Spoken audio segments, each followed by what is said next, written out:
This is Chesterton Radio, your home for podcasts of works by G.K. Chesterton, plus drama, comedy, mystery, science fiction, big bands, and much more. The soundtrack to your Chesterton day at chestertonradio.com. Whitehall, 1212, hurry. This is Scotland Yard.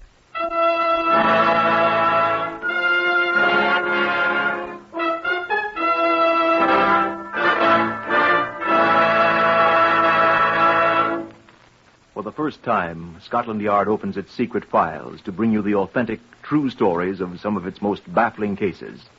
These records are drawn from the Scotland Yard files, and only the names of the participants have been changed. The research has been prepared by Mr. Percy Hoskins, chief crime reporter for the London Daily Express. The stories for radio are written and directed by Mr. Willis Cooper. Here are the principal participants in Scotland Yard case number 397 MR381. Stanley Russell, shop clerk. Mr. Russell is not to be found. Mrs. Hope Russell, his wife. Mrs. Russell was reported missing on the day before Good Friday. Adolf Hitler's Luftwaffe.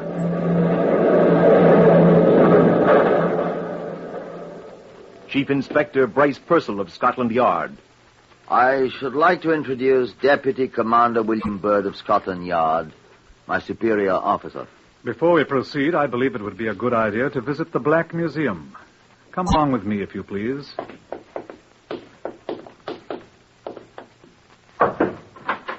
After you, sir. Good afternoon, John. Good afternoon, sir.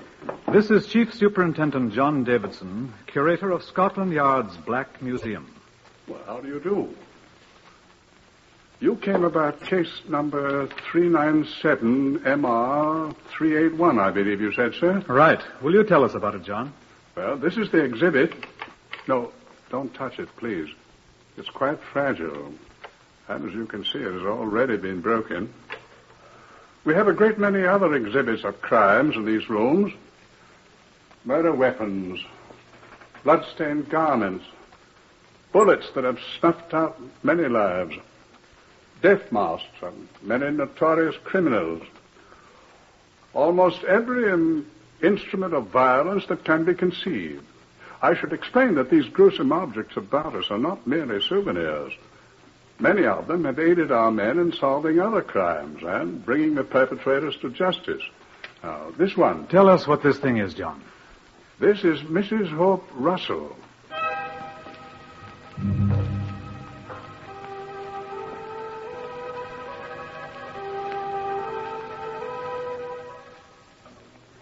"16 months after the Easter Blitz of 1941, the work of clearing out bombed-out areas of London was still progressing.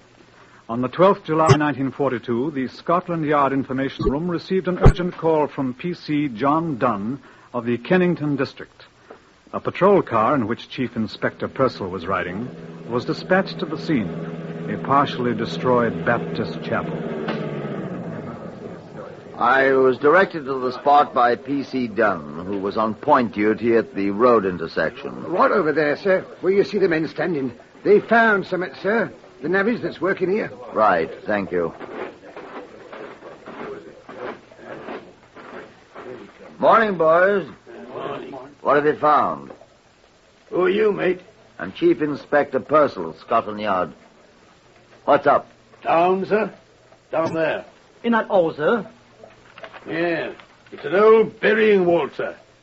What is it? A skeleton, sir. He's dead. Up down, Georgie and Sean with your torch. All right. There you see, sir. Here he is. Stand to one side, will you? He's off under this stone slab, sir. See? I see him. Well, what's so strange about a skeleton in a burial vault? There ain't been anybody in there since 1934, sir. 1935. I was in that gang that moved the old corpses out of here, Herbert. It was 1934. We didn't leave a one. God bless you. It's a quicklime down here, sir. Quicklime? How'd quicklime get down there? You're the detective, mister. We just work here. The badly burned skeleton was removed to the pathological laboratories of Scotland Yard, together with the other articles found in the vault. A considerable amount of quicklime and a half-burned straw pelleas which had partially covered the remains. There was nothing else. I stood beside Keith Briggs, the Home Office pathologist, while he completed his examination. What do you think, Keith? I asked.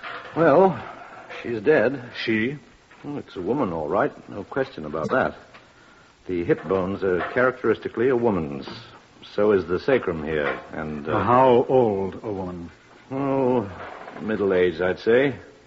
See, the bones are fully developed, so we know she was full-grown. And there were 1 or 2 strands of long gray hair adhering to the skull. Here they are. And then the teeth here. What about them? Well, you see, they're pretty well worn. Now, you see here, in the upper jaw, 7 of the uppers are missing. Now, see these ridges? Yes. Well, they were caused by a dental plate, which probably consisted of 7 teeth, and then...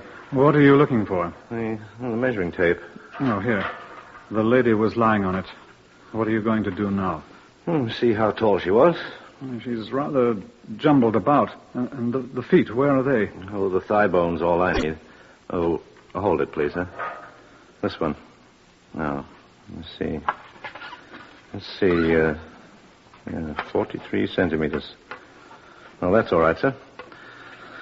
Now, 43 centimeters multiplied by 3.6. What are you doing? On sediment scale, you multiply the length of the thigh bone by 3.6. Man's, that's 3.7. And you get the exact height. Now, see, that's 154.8 centimeters. We'll call it 1 meter 55. Meters 39.37 and 55 hundredths of 39.37 is 21.65. Now, 39.37 plus 21.65, that's 7, 5, 12, 6, 9, 10, 9, 10, 11, 3, 5, 6, 61.02 inches. There. She was 5 feet 1 200 inches tall. In a word, 5'1". What was her name? Whatever her name, sir, she was murdered. Consider that I've asked the question. Eh? Oh, how do I know? Well, this bone here. Where does it fit? This is what she talked with. It's the voice box, the trachea, the throat. Look, see these little wing things up here? Now, you see this one? See, it's broken. Well, this is one of the most significant fractures in all forensic medicine, sir. Why? There's only one way to do it. Oh, come on, man. Don't come Sherlock Holmes on me. How do you do it? Well, I was about to say by manual pressure on the throat, sir. Strangulation, you mean? Intentional strangulation, sir. There's no other way. And then there's the quicklime. Surely you know that quicklime will not destroy a body, sir. Yes, I know it, Keith. But murderers seldom do.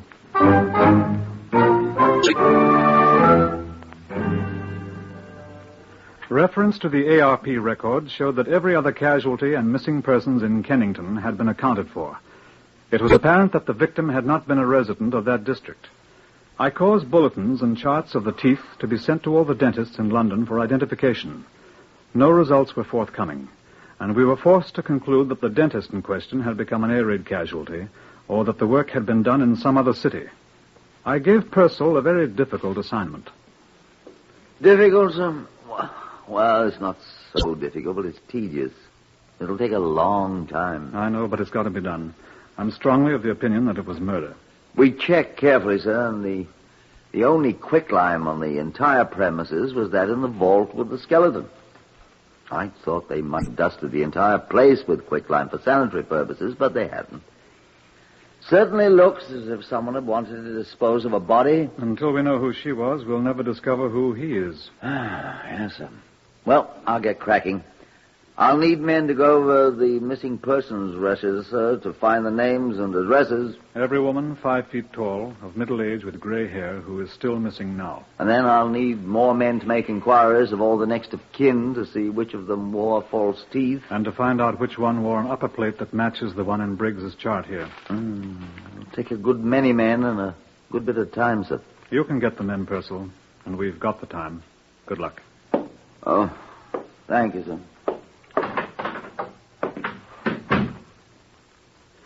Nothing whatever happened for 2 weeks, except for the unrewarded activities of Purcell's men.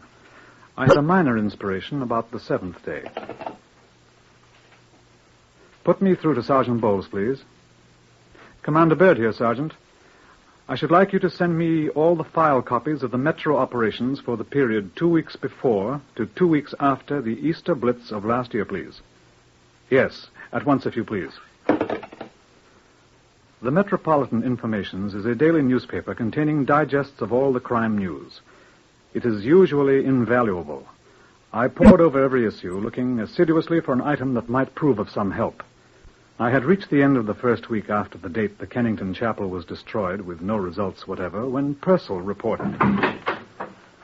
Found, sir. Oh, good. Here. Here is the missing plate. Oh, that's much better than I'd hoped for, Purcell. Apparently the plate hurt her mouth. She often left it at home. As a matter of fact, I found it at her sister's. Oh? I stopped upstairs to see Keith Briggs in the laboratory, and they fit exactly, allowing for the fact that there's no flesh on the jawbones. Ah, here's Keith. Oh, is that right, Keith? That's right, sir. And the marks on the skeleton's teeth coincide exactly with these little clamps here. I've brought the skull down. Yeah. You see, sir? Oh, she looks very fine. Congratulations, Purcell. Thank you, sir. The only thing is, she was reported missing 3 days before the raid that destroyed the chapel. She was? It's in all the records, sir. Where were you, madame? She might have been hidden in the vault. Immediately she was murdered, sir. And then the fire, when the place was bombed... It must have been quite a hot fire. Let's see. The Kennington Fire Brigade, please. Yes. Oh, what's her name, Purcell? Mrs. Hope Russell. Russell. Hope Russell, did you say... Oh, hello. Is that the Kennington Fire Brigade? The senior company officer, if you please. I'll wait. Hope Russell. I've run across that name somewhere. Yes? Thank you. Hello, this is Commander Bird at Scotland Yard. Do you remember during the Easter Blitz last year when the Baptist chapel was destroyed there in Kennington? What I wanted to know was that a very severe fire... What? There was no fire? What? No fire whatever when the chapel was destroyed? Oh, 2 days later. How very curious. It was reported by whom? The Kennington police. Or wasn't there a... Oh, look here, old chap. I'm sending at once for their divisional superintendent. Could you possibly come along with him to my office at the yard? Yes. I'm afraid it is rather important. I'll have him pick you up in his car. Thank you so much. At once, yes. No fire. Keith, would you mind? Get him and the fire chap over here at once. Use my name. Ask them both to bring their records for that night. Please. All right, sir. No fire, eh? What's that woman's name, Purcell? Mrs. Hope Russell. I knew I remembered it. Look at this. Metro Informations, eh? Look under Articles Lost and Found. I was just reading it. Lost and Found. Here, the third item. Read that. Found by Postmistress Guilford, Surrey, in the post office yesterday, a woman's purse. Black leather, plain, strap. Contents, lipstick, comb, mirror, 2 London tram tickets, 11pence in coin, ration book, identity card, issued to Mrs. Hope Russell. Well, what was she doing in Guildford? Look at the date of the paper, Purcell. April... What was she doing in Guildford 3 days after the air raid in Kennington?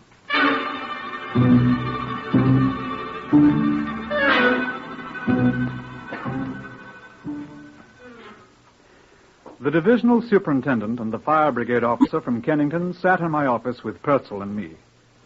I looked at the fire brigade records first. Now, here, sir. This is the day of the big raid when the chapel was destroyed. Good Friday evening, 11th of April, 1941. Yes. Every call is set down in the occurrence book here, sir. Yes, I know. Together with all the calls to the auxiliary fire service, the civilians, sir. Yes, I know. And you can see there's no report whatever of a fire at the Kennington Baptist Chapel from either source. Quite. But over here, sir, on this page, Tuesday the 15th, 4 days later, 11 o'clock p.m. You see, sir? Mm-hmm. Chapel and so forth. Report telephoned in by Kennington Police Station. Do your records correspond, Superintendent? I'll read it to you, sir. 10:57 p.m., Tuesday, 15th of April. P.C. Allison telephoned to report a fire at the ruins of the Baptist Chapel. Alarm telephone to Kennington Fire Brigade at 11 p.m. You rang us up yourself, Robert. I did that indeed. Here's my initials. What do you think, Percival? Why did the police constable report it? Yes, I was just going to ask that. I don't understand, sir. Wasn't there a fire watcher? Wasn't there? Well, sir, there was a fire watcher. There was supposed to be. Well, where was he? Asleep, sir, probably. Or out catching a drink somewhere. Not an ARP man. No, sir. A private man employed by the wholesale chemists across the road from the chapel. A thoroughly useless man. Completely undependable. Yeah, his employers caught up with him at last, sir. He was sacked 6 or 7 weeks ago. I've not seen him since. Neither have I. Well, sounds like a spiff to me. He is, sir. I knew him quite well. Had a great deal of trouble with his wife, and I used to see him quite regularly. Oh? He agreed to pay in 18 shillings and ninepence, I think it was, weekly, at the police station for her, which he didn't ever do. Not ever. Never once till Easter Monday last year, right after the big raid. He kept it up, too, till he was discharged and left. I suppose this chemical firm he worked for could put us on to him. I'd like to have a chat with the fellow. Wouldn't you, Percival? I certainly would. I'll telephone them now and ask them if you'll give me the name of the firm and his name. Oh, his name is Stanley Russell. Russell? I wonder if you'd know his wife's name, Superintendent. I've seen it often enough. Yes, sir. Her name is Mrs. Hope Russell.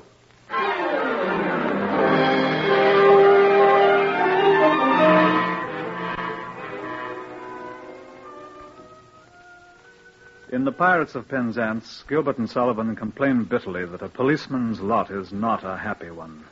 I subscribe most heartily to that sentiment.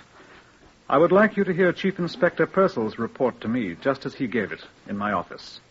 Well, Purcell, I said, did you find our Mr. Stanley Russell all right? Not there. Well, you've left men to wait for him, haven't you? Sir, I got the address of the place. Sergeant Hatton and I drove there in a yard car driven by Constable Small. Get on with it, man.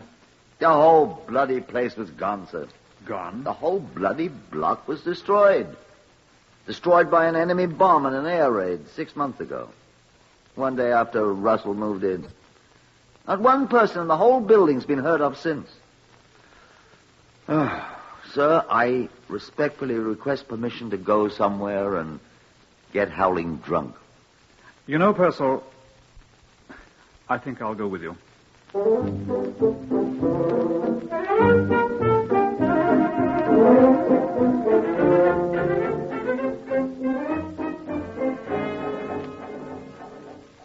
But we didn't. We sat quietly in Commander Bird's office and thought long, dark thoughts. After a while, Keith Briggs, the pathologist, observing the light inside, stopped by, and almost at the same time, John Davidson from the Black Museum came in to see what was up. Nothing's up, John, I said. On the contrary. What happened? Purcell was just telling Keith here. The chap is a Blitz casualty. Dead? And may God have mercy on his soul. I'd rather hope to hear a bloke in a black cap say that, Keith. I thought we had him, dead to rights. Oh, don't be so bloody American. I think we could have proved it. He strangled her, then hid her body in the vault. Took her handbag to Guildford and lost it in the post office there. Cleverly putting Scotland Yard off the scent. Timing was a little bad. And then when the Blitz came... Tried quicklime first, didn't work. Blitz came, and he set her afire. If he'd been a better fire watcher and not hiding in a hole somewhere, he'd have known there was no fire that night. Yeah, but he wasn't a good fire watcher. Wasn't good at anything. I wonder... What, John? What do you mean, John? Well, if I'd strangled my wife and burned her up, which God forbid, because I haven't one, I'd be very happy to have people think I was dead. If I'd hear that my home was destroyed and everybody in it dead, I should be delighted, most delighted. I changed my name. Not in wartime, you wouldn't. That's right. Identity cards and ration books. Absolutely. I'd forgotten. Getting new ones in the name of Harry Hawkins or Sam Small would be difficult. But even Scotland Yard would stop looking for me if they thought I was dead. Wouldn't they, Commander Bird? And you'd go around buying new clothing and whatnot, if you could, and presenting your own ration book in your own name and... Where are you going, Purcell? I'm going to stagger home through the blackout, sir, with your permission. I've a large number of men's clothing stores to interview beginning tomorrow, and I'd like to get a good night's sleep. Good night, all.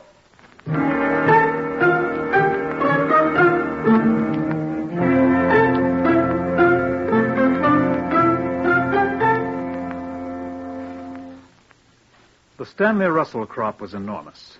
Chief Inspector Purcell discovered that 234 of them had purchased clothing since the date our Stanley Russell had been reported dead by enemy action. But not one of them was the Stanley Russell we wanted. We made thorough inquiries of all his known acquaintances, all to no avail. The War Office had no record of our man. We were reluctantly forced to the conclusion that he was dead, or that he had heard of our search for him and gone to ground most effectively, as I said to a rather haggard Purcell. Purcell shook his head. I'd like to keep on looking, sir, if I may. I have a hunch that he'll turn up unexpectedly. It will certainly be unexpected so far as I'm concerned. I'd like to keep on trying, sir. Well, for a few weeks more, but I'm afraid... Commander Bird speaking. Yes, he's here. It's for you, Purcell. Well, I'll take it outside, sir. No, don't. Take it here. Thank you, sir. Chief Inspector Purcell here. Who is he?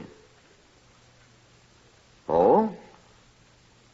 Well, I don't know him personally, but I know of him. Yes. Will you ask him to wait a moment? I'll ring you back. Sir. Yeah? I've never been so shocked in all my life. Oh, really? What's happened? Somebody dead? Somebody's alive. What? If I'd heard this on the radio, I wouldn't have believed it. Why, what's happened? Mr. Stanley Russell is calling on us. Well, Brother Purcell, let him enter and be received in due form. Will you show Mr. Stanley Russell in, please? Thank you. You sound like a spider, Purcell. Thank you, sir. I feel I am. And a chair for our guest. You think I sound like a spider? Come in. Mr. Stanley Russell, sir. Good morning, gentlemen. I was looking for Inspector Purcell. Come in, sir. I'm Chief Inspector Purcell. How do you do, sir? And this is Commander Bird. Good morning. Good morning, sir. May I sit down? Thank you. Does one smoke in here? Yes, by all means. Will you try an Abdullah?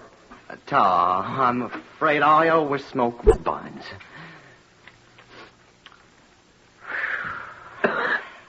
Now, I hear Scotland Yard is looking for me. That's true. Why, may I ask? You've been extremely hard to find. Oh, I've been in the country. Derbyshire. We should have come there eventually. Oh, I've saved you the trouble. What do you want to see me about?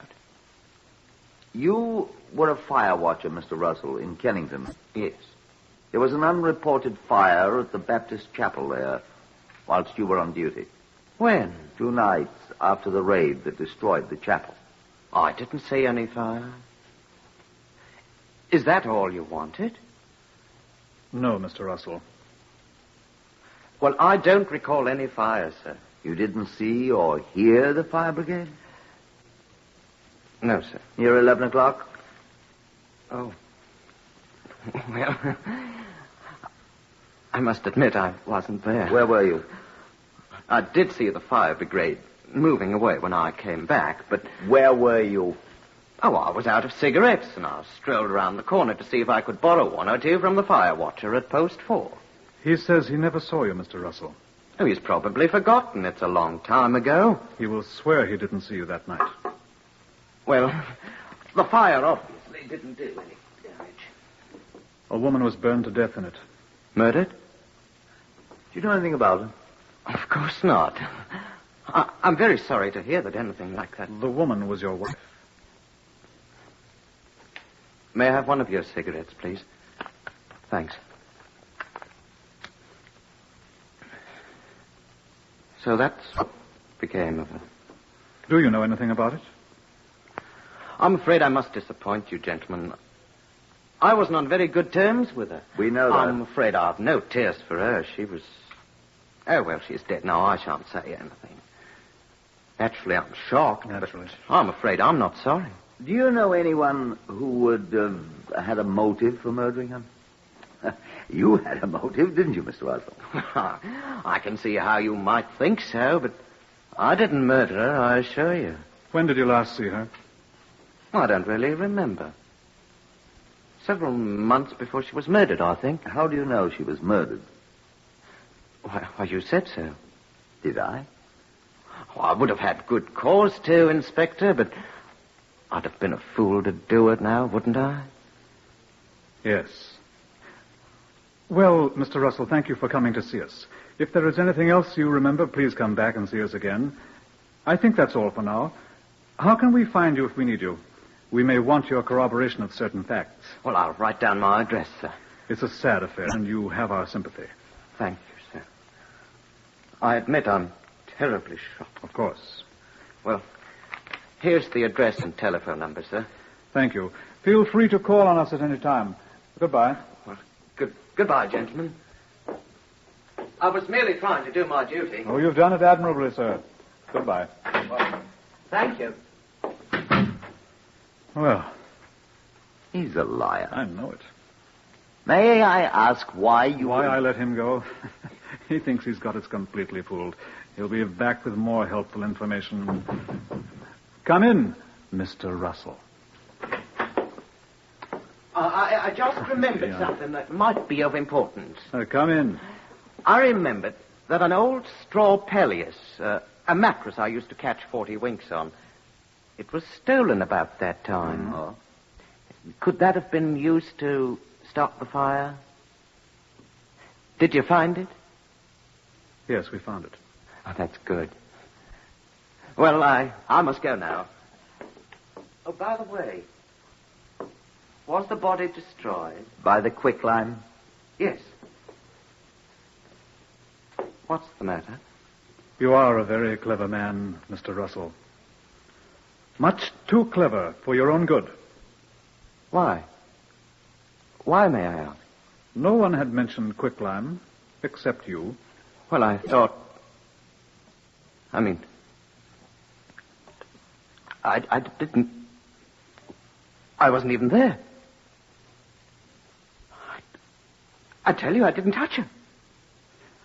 I said you were much too clever for your own good. You think I didn't strangle her?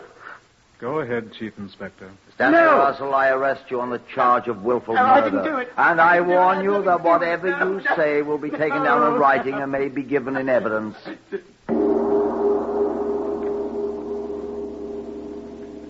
The crime. The painstaking evidence Scotland Yard had collected, together with Stanley Russell's own statements, were sufficient to convince a jury that he had murdered his wife, Hope Russell, and burned her body. All his allegations of misconduct on her part were proved completely false. It was demonstrated at the trial that he had planned the murder for a long time, and having found a convenient time and place, had committed it. The verdict. My Lord, we, the jury, find the defendant guilty of willful murder. The sentence. Prisoner at the bar, stand up. It is the sentence of this court that you be hanged by the neck until dead. And may God have mercy on your soul.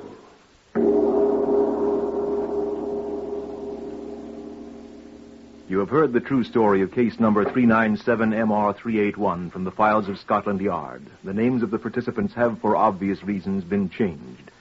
Starting next week, Whitehall 1212 will be heard at a new time, 5 p.m. Eastern Standard Time. Research by Percy Hoskins of the London Daily Express. Stories for radio written and directed by Willis Cooper. Next, listen for Tales of the Texas Rangers on NBC.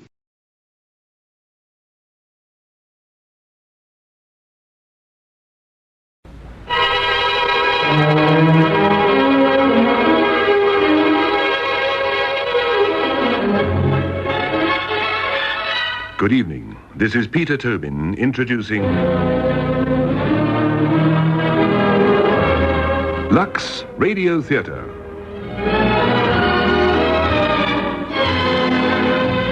Tonight and every Monday night at this time, Lux Radio Theatre presents for your entertainment the finest in radio drama. This week we bring you A Well-Dressed Man by Frederick Raphael. When John Joseph Jenks was charged with murder, he pleaded as an alibi that he was drinking with a well-dressed man about 5 feet 9 inches tall who answered to the name of Phil. A plea that was to lift Phil Mallard from out of his obscurity as a dispenser for a suburban chemist into the limelight as chief witness for the defense at the Old Bailey. It was to do more. It was to bring together shy, lonely Phil Mallard, whose only real contact with his fellow human beings was a chess-playing opponent in Australia, whom he had never seen, and self-confessed gangster, tough, brutal John Jenks, in a situation that builds up to a horrifying climax. Frederick Raphael lives up to his worldwide reputation as novelist and film scenario writer with the brilliance of his character portrayals and his ability to create a climax that will astonish you despite its seeming inevitability. Listen in a few moments to A Well-Dressed Man, adapted and produced for Lux Radio Theatre by Michael Silver. Wherever... Now, Act 1 of tonight's Lux Radio Theatre presentation, A Well-Dressed Man.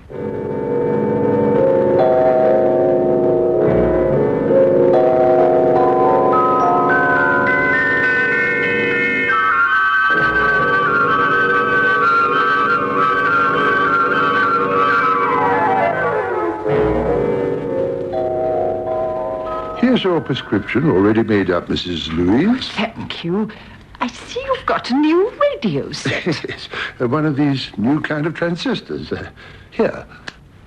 The solicitors acting for John Joseph Jenks are particularly anxious to contact a man Jenks says he met in a public house in Putney on the evening of the murder.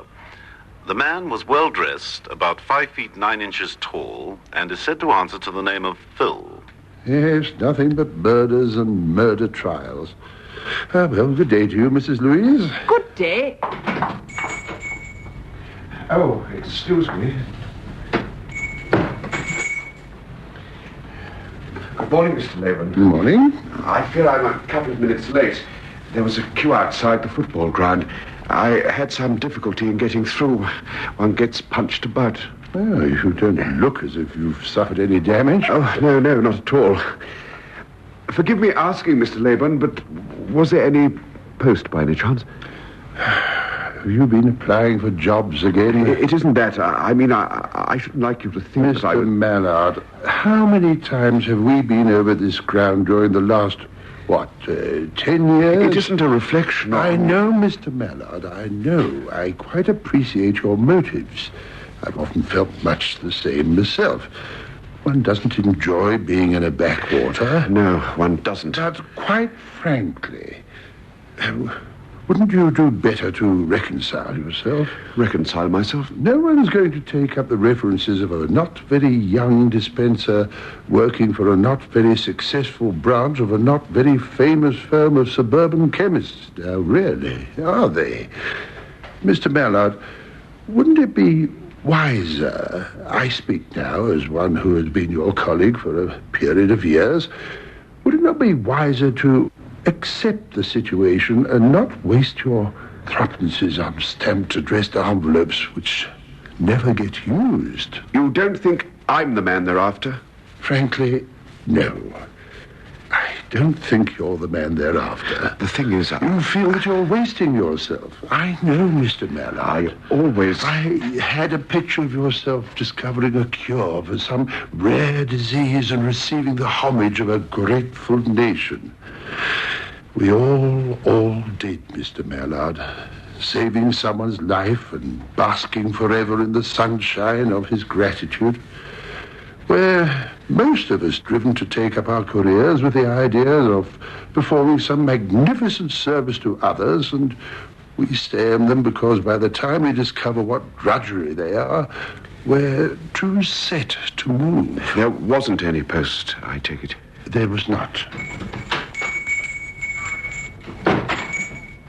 Morning, Mr. Laybourne. Huh? Oh, good morning. Packhurst, Paris Cosmetic Preparations. How are things? Well, I thought I'd just give you a look in. We've got our new skin enhancer, the one we're having the big success with, the one with even spread dispensing actions. You haven't... Yes. Oh, excuse me, I just... your newspaper caught my eye. Keep it. Please, no, do have it. I've done with it, please. Oh, thank you. It was just that... Well-dressed man, that business. Don't believe in him, do you? If your police arrest someone, they've generally got the reason.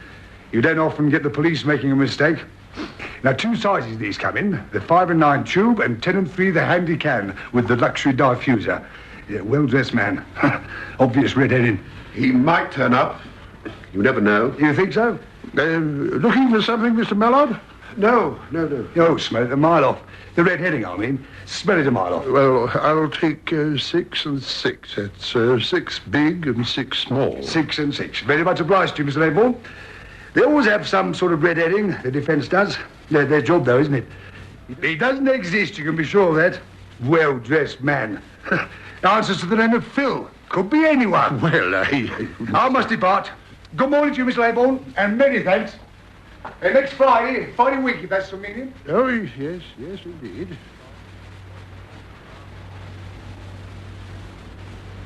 Yes?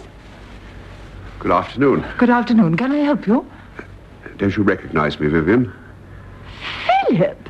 Oh, good gracious me, no, I did not at first. How are you? I'm all right. Are you going to come in? Thank you. I wondered if I might... We are expecting people in a little while, but... I just wanted a word with Basil, if I might. I'm sorry if it's a bad time. Oh, well, it's always a bad time these days, I'm afraid. Life's one long rush. People, and more people. If it isn't American editors, it's local flower shows, you can imagine. Yes. Well, I'll go and see if Basil's about here. Thank you. That's about it, I think. The usual piece about inquiries for stamped addressed envelopes brigade.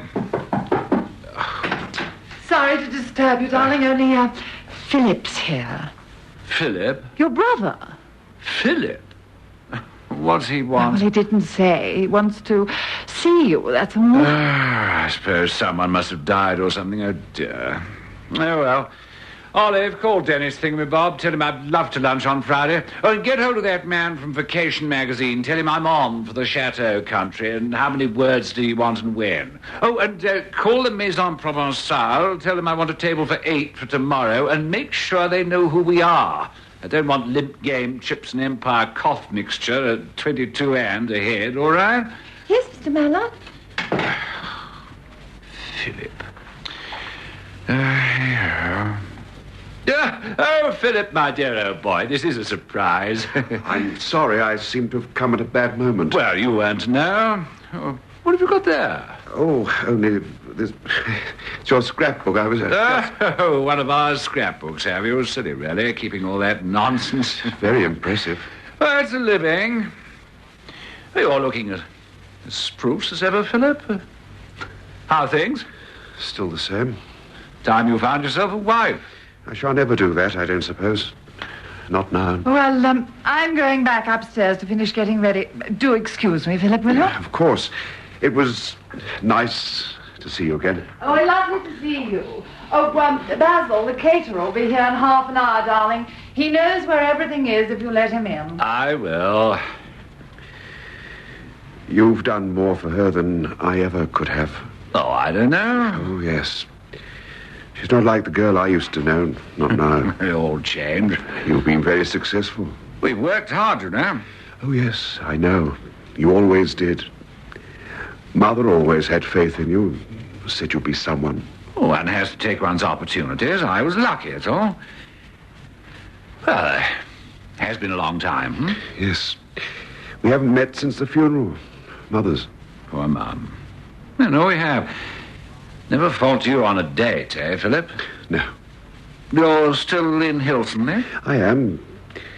This is a nice place. Nice enough, terribly cramped, of course. Luckily, we get about a good deal, or we should feel like birds in a gilded cage, all dressed up and nowhere to stretch out. Yes. I gather you're abroad a good deal. Well, we have to be. Needs must when the bank manager drives. Well, Philip, is there something? I mean, what can I... I want your advice. Problem? Yes, sir. I have rather... Well? No, I'm in rather a quandary. Quandary? What kind? Need money? No. It's just that I rather think I'm the missing Phil. The missing Phil? The man they're looking for. I mean, you've done something.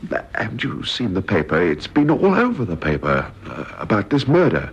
Murder? They're looking for a man called Phil. No one's ever called you Phil, have they? Yes. And unless I come forward, they'll hang him. Looks as if they'll hang him unless I... Hang who? This man, Jenks, they've accused of the Hammer murder. Unless I tell them he was with me. With you? Yes.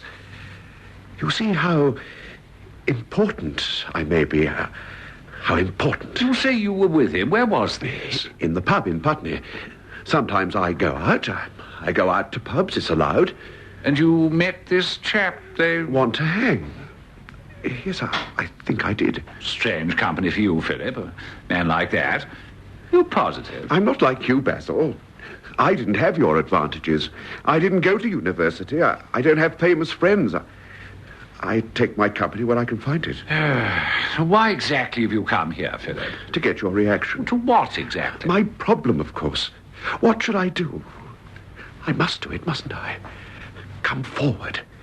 I mean, I don't want to, heaven knows, but... You'll get the most appalling amount of publicity. Exactly. Newspapers, interviews, all that sort of thing. I can't see you enjoying the experience. It's enough to unnerve the strongest of us. But if I'm the only person who can save him, the only person who can help him, surely... I dare say they'll come down on us like a ton of vultures as well. The very fact that I've even got a brother at all will be enough to start the gossip boys sharpening their poison arrows. The police seem pretty sure he did it. They are. That's why They must have their reasons. Well, I'm only thinking of you, Philip. The important thing is not to look foolish. I mean, if you were to come forward and then be proved mistaken, we should all... Well, you'll be made a fool of, that's all, and we should all regret it. Tell me, since when do people call you Phil? I never called you Phil, nor did Mother. My other friend does. The one I play chess with in Australia. The one you... We play chess by correspondence. He calls me Phil. That's what started it. Well, I don't really feel I've been much help. The thing is, I might be very important. Yes, I can see that. Well, perhaps you should go and see somebody connected with the case. Have a word with them. Yes. Well, thank you, Basil. Sorry if I've disturbed you. Not at all. Not at all. The prisoner knew, and you may think was in an excellent position for knowing, that Mr. Hammond was in possession of substantial sums each Friday night when the takings from the garage which he owned and where Jenks had sought employment were put in a safe to be taken to the bank on the Saturday. Jenks, in the view of the prosecution, returned to his place of work, knowing Hammond would be there, and still up behind him, intending to strike him down and take the money. Hammond suspected something, turned and resisted, and was then callously struck repeated and terrible blows on the head, as a result of which he shortly died. Jenks took the money and went on his way. He was not seen again until he was arrested in Belfast. There he claimed first that his name was O'Shea, and afterwards that though he was Jenks, he knew nothing of the murder and had simply decided to leave the garage. Later still, he said he knew of the murder and said he feared he would be charged with it. Now, we have heard of an alibi. The defense claims, as claim it clearly must to have any hope of success, that Jenks was elsewhere on the night of the murder. Just what this story adds up to, or whether indeed it will be continued with at all, we shall see presently. Meanwhile, I shall, with my Lord's permission, call the first witness, Alfred Dean Oliver. I said they wouldn't find him, didn't I? And for why? Because there isn't such a bloke. He'll swing all right. Maybe. Oh, no question. Now, they tell me how to get on with the two-tones. Do well, did they? Clearing slowly. They'll come back for more, that I can promise you. A dozen? Half. Make it half. Half this week, fair enough. I'll bet you the other half dozen Jenks is in the condemned cell come Wednesday next. Fair enough.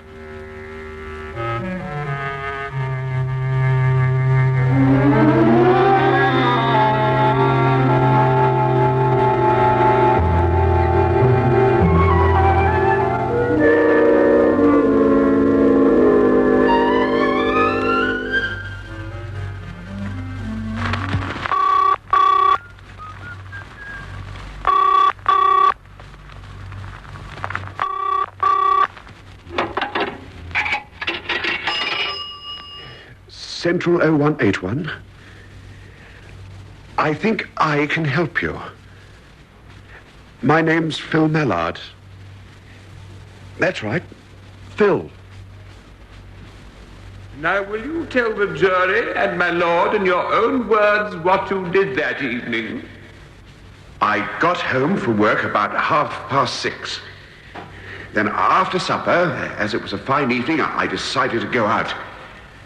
I walked for a while and then I caught a bus. Eventually I found myself by the river and I walked along from Putney Bridge towards Richmond, that direction. I went into a pub after a while because I felt thirsty. It was quite warm. I ordered my drink. It was a shandy, actually, with lemonade. They hadn't any ginger. And I sat down and there was a small table on the terrace, so I sat there. We were watching some scullers. The people out there. The river was very calm. One of the scullers had been exerting himself more than most, and he dived into the river. We all laughed. And that's when we began to talk. He and I. I used to scull myself at one time. He said he was keen on sport, too. We had some more to drink, socially, as it were, and we talked. Reminisced, you might say. We went on talking till the pub closed, and then we walked to the bus stop, and I caught my bus. And you're sure that that was the man with whom you spent the evening? Positive. Yes. You've left it pretty late in the day, Mr. Mallard. Well, haven't you left it pretty late in the day? I suppose so. You suppose so? Why did you not come forward before? I was afraid to. Well, of what were you afraid? I don't know. Notoriety? Notoriety? Being asked a lot of questions. Well, I'm afraid your fears in that respect were more than justified. I shall indeed be asking you a lot of questions. Now, you say you are absolutely convinced, without the remotest possibility of doubt, that that was the man with whom you spent the evening of the 3rd of August last? I am. Had you ever met him before? Never. Have you ever met him since? I have not. Mr. Mallard, have you seen photographs of the accused in your newspaper at all? Yes, I have done. You have done? On how many occasions? A couple or so. You've seen photographs of the accused more often than you've seen the accused himself. That's true. Only one thing at a time, Mr. Mallard, if you don't mind. Now, let us go back to this famous evening. What made you go to Putney that evening? You live some distance from that place. Why did you go there? I was born there. I sometimes go back. To see people? Relatives? No, I just go there. I don't know anyone. A sentimental journey, if you like. Now, you say you sat on the terrace. It was quite shady under there, I dare say? Oh, yes, it was shady. Yes, and you were looking out at the bright river, the reflection of the setting sun. Quite dazzling, I dare say. I don't think so. What did you talk about? Birds was one thing. Birds, did you? What sort of birds? I like to feed them. I put crumbs on my sill. He likes birds, too. Oh, indeed. And what sort of birds does he like? He flew pigeons at one time. Where did you read about that? Nowhere. Do you swear you never read that Jinx was a pigeon fancier? I shouldn't be surprised. I may have. Afterwards, since I mean. Mr. Mallard, how many times have you visited Putney during the last year? A few. A few. 3 times? 13 times? 30 times? 5 or 6 times. 5 or 6 times. Can you give us the dates? Dates? Dates, that's right, dates. The dates on which you made these sentimental journeys. I don't know. Last year I went once in October, I think it was. Again in November and Christmas time. I want the dates, the exact dates, Mr. Mallard. What day in October? Well, I'm not sure if it was October. It might have been the last week in September or the first in November. Or the second in July, perhaps. No, I don't know, do you, Mr. Mallard? Well, I can't swear. You can't swear, quite so. You can't swear. But you have sworn. You have sworn, Mr. Mallard. You've sworn that it was August the 3rd that you visited Putney and saw the accused in the dim light of a public house terrace and found the experience and the date so unforgettable that you have not the tiniest doubt about them. Yet you can give us no other date, Mr. Mallard? Truthfully, can you stand there and tell us you have no doubt about it having been the 3rd of August? Really? Oh, yes. You see... Thank you, Mr. Mallard. It was my birthday, you see. I don't forget my birthday.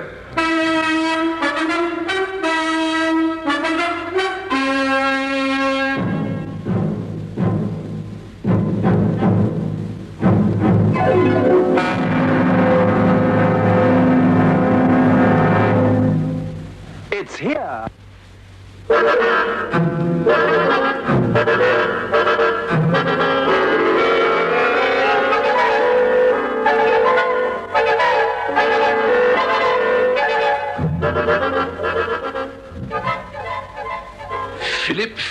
Philip.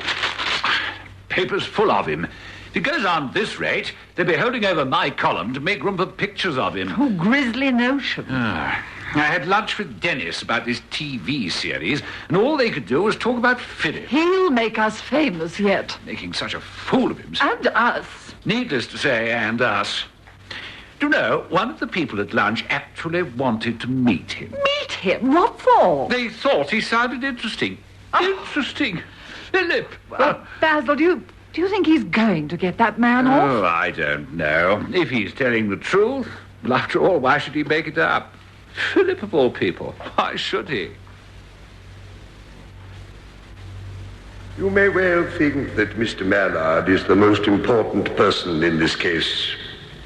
No one could occupy a more crucial position than he does. For if you believe his evidence, the whole case for the prosecution must fall to the ground. Jenks, even if he were equipped with the fastest motor car, could not possibly have been with Mr. Mallard and committed the murder. You've heard ample evidence on that score. Many things are possible, but one cannot be in Putney and in Hornsey at the same time. Either Mr. Mallard has wrongly identified the accused, or the accused must be acquitted. You've seen Mr. Mallard, and you must come to your own conclusions. Does he seem the kind of man who would claim notoriety? Is he the kind likely to suffer from hallucination or self-delusion? Is he the victim of a simple mistake? Or again, is he telling the truth? You may well ask yourself what possible motive he'd have in fabricating the story he has told us. Mr. Mallard is the only person who can claim to have seen the accused at the time of the murder. The evidence against Jenks is, you may think, very strong, but it's also very circumstantial. Against it, you must place the evidence of Mr. Mallard. It's as simple, members of the jury, and as difficult as that. I can give no direction to you on this matter. It is you and you alone who must decide. Members of the jury, are you agreed on your verdict? We are. Do you find the prisoner guilty or not guilty of the crime with which he is charged? We find him not guilty. And is that the verdict of you all? It is. I order that the accused, John Joseph Jenks, be discharged forthwith. Well, Inspector, there it is. I'll never believe he didn't do it. No, there's nothing we can do now. No, true. What about this man, Mallard? What do you make of it? Cracked. Must have been. It doesn't seem cracked. Well, let's hope we manage to pin something on Jenks before he goes and does it again. Well, that's your business, Dwyer. That's right.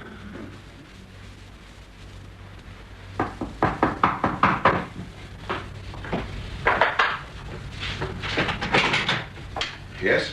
Hello, friend. Mr. Jenks, Mind if I come in? No. But yes, do. You'll find the place in a bit of a muddle, I'm afraid. Well, I must say, I never thought you'd do what you did. I never expected it.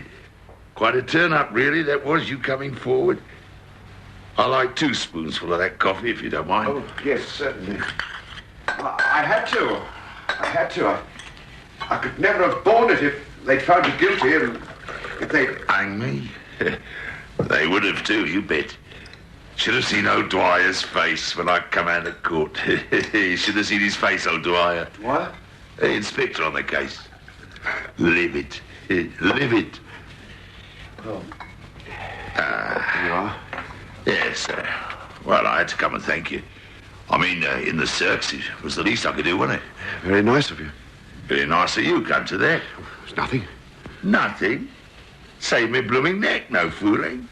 No, I had to express my gratitude to you, didn't I? I mean, saving the life of a complete stranger like that. I mean, that deserves gratitude, that does, doesn't it? It was a pleasure. Pleasure, was it? Oh, that's nice. You, live alone then, here, do you? Yes, I do. Very interesting, that is. Yeah, very interesting. All alone, do you? That's right. Wife dead, then, is she? I never had a wife. Don't worry, you haven't missed anything. Very interesting, though, that is. Never had a wife. You, not like them? She married someone else. Did she? Oh, I see. Never had the urge since then, haven't you? No. Coffee all right? If you want some more sugar... Yeah, do with a spot, thanks. Yeah, sweet tooth, me. Well, all alone, are you? Nice place you got. All the amenities, very nice. It's simple, but... Yeah, simple. You should see some of the places I've kept in. Luxurious, this is. No, I never realised you had a place like this. Never intruded if I'd known. It's perfectly all right. No, I mean that night in the pub when we was watching the river and all that.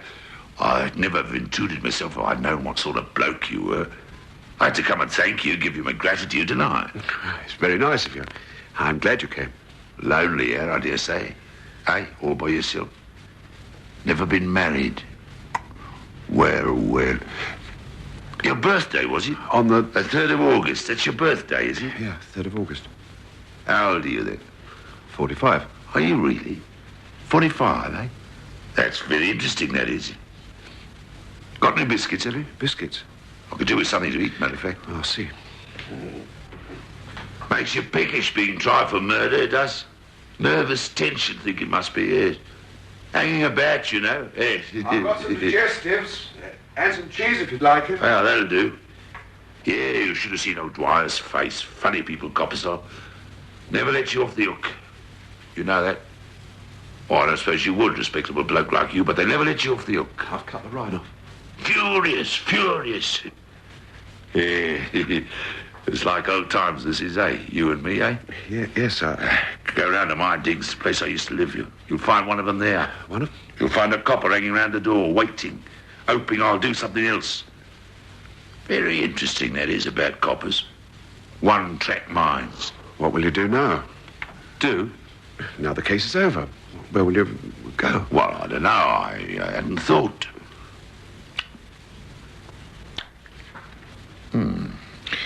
nice place you got here. There's not really too much room. They don't know me around here. That's the thing. The busies don't know me.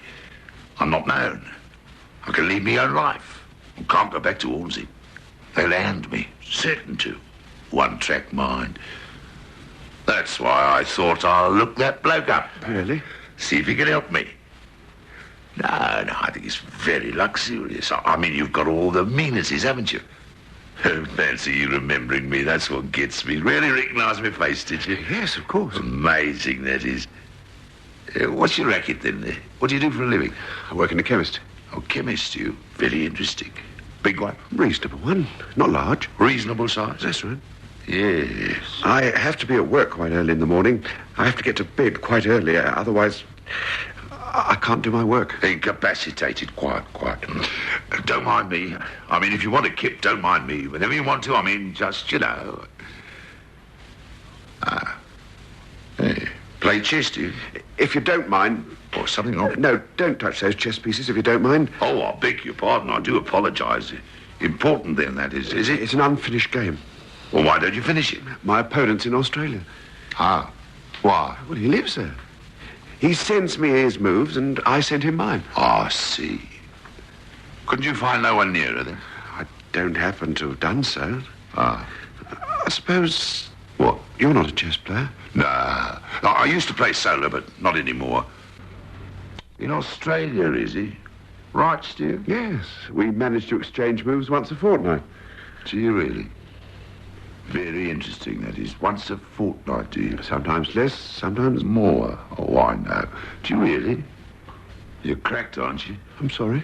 Cracked. Nutcase, aren't you? I think perhaps... Bombed, aren't you? It'd be better if you... Playing chess with a bloke in Australia. Popping up out of the blue at the Bailey. It was nice of you to come round, and now, if you don't mind, I'm going to bed. I'm not stopping you. I'd be very glad if... Would you care to come round again? Have some coffee? I mean, you really deserve to be locked up, you do, don't you? Playing chess with a bloke in Australia. Fantastic, that is. I mean, just imagine if old Muckface had got that out of you.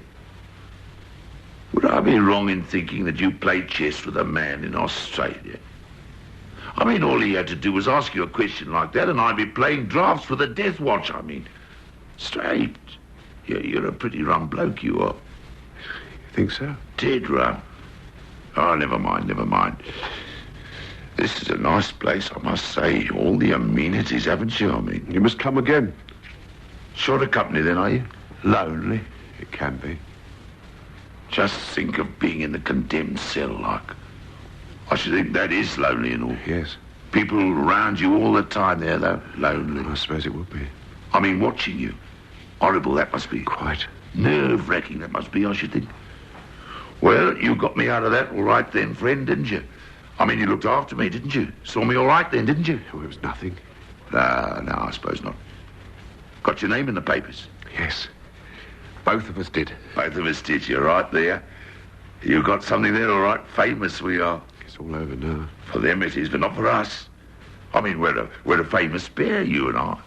I mean, you've got your cuttings, haven't you? Got your scrapbook there, I see. Been pasting some new ones in, I see. Stupid. I ought to get rid of them. It was stupid of me. No. I differ there. I don't think so. A man's entitled to his cuttings. That's an old story, that is. Got mine all right. Oh. There we are. Got mine here, all there. Got more than you, too. Naturally. Naturally, as you say. I mean, you didn't come in till late, did you? Sitting on the terrace watching the river, did you? No. That's a nice scrapbook, that is. How much that set you back then? 16 and 6. 16 and 6, did it really? Get me one, can you? Well, you can get one. Why don't you like to show me face? They're on sale in the stationers. It's the busies I'm worried about. As soon as they know where I am, I shan't be able to call me life me own. Like being under the death watch it'd be, promise you. One-track minds. Next time you come, I'll have one for you. You see, they never give you a second chance, the busies don't. Get their tabs on you, you might as well take a running jump in the Grand Union Canal. I mean, I can't show me face, that's the truth. You know what I mean, don't you, Fred? Well, yes. No, I mean, this is a lovely place. This is you. Nice place you got here. I mean, If I can lie low here for a bit, all the amenities, haven't you? Well, I can get a second chance, like. Lie low? Look, you got me into this. I? You get me off, didn't you? Don't deny that, do you? If it wasn't for you, I wouldn't be here. I wouldn't be on the loose, would I? But you can go anywhere. You were acquitted. You can go anywhere. You should have seen Dwyer then. Livid, furious he was. I got to be somewhere out of harm's way. I mean, you got me into this, didn't you? Meeting me in the pub, like you said. I mean, it's your fault I'm here. It's not anyone else's fault, is it? You're welcome to stay tonight if you want to. I've got no choice. No alternative, friend. I mean, that's straight. I'll be perfectly straight with you over this. If you don't mind the sofa. Oh, not for tonight, no. That'd do very nicely. I'm surprised you don't have a spare bed, though, for visitors. People who come to stay. I'm prepared, ain't you? I don't know people. No? You're going to have a rug and a pillow, if you like. Make yourself comfortable on the sofa. Yeah. All right? That looks very cosy. Very homey, that does. I'm afraid it's rather makeshift. Makeshift? Educated, are you, aren't you? Educated bloke. I went to school. I didn't go to university. My brother... Educated bloke, thought you were. There we are. I go to work about 8:15 and I have to catch my bus. Right, oh, right, you are 8:15. I have to be out of here. I'm with you. Well, I'll leave you. Okay, Phil. Good night, Phil.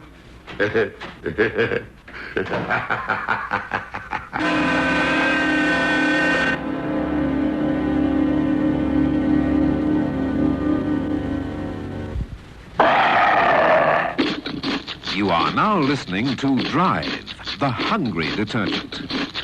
Only Drive, the new kind of washing powder, has Ensolve, the professional stain remover. That's why Drive with Ensolve eats stains like baby food, tomato sauce, egg, chocolate. Yet it's so gentle with fabric, so kind to colors. Just soak overnight in new Drive and stains vanish. Then wash in new Drive for astounding results. New Drive eats stains. Gets your whole wash so clean, it's spotless. Now available throughout the Transvaal. It's here, new Dual. Yes, Dual is the new floor cleaner that really deserves to be called revolutionary. Because Dual actually cleans and polishes your floors all in one go. Dual is an entirely new floor cleaner that has its own built-in floor polish as well. Dual saves you hours of work. With Dual, you get all your washable floors spotlessly clean.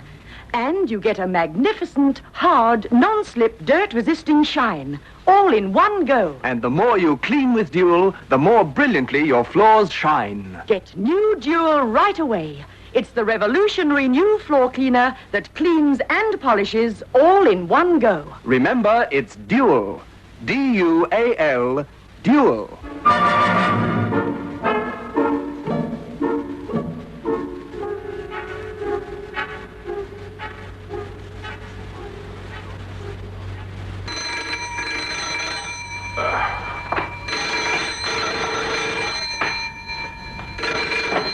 Basil Mallard. Oh, Mr. Mallard, sorry to disturb you. My news editor asked me to get hold of you. I hope it's not a bad moment. Oh, not at all. What can I do for you? Well, we were just wondering if you were having a celebration at all this evening. Celebration? That is the Mr. Mallard, isn't it, speaking? I hope so. Mr. Mallard who gave evidence in the trial. No, that's my brother. Oh, I beg your pardon. I'm so sorry. I asked them to get me... They must have got me the wrong one. Would you have your brother's number at all? No, I'm afraid not.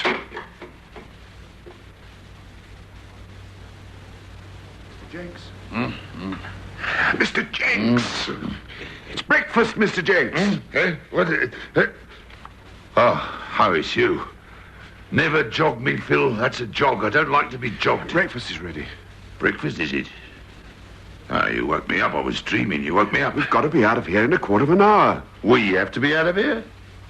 I can't get out on the street 8:30 in the morning. What would I do at 8:30 in the morning out on the street? Well, aren't you going to look for work? Hey, think they wouldn't get on my tail, the coppers? Think they wouldn't? Oh, I wouldn't have a chance.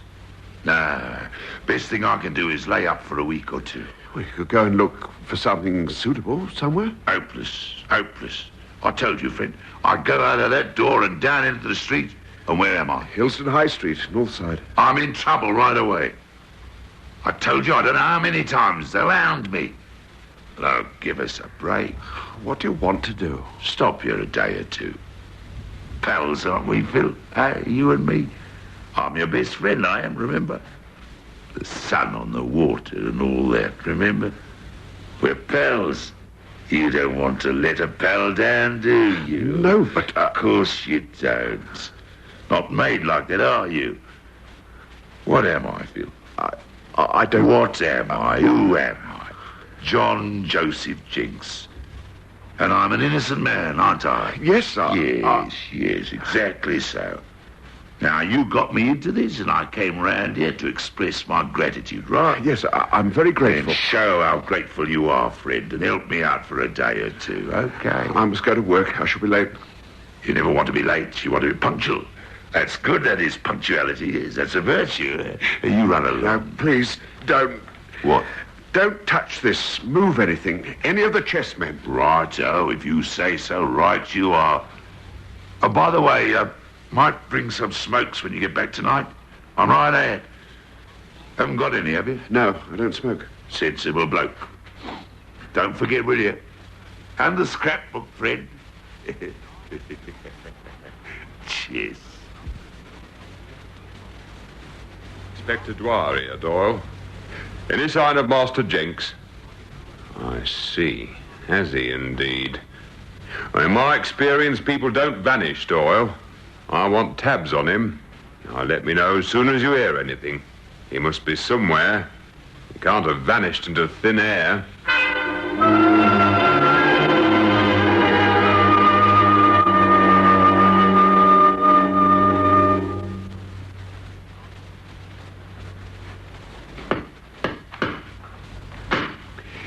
Don't...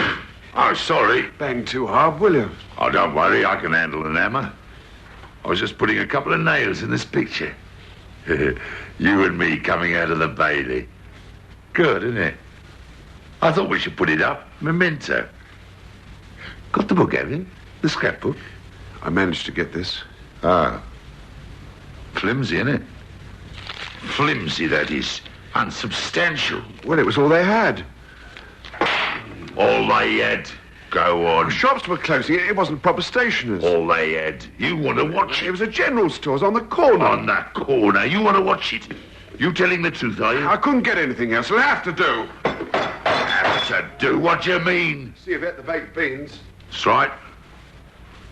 Only one they had. I don't believe you. Both tins. Well, I got hungry. I was hungry. You had no business to eat both of tins. You're changing the subject, you are, aren't you? You're not telling the truth, are you? What? About the scrapbook. You're not, are you? It's the only one they had. If you and me are going to be friends, if we're going to stay friends, you're going to have to learn to tell the truth. I mean, I can't stand fibs. You're a liar, aren't you? If you can't be polite, well, you just have to... No, I mean, you're what they call a liar. I mean, a real liar, aren't you? Please don't... I mean to say, you're a case, aren't you? What they call a case, you are. Bonked, I mean, aren't you? No, straight. If you've had supper... I'll tell you something if you like. Yes? I've had an offer. Offer? That's right. Bloke I met in a pub made me an offer. What are you trying to... I'm not kidding you. He did. What's for supper, then? You ate both tins of baked beans, both. Well, it was parky-like, you know. You'll have to have cornflakes. That's breakfast food, really, isn't it? Cornflakes. That's all there is. All right, then. Only what do we have for breakfast? Toast. He did. Made me an offer. Why do you tell lies? It was the only one they had. I can't trust you, Phil. That's the truth. I can't trust you. Can't believe a word you say. It's awkward, that is. I mean, I've got no basis of trust. 1,000 quid straight. £1,000 this bloke offered me. What for? My story. After the trial, this was. After you sprung me, like. Then in a pub afterwards, 1,000 quid. Why did you refuse? I didn't. I said I'd think about it. Consider it. Said I would. I've got his number, you know, for when I decide. What story exactly? Not every day a bloke gives up 1,000 quid. Sunday paper. Doesn't happen every day. I mean, a chance like that, to have my own column, like. Sort of thing you dream about, isn't it? Having your own column. I saw a picture once. Bloke had his own column. My brother... What's that? Oh, what's he done? My brother has his own column in a newspaper. Does he really? Oh, Well, it's very interesting, that is. Make a lot of money then, does he? Got a nice house and all that business? Oh, yes, indeed. All the amenities plus? It's very elegant. That's the word.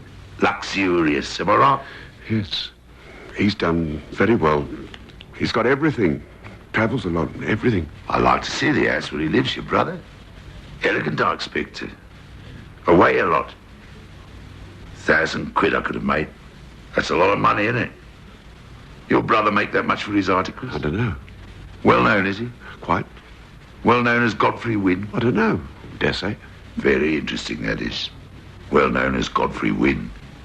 No, I'd like to see the house. I think they've moved from where they were. I fancy they've moved. You find the address, Phil, eh? I don't know that I believe you about them moving. I don't know if I can trust you. Terrible thing, you know, living with someone you can't trust. 5 years you could get.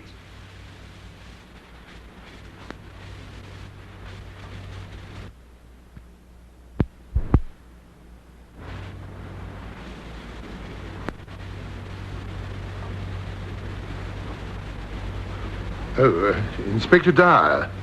Oh, certainly. Mr. Mallard isn't here at the moment, I'm afraid. He stepped out for something. But I'll tell him you called. Oh, yes, I quite understand. Perfectly all right. I'm sorry, but you have to leave here. Don't start. The police. What about the police? What have they been up to? Here, have you... I haven't done anything. Only they called at the shop this morning when I worked. They wanted me to call them up. I haven't yet, but... You're not uttering threats. Uttering threats? Threatening me. You're not, are you? They're suspicious, that's all. You tell them where I haven't spoken to them at all yet. I was out getting some supplies. I wasn't in. Oh, that's all right then, isn't it? If they didn't talk to you. Well, from what Mr. Laban told me, they were very suspicious.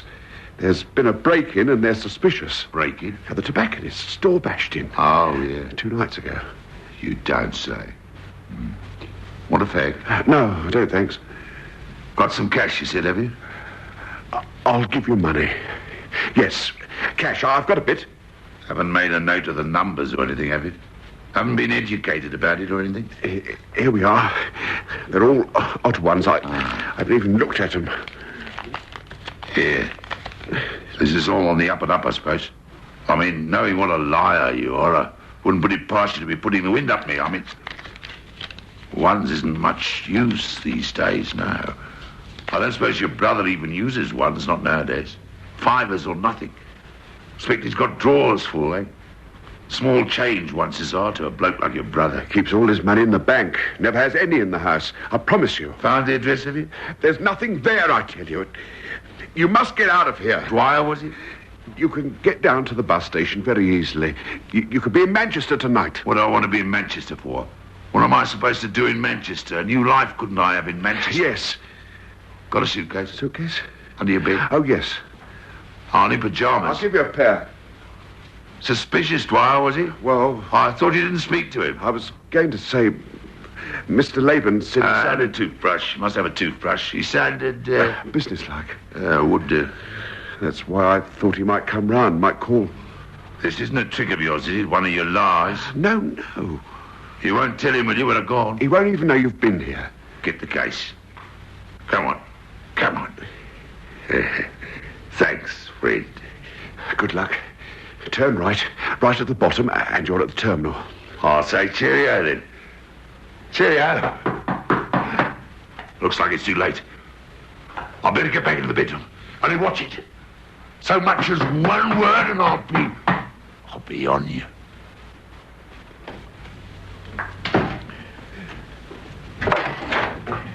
Mr. Mallard, may I have a word? Inspector Dwyer.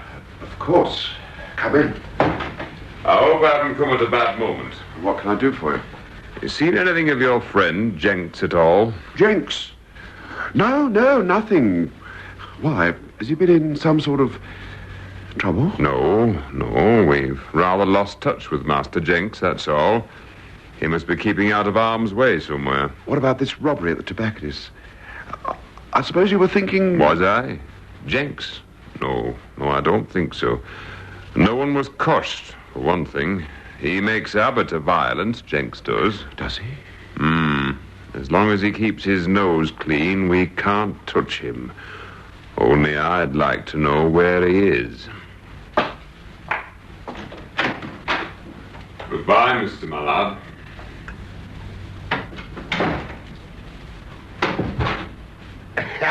You're a clever little lying swine, aren't you? Dwyer hadn't got a clue. Even when you're trying to tip him off, he hadn't got a clue. Can't trust you an inch, can I? You're a shocker, you are, you know, shocker. Nearly had me in Manchester, didn't you? Shocking. Clever, I must say. Tricky. Educated, I must say, the way you done it. Now, what about your brother's address, your brother? Has there been any post today? Post? Letters. Expecting a letter, are you? Yes. Oh, yes, from Australia. Yes, has it come? Where is it? Steady, steady. And where is it? I want it. What have you done with it? I picked it up. You didn't want it trampled on, did you? Walked on, did you? Now, please give it to me. Well, come on, give it to me. Watch it, watch it. Ow! Don't start roughhousing with me, son. Don't start roughhousing, I wouldn't. Oh, I want my letter. Yes. You killed him. You killed him. Murderer, you're a murderer. You killed that man. That's what you did to kill him. Shut up. Oh, you killed him. I told you to shut up. Now shut up. Why did I? Why did you? I don't know. Why did you? Because I thought. Give the needle a shove. I thought you needed someone. I thought there was someone you needed them, and they failed you. I don't know. Remember where they went to? The chessmen here? Of course. You are bombed straight. See what I mean, don't you? I could get 1,000 quid any time I wanted, just like that. Stop messing about with them things, will you? Always messing about.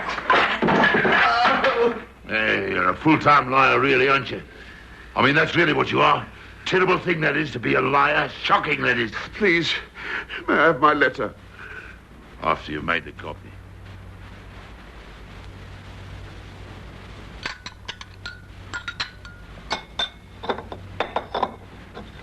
I fancy it's strong tonight. Hello. You've got a new jar for the sugar, haven't you? Haven't seen that before. Oh, yes, I have. Help yourself. Aren't you having none? Sugar? Aren't you having none? No. I won't actually. Not tonight. Good out. There we are then. Nice and sweet, way I like things. You killed him, didn't you? Don't start, Phil. Don't start. You're not going to have my brother's address, not as long as you live. Oh, we'll see about that. In due course, we'll see. Not as long as you live. So you had it all the time, did you? I mean, you was lying, saying you didn't have it. Telling an untruth, wasn't you? Not to be trusted, are you? Not trustworthy, I mean, are you? Not to be trusted. Come here. Not as long as you live. Come here. No!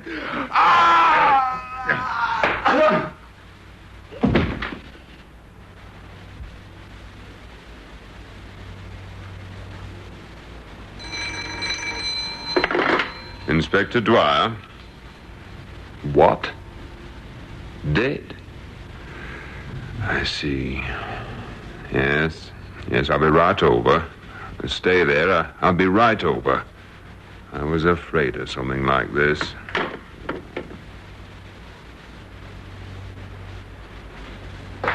Well? Body's over there, Inspector. Well. So much for John Joseph Jenks. How did it happen, Mr. Mallard? I couldn't stand it any longer. I realized what he'd done. I mean, the murder. I realized... Yes. But how did Jenks come to take poison? How did you... This particular poison has a molecular structure not dissimilar to sugar. He helped himself. I offered him the jar and he helped himself. It took effect quite rapidly, more or less painlessly. You see, I don't take sugar myself. Very lucky. You lied, didn't you? About being within the night Hammond was killed? Yes, I did. I'm afraid I did. I thought there really was a Phil, you see. Wouldn't or daren't, couldn't. I couldn't bear to think of anyone being hanged because someone wouldn't help him, so I helped him instead. I see. I only wish you'd called me before you killed him, not after. I knew that pub, that area. It could have been me so easily. I knew the area. Well, we'd better be off. Of course. Wonder if I might just post this on the way. It's to a friend of mine in Australia. Nothing about all this. I'm afraid I shall have to have a look at it. Oh. Well, what's this mean? White resigns. Not a code, is it? No, it's just about, our game of chess. I don't suppose I shall be able to go on with it now. No, I suppose not. I suppose this'll make you quite famous, won't it? Important. I mean, after all, I'm a murderer, aren't I?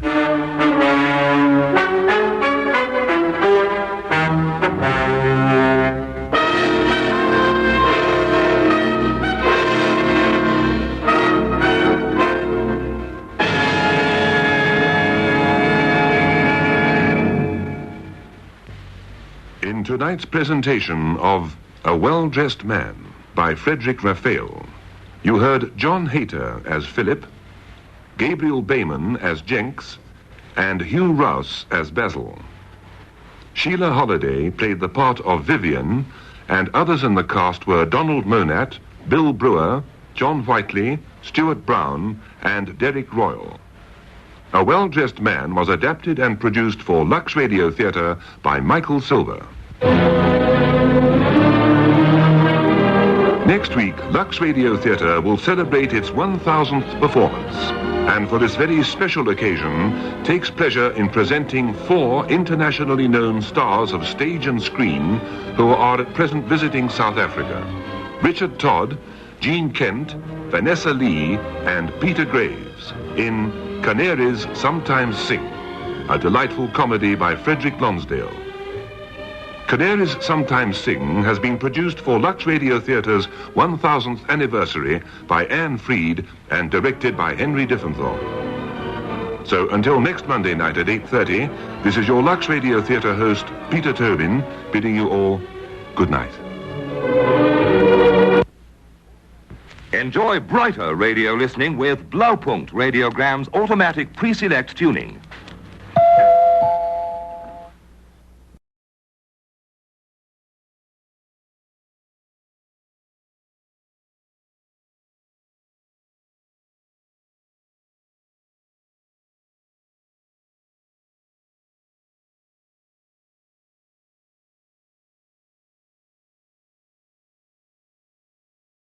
Afternoon Theatre. We present Sidney Taffler as Rosario Kiana and Manning Wilson as Blackjack Jackson in Next Man Through the Door by John Howlett. Next Man Through the Door.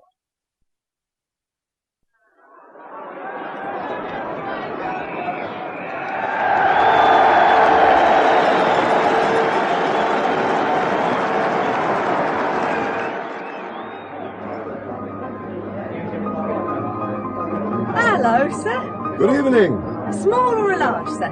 A large, thank you. And for you something? Oh, it's up. Was it a good game? Slow and muddy. Football's better in Italy. That's what they say. It's many years I have not seen football in Italy. Cheers, then, and thanks. Oh, it's okay. Allegria.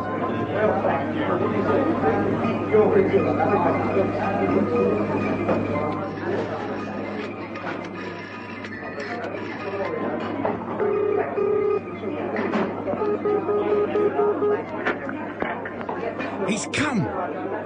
Joe. I'm here, kid. Keep on the line. Yeah, he's standing at the bar chatting up the barmaid. Sexy little thing. She wasn't a spade. You still there, Joe? Joe! I can't keep holding up the receiver talking to you. Bloody cold in this kiosk. He's drinking. Now, that's what people go to pubs for, isn't it? It's full of people in here. What if there's people around? Streets empty and dark. You found a good car, Joe? Never use names on the telephone, kiddo. Is it fast? You don't have to worry about cars. You're staying in the pub. How about when the cops come? You'll have time to get away. Hey, looks like he's going to order another drink. Anyone waiting to use that phone? Cool it, kiddo. Has Irish got his gun? I said cool it. Cool it. Ben? I'm sitting here in the dark. Shove off, Lily. You're all right. You look like you've seen a ghost. I'm calling for you in the kitchen. The beef's gone bad. So take it off the menu. There's nothing to put in its place. Haven't you got anything in the shop? Not meat. I'll tell him to rub it with a lot of garlic. Nobody will notice. There was someone on the telephone for you. Yeah, I took it. Anything wrong? Well, why should there be? Debts? What do you mean? It sounded like Joe Curran. He was trying to pick up on you last week. Did Dad bail you out? Oh, did he hell? Suppose you're going playing again tonight? I can pay it all off with one good run. Oh, you said that last week and you came back with another 200 on the score. Don't know what Dad'll do if he finds out. There's nothing much he can do. He can kick you out. Yeah, well, you see him try. There'd be nobody to run his little empire for him, would there? No one to keep his hands clean for him. That's no way to talk. Well, who does the dirty work? Hey, me and your husband, that's who. Ron's not complaining. Your Ron hasn't got the nous to complain. He's not a big-time dreamer either. Aren't you going up to that kitchen, then? I'm going out. What's up with him, love? Oh, what do you think's up with him? Saturday night, isn't it? He's off playing again. He's got no money. I know. Someone's bailing him out, and I'm damn sure it's not Dad. Oh, drop in the kitchen, will you, Ron? Time to mince up that beef with a lot of garlic and herbs. So long as I don't have to eat it. Dad's not back, is he? It's football, isn't it? He'll be drinking. Another one, sir. Ah, I think a small one for the road. You have a long way to go home. The other side of town. There you are, sir. Thank you. You have always lived in London? Yeah, I was born here. And your father and your mother? They come from Trinidad. Ah. Even further than Italy. Seems daft to me, leaving Italy to come and live here. When I come, it was to find work. No one likes to go away from home. Right now, I'd love it. Well, I must go. I say good night. Oh, good night. Oh, thank you for the drink, sir. See you Monday night, then. Monday? It's League Cup night, isn't it? Oh, yes, the replay. Yes, I shall be there. Good night. He's on his way, Joe. Steady on. He's maybe going for a pee. No, he said good night, raised his hat to the barmaid. He's pushing through the crowd. He's nearly by the door. You say when? Now, the next man through the door, Joe. No, hang on, there's someone else. Are you there, Joe? Oh, Christ's sakes. What's... Oh, sorry, mate, I didn't see you was going out as well. It's all right. Here you are. You dropped your stuff. Thank you. Oh, what? You been to the match then? Yeah. Was a pretty lousy game, huh? 2 points is never lousy, man, huh? Go on, after you. Oh, thank you.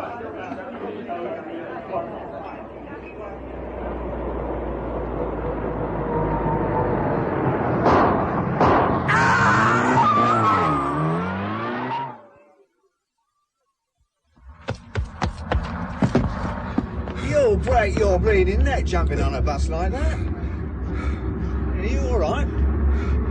I think so. You look like you've seen a ghost. So long as he's not my ghost.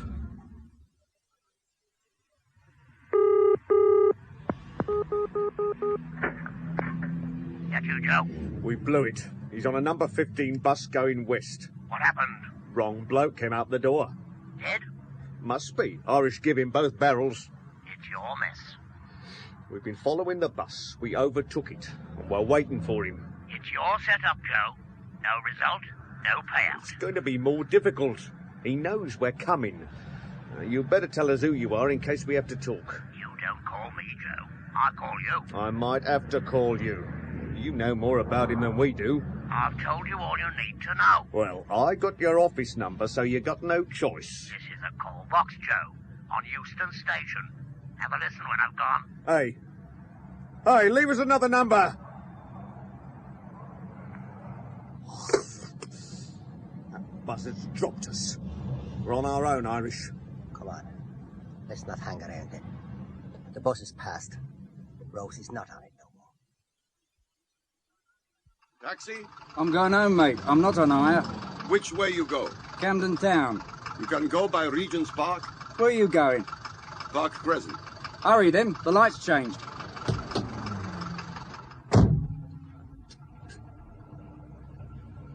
I'm not putting it on the meter. It's all right.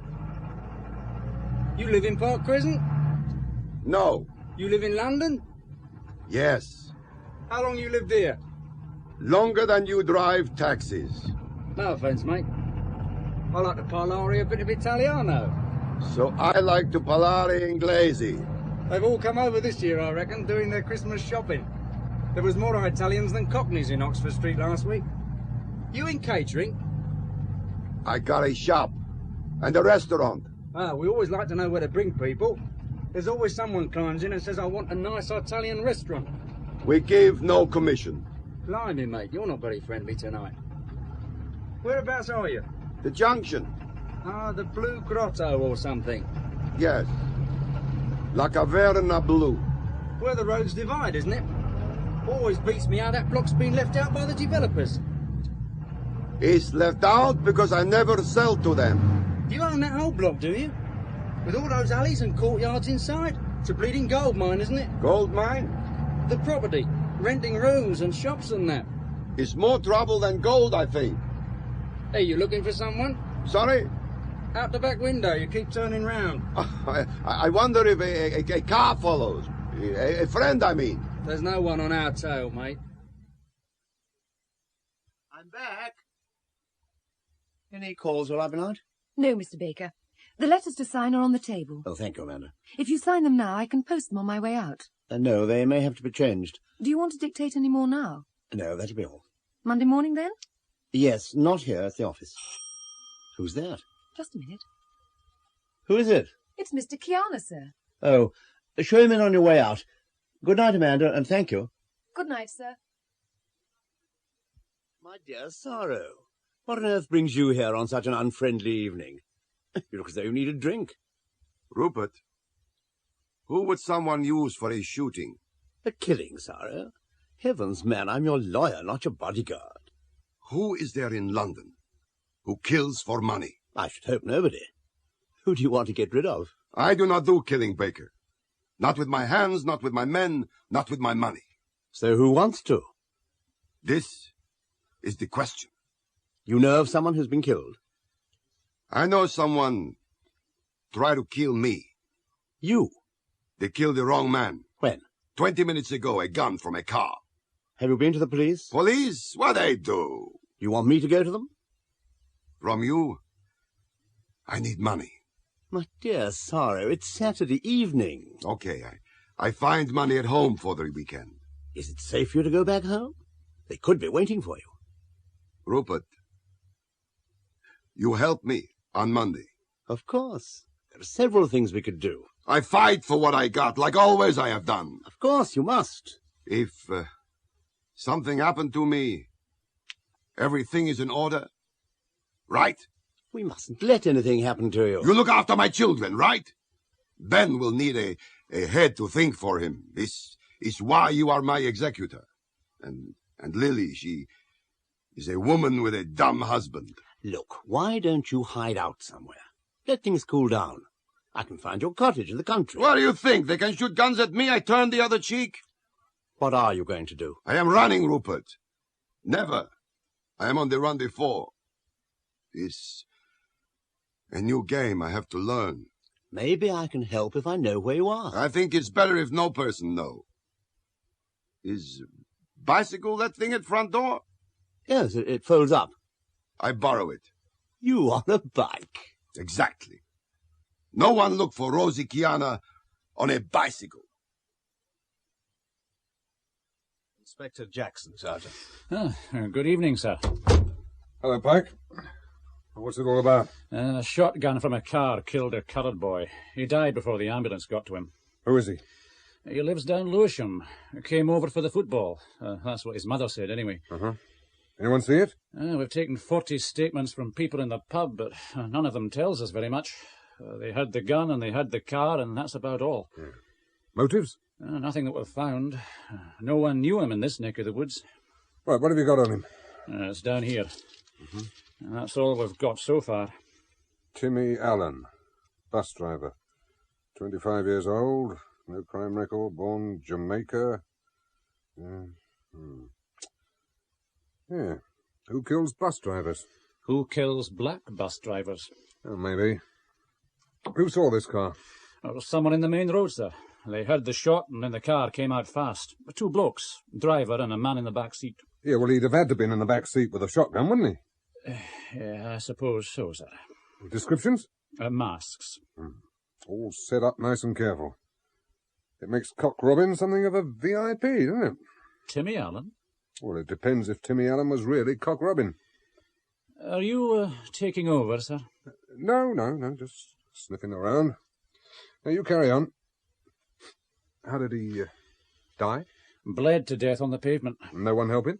Him crying and everyone watching. Well, that's how we found it. Poor kid. Depends why they killed him, sir. Well, it's a hell of a way to die, Sergeant, whatever the reason. Who's the boss in here? The publicans in the bar, sir, playing the piano. They seem to call him Chris. Right, let's meet him. Are you the landlord?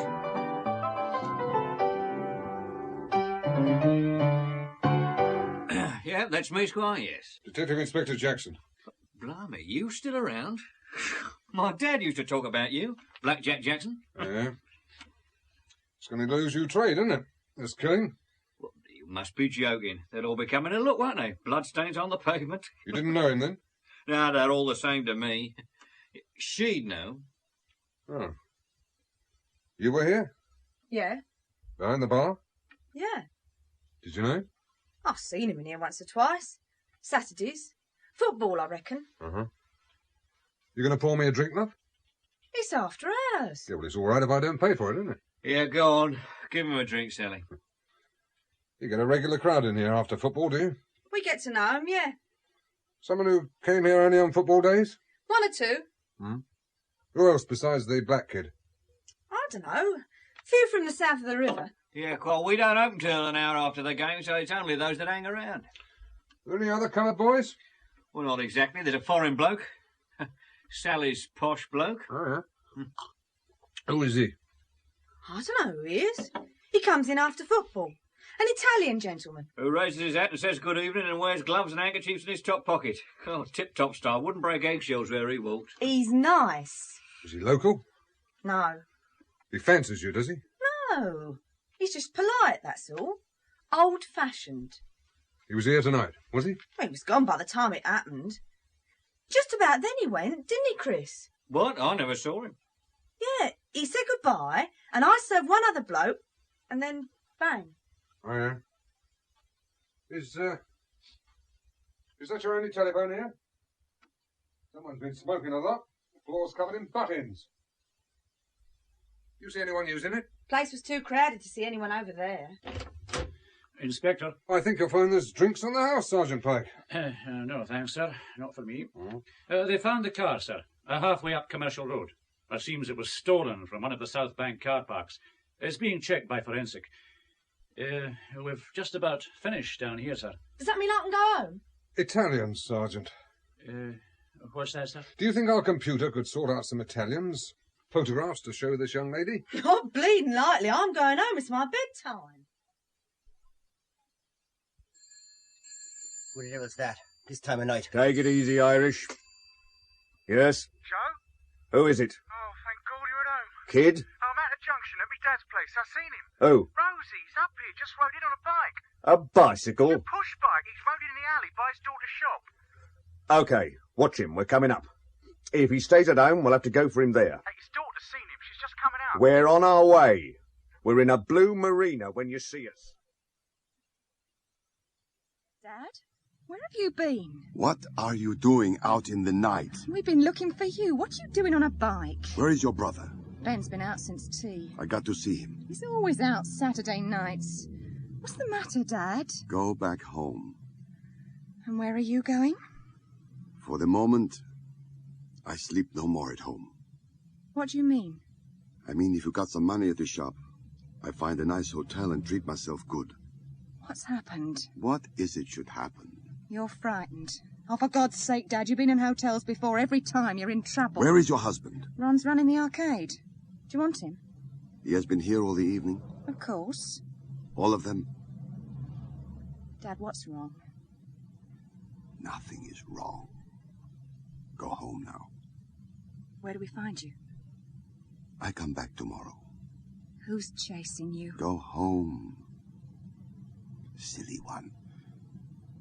I'll tell Ben you're looking for him. No. You tell Ben nothing.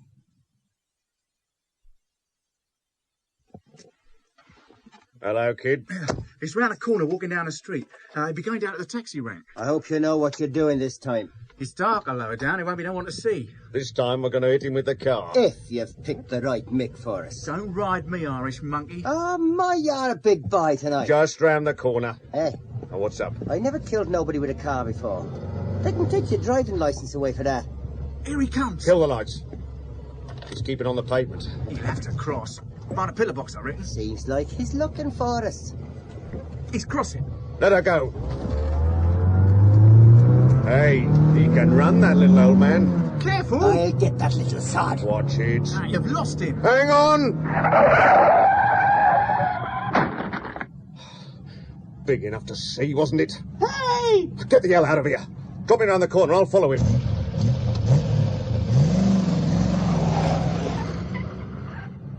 Get his number! Did you get the number? Yes. You see what he's done to my car? Oh, he's bad driving. Excuse me. Hey, come back! I need your name! Hey! Hey, you! You know what time it is? 3 o'clock. My mum's going to kill me. Yes, your mum. I've got to be back in the pub 12 o'clock in the morning. And me in church at 10:30. They'd never let you in. Right, there. Now, that's the last pile. Then you can go home. Oh, I didn't know there was that many Italians in London. They can't all be villains. Villains, victims, fugitives. That's him. Rosie? That's never his name. Are you sure about him? It's nowhere near home for him. Of course I'm sure. You said he wouldn't get him into trouble. Masters, a car to take the lady home. And send Sergeant Pike in, will you? Right away, sir. I'm not going home in one of your cars. Well, then you'll have to walk. He can drop me at the end of the road, can't he? Well, you tell the driver. He'd do anything for you this time of night. See him try. Rosie. You said it wouldn't hurt him. You fancy him, do you? Why'd you call him Rosie? Well, it used to be his nickname. We're old friends. You hurt him. I'll never tell you nothing more. We're here to help you all. Didn't they teach you that at school? There's a car ready, sir. And the sergeant's here. Right. Well, thanks for your help, Sally. Yeah, sure. Where's she going, sir? We've found our Italiano, Pike. This one? Yeah, Rosie. Rosie? He'd have your front teeth taken out if he heard you say it. Rosario Chana. Chiana, sir. CH is spelled here. H hardens the C in Italian. It's Chana to me, Sergeant. Yeah, doesn't look much, does he? The Latin lover gone a bit long in the tooth. Long just about everywhere, so they say. Had quite a reputation in his time. And a record? Oh, a small-time racketeer. Women, fruit machines, rent protection. Oh, I've never heard of him. Very tight he is. An old-timer. Even the East End gangs couldn't get through to him. What's his patch? Over the river. He has the block down the junction where the two main roads split. Ah, there's an Italian restaurant off there somewhere. Yeah, and a shop. That's his front. His daughter runs the shop and his son runs the trattoria. Trattoria, sir. Thank you, Sergeant. You think the shotgun was meant for him? It's nasty, isn't it? Gang warfare and vendettas. Bad for statistics. So where do we go from here? Where does Rosie go from here? Bathrooms through there, sir. You would like morning tea? Thank you, no. Tell me, is true that no one come into the hotel without a desk stop them? A house rule, sir. We have celebrities who have to be protected from journalists. No back entrances? Staff entrance and fire escape are controlled by the porter, sir. Thank you. Thank you, sir.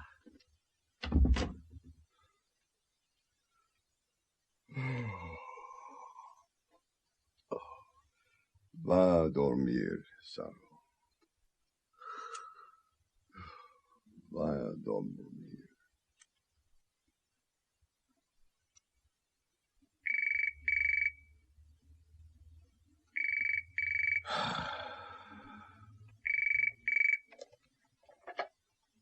Yes? Rosie? You're an old man, Rosie. Who is this? You can't hide nowhere from us. You can't come in. No one comes in without a check. We don't want to come in. We're waiting for you to come out. I will find who you are. No one put a gun on me.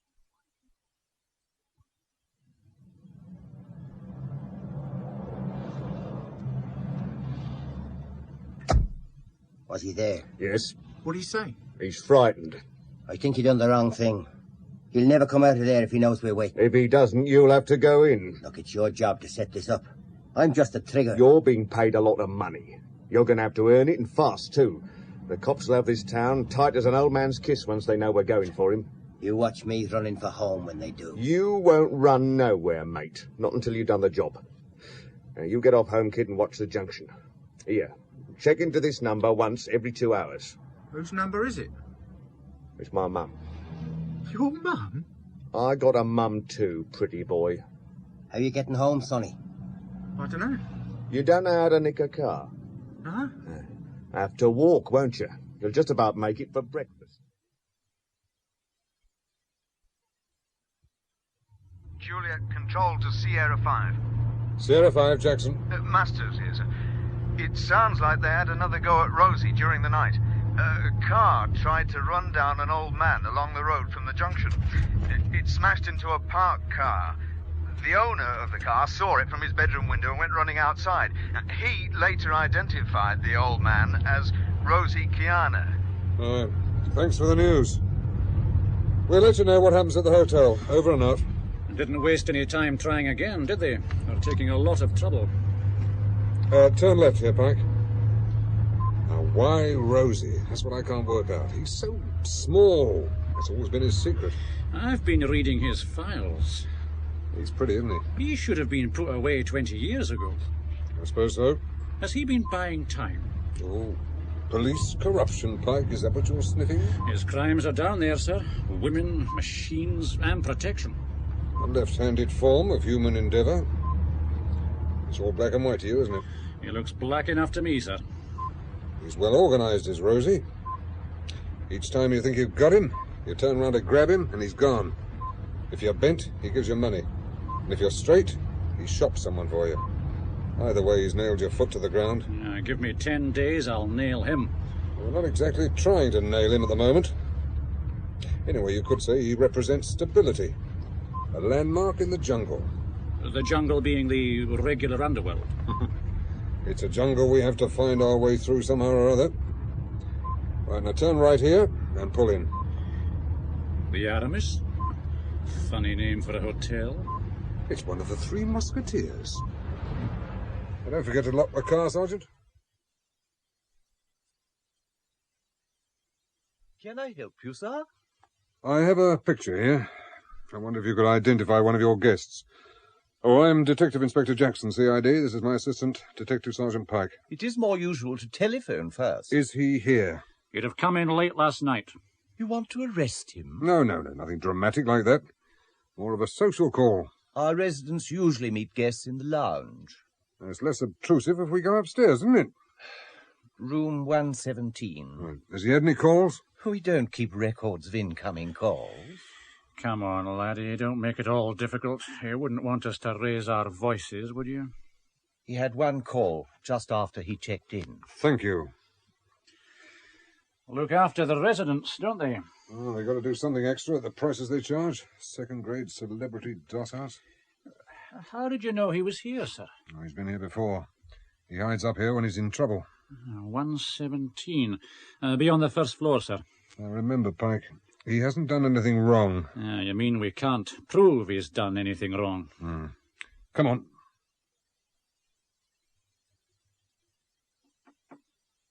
Who is it? CID. What do you want? Open up, Rosie. Black Jack. Inside, I think, Rosie. We don't want to embarrass the management. What do you want? You want free knock with one of the girls? At my age, Rosie? It's no use looking at my colleague. Sergeant Pike's a very serious young man. I think he thinks he's going to bust you. Hello, sonny boy. Oh, colour TV. You're paying with your credit cards, are you? We'd better have some breakfast, I think.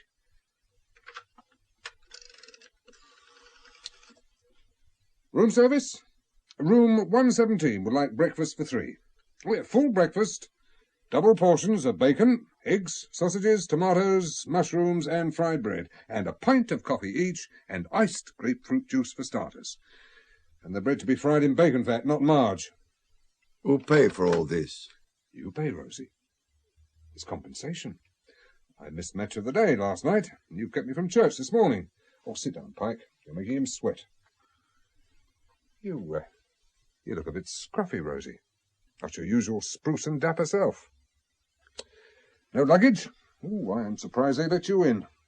Are you running away from someone? I thought Black Jack knows everything. Are you being offensive?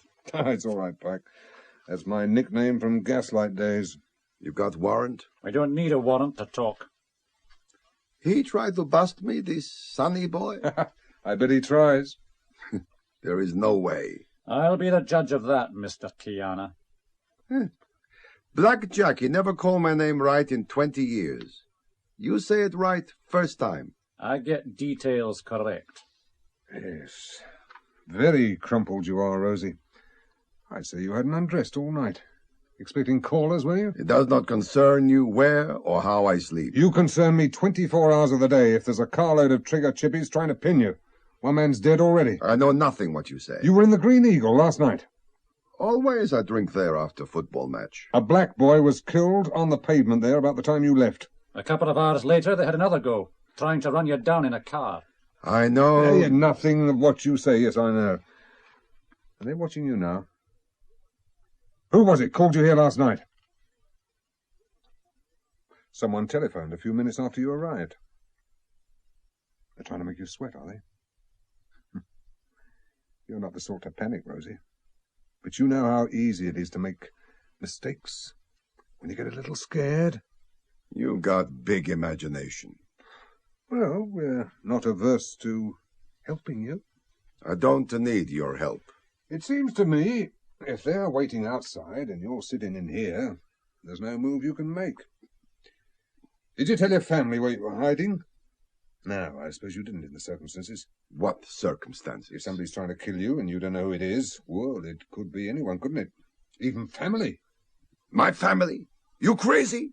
You know what Italian family is? Not like your miserable homes. We are together, all of us. Yeah, even your kids, second-generation Italian, corrupted with English ideas. I don't talk of my family with you. There's your Benjamin, compulsive gambler, isn't he? Maledetto. What's he got himself into a mess, eh? My son got nothing to do with things that happened. Ah. Finalmente. We agree that something has been happening. 2 accidents. Not connected. It's unlucky Saturday. Maybe. Come in. Oh. Now that smells like heaven in early morning. Right, lay it all out for us. Yeah, none of your poisonous pasta in there, Rosie. I tell you what, it makes me feel so good. Me and Pike here will help you after all. Give you some breathing space, eh? Waiter, bring us an ice bucket and a bottle of your most expensive champagne. Black Jack. Masters, that man's mad. Champagne and a 3-course breakfast. Then he ups and we escort Kiana back here to the yard. And just when I'm thinking that now we can get down to serious interrogation, what happens? He shows him out the back way and fetched him a taxi. Oh, Black Jack. Then I ask him, what about a tail? We don't want to lose him again. So the inspector says, well, go with him if you want, but he'll lose you. He's too good. Did you go? I lost him, just like the man said. He dropped the taxi and dived into a gent's, and I went after him. And he turns round and says, "You want to pee for me, sonny boy?" Right out in front of a crowd. So I went outside and waited for him, didn't I? Felt like a bloody fool. And? And he climbed out a window round the back. By God, I'll nail him. Bad luck, Sergeant. How many men have we got on now? You, me and the boss. The other squad's checking out Timmy Allen down in Lewisham. I'll be finished any time. When they come back, I want 2 good men on the junction, ears to the ground. Looking for Rosie. I'm building a file. I want a case against them. But Kiana and his whole setup. We're on Timmy Allen, Sergeant. Officially, I mean, they're creating upstairs about getting it wrapped up. Pussyfooting with the darkies, aren't they? Anyway, the 2 cases are connected. Skin ya. Blackjack? I'll meet that when it comes. Why do you think he did let Rosie go? Oh, damned if I know. I'd give a month's pay to know where he's gone. Good morning, Sally. Hello. Not like you to come on a Sunday morning. You have a drink with me? Oh, Ta. Yeah, one for me as well, then? So, one for the music gentleman also. He's the landlord. Many people in here today, landlord. Well, they've come to see the blood, haven't they? It's a rough pub. Well, you'd know more about that than me. You moved away very quick last night. So, cheers. Yeah, cheers in Italian. For a celebrity. I beg your pardon? She found your picture in the National Gallery. It was the fuzz. They made me pick out your picture last night. I'm sorry. Oh, it's not your fault. I didn't like doing it. I was not concerned in what happened. No, of course you weren't. You know something? You've been coming in here every other winter Saturday for as long as I've been here, and no one's ever known who you were. It's not my part of town. No.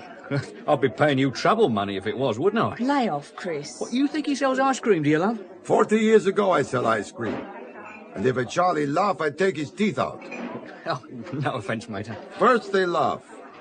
And if you do nothing, the next time they turn your barrow over and break you up. Yeah, that's right. I mean, we've all got to look after ourselves. Get big enough to turn over the next fella's barrow.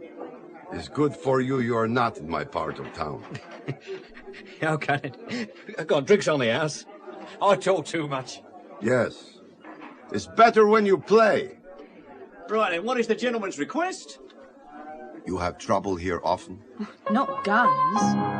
Fighting on Friday night? Sometimes. You are never frightened? I suppose so.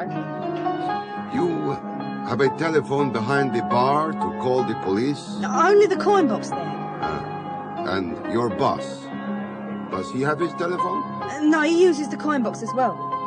So, is only one telephone in here? Yeah. You remember someone in there last night? Why? I remember someone. You were playing. Yeah, well, the phone rang, didn't it? I went to answer it, and whoever it was hung up. Then about 10 minutes later, a bloke went in the box to make a call, and I never saw him come out. He could have been in there all the time. You know who it was? Well, interested, are you?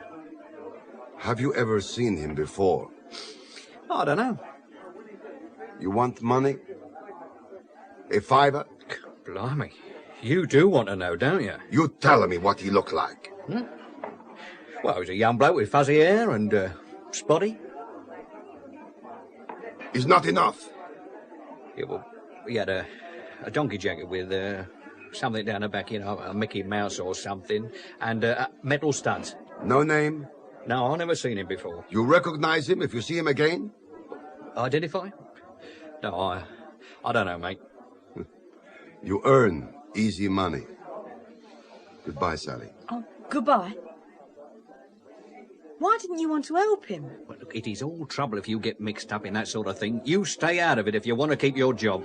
Cool, isn't he? I mean, if there's people after him... Unpeel him, I expect you'd find he's frightened sick. Sally! Serve the customers, love. Message from East Ham for transfer to Juliet Control. Rosie Kiana seen entering the Green Eagle 1320. He stayed 5 minutes, picked up a taxi on leaving, and is heading south. Presume back home to the junction. Acknowledge, please. Dad, you're back. I'm busy in the kitchen. I'll be with you in a minute. Where's your brother? He's sleeping. At this time of day? Last night I come, he's not here. Today I come, he's sleeping. It's Sunday. He was out all night. Ben! Ben! It's the one day of the week free for your sister, and she's shut in your kitchen doing your job. And you flat on your bed. You looking for something? I not like locked doors. It's my room. What about pickups? Well, the boys have been out doing them. I want it done strong, no excuses. If someone don't pay, you tell them. Sure. Anyone short? Oh, Costa's only paid off. So push him. Well, what's the hassle, Dad? I want no problems, like you disappearing when I need you. Well, what about you? You were gone all night without telling anybody where you was. You're still in your posh hotel, are you? How you know I'm in a hotel? Well, that's what you told Lily. How much money the girls take last night? I wasn't there. Where you were? Well, you know damn well where I was. Playing tables, blowing money. It's my wage packet, Dan. Which club you playing? What business is it of yours? You work for me. I'm your son, goddammit. You treat me like a delivery boy. You run a restaurant. You think this makes you Mr. Big? I organise the pickups, I organise the women, I run the machines. I run the whole bleeding outfit as a 40 quid a week, 35-year-old delivery boy. I'm in trouble, Ben. They tried to kill me last night. Oh, big Sandy joke. The shooting. What shooting? It's all over the newspapers. What happened? A shotgun from a car. You're kidding. I think they have one man inside to say when I come out. Inside where? The pub. They hit the wrong man. What happened to him? He's dead. A black boy. I say hello to him, I hold the door for him, bang! Dead. God. Then they try later with a car to run me down. Who are they? You think I know? I know only one of them. Who? The one who is on the telephone in the pub. He must be someone knows me. So it's possible we know him. A young one, fuzzy hair, spotty, and the jacket with Mickey Mouse. Yes, and metal buttons like the motorbike boy. Oh, studs, metal studs. There must be hundreds of kids around here dressed like that. He comes from here? Well, if he knows you, where else do people know you? You look for this boy for me. Of course I look, Dad. We'll all start looking. You going to stop here now? They find me too easy here. We're all here. You're safe here, Dad. I will be safe again when I find who it is puts the gun on me. I cannot find him sitting here. Like you can do no job lying on your bed like a pig. You get dressed and go to your kitchen. Your sister, she come with me. Lily! Lily! Did you find Ben? We've been talking. Talking or fighting?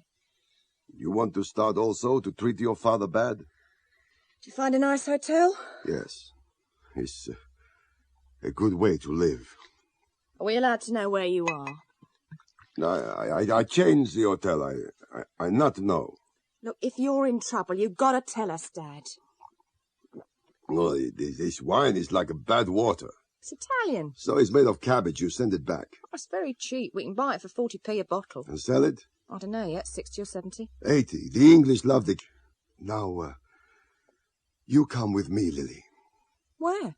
We look for someone. A young man who wears Mickey Mouse on his back, fuzzy hair and spotty. You know someone? Who is he, this Mickey Mouse bloke? What's he done? I never say he done something. Where's the van? Out the back in the courtyard. I get in the back. You drive.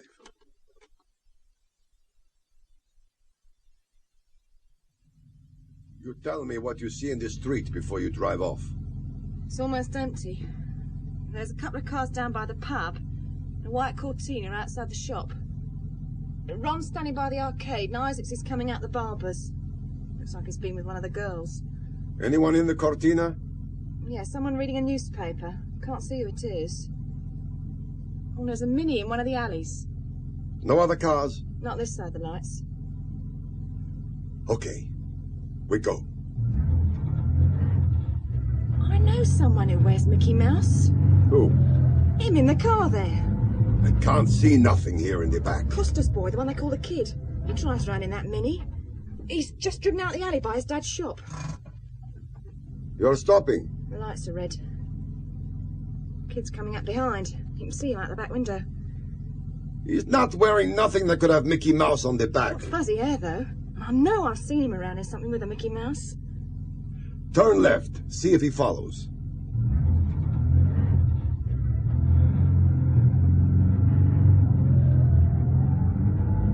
He's coming. Go left again, into the alley behind Costa's shop. Anything wrong? Do you want me to fetch Ron? When we get there, you wait in the van.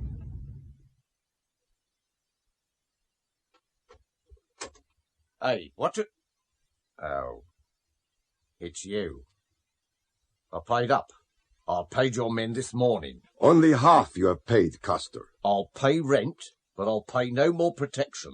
What is this protection? It's a subscription you pay for neighborhood insurance. Your day's over, Kiana. A shop can have bad trouble. People not to pay bills, stealing, any kind of trouble. My boys sorted out for you. Someone went for you Saturday night. It's you who needs protection now, mate. Who tell you this story? Everybody knows. Everybody knows. You sure you not know more than someone else? You and your son? I don't know what you mean. You pay back this evening, or you have trouble. Dad, you see anybody come in, Dad? The boy'll give you trouble if he finds you here. Oh, your boy.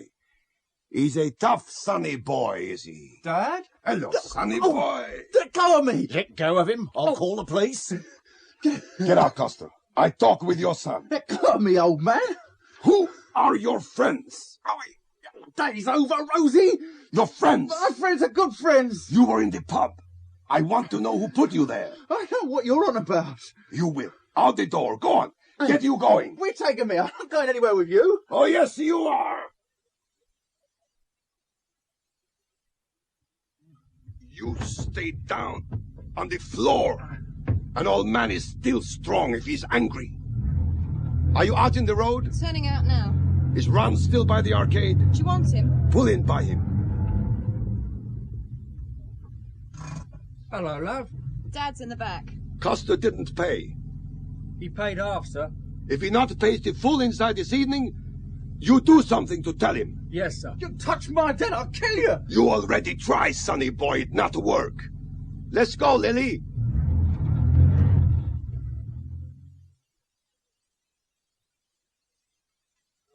Four in the afternoon, already dark. Gloom of glooms. They're on the move again. In what direction, Pike? The Elephant. Oh, yes, sir. Your chief on the line, Inspector. Hello? Jackson? So? I hope you're not sticking our necks out too far. What, Rosie? If he's a target, shouldn't we be sitting on him?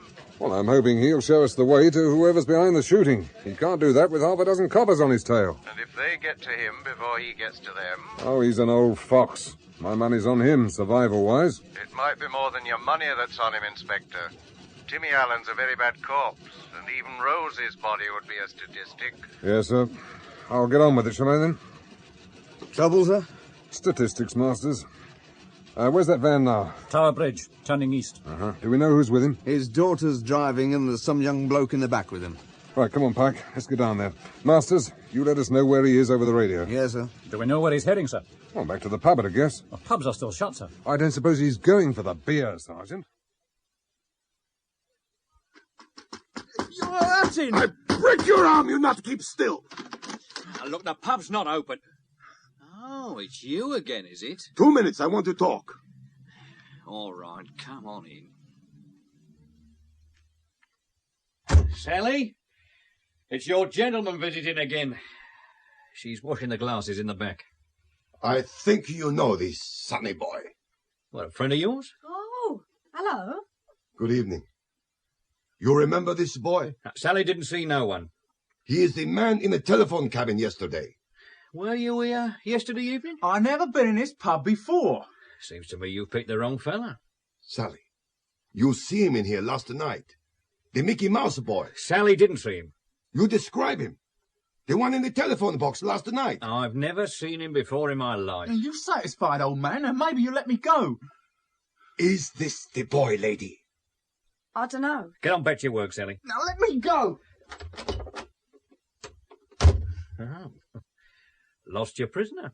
I know where to find him when I want him. Why you change your mind? You want money again? I have a short memory. You frightened? Just careful. I think the police ask you the same question.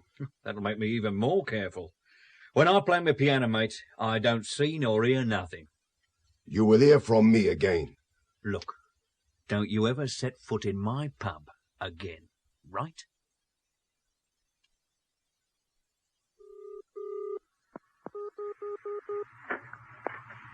Joe, he picked me up. Who picked you up? Rosie.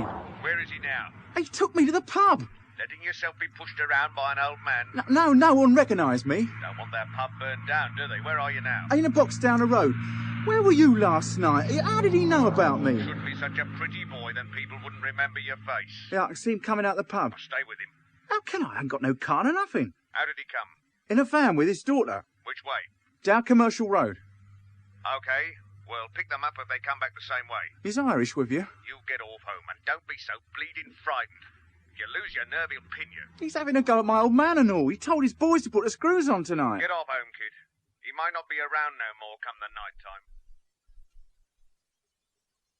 Juliet Control receiving. We missed them at the pub, but we picked up the van turning west out of Greengate.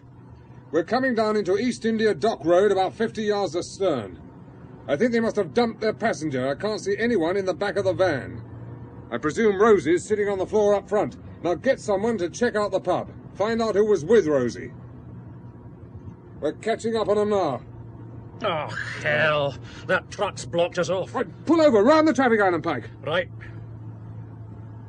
What's happened? We were held up by a ballast lorry. Do you want another car, sir? They're not there. Must have gone left down the side street. Yeah, the lorry's gone as well.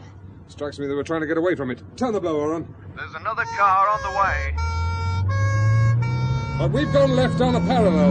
Any number for the lorry, sir? No, it was obscured, covered in mud. We're turning left again. We should head them off at the end.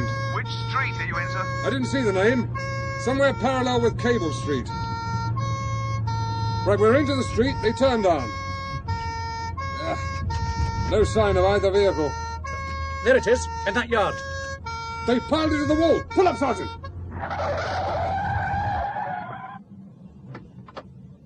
Sergeant Pike here. Better have an ambulance and a forensic team. Rosie! What's happened, Sarge? It looks like the lorry has forced the van into the wall and crushed it from behind. Oh, hang on. There's someone there. It's the girl. She looks all right. Lily! Where's your dad? Keep away! Are you all right? Get away from me! Where's your father? Who are you? Police. You're too bloody late. Is he in there? He'd be dead if he was. He was with you 10 minutes ago. He got out. Did you see who they were? Didn't see nothing. They had masks. And they ran off? I jumped before we hit the wall. By the time I got up, they were off in a car. Oh, one in the lorry and one in a car? They were trying to kill us. They were trying to kill him, Ben. That's what it was last night at the pub, that shooting. Well, why did you let him go off on his own, then? Oh, he'd been dead with me. The back of the van was all smashed in. 2 of them there were, lorry and a car. They forced me off the road into a wall. And you say Dad had Costa's boy with him? Only as far as the pub. Did you go in with them? No, he told me to stay in the van. When he got back and Costa's boy wasn't with him, I said, it wasn't him then. Dad said everyone's too frightened to talk. Those were his words. Everyone's too frightened, he said. Who can it be, Ben, to have got everyone so frightened? One of the Gerrard Street mob, maybe. Dad's never been anywhere near drugs. No, but he's kept him out of this area, hasn't he? I mean, each time they've tried to open a shop or a chow house, he's given them the frighteners. He's been making that mistake too often, Lily.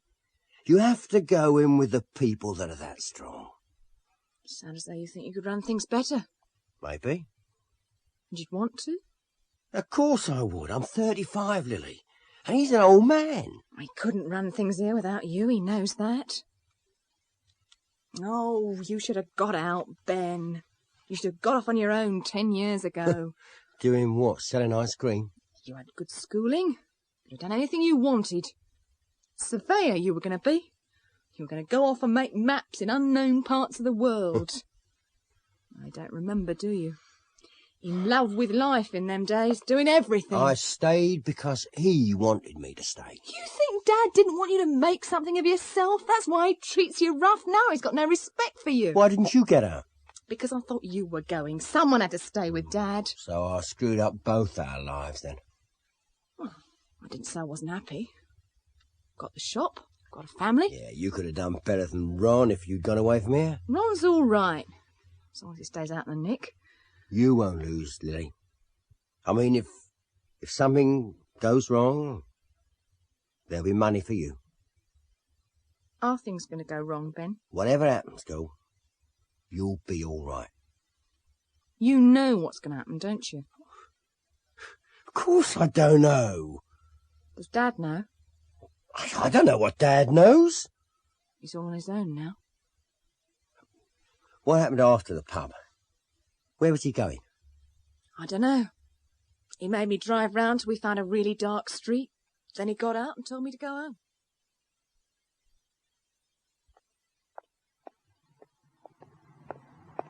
Good evening. Oh, holy blimey, you gave me a fright. Hiding in dark doorways. I beg your pardon. I wait for you all evening. I must ask you about that boy. Chris didn't want me to say nothing. He can't know if we meet and talk here. Well, the police come after you left. What did he tell them? Same as for you. Nothing. It was him, that boy. I don't know. I really don't know. Because you are frightened, you don't know. I am also frightened. They say that black boy was a mistake. They say it's you they're trying to kill, whoever it is. So it appears. Who are they? I know nothing. It's why I asked you if that boy was at the telephone last night. It was Chris what saw him. But he was lying this evening when I asked him. Yeah, I reckon he was. You're not sure? Yeah, I'm sure. That bloke was in the pub last night. Oh, I didn't see him on the phone, but I know he had a couple of beers. Why does he want to kill you? I'm not a good man. Not a very nice man.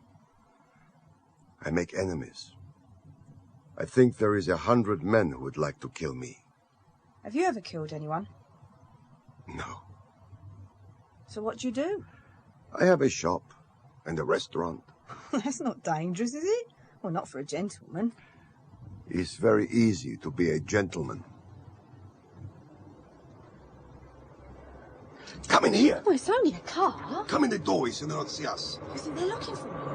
All evening they look for me. What are you going to do? For the moment, I do not know. I am no more sure what to do. I have to get home now. Yes, I not keep you. Thank you for your help. Well, where are you going to go? We only got 2 rooms, me and me mum, and one of them's a kitchen. I give you a tenner to stay in your kitchen tonight. 10 quid? You could hire a taxi home for that much. Home is the first place they look for me. Where did you sleep last night? Hotel. Everybody find me. Well, I walk you home even if we say goodnight. A lady should not be alone in the streets so late at night. It's only 10 yards round the corner. You are not afraid here? No. I would be afraid. When I do not know who lives in every house, behind every door and window, then I'm afraid. I came from a village when I was a young boy. In the village, I know everyone. Do you know everyone here? I used to, before they pulled the street down. They only left us standing because of the laundry downstairs. They tried to buy me out, all my houses, to pull them down, to build sky castles. That's it. Oh, it's a palace. Only a laundry.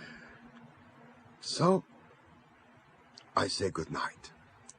Yeah. Well, you'd better come in if you know where to go. This is the kitchen. You don't have to whisper. Is your mother not sleeping? Oh, Mum. That's where Mum lives. The basket? Mum's a sort of joke. It's me cat. I'll tell everyone I'm going home to me Mum. Keeps most people away, see? Makes it easier to choose who I want to invite back with me, doesn't it? She used to live here, my Mum. You want a coffee? Thank you, no. You had something to eat tonight? Fish and chips from a van. Yeah, I could smell them on you. I think I am a little untidy.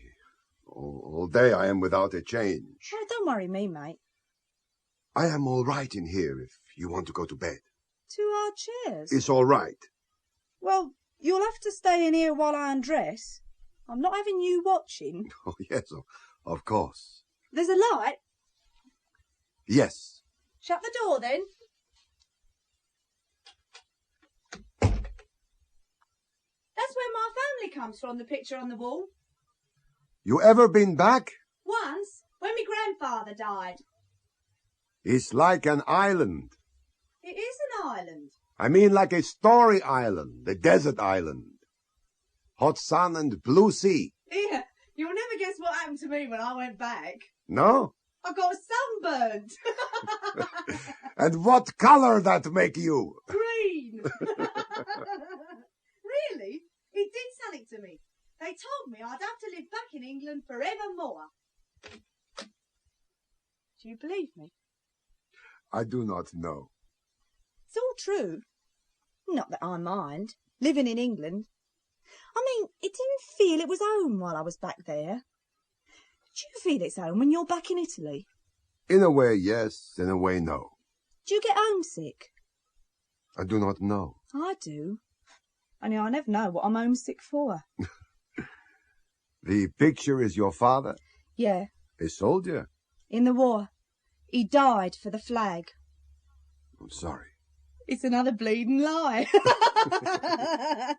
He was run over by a number 69 bus in Silvertown, drunk as 2 penguins. It's like a bomb when you laugh. Frightening, isn't it? It makes you into a different person. Yeah, black and green. Like the colors in the picture of your island. You know, I enjoy talking to you. Yes? I bet you can talk a lot. I think I never talk. Has the cat come in? No. Shut the window then, she's hunting. On the roof? Oh, it's an acre of roof over the laundry. All ups and downs and ins and outs. Like a jungle. I can see across the river out here. You can see anything in the night. It's all mysterious. You want to see it by day, makes you want to draw the curtains. Look, you can't sleep in here. You'll have to sleep in my room. I sleep anywhere, like a soldier. You've never been a soldier. No.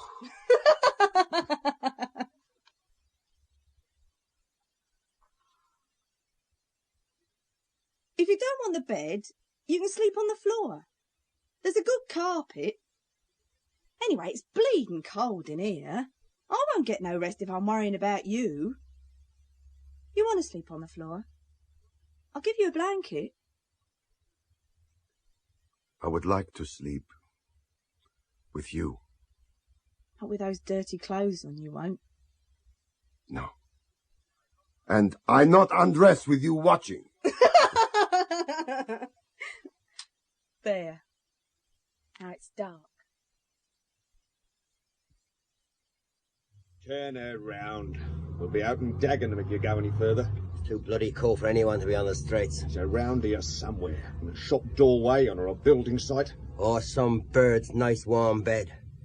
How to get that heater working? Limousine you want, don't you? You nick it next time, then you can take it back to the owner and tell him what's wrong with it. He must have gone to that pub and put the screws on. No. That's where he went with the kid. They might know where he's hiding. Fuzz'll have that place staked out for a week or more. Why did that old man go back there? Because he's tracking you down, Irish, that's why. We're tracking him and he's tracking us. And the law's tracking both of us. Fuzz has lost both of us. Too sure he is, yeah. This whole caper's got a smell about it. You keep your smells to yourself. What's the time? 2:30. 2:30 Monday morning. Enough to make anyone ill. That's the second time we've seen that car up there. Where? The Cortina. Turn left. Now, where are we going? Pull in. We'll sit tight for half hour. That's the same car the Fuzz had outside the hotel this morning.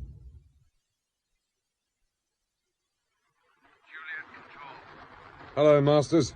I'm jacking it in. Rosie's disappeared off the map. Knowing him, I dare say he's made himself comfortable somewhere. And make sure his picture is circulated tomorrow morning. All the local stations. Yes. Anything else happened? Mr. Baker called, asking to speak with you or Sergeant Pike. Baker?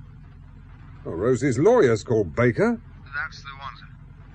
Making inquiries on behalf of his client, he said. Uh-huh. Safeguarding Mr. Kiana's interests. What was he after?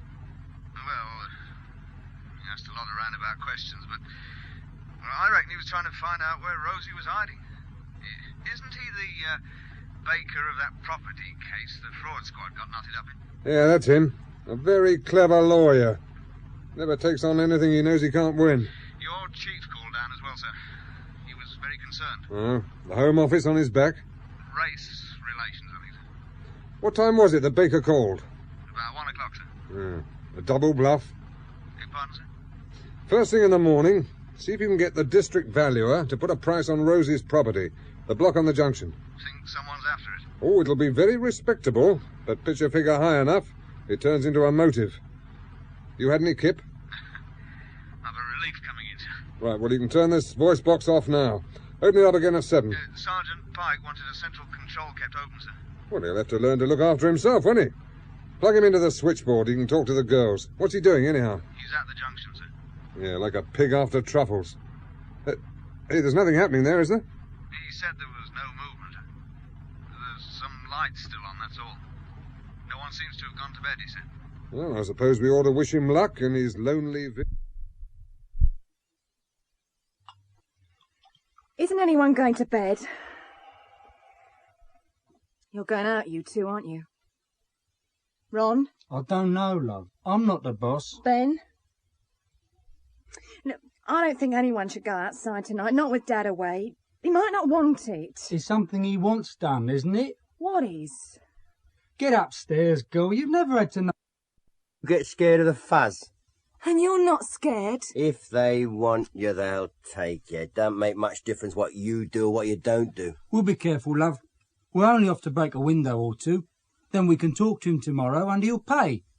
Oh, it's not Dad's style. He'd spend a week thinking, working things out before leaning on anyone. We're off balance, aren't we? We got to act tough. What's that meant to mean? They had a go at him last night, didn't they? If we start backing off now, everybody's going to turn on us. They can smell it if you start to get scared. And if the law's watching? No one will see us, girl. Maybe not. But every half brick you throw will have our name on it. What if Costa don't scare no more? What if he's mixed up in what happened last night? That old idiot? Don't make me laugh, love. He could go to the police. And pigs will fly. That he's got a shop load full of Grafton goodies. Do it tomorrow night. Shut it, Lily. Get up there, Ron. Round the back. I'll cover the other side and meet you. Ron! Call him back, Ben. There's been cops there all day. There's nothing we can do about it anymore. You make it sound like we're finished. We are finished, Lily.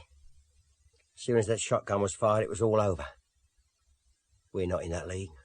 You've been acting like you knew it was all going to happen. What's that meant to mean? Nothing. I don't know. You'll be all right, Lily. What?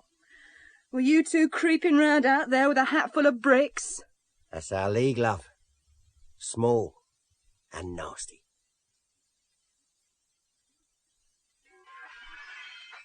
Kid! Kid!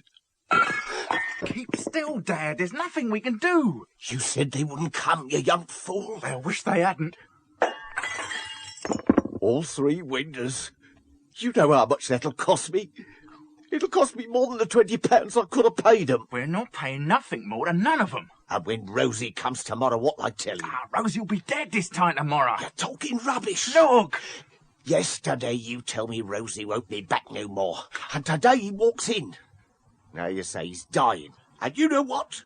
Tomorrow he'll walk in and raise the sum another 20 quid. No, he won't. Tomorrow for your games we're going to have to pay 60. Shut up a minute.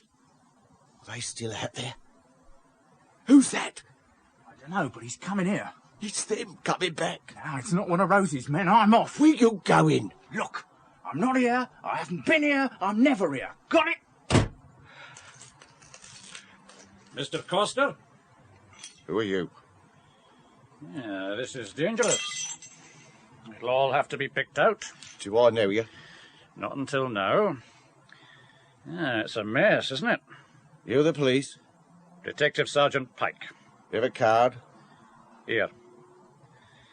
Yeah, it'll be cold in here tomorrow. Wet if it snows. Forget to pay your sub, did you? the kids. Kids from round here. And you don't know them, eh? Just school kids with nothing to do. And you'll have to board it up, or you'll get looted. I'll be sleeping in here tonight. You'll die of cold. Tomorrow I'll put in new glass. And the mob will call back, won't they? Parley, is it? First a bit of aggro, then persuasion. You're talking Dutch. A helping hand, Coster. You need it, and I need it. And with the mechanical aid of a little tape recorder, that's what we can give each other.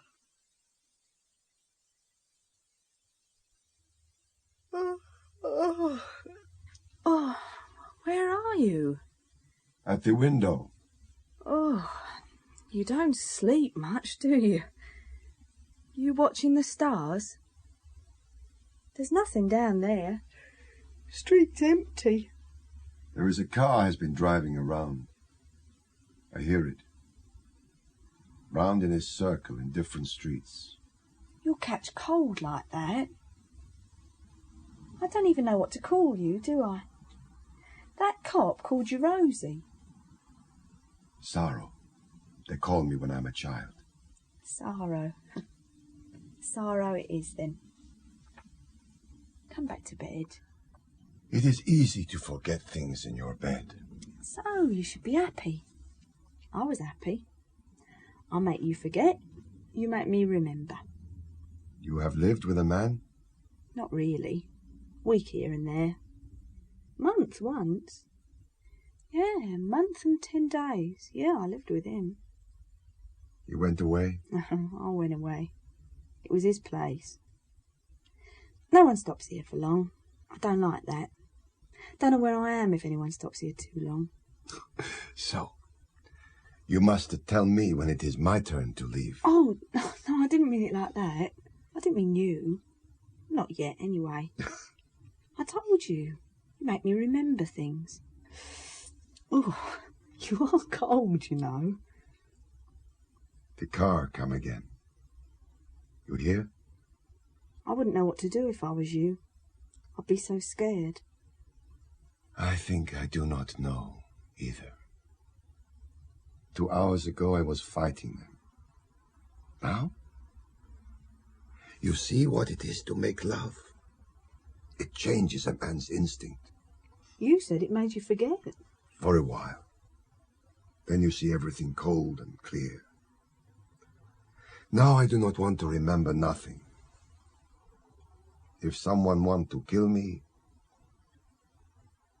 it's better to go away. Go where? Italy. Back to your village? Oh, no. To some holiday place to live quietly. Maybe you come with me. I'll be no good to you. I'm too conspicuous. It's a strange way to decide to change your life. You or me? Me. Looking out of this window in the dark and shivering with the cold. Have you decided? There is the car coming.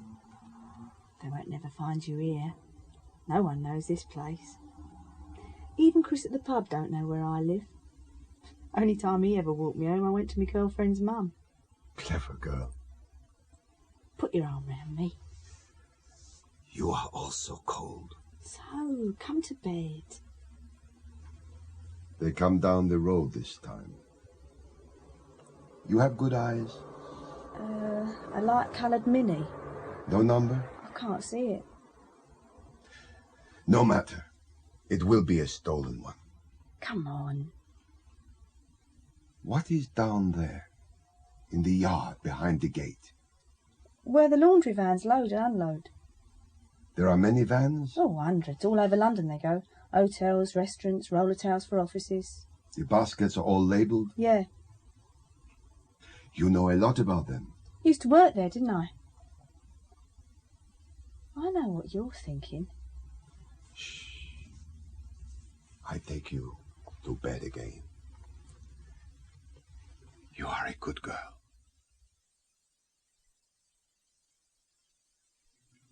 West Central to Juliet. Reference Rosie Kiana. A disturbance in Chancery Lane. 2 men fighting. The driver of a laundry van and an old man fighting together. The old man was found by the driver hiding in the back of the van. He later identified him from a photograph as Rosie Kiana. Kiana disappeared on arrival of police in the direction of Lincoln's Inn. Message timed at 09:30. Dear sorrow, thank heaven you're still in one piece. Amanda, bring us some coffee, dear. I have some money for you. Not much, I'm afraid. Your deposits are very low. I changed my mind. About the money? About everything. It's time to finish everything. You're selling up. It's your job to sell for me. I thought nothing would ever bring you to the point of selling. You have thought about it then? As your lawyer, it's my job to think for you. You want to sell the property? Is nothing else to sell? It'll take a long time. Very quick and easy if I sell to you. What would I do with it? You are my executor. What would you have done if I am dead? Well, sell on behalf of your son and daughter. So, now you buy from me and sell on your own behalf. And your family? I look after them. They're very old houses. I'm not sure they're worth very much. 10 times in the last 3 years the developers come to buy. Yes, of course, as a site. But it'll take a long time to explore the best avenues. I have no time to explore, Rupert. Is your chance to gamble. How much do you want? You tell me. 35, 40,000. One couldn't be confident of more. So you will give me 70. 70? What if I lose on the deal? You have never lost in your life. I can't risk that kind of money. 65. It's still in cash. Too much. This evening. I can't raise that kind of money so quickly. We meet tonight at the football. What football? Upton Park. 5 minutes after kickoff, under the stand on the dressing room side. You bring the money, the contract, and my son. Benjamin? You tell him nobody else. Only Benjamin. Coffee, sir. I see myself out. It's all right. Give me an outside line. It is switched through, sir. Oh.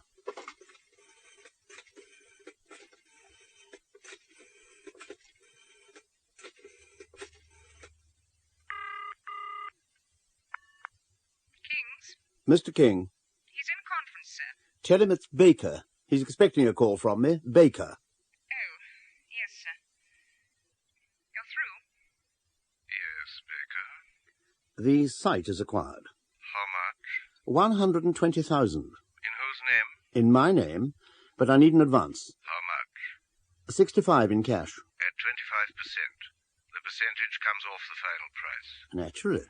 Through our lawyers, then. Wow.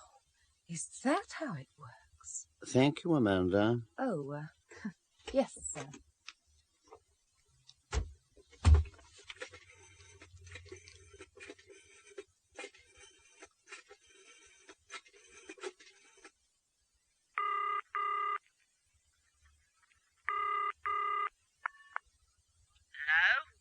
Hello? I'd like to speak to Joe, please. He ain't here. It's extremely important. When's he coming back? I dunno. Doesn't he call in for messages? Not Mondays. See, this is a very important message. Tell Joe from the man at Euston Station that everything stops. Payment as arranged, but everything stops. Well, he never calls in Mondays. Well, if he happens to call in, you do have the message.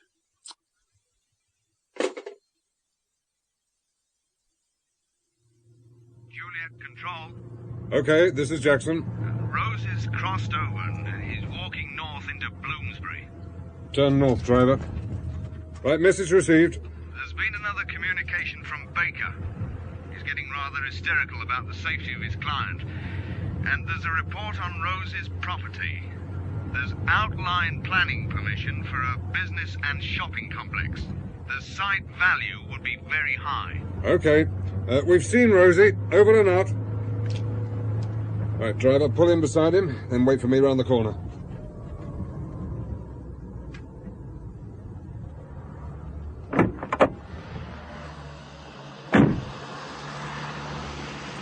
Hello, Rosie. Oh, it's you. Persecution, Blackjack. I called my lawyer. You trust him, do you? I trust no one. Especially not you. You haven't been very helpful, Rosie. Who needs the help? I need the Timmy Allen killers. If I am still running, it means I not find them. Where are you hiding? Here in the streets. No more games, Rosie. You have to tell me everywhere you are every minute of the day. And if I decide no? We run you in for assault. Assault? The laundry van driver. He loses his temper. Is self-defense. The car's waiting round the corner, Rosie. Okay. I hide now in the museum. 45 years I am in London, and I never go to the British Museum. It's a disgrace. What happens when the museum closes? Night I go to the football. Who knows you're going there? A lawyer and my son. My son, I trust. Yeah. That's it, Rosie. The family that prays together stays together. Why, the football. He knows you hate football. What better reason? It means he's not coming home for a while, doesn't it? Could mean anything. Maybe he's going to hide up till it all blows over. Ben, someone to see you. I'm too busy. It's Joe Curran. What's he want? Better find out. Hello, Benjamin. I haven't got it yet. You were playing again Saturday. You're into four figures. Someone's been leaning on the firm. It's been a difficult weekend. I've had no chance to talk about it. Your daddy's in trouble. I'm seeing him tonight. Why don't I speak to him now and tell him what I want? He's not here. He's coming back, though, isn't he? He's not here. You said you were meeting him tonight? Not here. So where? You've been stalling payments for 2 months with hard luck stories. Now here's a new one. A secret meeting with your old man when you both live in the same house. I told you he's in trouble. So where are you meeting him? So long as we know you are meeting, we're not going to push things. Tonight's football. Thank you, Benji.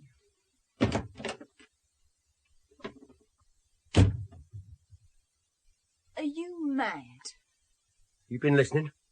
You just told the whole of London exactly where and when to find Dad. He's just a heavy, picking up gambling debts. Sometimes I wonder if you're being too clever.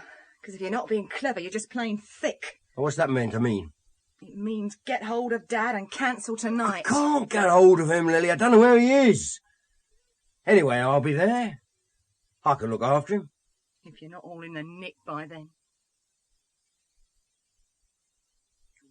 Trouble, Mr. Costa. So many broken windows. Thank you, Mrs. Williams. It'll be delivered tomorrow. Trouble is bad.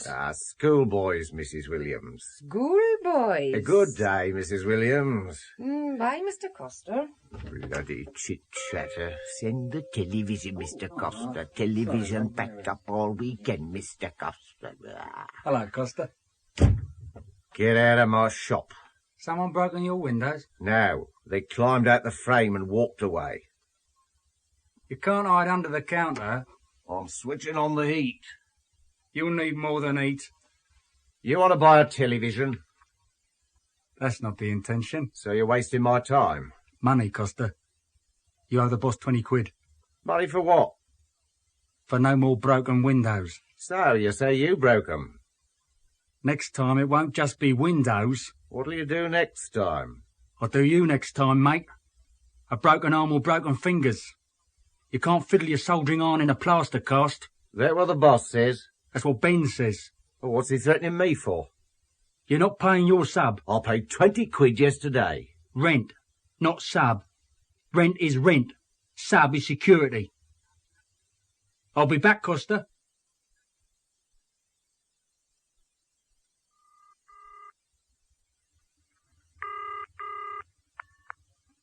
Sergeant Pike? Sergeant, this is Costa. Oh, yes? Listen to this.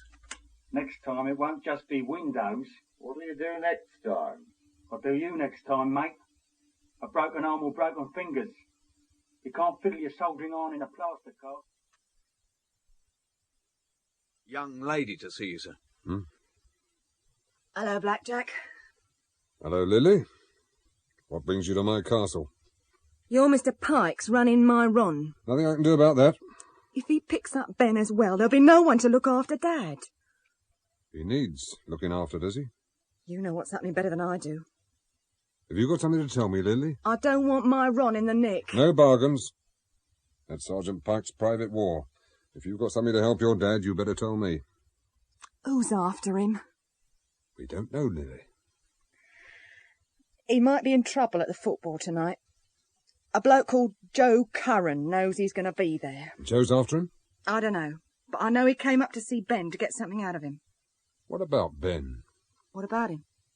Is he setting your dad up? You don't believe that. Do you? That's just sick. Card drunk. He walked into it. I hope you're right.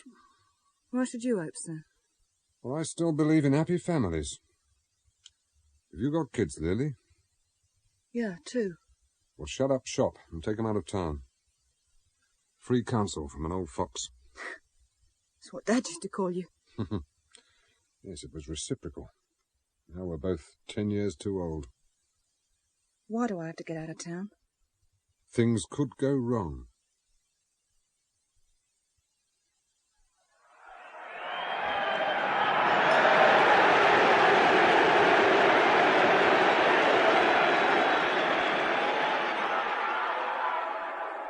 The teams are out on the pitch, sir. No sign of Rosie? No. And Joe Curran's still where he was, up in the terrace. Alone? Looks like it. Difficult to tell in the crowd. And my renegade sergeant? Still no sign of him. Yes, hello. Masters. It's the super for you, sir. Right. Yes, Chief? How many men have you got? We've got 10 plainclothes, and we've been lent another 10 of the local uniform branch. It's the trigger boys we want now. Forget the real villains. Timmy Allen's killers I want, and that's an order. We're all after them, sir. From what I heard, you spent half the day trying to cook up some property fraud. Well, the fraud's there, sir. It'll just never be proved. Normal business practice, I expect they'll tell me. A left-handed form of human endeavour. What's that? Oh, it's a line out of an old film, sir. Sergeant Pike has been rounding up Kiana's mob at the junction. Well, he'd better have a case. And you'd Yes. better deliver those trigger men. Yes, right. Yes. I'm on my way down to the ground. Rosie's been spotted, sir. And they're about to kick off. Well, let's go outside where we can see something.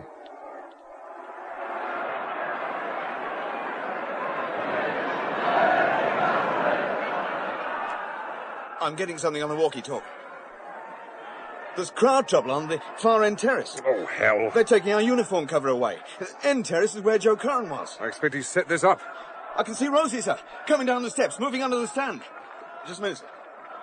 Yes, yes. Roger. Benjamin's in the ground and Pike's after him. Now try and stop Pike. We need Ben to look after his dad. And keep track of Joe Curran. Remember, whatever they do, it's going to be careful, that's for sure. We've got to get out of the ground afterwards. Oh, it looks like Sergeant Pike's arrested Benson.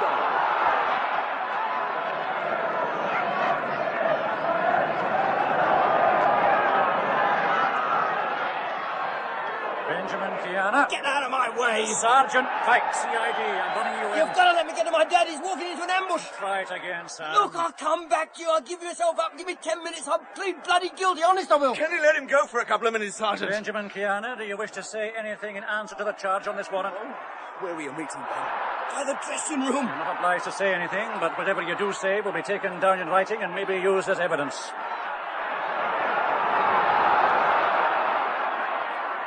Inspector Jackson!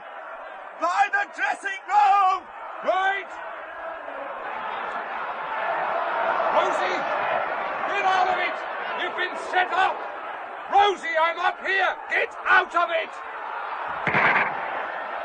Oh, God!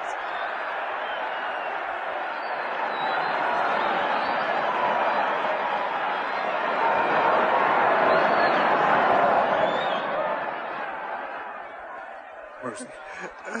Rosie, hold it together, Rosie. Where the hell did he come from? Get an ambulance. Right, now, pull it tight. Stop the blood. Was Ben? Was it my Ben? No, not Ben, Rosie. Blackjack. Yes. You not look after me so good. This a time. You set the wrong ambush, Rosie. Let me through. Let me through. I'm his lawyer. Inspector, this is an outrage. Too late. Sorry, it's me. I'm here. Inspector, you were specifically warned about the extreme danger my client was in. You shall hear more of this, Inspector. Yes, I expect I shall, sir. Ambulance is here, sir. It's too late. It was from outside the grounds, sir. A double-decker bus driven in where the team coaches park. It seems a shot was fired from upstairs on the bus. Whoever it was, he must have got away in a car. We've picked up Joe Curran and there's nothing on him. He wasn't even carrying a gun. We could try and knock something out of him. Oh, Joe Curran won't talk. He used a pro. Super's right. Well, you talk to him. You'll have my resignation in the morning. Resignation? Masters, you want to do something worthwhile? Sir? That pinstripe gentleman lamenting over the body. That is Mr. Baker. Rupert Baker. You'll find his thin black briefcase full of money from one of the great financial institutions of the land. Money and an unsigned contract. Is there a charge, sir? Do you want me to charge him? No. Kick him in the teeth and run off with the money. It's the rules of the game.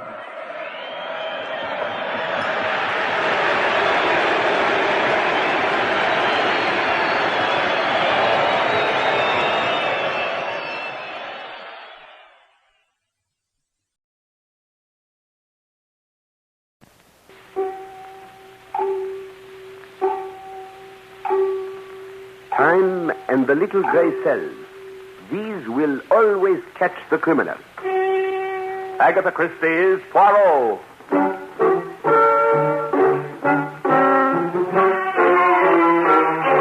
From the thrill-packed pages of Agatha Christie's unforgettable stories of corpses, clues, and crime, Mutual now brings you, complete with bowler hat and magnificent mustache, your favorite detective, Hercule Poirot, starring Harold Huber in The Deadest Man in the World.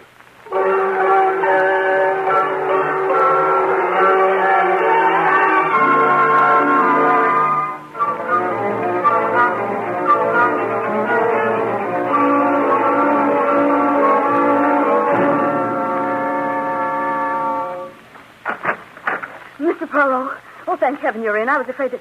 Please close the door quickly. That's better. Thank you. He may have followed me if he knows that I came to you. Mademoiselle, you have the advantage of me. You know my name. I do not know yours. But no matter. You seem to be in trouble.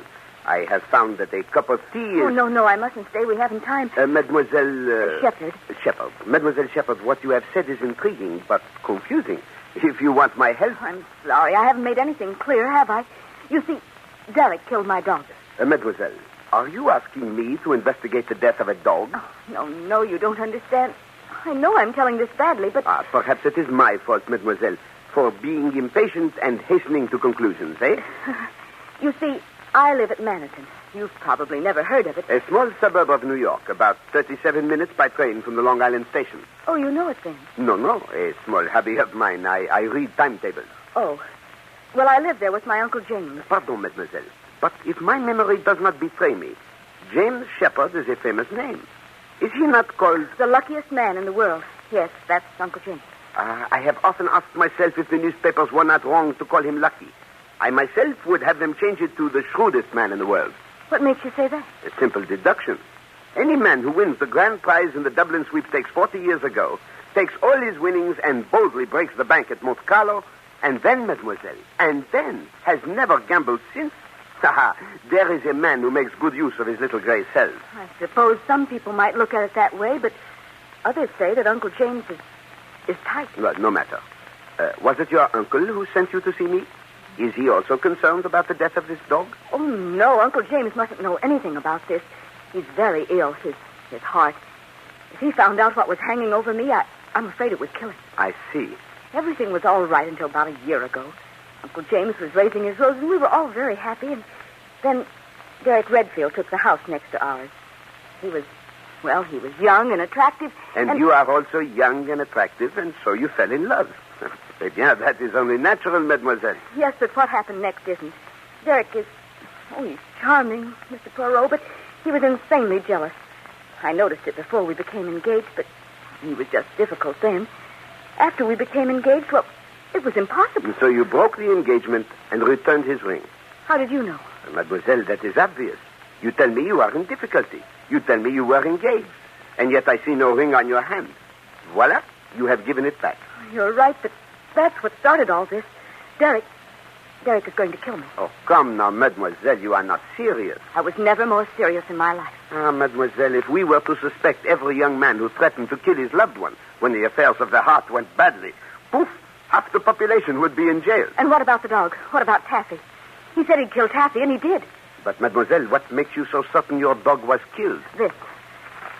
I knew you wouldn't believe me, so I brought it along. This is the meat, or part of it, that poor Taffy found in the garden last night. He ate it and died. It's horrible. Just smell it, Mr. Poirot. Yes, it is unmistakably poison. I confess this puts a different aspect on the affair. Then you will come down to Meryton and help me. No, mademoiselle? But why not? Surely you believe me. He told me he'd kill Taffy as a warning. He knew I loved Taffy with all my heart, and he poisoned him. I'm frightened, Mr. Poirot. You must protect me. Mademoiselle, I am not a guard for the body. Oh, but you must, I tell you, you must. Could you not go away for a little while? It's no use. He'd follow me. Anyway, I can't leave Uncle James. Oh, Mr. Poirot. Have you spoken to the police about this? No, they wouldn't help me. I was depending on you. I thought you'd do something. Seems funny that somebody can be killed. Somebody can know she's going to be killed. Nobody will help her. Doesn't that seem funny to you, Mr. Poirot? Excuse me, mademoiselle. I had to do that. Hysteria is not only unpleasant, but it also accomplishes nothing. I'm sorry. Would you mind raising the shade? I'd feel better if there were a little more light. Not at all.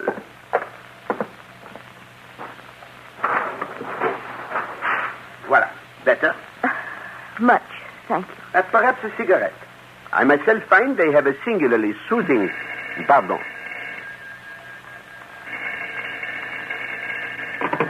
Hello? Mr. Hercule Poirot? Speaking? This is a warning. If you know what's good for you, stay away from Elaine Shepherd. Who is this? Mademoiselle, Hercule Poirot has changed his mind. You may expect me at Maniton this evening. Oh, thank you. Thank you, Mr. Poirot. No thanks, mademoiselle. I do not like people who kill dogs, and above all, I do not like to be threatened.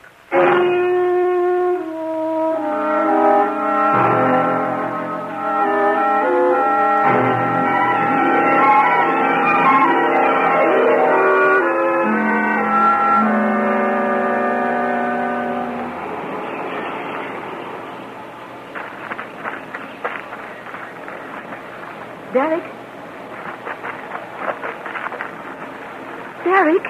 Elaine, here. This way. Derek. Oh, Derek, my darling. Anybody see you? Not a soul. I left the house the back way. You know no one ever comes here. Oh, Derek, why couldn't you come back with me on the train? Are you crazy? We mustn't be seen together now. That'd ruin everything. Just when we have it all in our grasp. All right, darling. You know best. Everything went just as you said it would. I was afraid you wouldn't see him pull up the shade. I knew he might prove difficult, but I was positive that phone call would get him. The clever Monsieur Poirot. He'll be here this evening. Sure, just the way I figured it.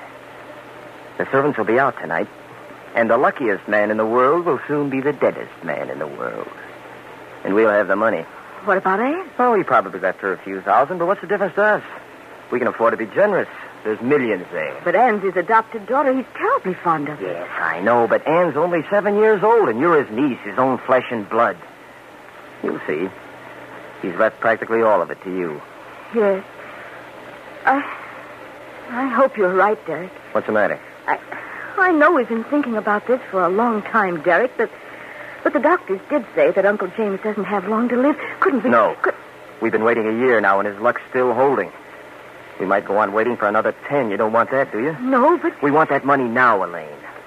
Now, when we're young enough to enjoy it. Oh, Derek, are you sure nothing can go wrong? There isn't a chance in the world for anything to go wrong. Unless you slipped up somewhere today. I did everything you told me to, only... Only what? Oh, I don't know. You're just nervous. Poirot's coming down, isn't he? Yes. Then that means he's fooled. I've got everything all set. You know what you have to do when you get back to the house, huh? I know. I've been through it a million times. That's a girl. When Monsieur Poirot arrives to stop me from killing you, We'll make him an accessory to another murder.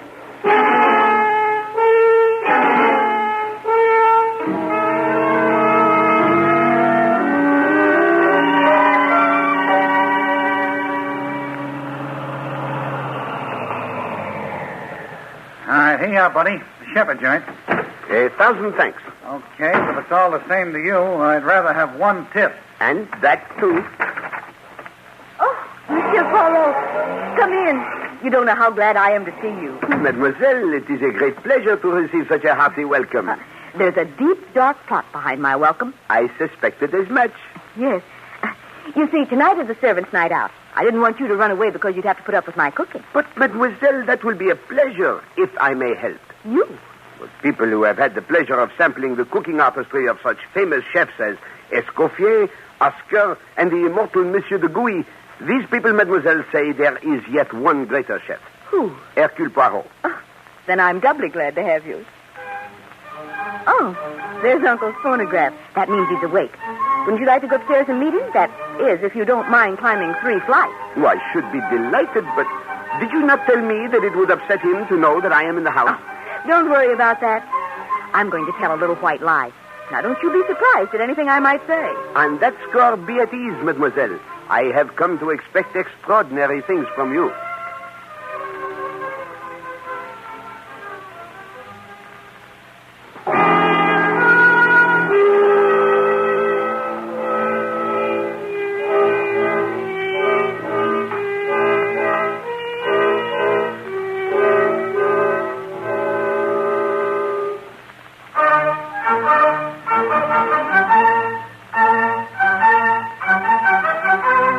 Uncle James, this is Mr. Poirot. Mr. Poirot, my Uncle James. I've heard of you, Mr. Poirot.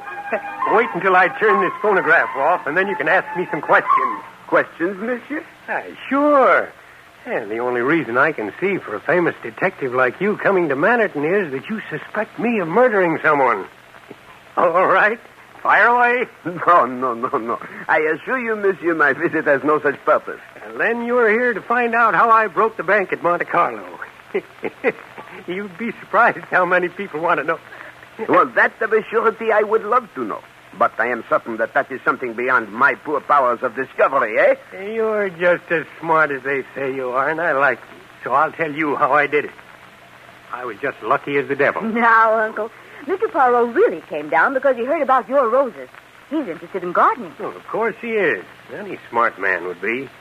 I tell you, Mr. Poirot, the roses are all right. Of course, not as fine as they used to be when I was able to get out and tend to them myself. And now my greatest pleasure is playing records on this phonograph. And a very fine machine. Mr. Poirot is also a good cook, or so he says. He's going to help me with the dinner. And so I am, mademoiselle. Now, what do we have? Well, there's a duckling. With a sauce bigarade. I insist on it. If you know how to make it. But of course. And some string beans. But I can take care of those. You just boil water and... No. It is a sacrilege. You must not destroy the flavor. They must be steamed gently, mademoiselle. And all right, you win. Come along and show me. I will indeed, mademoiselle. Directly after I have my bath, I will make a sauce bigarade that would make Escoffier himself jealous.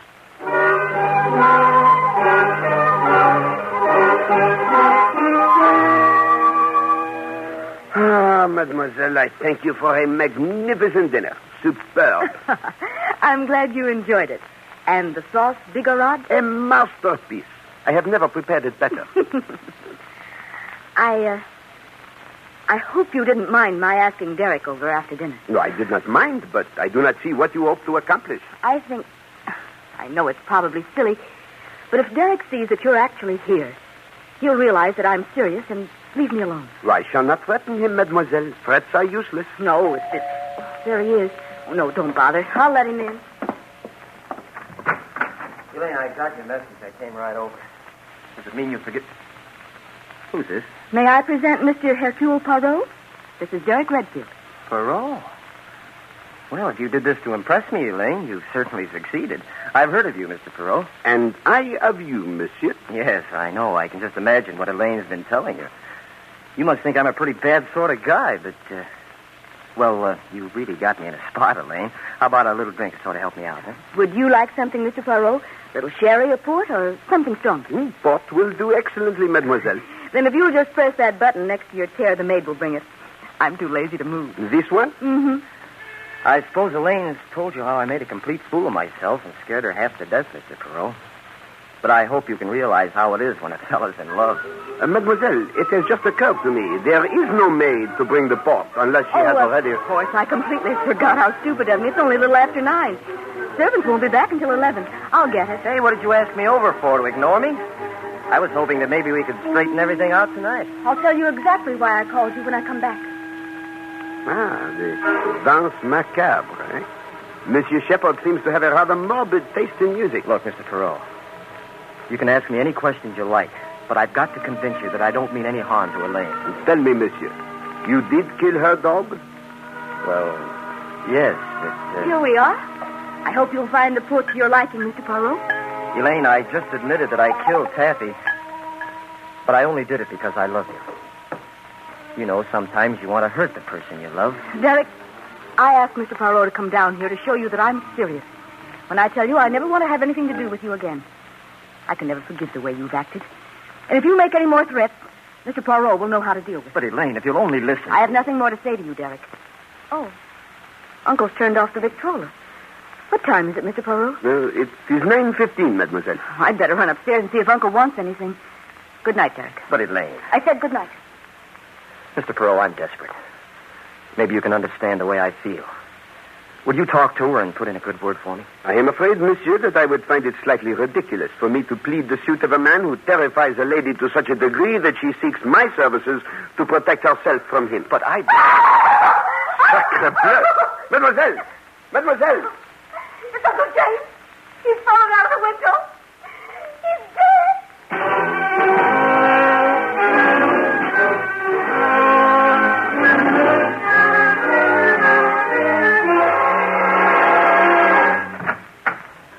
Good morning. What's your name? Hercule Poirot. And yours, my little one? Your name is funnier than mine. I'm Anne Shepard. Ah, then you are the sister of Mademoiselle Elaine. Oh, no, Elaine's my cousin. Not really, you know, because I'm adopted. Ah, yes, I see. Your father was... Do you think Daddy will be away long? He told me this morning that he went away. As to that, I could not say, but... How did your mustache get to grow so long? Daddy has a mustache, but not one like that. Ah, ma petite, very few men have. How long have you been living with your daddy? Oh, a long, long time. But you haven't told me whether your mustache is real. I assure you, my little one, it is real. Just like your hair. Oh, you have to brush your mustache then, like I have to with my hair? Oh, yes, indeed. One has to take care of a mustache, you know. Could you show me how you brush it now? I would like to, ma petite, but I have not the time. What is ma petite? It is French. It means my little one. When Daddy comes back, I think I'm going to learn French. You love your daddy, eh? I should say so. Are you going to live with us now? Perhaps for a little while. How long? I do not know. It depends, you see, my little one. Why? Is it because of the noise last night? Dis donc, do you like fairy tales? Oh, yes. Sometimes I tell them to myself. Go for a walk in the woods and I make them up. Oh, but how that is nice, eh? Perhaps you would tell me one sometime, eh? Oh, no, I'd rather have you tell me one. I like you. And I like you, my little one. Can you tell me the story about the Snow Queen? Oh, alas, that is a fairy tale I do not know. But I will tell you another one. Once upon a time, there was a great, big forest. And in this forest, there lived a very little girl. Now I've seen everything. Inspector Stevens, do you know Mademoiselle Anne Shepard? Well, hello, little girl. Hello. He was telling me a fairy tale. I heard him. But would you do me a favor and leave me alone with Mr. Poirot for a little while? All right. If he promises to finish the story. I promise. Bye. Don't forget your promise. Well, Poirot, there doesn't seem to be any trouble about this one. No. The coroner, he has ascertained the cause of death? No question about that. He died from a fall out of his bedroom window onto those jagged rocks while you and Miss Shepard and Mr. Redfield were down here in this room. Are you quite certain, my friend? You told me neither of them left the room. Well, Mademoiselle left to bring some wine, but she did not have sufficient time to run up 3 flights of stairs. And he was wearing a wristwatch, which was pretty well smashed up. The hands had stopped at 9:15. There was a medicine bottle and a spoon on the floor near the window. Now, what I figure is that he must have felt sick, got up, tried to get the medicine, and he fell out of the French windows. Perhaps. Yeah. What do you mean, perhaps? Me, I have an idea it was no accident. You mean you... Yes, my friend. Murder. What? Murder? A particularly vicious and carefully planned murder. Do you know who did it? I think so. Well, what are we waiting for, Poirot? Let's get going. Gently, my friend, gently. I think it was murder. I even think I know how it was done. But alas, I could not prove it. The murderers would get clear away in a court of law. You mean you're going to let them get away with it? No, that I will most certainly not allow. But we must annoy them, Stevens. That's the first time I've ever heard of annoying murderers. I generally arrest them. I do not like murderers, my friend. And when we arrest these, we will make certain they are not set free. The little gray cells, Stevens. The little gray cells have found a way. What do you mean? Murder breeds murder, my friend. And a murderer always repeats. If he poisons once, he poisons again. If he stabs once, he stabs again. If there is an accident once, there is an accident again. What are you going to do about it? Me, I shall help to create an accident. I am going to telephone a lawyer.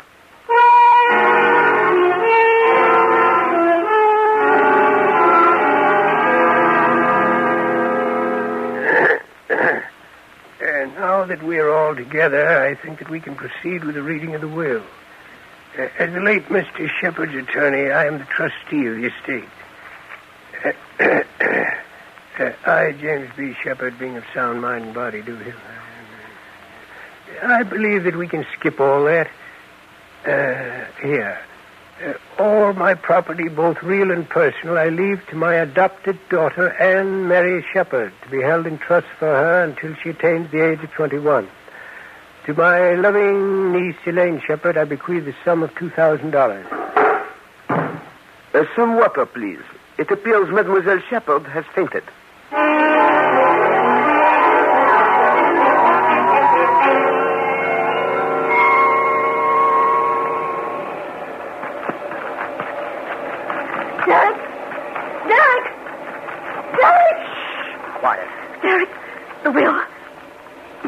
What about it? What happened?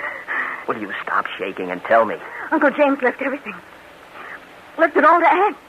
What? All of it. I don't believe it. True. We were all there. McBride read it to us. But it's impossible. Didn't he even mention you? Yes. He left me $2,000. $2,000. That's good. That's very good. What are we going to do with $2,000? I don't know. Oh, Derek, it's all gone wrong. I knew it would. I knew it. I'm sorry we ever started. We never should have done it. Hey, wait a minute. I think I have an idea. Sure, that's the solution. It's easy. What? If you'd only stop and think, you'd see the way it has to be. Derek, I don't know what you're talking about. Who inherited the money, Elaine? Why, Anne... No. No, Derek. I say yes. Derek, you mustn't. Listen to me. Remember what you said about planning things? The people who didn't think things out made mistakes. Never mind that. I know what I'm doing. No, Derek, we planned something, thought it all out. Look what happened. Even if we do something to Anne, I still won't get the money. Don't be a fool. You have to get it. You're the only living relative. Now, listen, Elaine. Inspector Stevens has gone back to New York. We're perfectly safe. I won't help you do anything to Anne. What makes you so soft about Anne all of a sudden? A bride who doesn't even belong to your family. Where does she come in for anything? Oh, Derek, I'm frightened. I won't do this with you. Oh, yes, you will. That's one thing I'm sure of now. We're together, Elaine. Together for life. Don't forget you were with me on one murder. And you're going to be with me on another.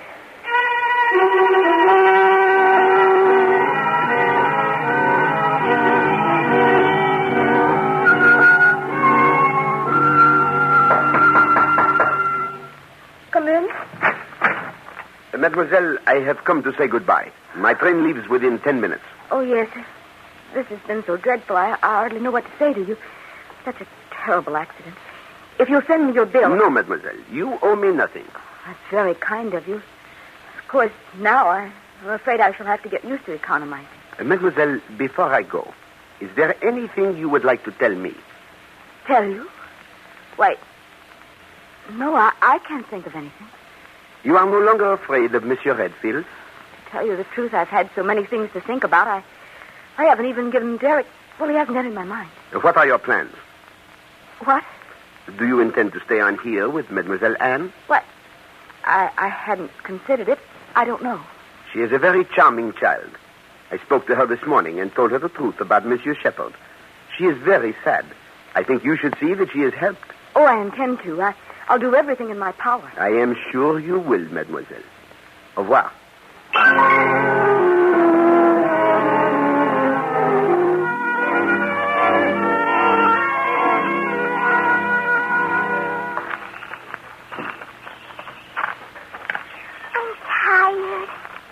Walk much more, Elaine. Oh, you've got to grow up to be big and strong. Remember, I promised you ice cream. Don't think I'd like it now. Can't we play Indian? I didn't know little girls played Indian. I didn't make it up. Roy taught me. You know Roy, Uncle Jerry? No. Do so. He's a boy who lives in a big house down the road. See, this is the way we play. I run away and hide. Anne! Blast that brat. You'll frighten her. Anne, dear. Come back. Where did she go? Here I am. See, I'm very good at it. Sometimes even Roy can't find him. He's a scout. Anne, I don't want you to do that again. Yes, you might get hurt. There might be some bad men in the woods. Oh, pooh. Come here, Anne. But you're so near the edge. I said come here. No, I don't want to. Anne, did you hear me? Yes, but I don't like you. I'm going to run away and hide. You're not going to run anywhere. There, I've got you. Oh, Mr. Poirot. Mr. Poirot. So you didn't take the train? As you see. I am afraid that woods and flowers do not agree with me. I must have the fever of the hay. Cut it out. Pardon? That means stop trying to fool us. You're a little cleverer than I thought. A little? Oh, monsieur, for the sake of courtesy, let us say a great deal, eh? Come here, Anne. Go. Just how clever are you, Poirot? Hold still, Anne. Ah, monsieur, really. Such a transparent little plan, eh? You send a charming young lady to my apartment with a very sad tale. She is so distrait. I must protect her from this terrible fiancé. And everything prepared for me, even to the poisoned meat. This meat so strongly dosed and evil-smelling that not even a starving dog would have eaten it, monsieur. So I say to myself, these people must have a reason for wishing Hercule Poirot at Manhattan. What is it? And that evening I find out. You have murdered Monsieur Shepherd. I told you. Is that all you have to say, Poirot? And you, mademoiselle, the window shade. Did you really believe that such an old trick would deceive Hercule Poirot? You become hysterical and you need light. Oh, mademoiselle, you asked me to raise the shade, and then the so convenient telephone call. So what? You can't prove we murdered anyone. We were right there with you when Shepherd died. Ah, no, monsieur. Monsieur Shepherd did not die at 9:15. You killed him earlier, much earlier, before dinner, in fact, while I was bathing. That is the only possible time. It is easy to set the hands of his watch. Then you came over and played your little comedy with me. Oh, you're crazy. You heard him playing his Victrola as well as we did. I heard the Victrola, monsieur. Then if he was dead, who started it? That, monsieur, is what makes me to burn. I started it myself, when Mademoiselle Elaine asked me to press the button for the servants. After making so much bother about their being out, you simply had the wire set for that button to start the racket automatically in Monsieur Shepherd's bedroom. That was supposed to prove he was alive. You removed the wires last night. All right. You have it all figured out. But you've overlooked one thing. I think not. It is not Hercule Poirot who makes mistakes. But you made one this time. This is the last bit of detecting you'll ever do because you're going over the cliff. No, Derek, no. Here, hold the kid for me. Monsieur, you are even more stupid than I thought. Yeah, this is perfect. Everyone knows the kid like you. You went walking together and fell over the cliff. Those shoes of yours weren't made for the country. Another accident. I think not. Give me the child, mademoiselle. This is it. All right, Inspector. I believe you've heard enough. There we are, Redfield. You haven't a chance. Why, you little smart aleck. You'd never have proved a thing if the will hadn't left all that money to that brat. You couldn't have proved it. Precisely, monsieur. That is why I induced the lawyer to read a false will. The real one left everything to Mademoiselle Elaine.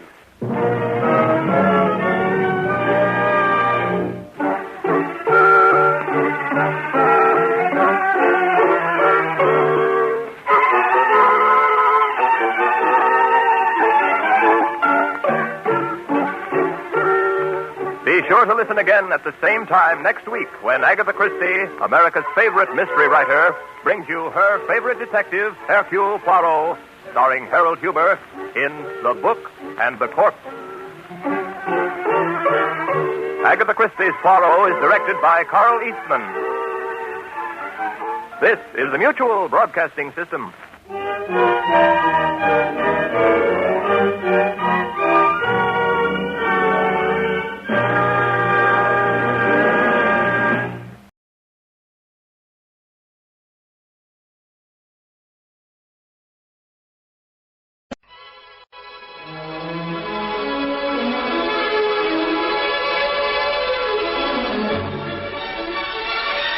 Good evening. This is Peter Tobin introducing Lux Radio Theatre. Tonight and every Monday night at this time, Lux Radio Theatre presents for your entertainment the finest in radio drama. This week we bring you Trap for a Lonely Man by Robert Thomas, translated by Lucien Hill and John Sutro. A distraught young man, Daniel Corbin, living in a remote chalet in the French Alps, reports to the police that his wife, Elizabeth, has disappeared. After 10 days of unsuccessful searching, a young woman suddenly appears at the chalet in the company of a priest and claims to be Elizabeth Corbin. Daniel declares most vehemently that the woman is not his wife. The woman declares equally vehemently that she is. Who is lying, and why? Is the young woman an impostor, or is Daniel suffering from loss of memory, perhaps madness? Listen in a few moments to this tense and brilliantly constructed mystery, Trap for a Lonely Man, produced for Lux Radio Theatre by Anne Freed and directed by Henry Diffenthal.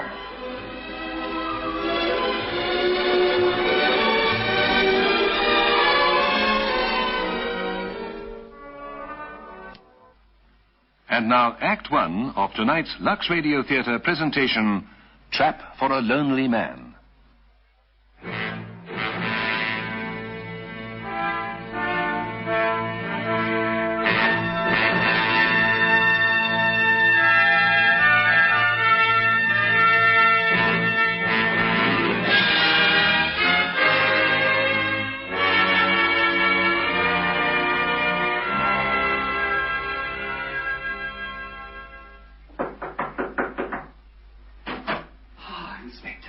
Any news? No news, I'm afraid. What? Do you mean to say you've driven all the way from Chamonix to tell me that? No news? 5 minutes drive, that's no distance. I just dropped in to see how you were. What have you done since I last saw you? Anything? I put in a report. It's taking its course. Taking its course? What's the use of that? I want results. I demand results.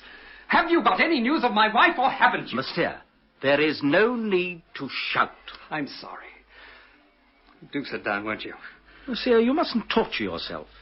At least 10,000 wives leave their husbands every year in France alone. And 99 of 100 come back within a week. Have you done anything to find her? Oh, yes, I know. You put in a report. But apart from that... It's not a police job to bring back flighty wives, you know. My wife isn't flighty. She left me 10 days ago after a quarrel. Did you often quarrel? Not again. Who doesn't? Have you any idea where she might have gone? Is there any way you can write to her? I told you.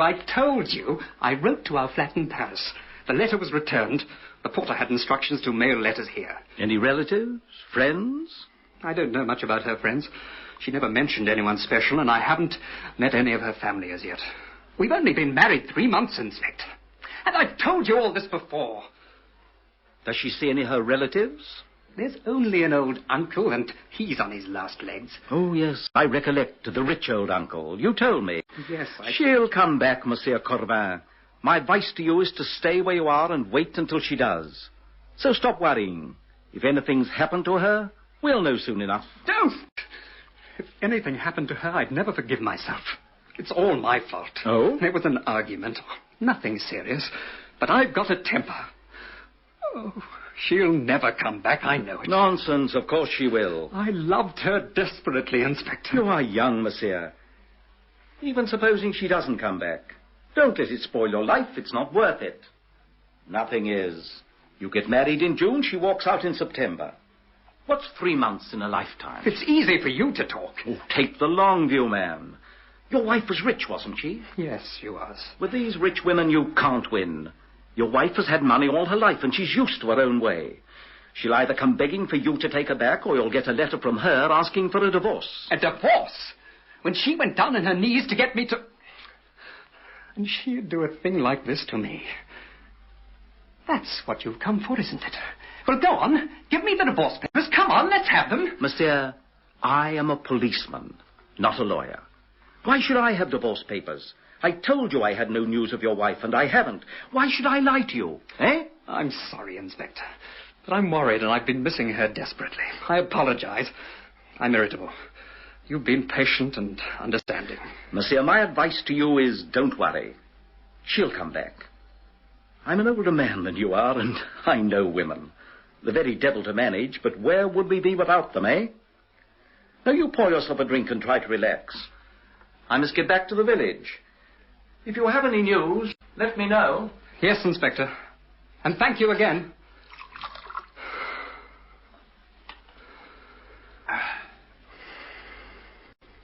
Good evening. Good evening. You are Monsieur Corbin, aren't you? Daniel Corbin? Yes? I know the lady of the house, but I haven't had the pleasure of meeting you yet. I'm Father Maximin. Oh, how do you do? I've just taken over the parish of Saint-Jean from Father Simone. I expect you know Father Simone, don't you?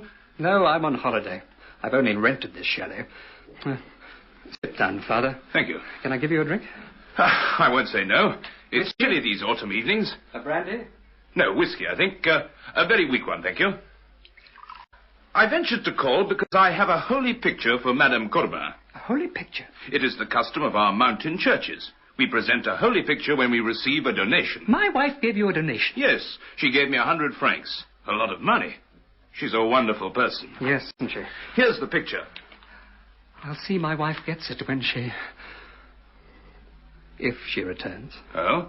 She's gone. Left me. Oh. I'm sorry. May I ask you a question? Are you still in love with your wife? Of course. You were married in church, I hope. Yes. A tiny church among the pine trees near Juan. Honeymoon in Venice. Then a friend of mine offered to rent me the chalet.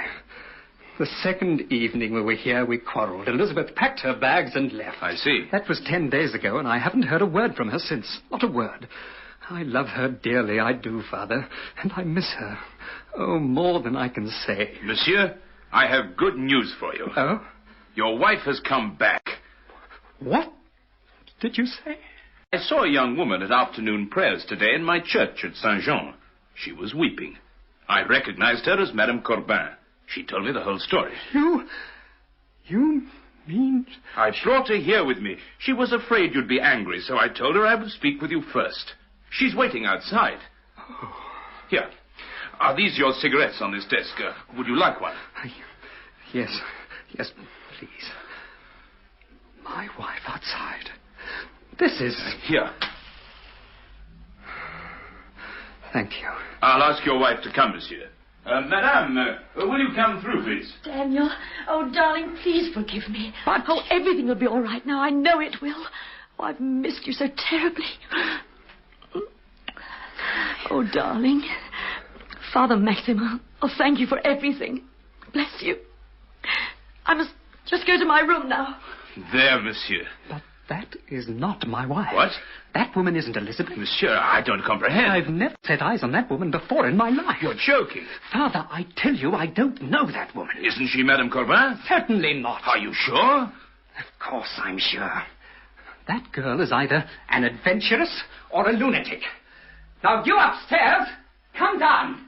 Come down. And now keep calm, monsieur. You will kindly get out of my house and take that woman back where you found her. Yes, of course. Madame Corbin, will you come down, please? Tell me, do you often have these emotional upsets? Do you suffer from loss of memory at all? Loss of memory? Of course not. I tell you, that woman is not my wife. She's the woman who gave us that generous donation the other day. What? She called herself Elizabeth Corbin. But of course, monsieur. This is ridiculous. Who you called, darling? Oh, it's so wonderful to be home again. I've only spent 2 days in this chalet, but I've missed it terribly. Oh, my mountains. Look here. You are not my wife. Oh, darling, you haven't been drinking too much, have you? Oh, dear, empty glasses. Remember what the doctor said? He said you shouldn't drink. You know it's bad for your nerves.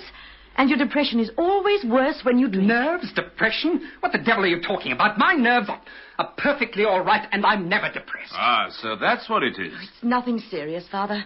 Only mild attacks now and again, and they don't last. Oh, darling, it's me. I'm back. You aren't my wife. Great heavens, I should know. Why are you doing this? I should never have gone away. Look at the state he's in, Father. Oh, my poor darling. Father, don't listen to her. She's trading on your innocence. She wants you to think I'm mad. This woman is an adventuress. I don't know her. I've never seen her before. Get out. Do you hear me? Get out! No, you're hurting my arm. Steady now, monsieur. You must not treat your wife like that. She is not my wife. Daniel, if this is a joke... A joke? You believe I would joke about this? Now, darling, do stop it. Get out of here or I'll have you arrested for trespassing. Really, Daniel, stop being childish. Why are you pretending to be Elizabeth? Answer me. Why? But I am Elizabeth. Tell the truth. What game is this? Darling, look at me. I'm your wife. I'm Elizabeth. Oh, Father, help me. Help me. He doesn't recognize me. Recognize you? I keep telling you I have never set eyes on you before. Father, he was like this in Venice on our honeymoon.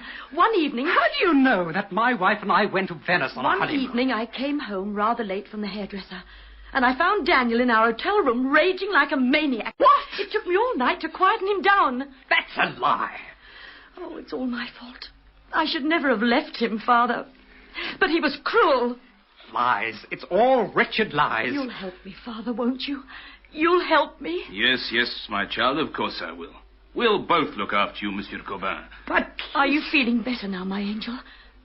Do you recognize me now? It's all a plot. A fantastic, incredible plot. But I'll soon put things right. Oh, yes, I will. What are you doing? I telephoned the police. For heaven's sake, don't. You'll make us both look ridiculous. Yes, monsieur, don't be too hasty. I don't know what you're up to, madame, but I'm not allowing you to get away with it. Daniel, please. You're frightened, aren't you? You see, the police know all about my wife's disappearance.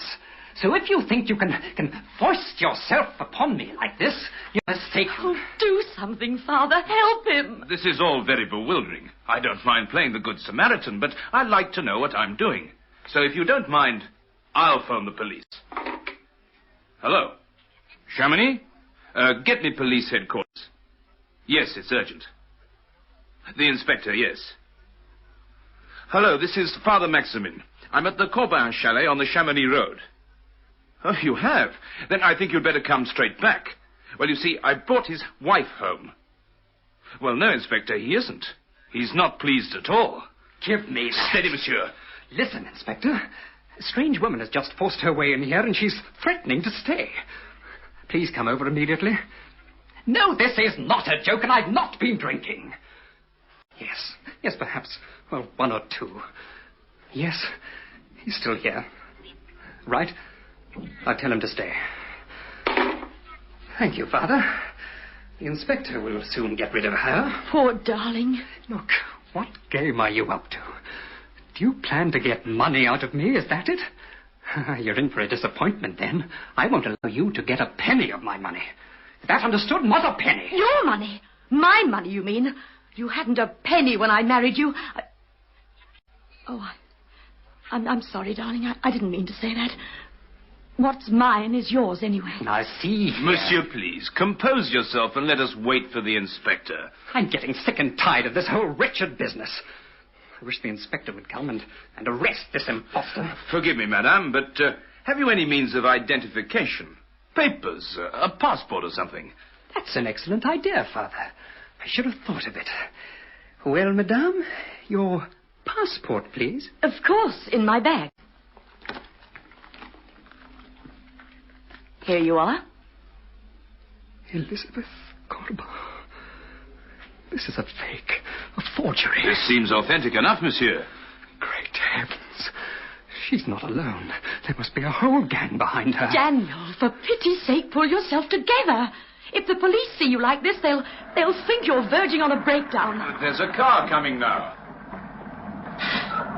It's the police.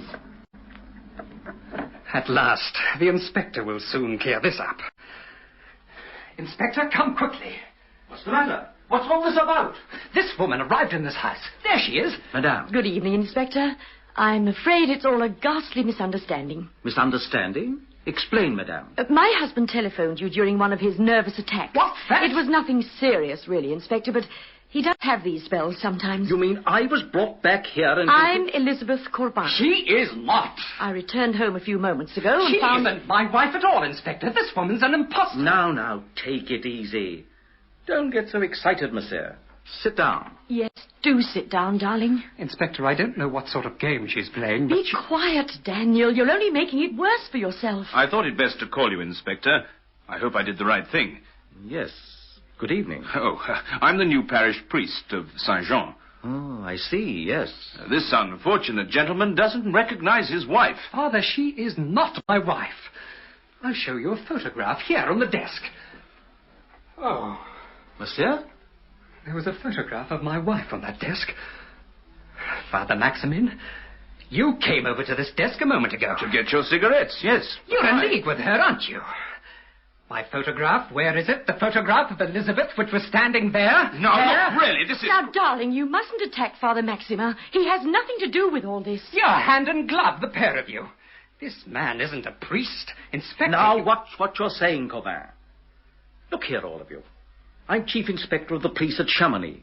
I'm a busy man, and I haven't the time to spend listening to some crazy story about a wife who runs off and returns a different woman. This woman isn't my wife. She isn't. I'd be obliged if you would stop shouting at me. Inspector, that woman is not Elizabeth. Oh, really? This is ridiculous. Would you mind letting me talk to Monsieur Corbin alone? I'd rather tell you what happened myself. For the time being, I'm making the decisions.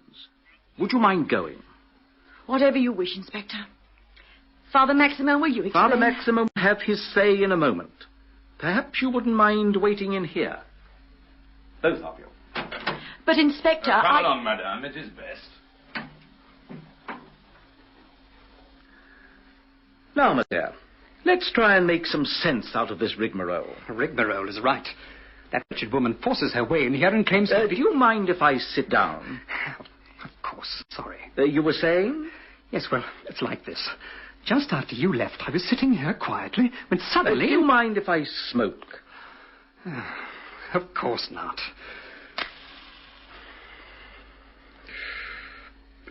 Thank you. Proceed, monsieur. Your nerves are in a shocking state, aren't they? Can you wonder? That girl has the face... All right. I've sent in one report about you, and I'm quite prepared to send in another. Now, let's begin at the beginning. You are Daniel Corbin. I've told you all this already. Now, do sit down and try to relax. You mustn't worry, monsieur. I'm here to help you. I'm sorry. You have no family, is that right? No family at all. My parents are dead. Have you ever been in trouble with the police? No, never. I swear, never. All right. I believe you. Go on. Last May, I met a wonderful girl called Elizabeth Marchaline. We got married 3 weeks later, but I've told you this before, Inspector. You are both living in such perfect harmony that she walks out and leaves you. But we've been happy. And she comes home again and it suits you not to take her back? And there we are, the whole story. Have you found someone else, monsieur? There is no one. That woman isn't Elizabeth. She says she is, but she is lying. But why in heaven's name should she want to impersonate your wife? Heaven knows. It's such an unlikely story, monsieur. I wonder... Monsieur? I wonder if that so-called priest saw me as a likely victim and tipped her off. She means to convince you and everybody else that she's my legal wife. And then she's entitled to my money. Why? Are you so very rich, monsieur? Well, no, but... Then it doesn't make sense, does it? No, I suppose not. Unless you have undeclared assets salted away. Have you? No, certainly not. Or expectations? Expectations? A legacy, perhaps. I haven't any relatives. Wait a moment. I know. My wife's uncle. He's a millionaire.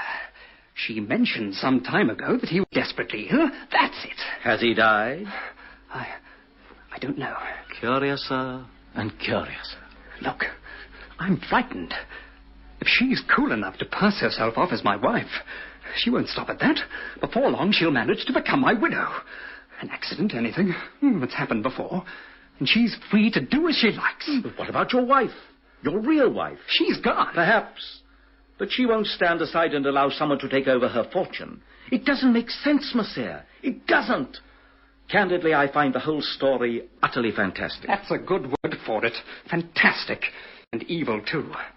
I believe this to be the work of a highly organized gang. I'm curious to hear her side of the story.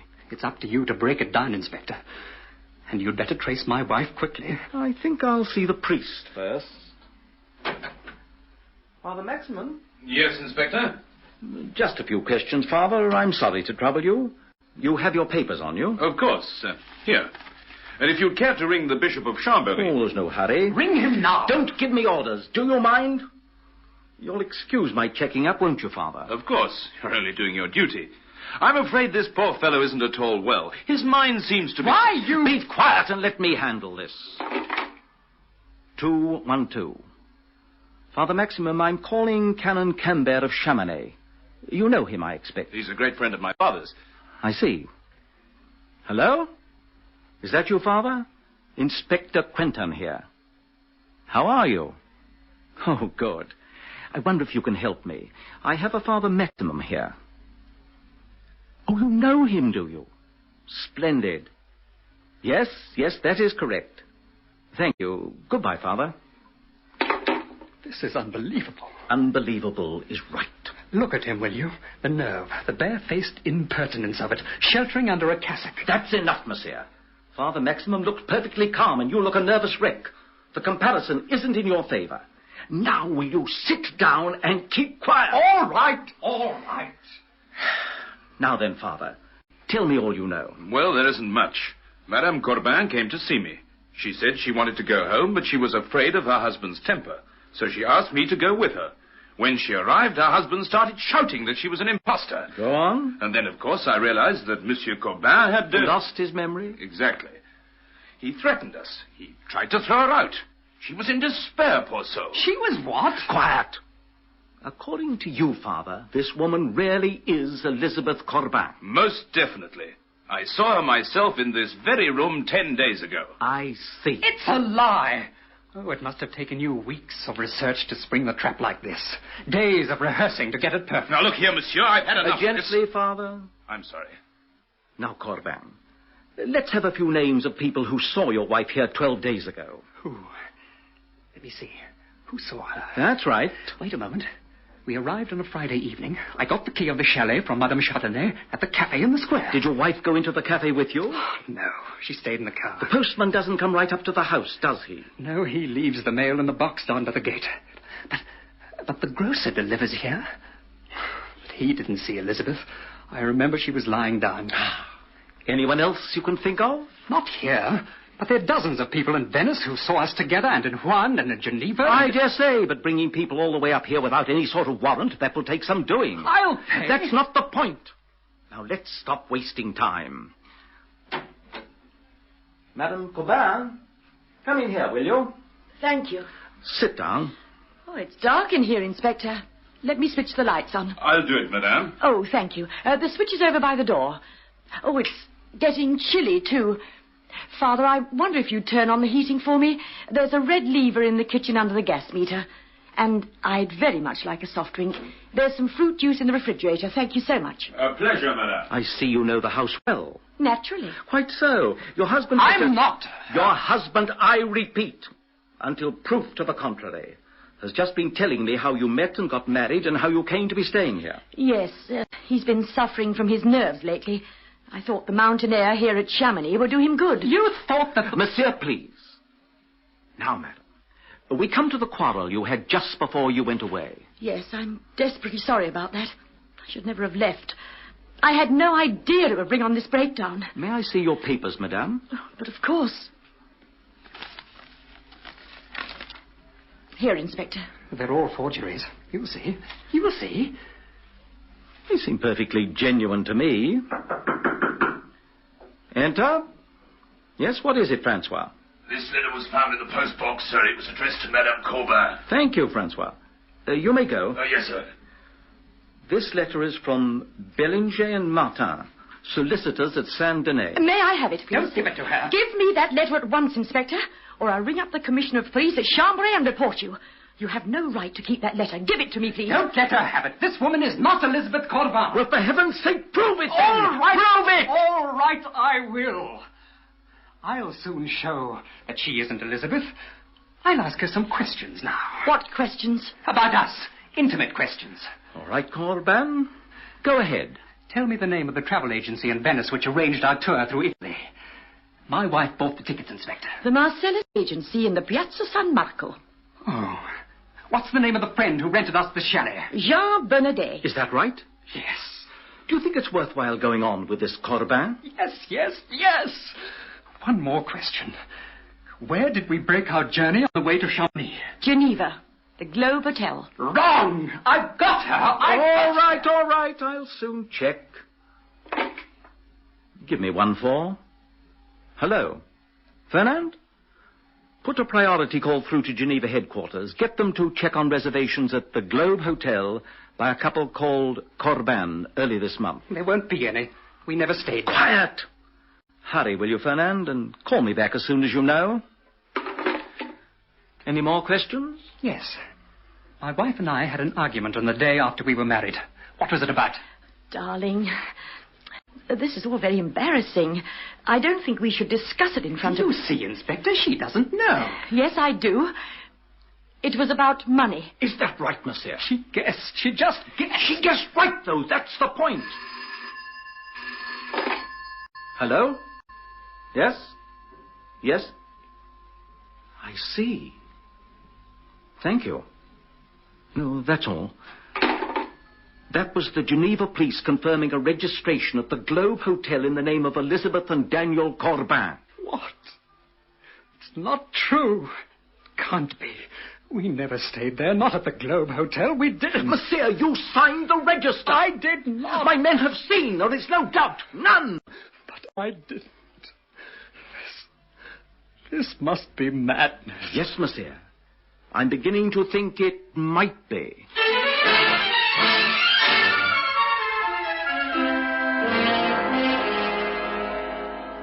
It's here. New Duel. Yes. Duel is the new floor cleaner that really deserves to be called revolutionary. Because Duel actually cleans and polishes your floors all in one go. Duel is an entirely new floor cleaner that has its own built-in floor polish as well. Duel saves you hours of work. With Duel, you get all your washable floors spotlessly clean.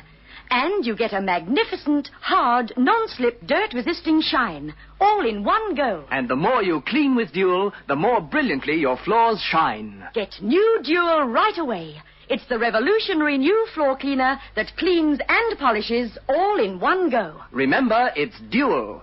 D-U-A-L, Duel. You are now listening to Drive, the hungry detergent. Only Drive, the new kind of washing powder, has Insolve, the professional stain remover. That's why Drive with Insolve eats stains like baby food, tomato sauce, egg, chocolate. Yet it's so gentle with fabric, so kind to colors. Just soak overnight in new Drive and stains vanish. Then wash in new Drive for astounding results. New Drive eats stains. Gets your whole wash so clean, it's spotless.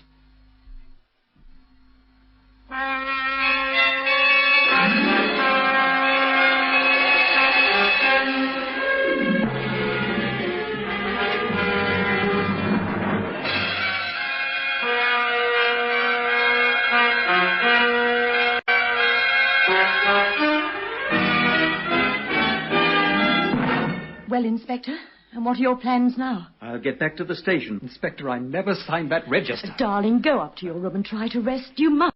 That is a good idea, monsieur. You must relax. It's imperative. Remember the last time you were like this, Daniel? You were perfectly all right after a couple of days. So you've been like this before, have you? Never. Yes, in Venice. Have you forgotten, darling? I'm beginning to understand. Well, you'll be better tomorrow, monsieur. Goodbye, madame. Inspector. Madame? You've forgotten my letter. Ah, madame, so I have. Here we are. You read it, Inspector. Read it aloud. But, madame... Please. Very well. We regret to inform you that your uncle, Hugo de la Fosseret, passed away last night. It's dated 3 weeks ago, forwarded from your Paris address. They knew. Don't you see, Inspector? They knew all along. I should be obliged if you would call at my office as soon as convenient to discuss the will and legacies. Please accept my condolences. So... You'd better keep that letter, Inspector. Oh? And check on the identity of the lawyers, in case my husband imagines I've written it. The lawyer's identity isn't in doubt. That's the one thing I am sure of. Now, if you'll excuse me, I must return to the station. I've spent hours up here and I can ill afford the time. Don't go, Inspector. What? Don't go. I tell you, this is a plot. Tomorrow she'll get rid of me. A mental home, an accident, suicide, anything. She'll get rid of me. For heaven's sake, Inspector, do something. Or else tell me that I'm raving mad. Tell me I've imagined the whole wretched business. Tell me that. No, monsieur. I will take it. Quentin here? Uh-huh. I see. Right. Thank you. Well? Is there anything wrong, Inspector? That was my assistant. A message from Geneva. Oh? Well... It's about these reservations at the Globe Hotel. Some zealous young constable noticed alterations or erasures or something. I shall have to investigate this further. There, you see? I told you. They tampered with the register. But, Inspector, you see my papers, my passport, everything. You heard me answer questions. Yes, we'll discuss this further tomorrow. Tomorrow? Tomorrow I'll be dead. Oh, come. That is melodramatic, monsieur. No harm will come to you. Good night. Listen to me, Inspector. Listen. I'll pour you a drink, my darling. There you are. No. Monsieur, don't be churlish, I beg of you. Here, it will do you good. Who are you? Who are you? And what do you want?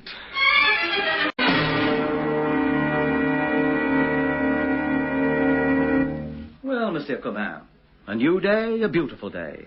How do you feel, eh? She's still here. She's taken over completely. But you don't care. No one does. It's like some kind of nightmare. I can't believe it's happening to me. Inspector, you're a clever man. You're accustomed to dealing with criminals. Haven't you the slightest doubt about her? Well, yes. It's very faint. No more than a glimmer. Hardly that. Follow it up, then.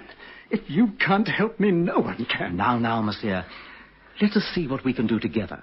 There must be a weak link somewhere. Yes. But keep calm, whatever you do. We'll see if we can't find some people who knew your wife, on your responsibility, of course. My superiors aren't going to proceed on a mere suspicion of mine. Now, can you give me any names? Well, yes, but we've only been married 3 months, and we did make a crowd of friends at once. Splendid. Make me out a list of, say, 10 people and leave it to me. All right. I'll do that, Inspector. Now, let me give you a bit of advice, monsieur. Act as though you've resigned yourself to the situation. Don't force her hand. Play along with her. Meantime, I'll be doing my job, and any moment now your real wife may turn up. Pray heaven that you're right. You must take a firm grip on yourself. I'll try. I feel really much better now that I realize that you're on my side, Inspector. I think I'll go out. I need some fresh air. You wouldn't do that. Oh? There are fast cars on these roads. You mean... What, outside the house? Outside, anything is possible, monsieur. I'll stay here, then. Anyway, you've got the telephone. Your line is directly connected to the police station. I arranged it this morning.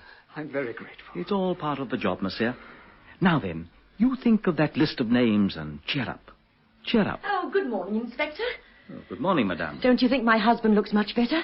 He slept very well, Inspector, and he needs rest. Oh, you do, my darling. Yes, he seems much better, ma'am. But I'll be on my way. I'm glad to see this improvement, monsieur. Well, goodbye. Oh, well, just one thing. What's the address of your flat in Paris, madame? 157 Rue d'Anjou. Thank you. It's the 5th floor on the left. Very clever. Go on. Laugh, curse you. But I'll get out of this. You see if I don't. Of course you will, darling. You won't get me. Yes, darling. Now do rest while I go down to the village. What would you like for lunch? To the devil with lunch. All right, then. How about some steak? And a mushroom omelette to start with. How will that do? I imagine both dishes will be liberally sprinkled with poison. Oh, darling, the things you say. Well, I won't be long. And do rest while I'm gone. Daniel, keep calm, keep calm. A drink. Yes, a drink to steady me down. No? Drink nothing, eat nothing. Who's that?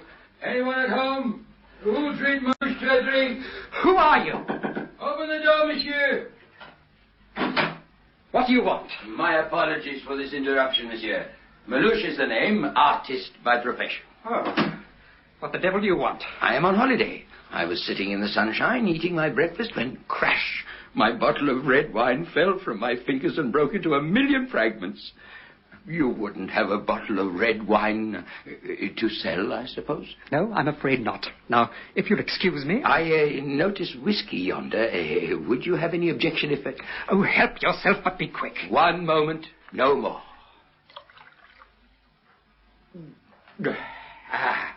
This is living. Would you like me to do a portrait of you, sir? You have a most expressive face. Look, if it's money you're wanting, here. Take this. Go and drink my health. You're giving me this? But, monsieur... Take it and get out. Why, monsieur, you're a Medici, a patron of the arts. Oh, this is a fortune. Just a moment. Huh? Look at me. Anything wrong? Have you ever worn a beard? Well, that depends on the time of year. I don't suppose by any chance... No, that's too much to hope for, and yet... I have a feeling I've seen you before. Do you remember me at all? Do you? Your face isn't unfamiliar to me. Think carefully, man. Think. I've seen you, but where? Give me some clue, some idea. I can't. It's got to come from you. Oh, dear. Where were you 3 months ago? Juan Lapin. Ah, that's it, of course, monsieur. You're the one who got married in that little church. To the tall, blonde lady. Yes, I remember now. I offered to paint you. Quiet. Don't talk so loudly. Someone might hear you. Another woman. I can't explain. There isn't time, and anyway, you wouldn't believe me. But your evidence is absolutely vital to me. It torpedoes their whole devilish scheme. Oh? Now listen to me. You call yourself an artist, so you can do my portrait. Start drawing. But I... Sit down there and pretend. In a moment, a woman will come in here. Your lady friend? Great heavens, no. Now, whatever you do, don't tell her you were present at my wedding at Juan. Oh, but I thought... Don't argue, will you? Listen. You've never seen me before. I've never seen you. You're doing my portrait, and that's all there is to it. Right, I get the idea. The new one is jealous of the old, is that it, eh? Yes, that's it. So, not a word. If all goes well, I'll give you 1,000 francs. What? There must be a catch somewhere. It is coincidence that I saw you in Juan. Get on with that sketch. I want to make a phone call. Very well, then, but this is strange. 1,000 francs. Oh, that's Picasso's rate. Hello? Corbin here. Give me Inspector Quentin, please. Yeah, what are you doing? Be quiet. I'll explain later. I'm in the clear with the police. Monsieur, I demand to know what this is all about. Quiet. Hello? Well, where is he? Oh. Get hold of him as soon as possible. It's urgent. Say I've got the proof I wanted. Tell him to come here to the chalet as soon as he can. Thanks. I insist on an explanation. You've got to trust me. Now, pick up your pencil and keep drawing. But, monsieur... Don't argue! Not another word. You did say 1,000 francs, monsieur? 1,000 francs, nothing less. This is my day. Describe my wife to me. Describe her. This is important. You said she was tall and fair. Yes, and her nose, it was so. And she was, how do you call it, a lady of consequence. She was wearing a, now let me see her. Blue dress? Quite so, monsieur, blue dress. Great heavens, this is providential that I recognized you. And I so nearly didn't without that beard. Shh! Someone's coming. Get on with that sketch. Oh? What's going on here? Who's this man? Allow me to introduce myself. Melouche, portrait painter. Oh? I am sketching this gentleman. A very rough sketch. I always start this way. Yeah, but monsieur, he fidgets the whole time. It is very difficult for me. Do you make a living from your drawing? Mm-hmm. I suppose you've had exhibitions in Juan. What? Daniel, darling, why are you so continually looking at your watch? Are you expecting someone? No, I don't want to intrude if you're expecting company. I'll be back tomorrow. Yes, goodbye. We'll see you again. I'm not expecting anyone. Don't go. Sit down and get on with that sketch. But look, darling, you can't force a creative artist to work. Inspiration comes and goes. You must let him leave if he wants to. That's right. I'll see you tomorrow. Sit down. Darling, don't shout. Wait a minute. I recognize you. Yeah, me? Yes. You were at our wedding. Don't you remember, darling? Only he wore a beard. You were at Juan. Me? Now think carefully. I can assure you it's worth your while. Am I intruding? Oh, Reverend, do take my chair. I'm going. A car, the police. What? I called them. This man was at Juan. He saw Elizabeth. He remembers her. Come on, describe her. Go on. Monsieur, Go on. please, I must go out this way quickly. Merciful heavens, a gun! Reverend, you with a gun? Quick, the back way. No, you don't. Leave go, my arm, Corbin. Leave go! Give me that gun. Help, please! Quickly! What's this? What's the devil? Inspector, my husband. He took the gun and he shot Malouche. Oh, no. Oh, no. Give me that gun, Corbin. Give it to me. Oh, you poor demented fool. What have you done now?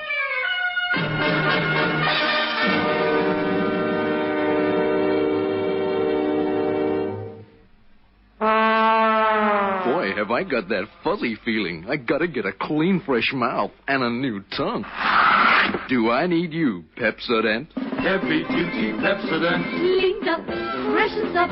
Toothpaste with the sparkle clean taste. Heavy-duty Pepsodent works harder than your toothbrush to give you the big clean-up, freshens your breath, gets rid of that fuzzy feeling. The toothpaste with the sparkle clean taste. Boy, with heavy-duty Pepsodent, you brush that dullness clean away. It's here, new Dual. Yes, Dual is the new floor cleaner that really deserves to be called revolutionary. Because Dual actually cleans and polishes your floors all in one go. Dual is an entirely new floor cleaner that has its own built-in floor polish as well. Dual saves you hours of work. With Dual, you get all your washable floors spotlessly clean.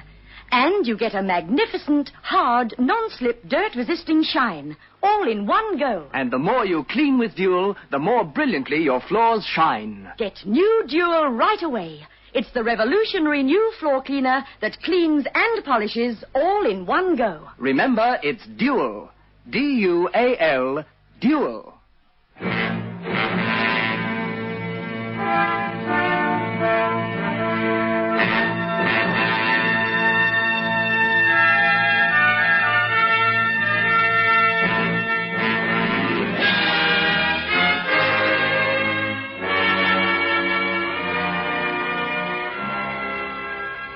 Inspector, what's going to happen to my husband? First of all, let me hear your story. Well, Malouche came to the door and asked me if he could do Daniel's portrait. That's a lie. You were in the village when he came. Quiet, monsieur. Proceed, madame. I persuaded Daniel. You persuaded? I thought it might make Daniel relax. Well, they were only alone for a moment. I don't know what they said to each other. And a second later, I heard a shot. Another lie. She lies, Inspector. If you will not keep silent, I must ask you to leave the room. And then, madame? Malouche fell as Father Maximin came in. Did Monsieur Corbin threaten you as well? No. Or you, Father? He didn't have time. You came in just then. But he would have killed us both if you hadn't, I'm quite certain.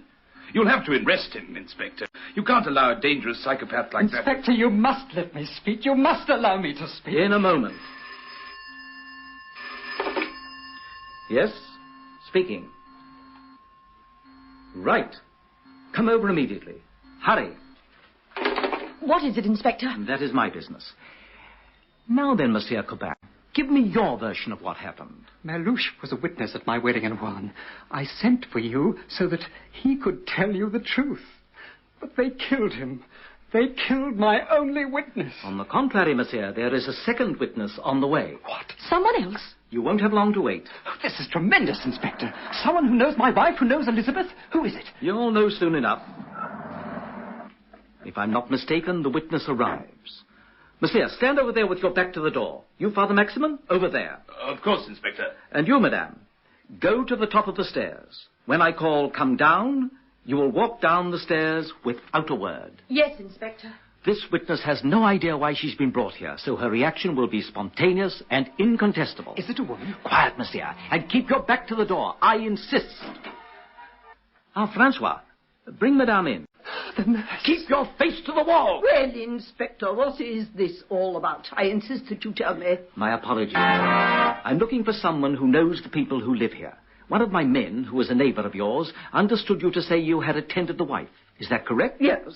I came to give her an injection 2 weeks ago. Would you recognize them? Certainly. There's Monsieur Corbin standing with his back to me. Excellent. Madame Bertin, I was never so pleased to see anyone in my whole life. Are you sure this is Monsieur Corbin? Positive. Madame, will you come down the stairs? Who is this, Madame? Madame Corbin, of course. Good morning. What? And I, too, am pleased and relieved to see you, Madame Bertin. Are you certain this is Madame Corbin? Of course I am. They're all against me. All of them. I'm afraid I don't understand what's going on, Inspector. He doesn't recognize his wife. Oh, how sad. Perhaps he needs treatment or a sedative of some kind. And now, if you've finished with me, perhaps someone could drive me back to Chamonix. Of course. Francois, will you drive Madame back? She's lying. I tell you, she's lying. Stop her. Don't let her go. Why, Madame, please, do you mind going? I have something more to say about this. She is lying. Oh, stop that, monsieur. You are begging for a straitjacket. What? Madame Corbin, will you go through to the next room? And you, father. Of course, Inspector. Come, madame. Now then, monsieur. As far as I'm concerned, Madame Bertin identified your wife, and that's an end to it. I see no reason to doubt her word. That woman through there is your wife, whether you like it or not. If she wasn't, how could you possibly account for the way she has behaved all through this? Why, she has never for a second shown the slightest fear that your other alleged wife might come back. No, she isn't afraid that Elizabeth will come back because she's sure she won't. What do you mean? They know everything. Who could have told them? Who, if not my wife? She must be at the back of it all. Oh, great heavens, this is definitely insanity. Hello? Yes, it's me. Right. Good. I'll come right over. What's happened? That was the hospital about Meluch. Oh, he's dead? He's dead? No. Oh. They're going to operate. As soon as he's conscious, I'll question him. Suppose he dies. Then you'll have to prove you didn't kill him, won't you? I must go straight to the hospital now, monsieur. You'll be back? Indeed, yes. I'll be back. There's still a great deal to be done. Excuse me. So Meluch didn't die after all, darling? No, he didn't. You thought you were clever. Oh, yes. But you didn't bargain on Meluch, did you now? And you can't get at him. You can't bribe Meluch. He'll talk. Oh, no, he won't. Yes, he will. He will. He's honest. He'll tell the truth. He won't. What's to stop him? Death.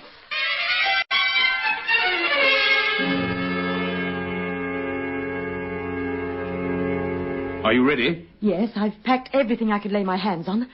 What's Corbin doing? Nothing. He seems dazed. Does he know where he's being taken? Yes, he didn't react at all. Meluch's death has stunned him. Ah, here he is now. We were talking about you, Corbin. You'll be very comfortable at the clinic. We'll visit you as often as we can. I don't want to leave here. My friend, you've killed a man. You keep forgetting that. The inspector wants you to go to the clinic. He thinks it's a good idea, and so do I. You trust the inspector, don't you? But what's all that luggage there? You may have to stay there for several days under observation before the law decides what's to be done with you. You'll never get away with this. And I'm not going. I'm not. This is official. You are going to this clinic as a patient. Then you'll be sent to trial, unless the doctors prove that you're unfit to plead. Get the luggage into the car, Father. Right. I'm not leaving here, and neither are you. Oh, yes, we are. All of us. You're coming for a nice long drive. Come along now. Hurry. Corbin, I don't want to be forced to carry you to the car. I did not kill Meluch. He died on the operating table as a result of bullet wounds inflicted by you. It was you, Corbin. This is murder. Now, come on. That's enough of this talking. Here's the inspector. What? Oh, Inspector, we were just driving my husband to the clinic now. There is no need, madame. Oh? Why? What happened, Inspector? What happened? You'll be relieved to know, Monsieur Corbin, that you did not kill Meluch. What? But surely, we both saw him. It was a shot in the shoulder, not a fatal wound by any means. A minor operation. But I was given to understand that he died on the operating table. He died 5 minutes after he returned to his ward. Shock, obviously. I don't think so. They're performing an autopsy now. They'll let me know immediately they get the results. Oh, Inspector, what a relief. A male nurse was seen leaving Meluch's room just before he died. The hospital staff are being questioned. The trouble is one man in a white coat looks very like another. He must have done it. He must have killed Meluch. Don't be absurd. You left here after they took Mellouche to hospital. You killed him because he was my only witness. Keep quiet, will you? You're a complete fool, Inspector. These people are tricking you. Yes, I am a complete fool. I should have arrested you long ago. Then why don't you? Why don't you? Why send me to the clinic with these two people? Why? I want to be arrested. At least I'll be safe in jail. Yes, Inspector, arrest me for the attempted murder of Mellouche. I'll get a clever lawyer. I'll prove my case, and then, by heavens, I'll expose this woman for the impostor she really is. Darling, you don't know what you're saying. I shot Mellouche deliberately, with intent to kill. Now, Inspector, arrest me and take me to Chamonix. Ignore him, Inspector. Inspector, arrest me for attempted murder. Arrest me, I say. If you want police protection, you shall have it. I promise that by 8 o'clock tonight you will be safely locked up. Yes? Speaking. Oh. I see. Yes, that does alter the picture completely. Thank you. Well, who's that? That was the result of the autopsy on Mellouche. Yes. It has revealed traces of strychnine in the stomach. What? He was poisoned? They did it. They went to the hospital and poisoned him. They killed Mellouche. Corban, there is no proof. Not of anything. But, Inspector, it's plain common sense. It stands to reason that... Monsieur, when one deals with insanity, reason and common sense don't apply. What? What do you mean? From the moment I was called in by you to investigate your wife's disappearance, I knew I was dealing with a madman. I am not. Your whole story is distorted. It's twisted. It's grotesque. There's no truth in what you say. In a wild moment, you might well have poisoned Mellouche. After all, you did try to shoot him. He was my only witness. Why would I want to shoot him? It is here. Here in the mind, monsieur. Sometimes I wonder if you aren't on their side. Sometimes I wonder. Do you, monsieur? Great heavens. What a fool I've been. That's it. It all fits perfectly. There was a mastermind behind it all. It's you! You planned it brilliantly, using your official position as a cover. And I've sweated my heart out, trying to persuade you that this woman isn't Elizabeth. What a laugh that is. What a laugh. You're very clever. But as long as there's breath in my body, I'll fight you. You'll never get me. You killed Elizabeth, didn't you? She's dead. Now I'm sure of it. And you killed her. Prove it. I'll go to the police in Paris. Go on, then. Unless you can produce Elizabeth Corban's body, which you can't, you'll never prove this girl here isn't your wife. They'll find her body, and you'll die for it, all of you. You killed her. She's dead. Yes, your wife is dead, Corban. Murdered? Murdered, but where is her body? Murdered. Where is her body, Corban? They'll find it. Where is it? They'll search the woods out there. The body. The rocks. They'll drag the rivers. The body. They'll find it. Where's the body? They'll find it. Where's her body, Corban? In the gorge of the forest of Chamois. Oh, no. Thank you, Corban. I've been waiting since yesterday morning to hear that. No. You must have thought me stupid not to smell a rat when a rich woman disappears, leaving her husband a sole heir. 3 days after you reported your wife's desertion, the body of a woman was pulled from the Chamois Gorge, and Nurse Beton identified your wife. Oh, no. An accident? Hardly. Her skull was beaten to pulp. I could have arrested you on suspicion of murder at any time. But suspicions aren't proof, and I needed your confession. Oh, you were a cool one, I will say that. You acted your role to perfection. Anyway, we decided to set a trap for you. Oh, may I introduce Chief Inspector Taquet? I thought he made an excellent Father Maximum, didn't you? And then Mademoiselle Stephanie is your wife. No. Incidentally, Mellouche nearly upset our apple cart. But in the end, he was most amused at being shot at by a blank cartridge. Not to mention all the free drinks he had. He's not dead.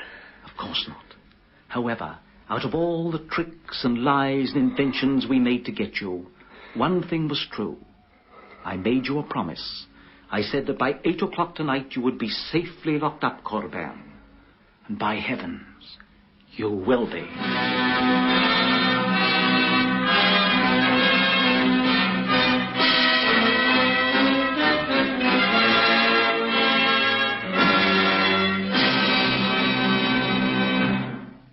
Would you believe that a deodorant could help you look good?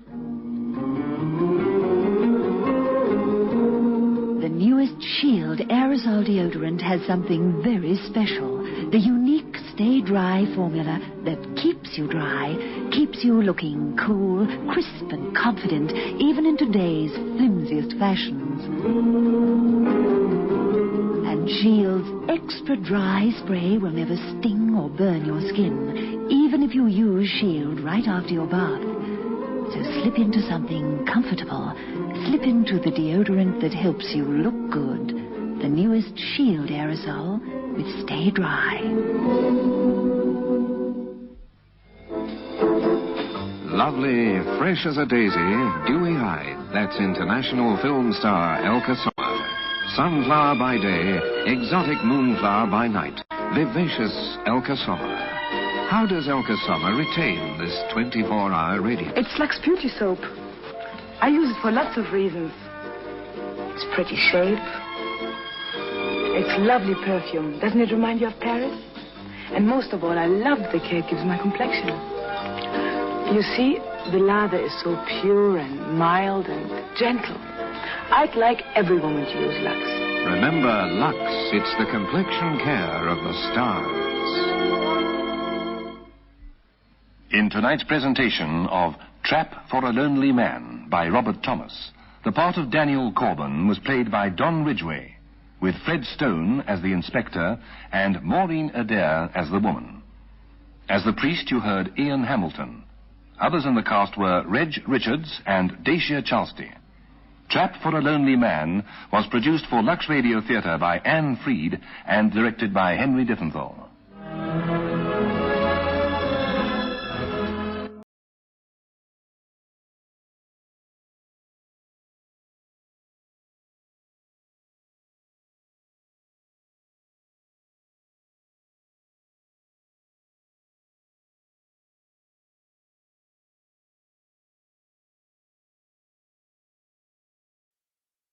Well, this is BBC Radio 4, and this week's Saturday play is set in Jamaica in 1962.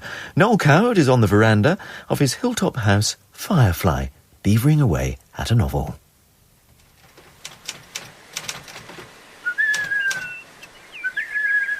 Ian, when did you get back? I'm not here. Entendu, sexual intrigue, marvellous. Not sex. The future of the free world. Even better.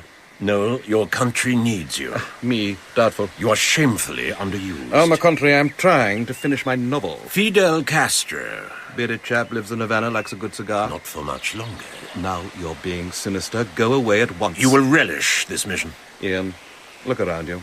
Why have I built this adorable whitewashed hut on the top of a fiendishly inaccessible hill? Briefing at 1400 hours, the lagoon. Marlena arrives this afternoon. We're having Wiener Schnitzel for dinner. Wear your bathing trunks. Marlena will be accompanied by Lorne, who disapproves of my dabbling in espionage. Lorne need never know. Lorne eventually knows everything. I told the president we could count on you. Which president? Enough said. Ian, secret missions at my age, definitely de trop. Codes, Noel. Codes? Your speciality. The lagoon. 1400 hours.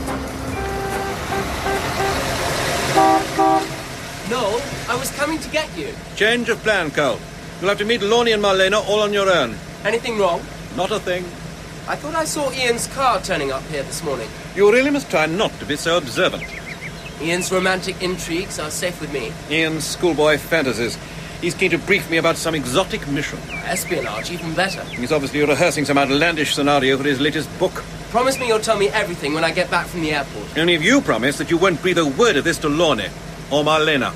Leave the girls to me. Famous last words, Mr. Ziegfeld.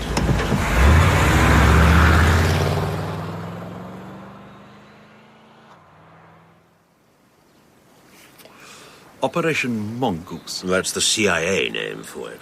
The Americans intend to assassinate Fidel Castro. Absolutely. And the president's brother... Bobby.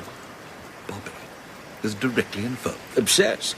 He's supposedly Attorney General, but since the Bay of Pigs, they say he's running foreign counterinsurgency as well. Good luck to him. Shall we swim? Later, you're being briefed. I'm getting hot. They're going mad up in Washington. The latest plan is to blow up Castro with an exploding mollusk.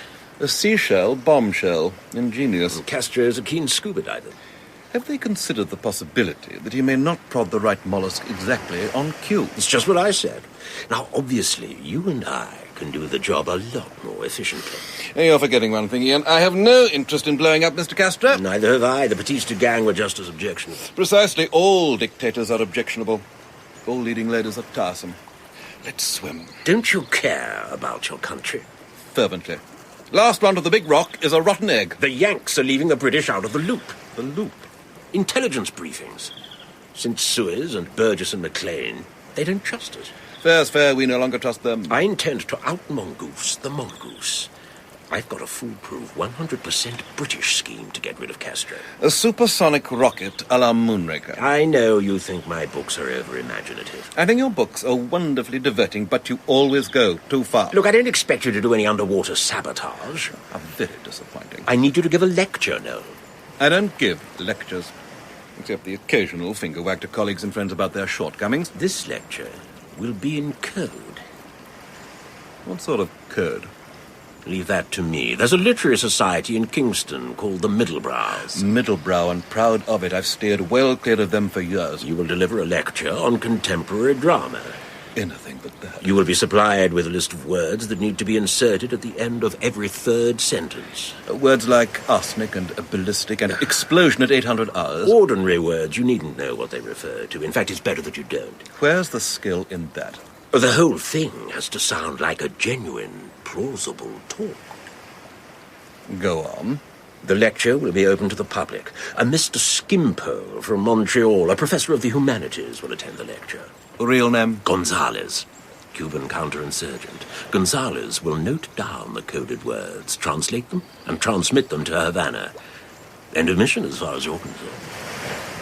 Why does the little birdie tell me it will not be that simple? Coward on contemporary drama. I've informed the Middlebrows that you'll be happy to speak for 30 minutes, followed by Q&A. Presumptuous swine. Brits back on top, Noel. That's all that matters. And who better than you to be our man in Jamaica?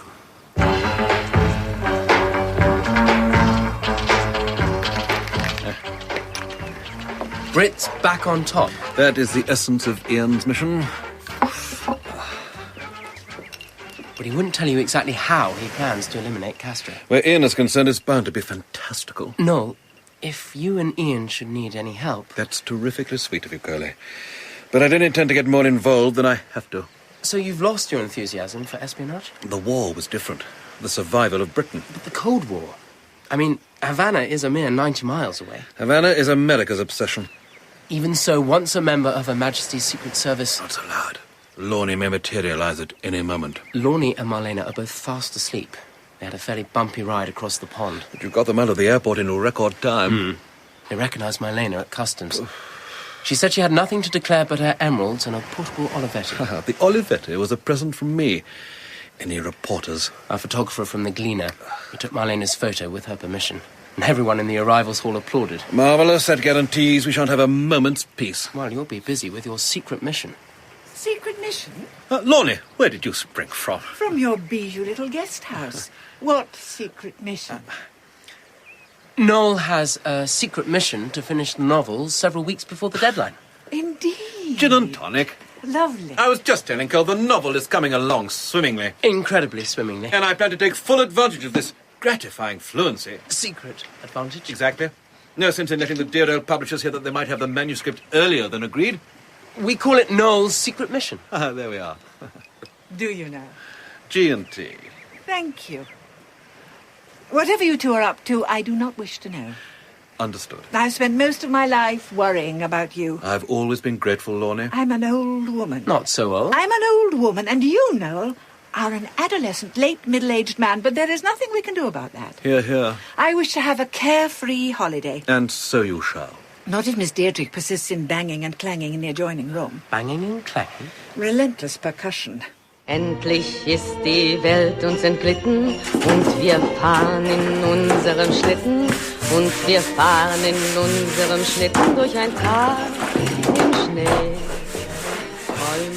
Marlena. Darling. Get up off the floor. Be right with you, darling. The floor is clean. A floor can never be too clean. Put down the scrubbing brush. I wish to have a proper conversation.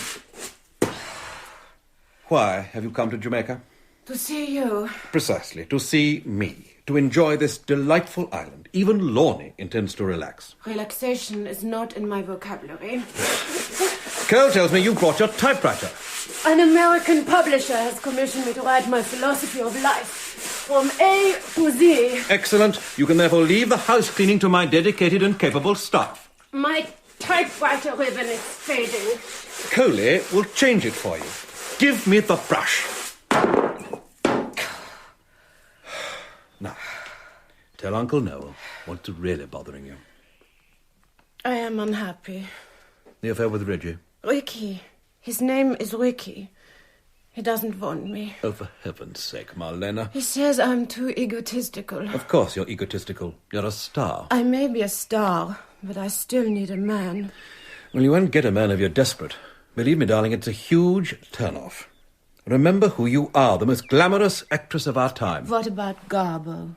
We are not talking about Garbo. Glamorous actress. World-class cabaret performer.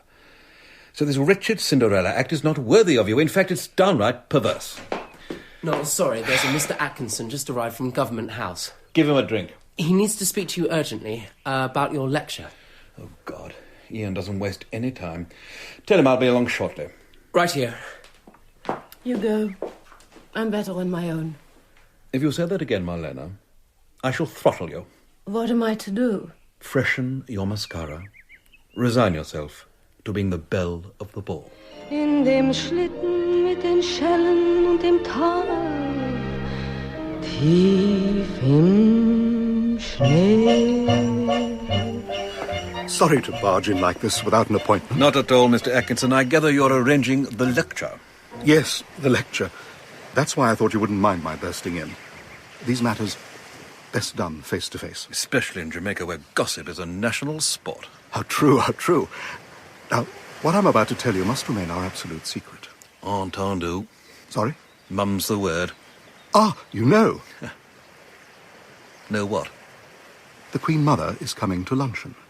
The Queen Mother is coming to luncheon. It would be better for all concerned if you refrained from uttering it aloud. Sorry, my control hasn't briefed me completely about codes. You mean someone has already been in touch? Yes, with the basic outline. Thing is, she's determined to come up here. Up here? Why? To see you. My understanding was that I delivered the lecture in Kingston. Sorry? Having the Queen Mother up here, what purpose would it serve? So you'd rather the Queen Mother included you in the luncheon party at Government House? Listen, old chap. Queen Mother, do we mean Gonzales from Havana? We mean Queen Elizabeth, the Queen Mother from Great Britain and Northern Ireland. The real Queen Mother? She has her heart set on visiting you up here. Ah, please send her my best wishes and assure her we'll be pleased to welcome her whenever and wherever. Splendid, marvellous. Who is Gonzales? What? Gonzales from Havana? I've no idea. It was really too charming of you to come all the way up here in person. Not at all. Oh, nearly forgot. This envelope turned up for you in one of our black bags. Ah, many thanks. Mum's the word. Absolutely.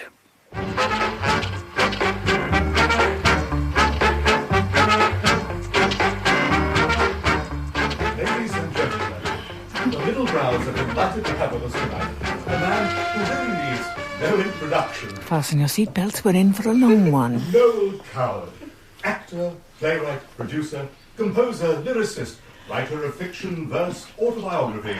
What are we doing here? Noel is lecturing on the modern drama. Will he sing? Unlikely. You never know. He might have asked me to do a duet. Cast your mind back to 1924. Oh dear, why can't he simply let Noel come on and get on with it? The premiere of The Vortex. And lo, a new dramatist. Contemporary drama. Noel! What are you doing here? Change of plan. What? CIA have intercepted us. We've had to change the codes. I'm on in 30 seconds. Here, a new list. Bananas, King Kong, leatherback turtle, Madam Butterfly. Incorporate them during the first 5 minutes of your speech. That will render my talk incoherent.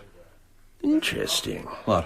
When you're under pressure, your left eyelid twitches. It's too late, Ian. I can't do it. You can do anything. You're always telling me how brilliant you are. Without further ado, the Middlebrows are delighted to welcome Mr. Noel Coward.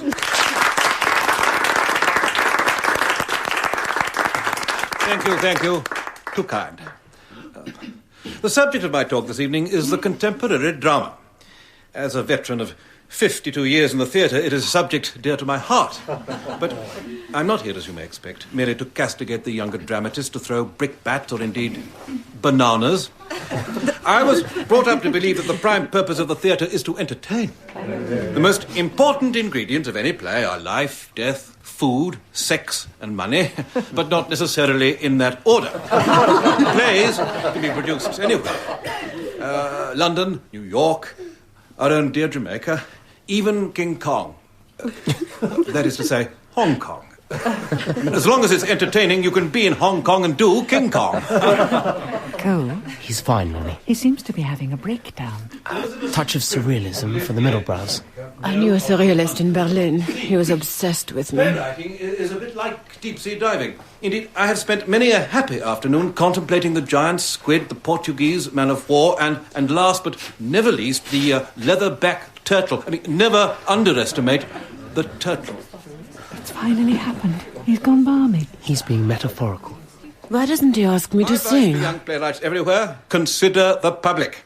They will keep you in silk pyjamas and caviar, not all those left-wing critics who shower you with hosannas. I mean, this applies whether you are writing Peer Gynt, The Winslow Boy, or Madam Butterfly. What, you may well ask, do these three works have in common? How I wish I had the time to elucidate their many similarities.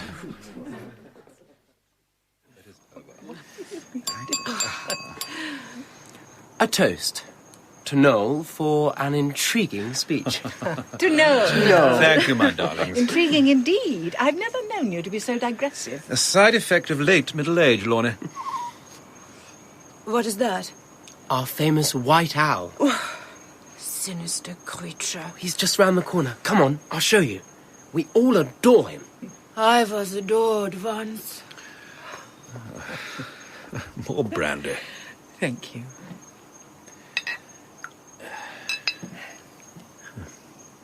Are you going to tell me what's really going on? And enjoying a nightcap on the terrace of my little hillside hideaway. Ian was standing at the back of the hall this evening. Ian is a man of wide literary interests, including the contemporary drama. 5 minutes after you began your lecture, he was gone. Well, you know how restless he is. Indeed. Lorna, I am not at liberty to say anything more. If this is one of your spy capers, Noel... Spy capers? Schoolboy hijinks. Why can't you accept that I am occasionally of use to my country? I accept it. I think it's just dandy.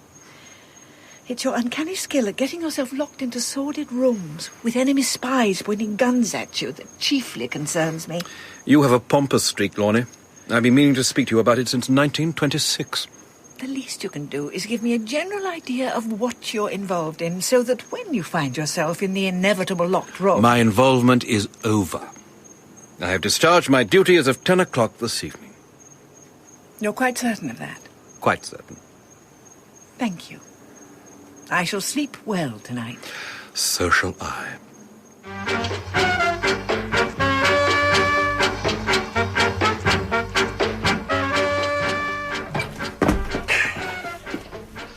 Who's there? Noel, are you awake? I am now. Switch on the light. Better not. What time is it? 2 a.m. Why are you whispering? Skimpole's dead. Who? You know, Gonzales. His body was found round the back of the lecture theatre. Who did it? Hard to say. The Cubans, the CIA, the mob, they've all been spotted in Kingston. What about the codes? Skimpole took them down. I watched him from the back of the theatre. I know. Lorna saw you. But does she suspect anything? Not a thing. Do you think Skimpole managed to get the codes to your people in Havana? He wouldn't have had time. Whoever killed him will have them by now. Well, they're useless without a cipher. Exactly. Noel, you must be careful. Why? Skimpole's killers will assume you can translate the code words. Well, I can't. Here. But... It's a Beretta 25, semi-automatic. How adorable. Keep it with you at all times. Here, I have a novel to finish. I'm flying to Miami at dawn. I've already put out word that you know nothing. With luck, I'll be able to abort the whole operation. Splendid. Hardly splendid. Look at this. Get that horrible thing out of here. It's a goat's head. I can see it's a goat's head. Where did you get it? I found it ritually placed in the middle of your drive. Well, it must be the village kids playing a joke. Unlikely. Whoever left this is bound to return. Keep your eyes and ears open. Whom am I expecting? The Cubans, the CIA, the mob. Do your best to convince them that you're just an ignorant, frivolous, rather silly playwright. Leave it with me. Failing that, blow their brains out. Right, bang, bang, you're dead. It's loaded. Really, Noel? I was rather fond of that vase. Your marksmanship needs work, thank God. Seal.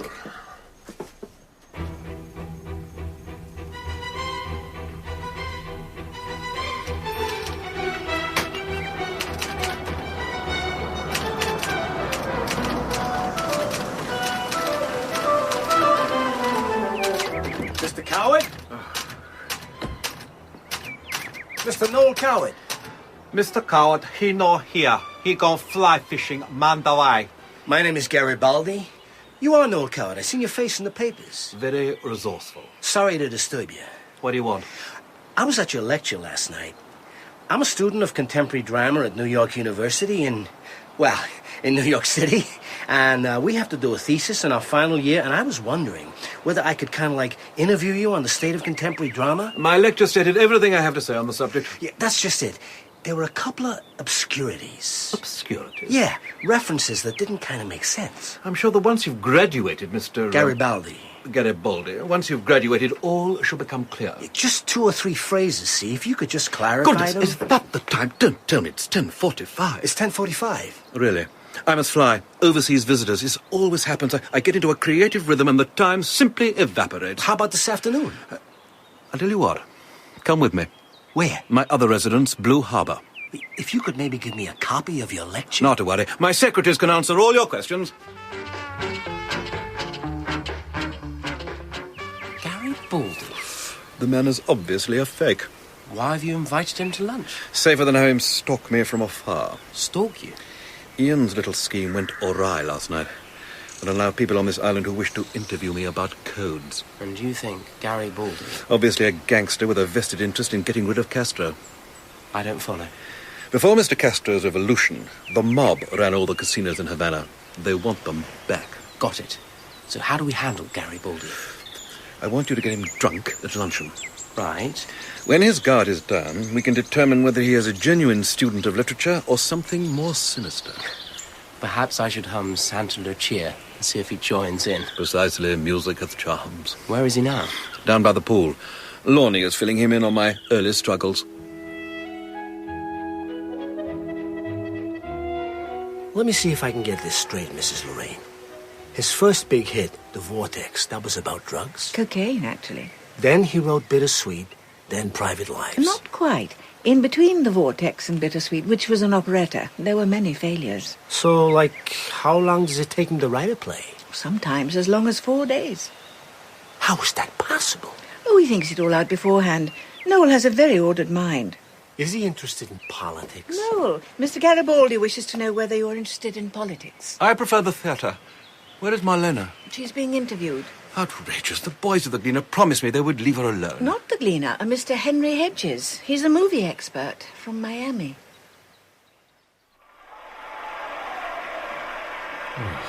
That was real. 19 curtain calls. Amazing. Really stupendous. They didn't want to go home. Marlena. Good morning, darling. May I present Mr. Henry Hedges? Mr. Hedges is writing an article for a magazine on my movie career. How do you do? This is the most thrilling moment of my life, sir. No, it's too early for that. I'm serious, sir. To be in the same room as Marlena Dietrich and Noel Coward. Would you do me a favor? Anything, sir. Stop calling me sir. It makes me feel 102. Marlena, That record seems to be stuck in its groove. It's a compilation of my standing ovations from around the world. That is Las Vegas. We've already had Paris, San Francisco, Rio. What a privilege it's been. That's better. Mr. Hedges knows every frame of my picture, The Scarlet Empress. I was just telling Miss Dietrich, her fur hats. Fabulous. Marlena has always looked good in clothes. That is really witty. Why is that witty? It's perfectly true. I'm sorry I missed your lecture last night, Mr. Coward. You didn't miss much. I don't suppose you'd have a transcript I could borrow? I'm primarily a cineast, but I'm also mad about the theatre. A transcript, Mr. Hedges? Of course. Really? Oh, gosh, that would be so stimulating. Would you care to stay to luncheon? Oh, no, really, I mustn't impose. I insist you stay to luncheon. And dinner, too. We have merely skimmed the surface of my Hollywood years. Cal, you know what you have to do. Get Garibaldi pissed as a newt. Ditto Marlena's friend, Mr. Hedges. Hedges? Why? He also has asked for a transcript of my lecture. For the codes? Obviously. We'll give them both the first draft. That is the old codes. Right. I have a hunch that Hedges is CIA. CIA? So he's on our side? Not necessarily. Remember Ian's theory? The Americans no longer trust the British. So Hedges is pursuing his own agenda? Possibly. Get him as tipsy as you can. Pas de problème. We've enough wine and beer to float the Queen Mary. Nothing to match luncheon al fresco. Don't you agree, Mr. Garibaldi? You got a great location here, Mr. Coward. Of course, Sicily has lovely visitors. I've never been to Sicily. Indeed. Have you been to Sicily, Miss Dietrich? 1944. I accompanied the Fifth Army up the boot of Italy to liberate Rome. Oh, gosh, you are one gutsy dame. More wine, Mr. Garibaldi. Thanks. You been to Sicily, Mrs. Lorraine? Not yet. 1944, that was no time to be in Italy. I would go anywhere the American services wanted me. Marlena was indefatigable. All those young men, Mr. Hedges. Most of them as handsome as you are. Some wine, Mr. Hedges. Oh, no, thanks. A cold beer? I never drink at lunch. This is very good, Cove. What is it? Curried goat. A Jamaican speciality. I assume you're familiar with goat, Mr. Garibaldi? Not really. Tell me, whom do you prefer, Strindberg or Ibsen? Oh, I don't have a preference. What about Shaw? Shaw? Overrated or underappreciated? Underrated. Ah, Lorne votes for Shaw. Do you agree, Mr. Garibaldi? Can't say I've thought about it. One must never underestimate Shaw. More wine, Mr. Garibaldi. Thanks. May I have some wine, Cove? Sorry, Lorne. I'll just go and get some. Shaw's prolificity makes people suspicious. Like yours, Mr. Coward. People equate facility with shallowness. Quite so, Mr. Hedges. I've always preferred Shaw's more obvious entertainments, Pygmalion, Arms and the Man, to his more polemical plays. You're obviously a great reader, Mr. Hedges. Oh, reading, it's all I ever want to do. Books are my passion. Mine too. Mr. Garibaldi, how do you feel about Arthur Miller? He says communist. What about his stagecraft? The expressionism of Death of a Salesman? I find it vieux. How about you? No, dear. Mr. Garibaldi has come to luncheon, not a viva voce examination. Quite right, Lorne. Mr. Garibaldi must relax. And here comes our wine steward right on cue. No, Mr. Atkinson's here. He says it's urgent. Sorry to drag you away from your lunch party. How may I help you? Has anything unusual happened since your talk last night? Unusual? Any unexpected visitors? A drama student and a journalist both turned up this morning. That's what comes of public speaking. What are their names? Why? The office is a trifle over-concerned with security just now, the impending royal visit. Hedges and Garibaldi. Both American? Apparently. Mr. Coward, it might be a good idea if you accompanied me back to Kingston. When?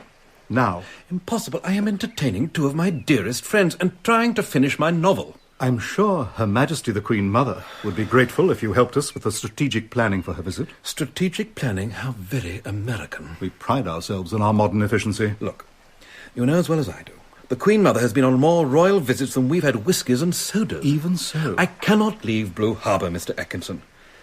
But I can promise you that the menu for the royal visit will include lobster, mousse, curry and coconuts and rum cream pie. Very well. But I trust you won't object if I visit you again. As often as you like. Mum's the word.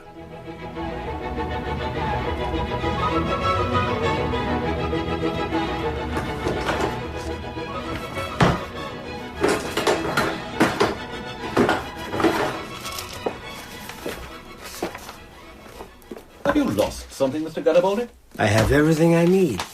In that case, why are you dismantling my secretary's desk? Try and stop me. That is easily done. Is this what you're looking for? It bears a superficial resemblance to what I'm looking for. You left it in your jacket pocket. Ah. Rule number 1 of espionage, Mr. Coward. Know where your weapon is at all times. Rule number 2 of espionage, Mr. Garibaldi. Don't break cover unless you need to. Meaning? I was all set to give you the transcript of my lecture with a willing and a glad heart. I wasted too much time here already. What do you think of the post-war American musical? Would you stop it with these inane questions? There is nothing inane about Oklahoma. Don't throw bouquets at me. Don't please my folks too much. Stay where you are. Don't laugh at my jokes too much. People will say we're in love. Good work, Cole. I always knew that ludicrously heavy saute pan would come in handy. Do you think I've killed him? No such luck. He's just concussed. Here. You better hang on to his gun. It's my gun, actually. Find some rope. We better tie him up before he comes round. What about Hedges? Hedges may be able to help us with Garibaldi in spite of Ian's distrust of the CIA. He's certainly well read. And cute as pie. Leave him to me. Falling in love again, never wanted to. What am I to do? I can't help it. Marlena. You were right about Jamaica, darling. I'm feeling my old self again. Excellent. Where's Mr. Hedges? He's gone to see about a motorboat. We are going cruising together this afternoon. He mustn't leave. I need him here. Mr. Henry Hedges is the first thing I've desired in a long time, Noel. Marlena. I need to be held. I need to be stroked. I suspect that dear Henry bats for the home team. Of course he plays baseball. He's an American. Marlena, he's queer.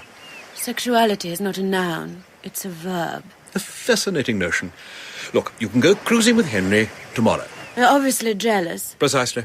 I can't let you go off with Hedges because I'm jealous. You can have him tomorrow, darling. Tomorrow will be too late. I was the one who has to go cruising, not you. What about Reggie? Ricky! Yesterday you were wailing your heart out about Ricky. And you told me I won't get a man if I'm desperate. I am no longer desperate. In that case, you can spare Mr. Hedges for 24 hours. I never realized how pig-headed you are. If you must know, the future of the free world may be at stake. Pig-headed and delusional. Marlena. I'll be sure to give dear Henry your love. No. Now what? Ian's here. He says it's better if he's not seen. Where is he? The back seat of your car. Well, Ian? Well, Noel, I've identified the scoundrel who's after you. You're a tad late. What do you mean? Curly and I have the scoundrel safely gagged and bound in the scullery. Very amusing. I'm serious. Extraordinary. The FBI and the CIA have been hunting him for years. All they needed was 2 resourceful Englishmen and a frying pan.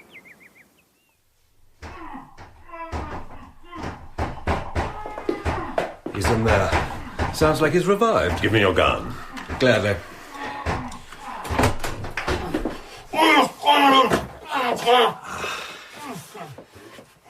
What a bore.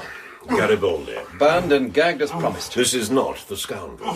What? This is Chicago Garibaldi, CIA. Chicago? He apparently did something brilliant early on in his career in Chicago. Ian, I have played Las Vegas. I have lunched with this man. He is clearly a member of the mob. That's what he wanted you to think, didn't you, Garibaldi? Now, come on, we'd better release him from his durance file. Mr. Garibaldi, before I remove this gag, it seems that I owe you an apology. Typical. I have an Italian name, so I must be a gangster. No. You came here posing as a student of dramaturgy. Your ignorance of the theatre was so vast, I naturally assumed, given your dress, manner, accent, that you were a paid-up member of Mobsters Incorporated. What are you up to, Fleming? Nothing I care to discuss with you, Garibaldi. You were trying to steal a transcript of my lecture. Says who? Says me. I saw you. Your lecture last night was part of a British conspiracy to destabilize the island of Cuba. You've been reading too many James Bonds. Mr. Coward knows nothing. Unlike you, Fleming. Did you really think you could talk to the President about Operation Mongoose without us hearing about it? What if I did? If you do anything to jeopardize Mongoose... I know. CIA will spank. Surely we can all work together. No, we cannot work together. Amateurs. That's rather rich coming from a man who's just been vanquished by a sauté pan. Oh, grow up. Perish the thought. One of these days, Mr. Coward, your celebrated wit will get you into a whole heap of trouble.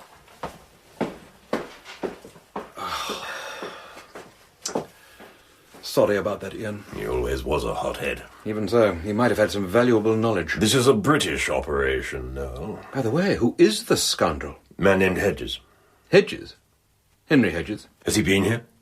He came to luncheon. Where is he? I was positive he was CIA. Where is he? On a boat trip with Marlena. She's rather fallen for him. Oh, dear. What? He happens to be one of the most dangerous men in the Caribbean. Impossible. He's a marshmallow. That's the man. Come on, we'd better go after them.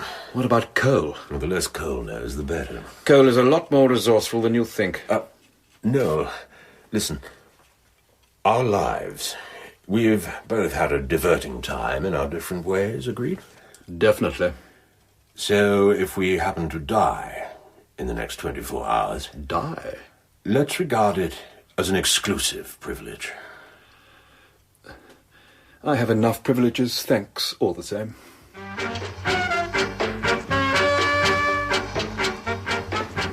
Excuse me for bursting in like this. Mr. Atkinson. I'm well aware that's all I seem to do. You're always welcome. Too kind. I must speak to Mr. Coward. I'm afraid he isn't back yet. Back from where? The lagoon. He left at about 3 o'clock with Ian Fleming. Fleming? What's wrong? A rather sinister character is reported back in this region. An American? I can't be any more specific.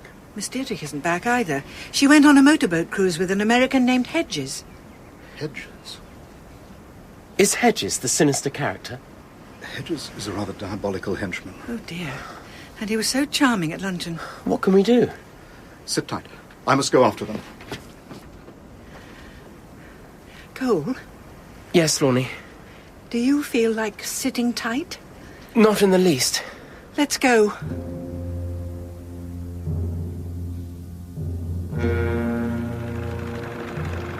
Ian. What? I'm bored. It's just another 5 miles, was it? What makes you think Marlena and Hedges came in this direction? Call it a hunch. There is no one out here. We haven't seen another boat in hours. It's the cocktail hour. Precisely. I need a cold martini, a hot dinner, and a nice warm bed. There's something I haven't told you. Well, don't. You've talked enough. You see that island in the distance? Yes. That island is controlled by a ruthless megalomaniac, Mr. Big. Ian, please, I've read every one of your novels. You really must try to vary the scenario. It's highly likely that Hedges has kidnapped Marlena and is taking her to the island. To be tortured by Mr. Big? Probably. Oh, Ian. Mr. Big's name is Shraft. Shraft? Like the New York restaurant chain with the delectable ice cream sodas. Shraft ran protection rackets in the Caribbean during the war. When the mob wouldn't let him into Vegas or Havana, he moved east and joined the communists. Now he's back, with his crooked eyes trained on Cuba. I get it. What? I even joked about it to go. Joked about what? This is a tryout, isn't it? Sorry? An elaborate rehearsal for your next outlandish little book. Oh. I'm the chief guinea pig. You get me to give a talk and make me believe I'm transmitting secret codes. Then you make me believe that Skimpole, a name you found in Bleak House, has been murdered. He was murdered. The goat said in the drive, you planted it. Where am I likely to find a goat? In Jamaica, what could be easier? Then you send your friend around. Chicago Garibaldi, indeed. Garibaldi is not a friend, he's a rival. You make me sick with worry about dear Marlena, for which I shall never forgive you. You should be sick with worry. And now, as usual, Ian, you go too far. You invent a megalomaniac on an island off Jamaica, very crab-key, Ian, with the ridiculous name of Shraft. Kill your water! Very cinematic. Hands up, or you will be destroyed! Immortal dialogue. Get your head down. Hands up, or we shoot! That thug up there, superb casting.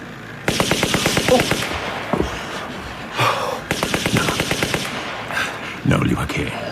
Real bullets. Afraid so. We'd better surrender.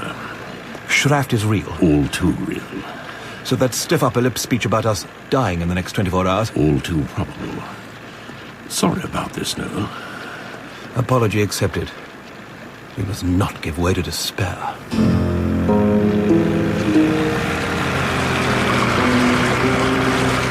I don't know how you convinced me to allow you on board. Lorne can be awfully persuasive when she puts her mind to it. As I told you, Mr. Atkinson, Cole and I are devoted to Noel. Even so, I cannot overestimate the danger. He has this penchant for getting himself locked up in sordid rooms. Entirely in the service of his country, of course. Quite. See that landmass over there? Oh, that's uninhabited. We've cruised past it hundreds of times. Just a huge pile of rocks. Shraft's Island. Shraft? An archfiend who specializes in locking up her bane people in sordid rooms. Can't this motorboat go any faster?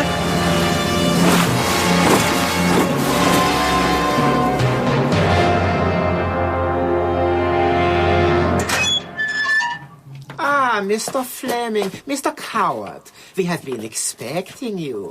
Come, sit in the fire. We have no intention of staying, Shaft. Oh, here's a tone, Hedges. What is the word? Arrogant, sir. The indelible arrogance of the English gentleman. Where is Miss Dietrich? Miss Dietrich is opinionated, headstrong. Where is she? Self-righteous, but nevertheless, what is the word, Hedges?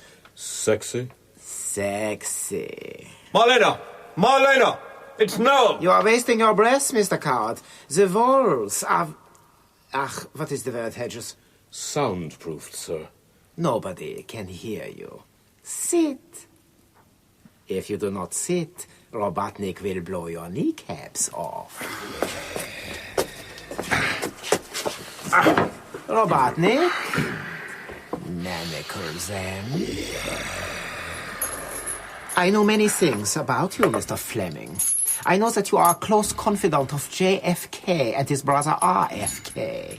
You recently recruited an agent in Jamaica named Gonzalez. You are planning to destroy Fidel Castro. Am I? I, too, wish to destroy Castro. We are on the same side. Hardly. You won't get a thing out of either of us until you take us to Miss Dietrich. First, Mr. Fleming must tell me his scheme. Never. No one ever says never to Shraft. Never, never, never, never. Robotnik, hits the poker. There is really no need to torture Mr. Fleming. Indeed. If Mr. Fleming's scheme is as implausible as the plots of his novels, it won't work anywhere. Let me assure you, Shaft, Mr. Coward wouldn't know a good espionage scheme if it sat up and bit him on the left buttock. Why can't you admit it, Ian? Your plots are ludicrous. You call this fortress ludicrous? Psychopaths, manacles, red-hot pokers, are they ludicrous? Absolutely. I'm ludicrous, you're ludicrous, we're all ludicrous. You're babbling because you're scared. I do not babble. The sweat is pouring down your first chin onto your second chin. Now you're being impertinent. That's enough bickering! Robotnik, take Mr. Coward to the cells. It's time Mr. Fleming and I had a serious... Hedges. Tête-à-tête? Was? Conversation, sir. A red-hot conversation. Kalte Winde wehen vom Weiher, doch im Herzen brennt mir ein Feuer, weil ich dich nur seh in dem Schlitten mit den Schellen und dem Tal, tief im Schnee. Marlena, it's Noel. Can you hear me? Of course, darling. Are you all right? Did they hurt you? Don't be silly. Thank God. I'm far too valuable. They prefer me to be alive. Captive but intact. Quiet. What are you doing? The floor in here is filthy. Marlena, stop cleaning and listen to me. Your Mr. Hedges is a very bad man. I know, darling. I should have guessed when he went on and on about the Scarlet Empress. All those torture scenes. How unfortunate that he was able to conceal his fascistic tendencies so beautifully at luncheon. Not to worry. I have a plan. So do I.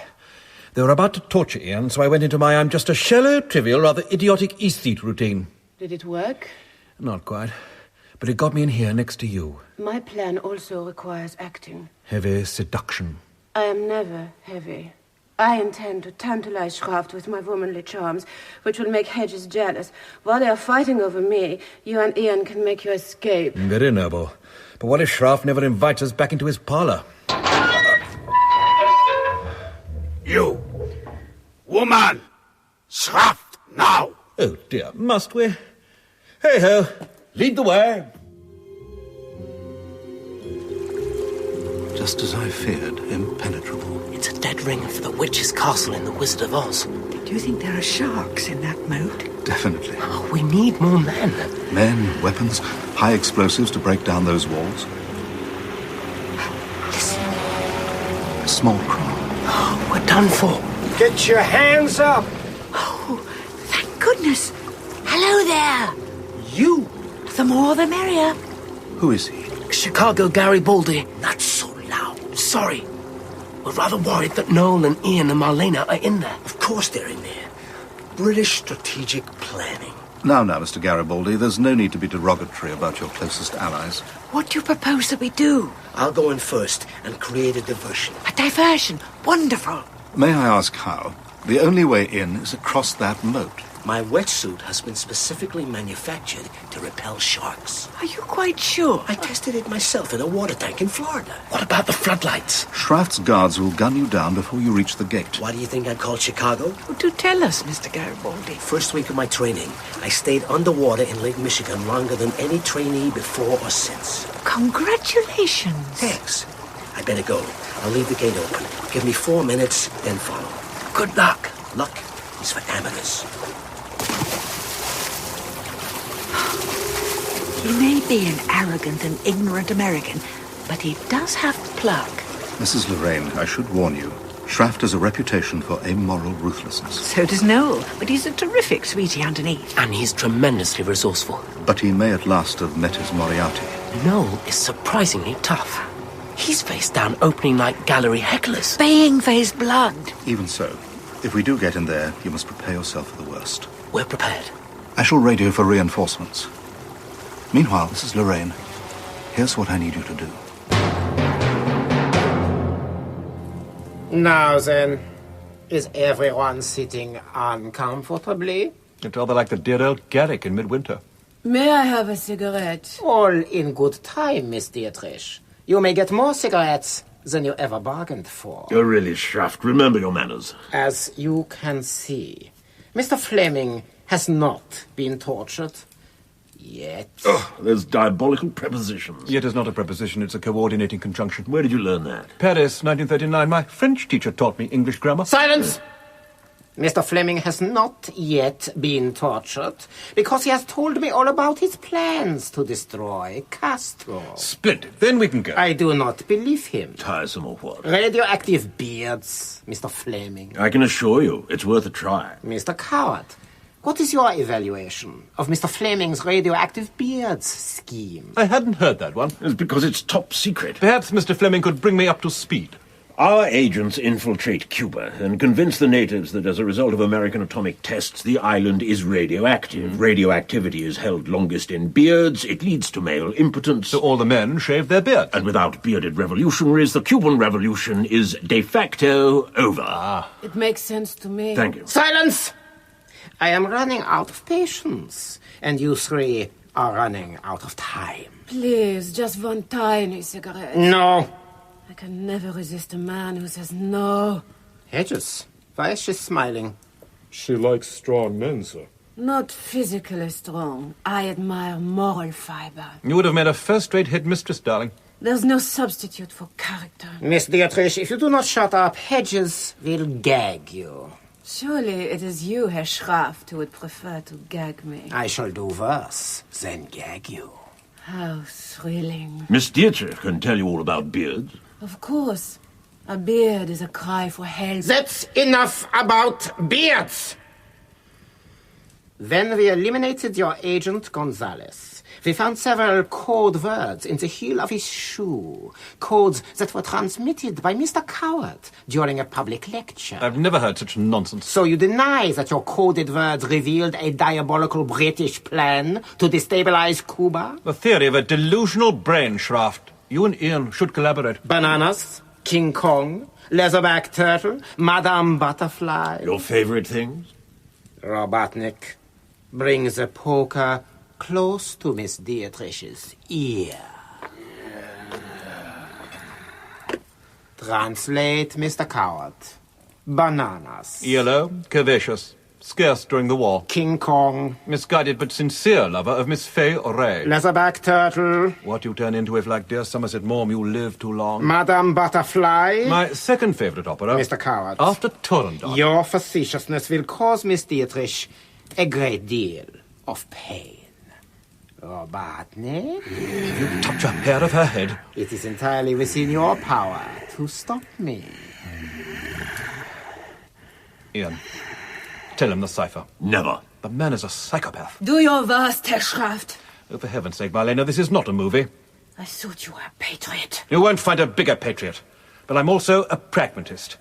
That's what 50 years in the theatre will do to a boy. Which boy? This boy. You are not a boy. It's a manner of speaking. Hedges, is this true? Yes, sir.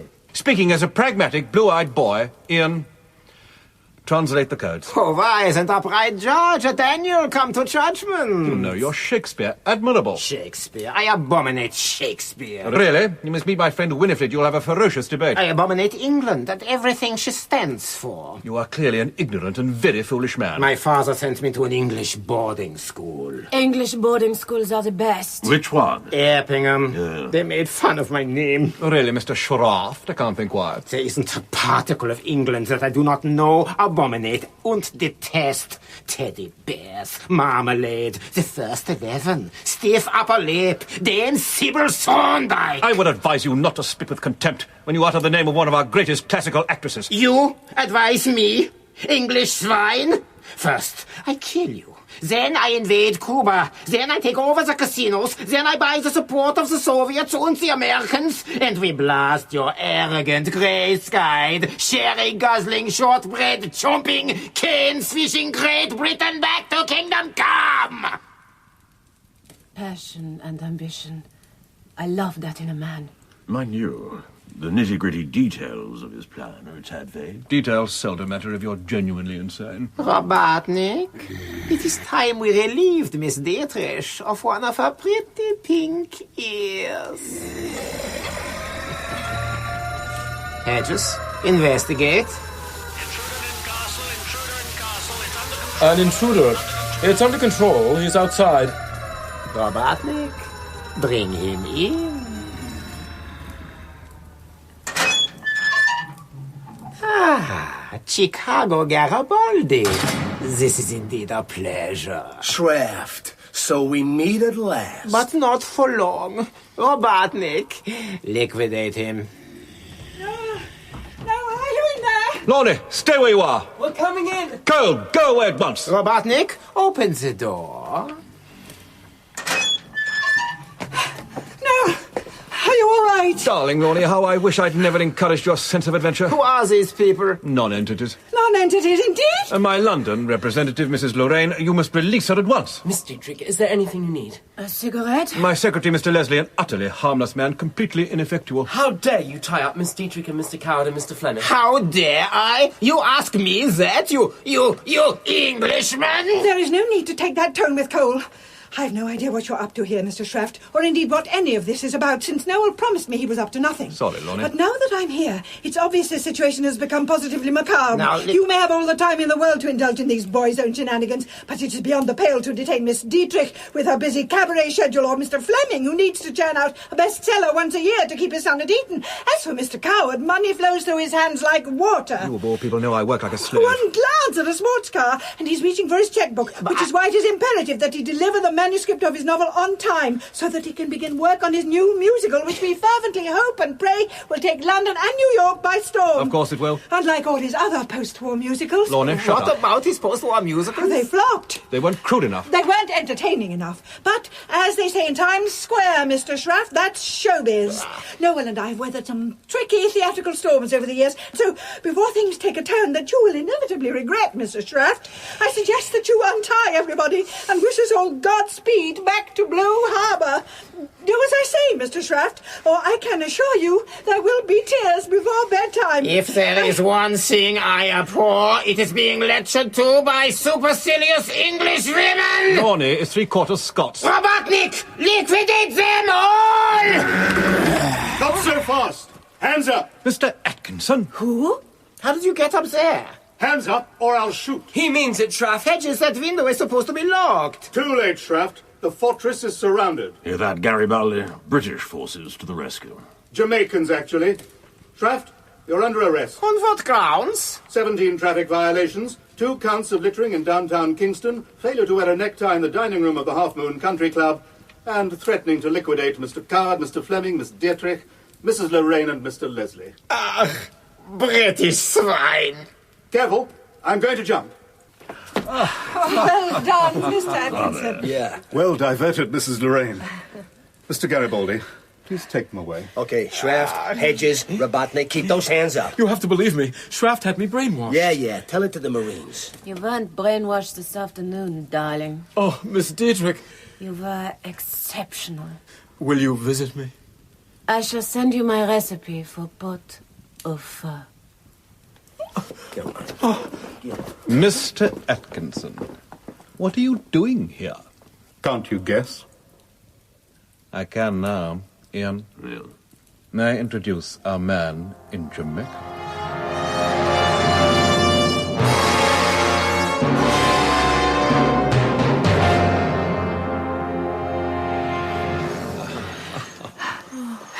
A toast to Lorne. For her uncharacteristic long-windedness. Anything to stop that ghastly man. To Lorne. Lorne. Quiet now. Here they come. Who? Watch. Starlings. We call it the aquacade. How long do they swim?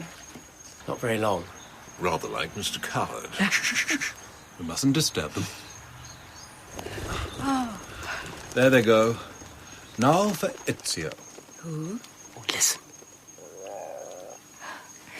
He sounds wonderfully content. Now, this isn't dusk, it's a theatrical production. The best effect is to come. Oh, I see them. What? Down there. The landscape is lighting up. Thank you, fireflies. Now I understand why you live up here, Noel. Nothing to do but read and write and think. Wouldn't that be a fine thing? Steady on, Lorne. Ian hath promised to return to his new bond. It's not about Cuba, is it, Ian? The thing about Cuba... That's enough about Cuba. I, too, must return to my book. This is magical. The hillside all lit up. Mind you, I am content just to be... Excellent. Ian, Marlena and I shall toil over our Olivettis. Lorne will have a proper holiday. Cole can enjoy every minute of every day, as he always does. Oh, good God. I've just remembered. What? Nothing. No? Rather wonderful news, actually. Go on. This is not in any way in code. No. We're waiting, Noel. The Queen Mother is coming to luncheon. This is a changing world, my dear. New dreams are dreamed, new dawns appear. Passion's a feckless cavalier who loves and rides away. In Our Man in Jamaica by Marcy Cahan, Malcolm Sinclair was Noel Coward, Nicholas Farrell, Ian Fleming, and Eleanor Bron, Lorne Lorraine. Tam Williams was Cole Leslie, Alison Pettit, Marlena Dietrich, Kerry Shale, Henry Hedges, and Kerry Shale, Shraft. Peter Donaldson was Atkinson, Sam Dale, Chicago Garibaldi, and John Dougal, Robotnik. Our Man in Jamaica was directed by Gordon House. No regrets are worth a tear. We're living in a changing world, my dear.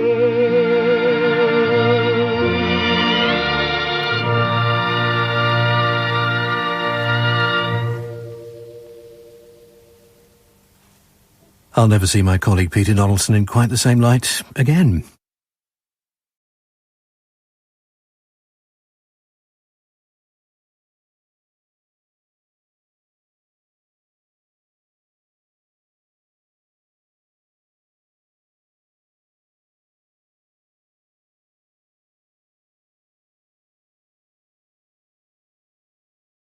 Lux presents Hollywood. The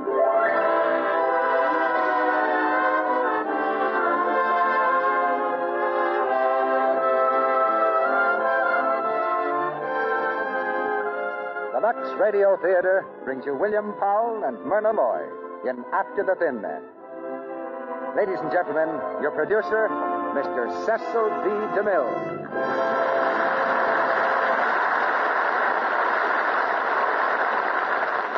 Greetings from Hollywood, ladies and gentlemen. When Edgar Allan Poe popularized the detective story, he found the great common denominator of American entertainment. Millions of us have stayed up past bedtime to explore the fascinating realm of whodunit, including the President of the United States. And you can find devotees in every walk of life, rich man, poor man, beggar man, thief, and probably policeman, too. Perhaps we haven't investigated this branch of the drama quite as often as we should in the Lux Radio Theatre. But when we do engage a manhunter, we get the very best. Tonight, our play is After the Thin Man, adapted from the MGM picture, and naturally starring the same two players that go with the Thin Man story, Myrna Loy and William Powell. It's an occasion for great rejoicing, but we also must hang our heads a little, because it's exactly 4 years since Miss Loy was last at this microphone. There's more to the story of After the Thin Man than just the exciting quest of a criminal, because our detective is the extraordinary Nick Charles, and Nick has a lovely wife named Nora. They happen to be very much in love. But even love can't keep Nora from interfering with her husband's business when she has an idea. And Nora is a girl with many ideas. Together they can solve just about any problem you give them. But you don't really need a detective to discover that Lux Flakes is the simple answer to your household problems. It's a deduction that millions of women have made after giving Lux Flakes a trial. Now, if your wits have been thoroughly sharpened and you're ready for anything to happen, we'll raise the curtain on the first act of After the Thin Man, starring William Powell as Nick Charles and Myrna Loy as Nora.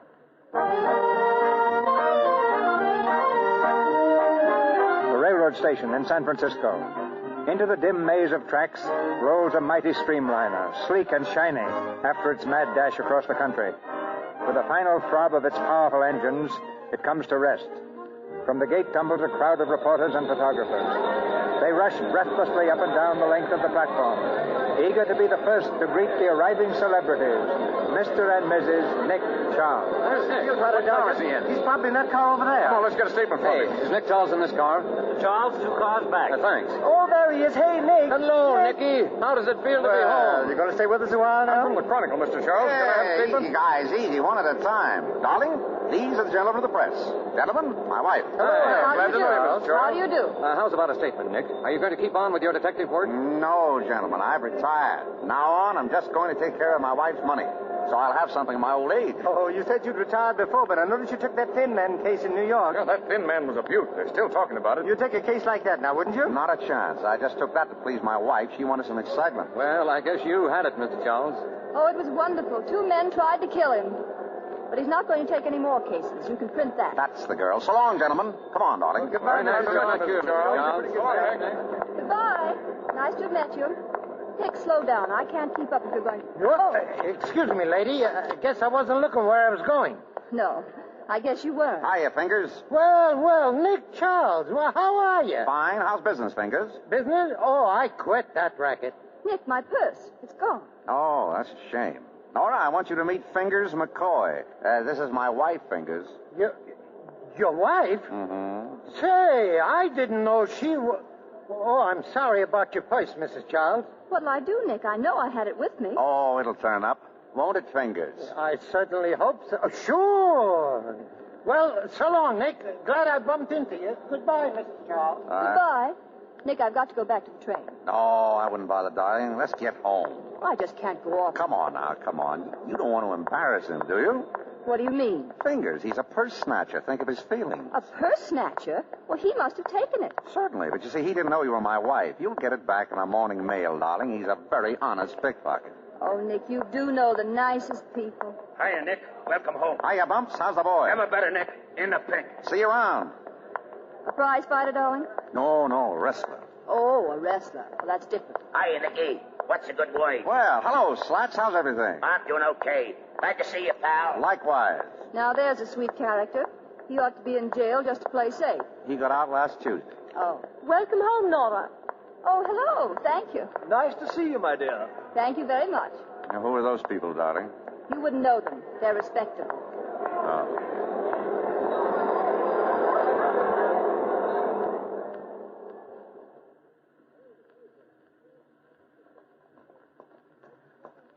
You know, darling, the best thing about going away is coming back home.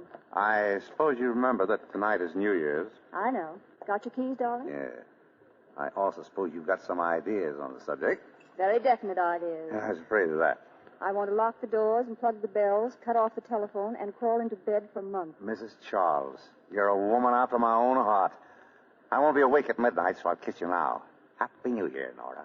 Happy New Year, darling. Hiya, folks. What you standing out there for? Come on in. Hey, what is this? Well, it's our house, all right. Come on. Make yourself at home, folks. Well, let's go in, darling. He says it's all right. Oh, well, as long as we're invited. There's the bar right in there. Help yourself. Thank you very much. Okay. What's the celebration? We're giving a surprise party to Nick and Nora. Nick and Nora? Sure. Don't you know Nick and Nora? No, we don't. Neither do I. But that's not going to spoil my fun. It's New Year's, so what's the odds? Go on in. Fake it. It's a cinch. Oh, thanks for the tip. Sure. Get in there and get some of that Napoleon brandy before it's all gone. May I have this dance, Mrs. Charles? Thank you, sir. You're a gent.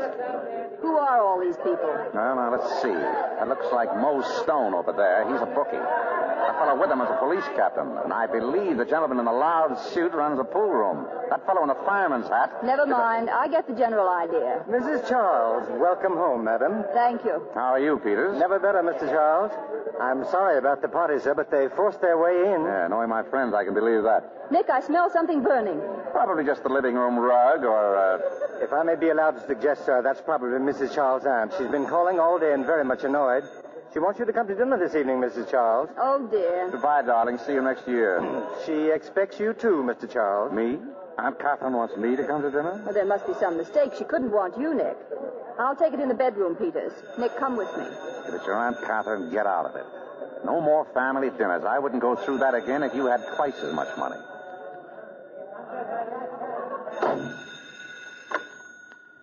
Hello? Hello, Nora. Who is this? This is Selma. Oh, hello, darling. Darling, Aunt Catherine? Shut up. It's my cousin Selma. How are you, Selma? Nora, I had to call you. I wanted to make sure you were coming tonight. Well, I'm afraid not, Selma. You see... Nora, you've got to come. I'm in terrible trouble. What? Please, I can't tell you now, but you must come. I'm desperate. Oh, wait a minute. Selma, put down that phone. I won't. I'm speaking to Nora. Hello? I told you not to call anyone. Hello, Selma. Give me the phone. Hello, dear. Hello, is this... How are you, Nora? This is Aunt Catherine. Well, what's the matter with Selma? Oh, nothing at all, dear. You know Selma well enough not to pay too much attention to her. We'll see you tonight, Nora. Well, you see, it's New Year's Eve, Aunt Catherine. The old battle axe. Shut up. What? Excuse me, Aunt Catherine. I was talking to the dog. Oh. We'll expect you at 7:30. All right, Aunt Catherine. We'll come. Goodbye. What did you say? I said we'd be over for dinner. Oh, my own wife. I'm sorry, Nicky, but I had to do it. It's Selma. She's in trouble. You like Selma, don't you? Not as much as that. But she sounded so funny, as if she'd been crying. Living with your Aunt Catherine, I can't say I blame her. Selma, stop that crying. Do you want the servants to hear? I don't care, Aunt Catherine. I'm going crazy. I can't stand it any longer. I'm going to call the police. You'll do nothing of the sort. Haven't we paid out enough to hush up his other scandals? He never did anything like this before. How do we know but what he may be dead? I told you I'd handle this. I can't go on this way. Robert's my husband, and then Be quiet. Yes, Henry? Beg pardon, madam, but shall I set a place for Mr. Robert tonight? Certainly. Mr. Robert will be here. Very good, madam. You know he won't be here, Aunt Catherine. I know nothing of the sort. Now go upstairs and make yourself presentable. When Nora comes, I'm going to tell her. You will not tell her. I will not have that husband of hers snooping into our family affairs. I don't care. He can help us. I'm going to tell him the whole story.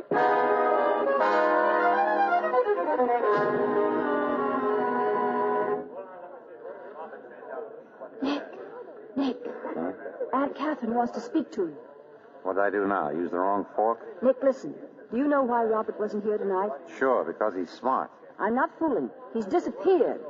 That's swell. Now, if we could only get rid of Aunt Catherine, we'd be all set. Come on. She's in the library with Selma.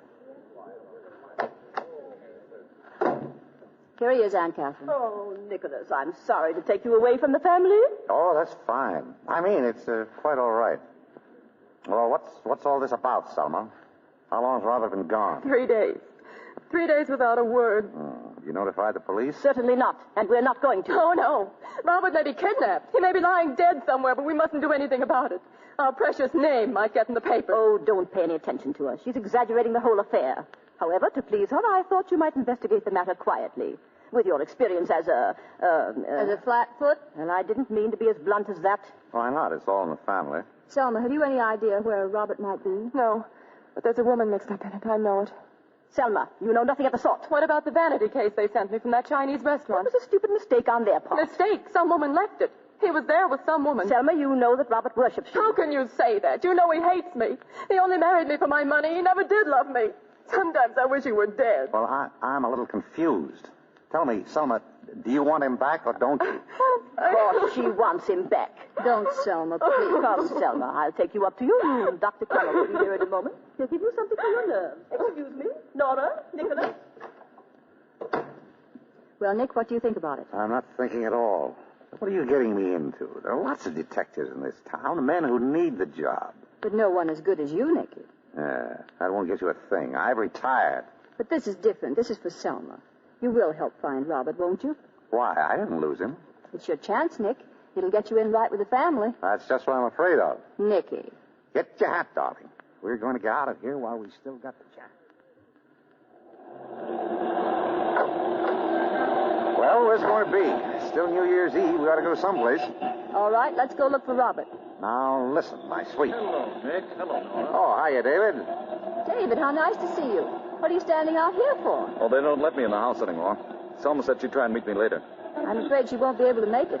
Did you know that Robert had disappeared? If he has, it's the only decent thing he's ever done. What's he been up to lately, David? The last thing he pulled on me was a couple of days ago. Called up and said that if I'd give him $25,000, he'd go away and leave Selma to me. Lovely boy. What did you say? I asked him to give me a couple of days to think it over. You know, $25,000 would be cheap if he'd really go. Why don't you take up a collection? There are a lot of people who'd like to contribute. Tell me, did you see Selma? How is she? I'm terribly worried about her. I know, I am too. Come on, David. We're going to go someplace and get the taste of respectability out of our mouths. Thanks, but I couldn't. Oh, David, why not? I've got too much on my mind. Well, I'm glad you're back anyway. Happy New Year to you. Happy New Year. Selma was a fool not to have married him instead of Robert. We can't all be as lucky as you, darling. Well, where are we going? How do you feel about some Chinese food? Awful. Oh, I'm so sorry. Because we're going to that Chinese restaurant that sent the compact to Selma, the Lai Chi. Please, darling. Now, see here. I'm not looking for Robert. Of course you're not. I am.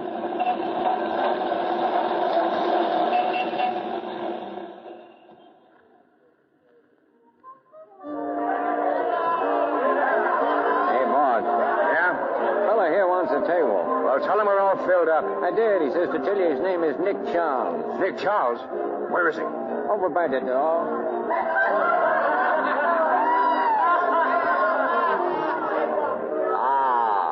This is more like it. You must feel right at home in a place like this. Too bad we didn't bring Aunt Catherine. Hello, Nick. How are you? Hello, Dancer. Tell me, haven't any tables? Oh, I guess I can find one, seeing as it's you. You just slumming?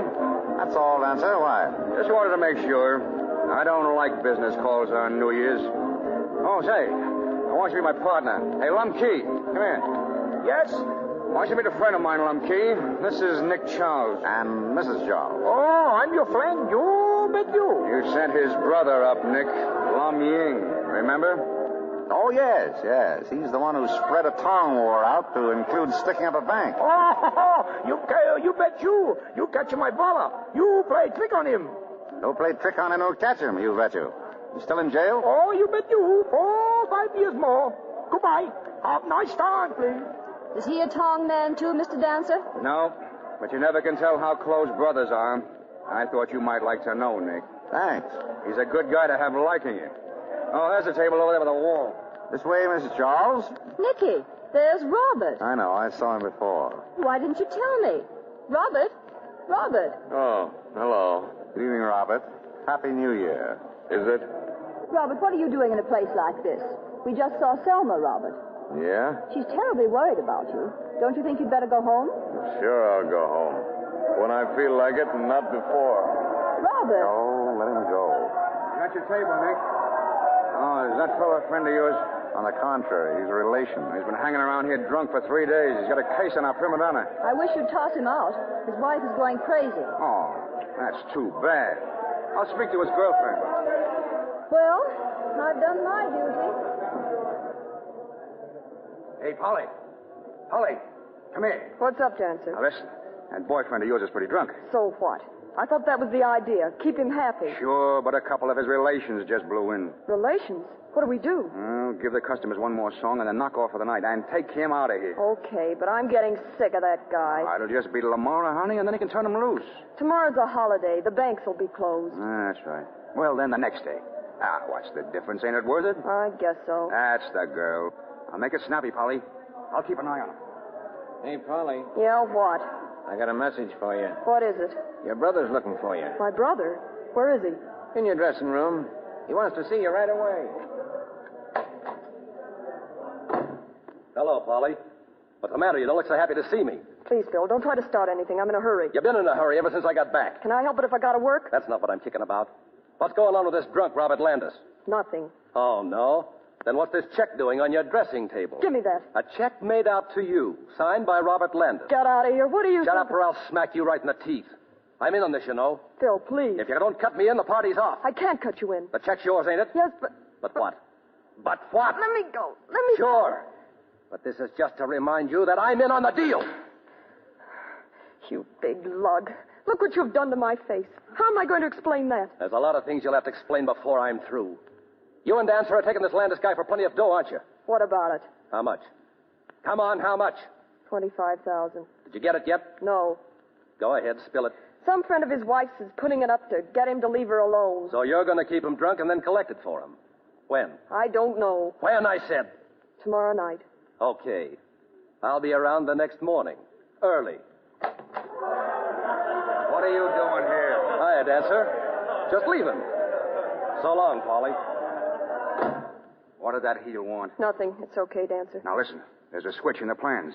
I just heard that dough is being handed over tonight. Tonight? That David guy is meeting Landis in front of his house. Now, you better be with Landis, see? I'll be there. I told Nick that you were taking Landis home. Now, make sure they see you as you go out. Sure. And when the dough's delivered, you know what to do.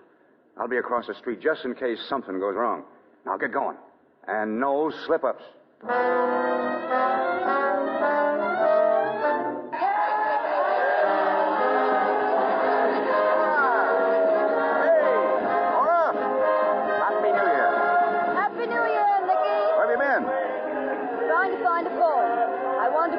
And see if Robert got home. Oh, well, come on. There must be a phone in Dance's office. He won't mind.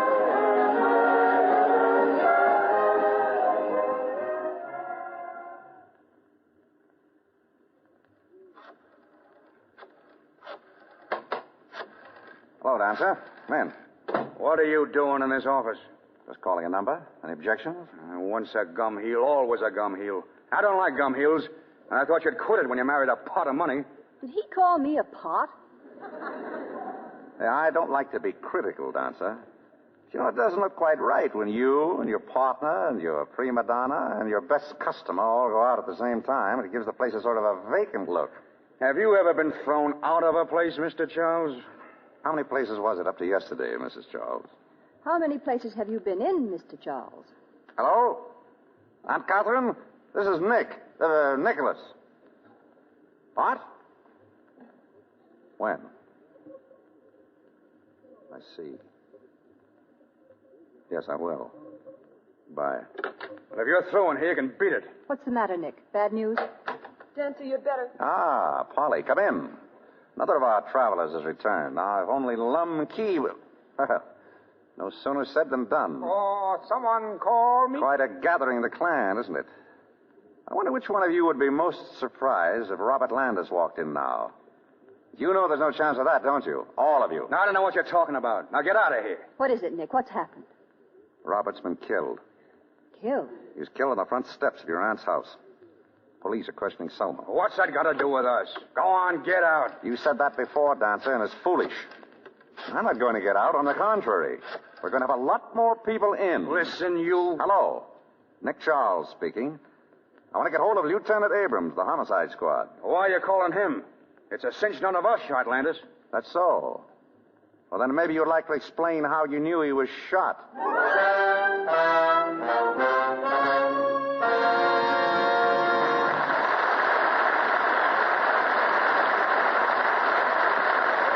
The curtain falls on Act One of After the Thin Man with Myrna Loy and William Powell. During this short intermission before Mr. DeMille presents Act Two, we introduce a very charming guest. Strike up the band, Lou.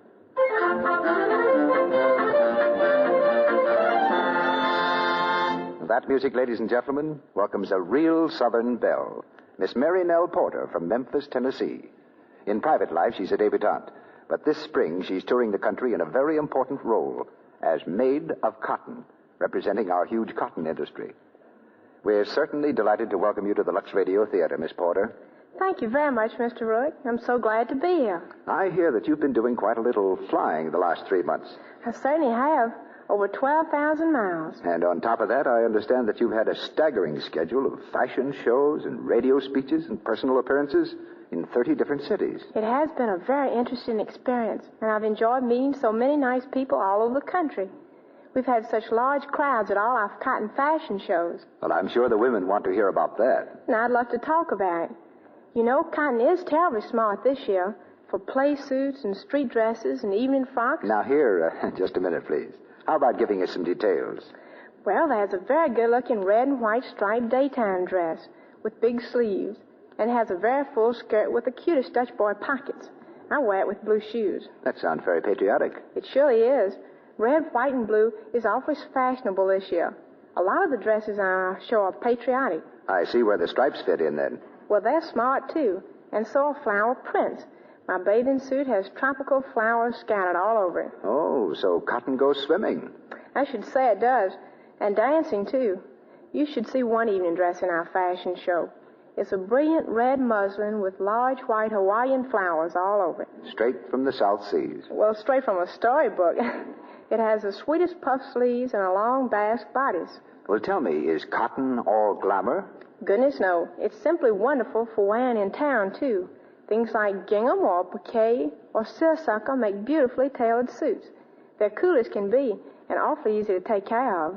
Miss Porter, don't you find it hard to keep all these lovely cottons fresh on your trip? Not at all. You see, the whole wardrobe is Luxable. Even some of my shoes and bags. That makes things easy, doesn't it? I should say so. Why, new quick Lux Flakes are simply wonderful.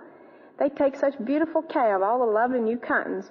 You know, everything safe in water is safe in Lux. Ladies, please note, this year's smart cottons are really fine fabrics, and they must be treated gently, just like washable silks, rayons, and woolens. New Quick Lux is so mild, it keeps them new-looking longer. That's why we use it for everything in our cotton show. Well, we've certainly enjoyed having you with us tonight, Miss Porter. Thank you so much. I'm mighty glad to meet you all. Well, good night, and good luck on your trip home. Thank you. Good night. Now, our producer, Mr. DeMille. Act Two of After the Thin Man, starring William Powell as Nick Charles and Myrna Loy as Nora.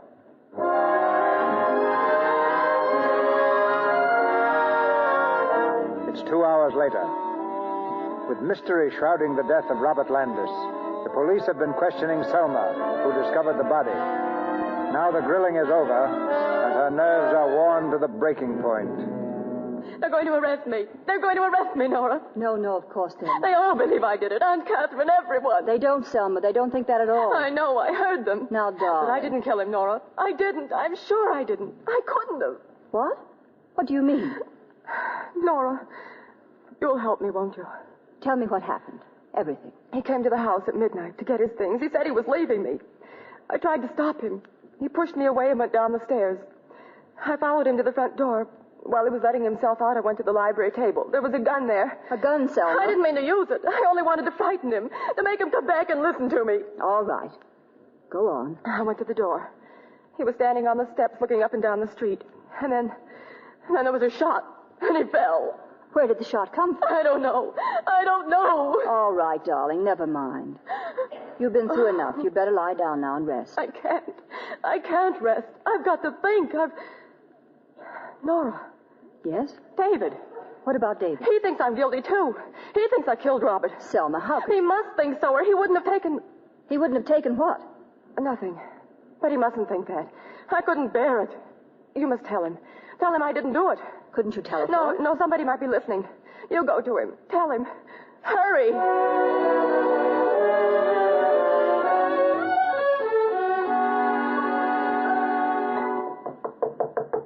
Who is it? It's me, Nora. Hello, Nora. This is a surprise. Come in. I got over as soon as I could, David. Selma What's said the matter? Is there anything wrong? Oh, you mean you don't know? No, what? What's happened? Robert's been killed. Killed? That's impossible. What do you mean? I saw him only a little while ago. How long ago? About 10 o'clock. I met him in front of the house and gave him $25,000 in bonds. Wait a minute. This is too much for me. Where did he go then? He went inside the house to get his things. Oh, then it was when he came out again that he was shot. I've got to see Selma. Will you come with me? Come on. No, you don't. Stay right where you are, the both of you. What is this? Who are you? Detective Malloy, Homicide Squad. We've had our eye on you, buddy. Trying to make a getaway, huh? Are you crazy? Listen, someone's been kidding you, officer. Sure. Maybe you were kidding, too, when you were seen throwing that gun into the river. David. It's all right. There's been a mistake. Tell Selma, will you? All right. Come here, sister. You're not telling anybody anything. You're going along with us. Where? Down to headquarters. Oh, oh, you don't understand. I'm Mrs. Nick Charles. Oh, yeah? And I'm Mother Goose. Come on, step on it.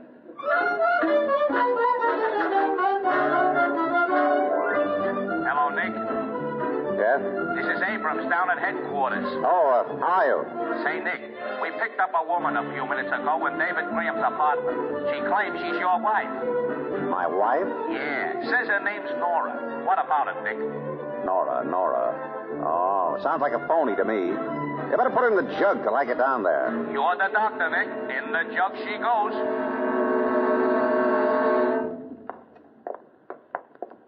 Right down here, Mr. Charles. Thank you, Matron. Nick, here I am, over here. Well, hello. Fine way to start the new year, getting thrown in the can. Nicky, get me out of here. How long has this thing with David been going on? Oh, Nick, stop that and get me out of here. I've got something to tell you. About the case? Yes. Oh, no. I'll get you out on one condition. No more cases. No more detecting. Promise? But this is important. Do you want me to let her out, Mr. Charles? Definitely not. Nicky, please. Well, promise? I promise. All right, let her out, Matron. Nick, have you been working on the case? I've been giving it my undivided attention. What have you found out? Nothing. Oh, Nick. The only new development is that Polly has a brother. Where, we don't know. What about her and Dancer and Lum Key? All in the neighborhood at the time of the shooting. We've established that, but we can't prove a thing. But, Nick, somebody killed him. Yes, I think that's been proved. Mrs. Charles? Yes? Lieutenant Abrams wants you for questioning. Questioning? Nicky, they don't think I'm mixed up in this. Don't worry, darling. If they find you guilty, I'll write you every day. This way, please. Nicky. Now tell me, Mr. Graham, were you and Robert Landis on good terms? Decidedly not. On bad terms, Mr. Graham? Very bad. You and Mrs. Landis were once engaged, weren't you? Until Landis came along? Yes. Ever ask her to divorce him and marry you? I may have. But she never said she would. But you hoped she would. And you thought that with him out of the way, she might. I didn't kill Robert. No, of course not. But you did pay him to go away. Yes. Lieutenant Abrams, my wife.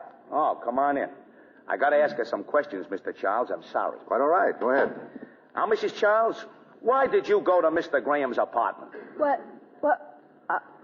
Maybe I'd better leave. No. Selma had a silly idea that David thought she killed Robert. She wanted me to tell him that she didn't. Why, I can't imagine how she could think a thing like that.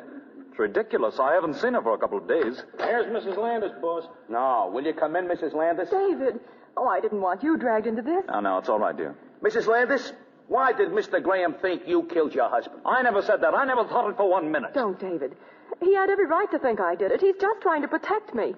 He heard a shot. He rushed up to me and saw me standing near Robert with a gun in my hand. But I didn't fire the shot. It came from the street. You mean You didn't kill him? No, look at the gun, David. It hasn't been fired. Oh, Selma, forgive me. Oh, of course I forgive you. Well, that's all cleared up. Go on, Nora. It isn't cleared up as far as I'm concerned. I've got to have something more than that. Where's that gun, Mrs. Landis? I've got to see that gun. Well, I haven't got it. What? Well, David took it from me. David, where's the gun? What is it, David? Selma, I thought you were guilty. I thought I was doing the only thing. I threw it away. You threw it away? I threw it into the river. Oh, that's marvelous. But they can get it. I'll show them where I threw it. I'll get divers to go down after it. They'll find it. They must. Bowie. She don't want that gun back any more than you do. Hey, Mac, swear out a warrant for the arrest of Mrs. Robert Landis on suspicion of murder.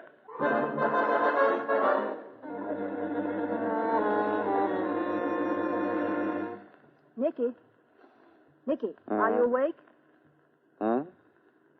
No, I'm not. Oh, I thought you were. Did you say something about scrambled eggs? No, I didn't. I suppose that means you'd like me to go up and fix some for you. Oh, no, I don't care about them. Sure? Really? Good. Good night. Good night. After all, if I want scrambled eggs, I can get them for myself. Of course, I'm not as good a cook as you are, but... Oh, well, don't bother about me. You go on sleeping. I love to watch you sleep. You look so cute. Nicky, have you any pictures of yourself taken as a baby? No. Oh, that's a shame. I wanted to see what you looked like. I'll have one taken in the morning. Poor Selma. Poor David. Nicky, can you reach the water? Huh? Oh. Yes, I suppose so. Yes. Oh, I didn't want it. I just wanted to be sure you could reach it. Nora, please go to sleep. I can't. I keep thinking of Selma down in that jail. Darling, there's nothing to worry about. Tomorrow they'll find the gun. It won't have been fired. Selma will be free. Then you don't think she did it? For the 10th time, no. You're not saying that just to make me happy. You really mean it? Yeah, I mean it. Of course you're right. She didn't do it. She couldn't have done it. I don't think I'd kill you if you ran off with another woman. Thank you, darling. I might, though. Nora, don't be morbid. Go to sleep. What in the name of... Nick, the window. Keep your head down. Nick, somebody smashed the window. No, really? Look, there's a rock with a note attached to it. Nicky, a note. Let's see. What is it, Nick? What does it say? Silly little woman. I told her to stop writing to me. Oh, darling. Please, read it. Mr. Nick Charles, if you want to know something about the murder of Robert Landis, get a line on Phil Burns, the guy Polly says is her brother. He's an ex-con and was married to Polly in Topeka, Kansas 3 years ago. Married 3 years ago? What are we supposed to do, send him an anniversary present? Look at the way this fellow spells Topeka. Topeker. What's the matter with that? Nothing, darling. Good night. Oh, Nick, you can't go back to sleep now. Phone Abrams. What, and have him here, keeping us up all night? Oh, don't you see? If Phil is her husband, then he shot Robert because he found out about him and Polly. Oh, Nicky, you've got to call him. Just as you say. Hand me the phone. Oh, isn't it wonderful? Everything's working out beautifully. All we have to do is find this fellow Phil Burns, and we've got the murderer. Here, darling, call him and tell... Now, who can that be? Hello? Hello, Nick. This is Abrams. Oh, I was just going to call you. Yeah? Well, maybe you better get down here. You know that guy, Phil Burns, Polly's brother? Yeah, what about him? We traced him to his hotel. You find him? Yeah, but somebody else found him first. He's been murdered.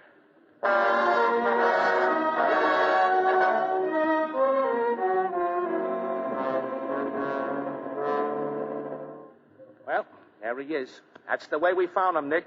Dead for 2 hours at least. Strangled. Yeah. Looks like he was beaten up a bit before the strangling set in. Any fingerprints? All over the place. We're checking on him now. What else did you find? Nah, nothing much. He had a .38 in his drawer, 6 bullets in it, and a little dough. Oh, yeah, and this key. I guess it's the key to Polly's apartment. It's got her number stamped on it. Another good guess would be that Selma Landis didn't do this. Fair enough. But he wasn't killed the way Landis was either. Might be a good idea to check the chambers on that .38. He might have fired it and slipped in a new shell. Okay. Anything else on your mind? Yes. That key to Polly's apartment. Could I borrow that for an hour? Sure. Here. Maybe you better give me a skeleton key, too, just for good measure. Okay. What are you looking for? Haven't the faintest idea. Just a hunch. Call you later. Okay. Nick, what did you find in there? Dead man. Is that all? Isn't that enough? Where are we going now? Well, I don't know about you. I'm going to visit Polly Burns. At this time of night? Without a chaperone? Nora, this is purely business. For me, too. Come on, darling.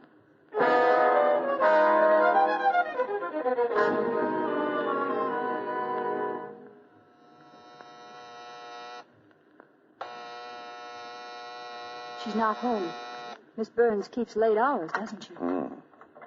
Nick, where'd you get that key? From Abrams. It was in Phil Burns' pocket. Oh, it's good you had an answer for that. Go on in. Be quiet. Here's a light switch. You turn it on? What do you expect to find in here? I don't know. Well, how do I know what to look for? Don't look for anything. Go over there and sit down. Suppose she comes in. What do? Tell her it's a surprise party. Anything in the drawers? Hey, give me a chance. Nick, what do you suppose people want a hole in the ceiling? They don't. Some people do. Look up there. Where? Up there. See, in the corner. A little hole in the plaster. What could that mean? Well, it might mean that the ceiling's falling down. Or it might... What? What's the number of this apartment? 3D. I wonder who lives in apartment 4D. Let's go upstairs and find out. Here it is. 4D. This is right over Polly Burns' apartment. What's the name on the bell? Anderson. Say, where did you dig up all these keys? We're going to visit Mr. Anderson. Or Miss Anderson. It doesn't say which. Anybody home? Put on the light. Let's see. That hole in the ceiling downstairs was right under this corner. If I'm right, these floorboards ought to be loose. Uh-oh. I get it. Somebody took this apartment so they could see what went on downstairs. Exactly. Look through the hole, Nicky. What do you see? Well? That's funny. What is it? I can't see anything. The hole's been plugged up from the other side. What? But how... There's somebody down there now. Somebody who knows about this peephole. Whoever it is plugged it up while we were coming upstairs. Nick. You stay here. No, Nick, it may be the murderer. Nicky, wait. I've got to see who it is. Listen, whoever it is just left. I can hear him going downstairs. Nick, let him go. No, we've got to catch him before he gets to the street. Nick, wait for me.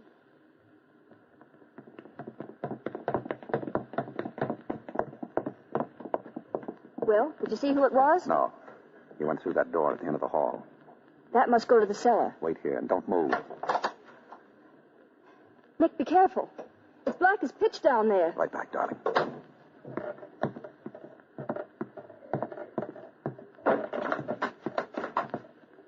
Would you like to come on upstairs? Or do I have to come and get you? All right. Have it your way.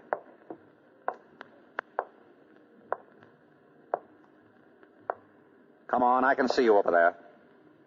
Come on out or I'll...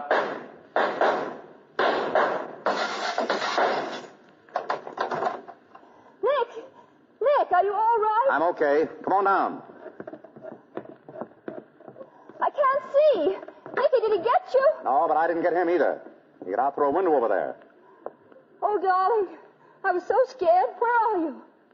Oh, put your arms around me, darling. Are you sure you're all right? Oh, Nicky, you're bleeding. What are you talking about? I'm not bleeding.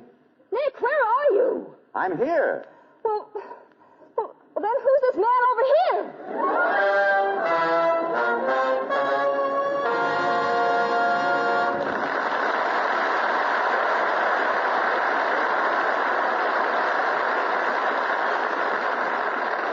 You have just heard Act 2 of After the Thin Man with William Powell and Myrna Loy.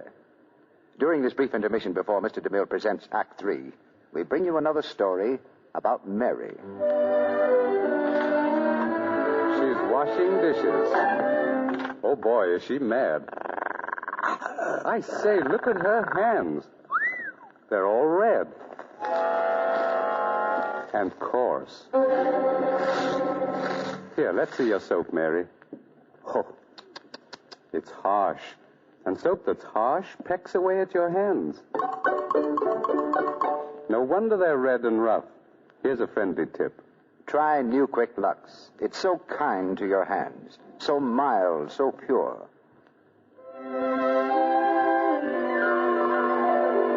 I want you to hear about our one-hand test of 5 dishwashing soaps, including Lux. Now, here's the story in the words of one of the women who took the test, Mrs. Hugh Rennie of New York. She says, For 20 minutes, 3 times a day, and that's just about the time I spend doing my own dishes, I dip one hand in Lux suds and the other in suds from another soap. Mrs. Rennie took that test for several weeks under conditions similar to home dishwashing. She goes on to say, At the end of the test, my Lux hand was still nice and smooth, while the other hand was coarse and red. I hadn't realized there was such a difference in dishwashing soaps. I'll never use anything but Lux. Hundreds of women took that one-hand test with similar results. It proved Lux kindest to hands. Try it yourself and see. Ask for the generous large box of New Quick Lux tomorrow and use it for dishes every day. It's so thrifty. Even in hard water, it gives more suds, ounce for ounce, than any of 10 other leading soaps tested. It's fast, too, yet it costs you no more. Remember, New Quick Lux in the same familiar box. We pause now for station identification. This is the Columbia Broadcasting System.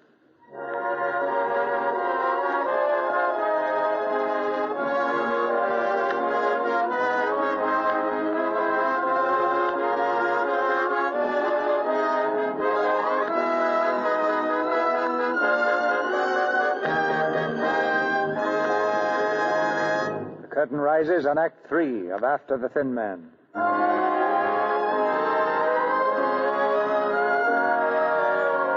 In the thick blackness of the cellar, Nora has bumped into a man she thought was Nick. Now she discovers her mistake, and Nick rushes to her side. With quick, tense fingers, he strikes a match. There, in the wavering light, a man stands, propped against the wall. As they stare at his gleaming white face, he slumps to the floor at their feet. Nick! All right, take it easy. What's the matter with him? Is he... Yeah. He's dead. Shot. But when was he? I've seen that man before. You know him? Who is he? Light another match. Quick. Well? Of course I know him. His name is Pedro Dominguez. He used to be my father's gardener about 6 years ago. Your father's gardener? Oh, that does a lot of good. Come on, we better call Abrams.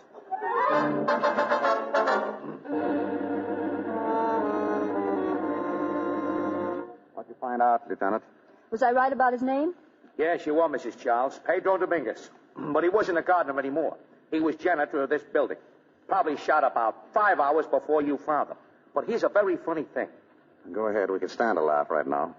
The telephone company tells us that about 11:30 last night, that'd be just before he was shot, someone here called up information and asked for Nick Charles' number. Our number? What would Pedro Dominguez be calling Nick for? I don't know. Do you, Nick? I can't imagine. I haven't even heard his name for 6 years. Did you remember him when you saw his face? No. That's funny, seeing he used to be Mrs. Charles' gardener. Who remembers a gardener unless he squirts a hose at you? Did you recognize him right away, Mrs. Charles? I had to look twice. He's a lot grayer than he used to be. Hey, by the way, what did you find out about the person in the apartment over Polly Burns? Not a thing. Not a fingerprint in the place. Not a stitch of clothes. Only a hunk of lead pipe and a ladder. Piece of lead pipe and a ladder. Well, that's interesting. Anything in Pedro's books? No, just that someone named Anderson took the apartment a week ago, paid cash in advance. That's all, huh? That's all. And the name is Anderson. No front name. No Mr., Mrs., or Miss. That's just dandy. You know, I've got a feeling that if we could just find out who took that room, we might have our murderer. Well, what do you think we ought to do? Get them all together in the Anderson apartment. Everyone that's mixed up in this. Let's shake them all up and see what happens. You're on. Are you going to take the murderer tonight? Well, we're going to try. How are you going to do it, Nicky? I haven't the slightest idea. I'm just going to listen. Pray that somebody makes a slip. Just one slip.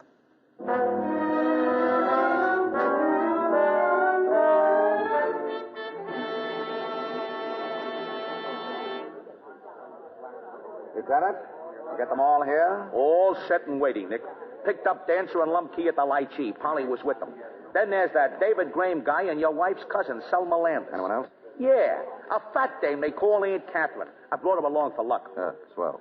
Oh, say, before you go in, I checked Phil Burns' apartment. Dancer's fingerprints were all over the joint. Dancers, you sure? Sure, I'm sure. You haven't told him, have you? Not yet. All right, don't. What's your plan, Nick? Build up a case against each of them. Throw all we've got at them and throw it hard enough to bounce. I'll make it bounce all right. And keep them talking. Nick, come on. The party's getting dull. Coming? Good evening. Shut that door, please, Lieutenant. Sure. Ladies and gentlemen, I asked you all down here because we've just found that another murder has been committed. He's a man I think you all know. Pedro Dominguez. Pedro killed? Yes. What do you know about it, Polly? Nothing. I only saw him a couple of times when I went down to pay my rent. What about you, Dancer? You're in and out of this apartment. You must have known him. Sure, I know him. So what? You, Lumpkey? I never been in this house before. You knew him, Selma. Well, no, I don't think You remember Selma? He was our gardener 6 years ago. Oh. David, you remember Pedro Dominguez? Yes, vaguely. A man with long white mustaches. What did you know about him, Mr. Graham? Nothing. That was 6 years ago. I haven't seen him since. Nicholas, I can't see what possible connection this can have with us. It's very simple, Aunt Catherine. You see, Pedro and Robert were both shot with the same gun. I have nothing to do with this. Now, there was some monkey business going on we want to find out about. Seems that 1 week ago, Pedro rented an apartment to someone calling himself or herself Anderson. Did you ever see this Anderson, Polly? No. Did you ever hear anyone in the apartment just over you? No. I thought not. This Anderson intended to climb down into your apartment one night with the aid of a ladder and polish off Robert with this lead pipe. Then he was going to climb up to his place again and leave you holding the bag for Robert's murder. Now, do you know anyone who would be interested enough in you to do that? Why, no. You're Dancer's girl, aren't you? I work for him. That's not what he asked. Well? Did Dancer know that you were going away with Robert? Why? Come on. You told us before. You said you'd keep that a secret. I'll never trust a cop again. If you made a dicker with the police, okay, Polly. But that ladder stuff's a lot of malarkey, Nick. No one did come down that ladder, and Landis wasn't killed in her place. The only reason the murderer didn't kill him that way was because he was found out. Pedro came in yesterday to clean up Anderson's apartment and discovered the loose boards on the floor. He didn't like the looks of things, so he put a new lock on the door. When Anderson came in, he found he was locked out. He heard Pedro telephoning me, and he killed him. So what? So, who is Anderson? I'll bite. Who? Polly. Phil had a key to your apartment, and Dancer had one. Yeah. Who else? Nobody. He's trying to hang this murder rap on us to protect his own family. That Selma dame. She knocked her husband off. Everybody knows that. I didn't. And then you got your boyfriend, David, to throw away the gun. That's a lie. Now, just a minute, please. Look, Dancer, let's come clean. You and Polly and Lum Key were out to shake Robert Landis down for $25,000, right? Oh, sure. Then I suppose I knock him off and stir up all this fuss before I get the dough. What kind of a stumblebum does that make me out to be? You're the kind of a stumblebum that left your fingerprints all over the room when you killed Phil Burns. Phil's dead? Yes, strangled. Well, I didn't do it. Then why did you go to his place? Because I thought he'd gummed up my game. I figured he'd try to stick up Landis and had to kill him. So I pushed him around a little to learn him manners. And when I left him, he had a split lip and a couple of dents in him, but he was just as much alive as you are, if that means anything.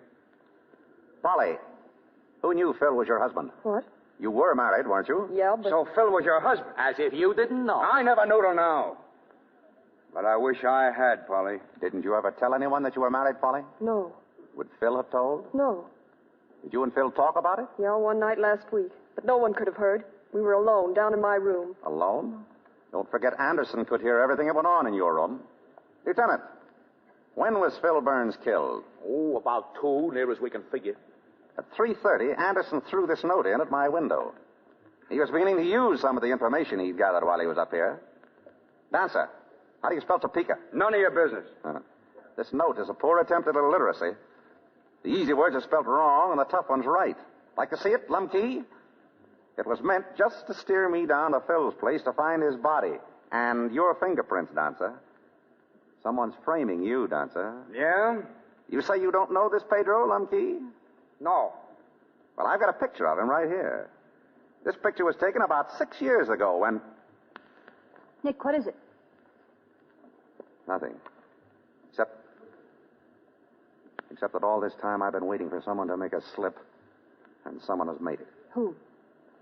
We've been wrong. This wasn't a killing for money. It was a murder of hatred, revenge.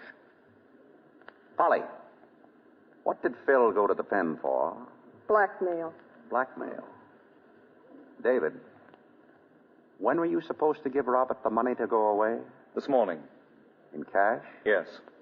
But when he decided to go last night, you had to give him bonds. Yes. Where were you going to get cash on New Year's Day? A bank holiday. Funny, I forgot about that. No, you didn't, David. You never meant to give Robert that money. You didn't want him to go away. You wanted to kill him. You were going to get even with him for taking Selma away from you. Nora, is he fooling? Sure. And you were fooling when you said you hadn't seen Pedro for 6 years. You said Pedro had long white mustaches. Well, he's got long white mustaches now. But look at this picture. There he is 6 years ago. His mustache was neither white nor long. You didn't notice him 6 years ago any more than I did. You remember him as he was last night when you shot him. You killed him, and then you killed Robert. Phil saw you do it. He was going to blackmail you, so you had to kill him, too. And then you threw that note in my window, hoping to put me off your trail. David, don't let him say these terrible things. Tell him it isn't true. Ask him why he threw away your gun, Selma. He knew it hadn't been fired. He knew you only had to show it to prove your innocence, yet he threw it away. Ask him why he did that. David, why don't you speak? Wasn't it because you hated her as much as Robert? Wasn't it because you wanted to get even with her, too? Wasn't it because you wanted to see her hang for Robert's murder? David. Tell her the truth now, David. You don't have to pretend anymore. That is the truth. I've hated you, Selma and Robert, ever since you threw me over for him. I've been watching, waiting for the time when I could get even with you for having ruined my life. I did kill Robert, but not the way I wanted to. It was too easy, too quick. I wanted to see him suffer the way he'd made me suffer. And you, I wanted to see you go gradually madder and madder as the day came when you were going to hang. Well, I'm not going to see you hang. But I'm still going to see you die. Put out that gun. Don't be a fool, David. Get out of the way. I've got 6 bullets. One for her and one for myself. And the rest for anyone who tries to stop me. Get out of the way, Charles. Get out of my way. I get him. Okay, Graham. I'll take that gun now. Nice work, Lumkey. Nice work. Nick, he saved you. And you sent his brother up. Oh, sure. Mr. Charles sent him up. #1 detective. I don't like my brother. I like his girls. I'm your friend. Oh, you bet you.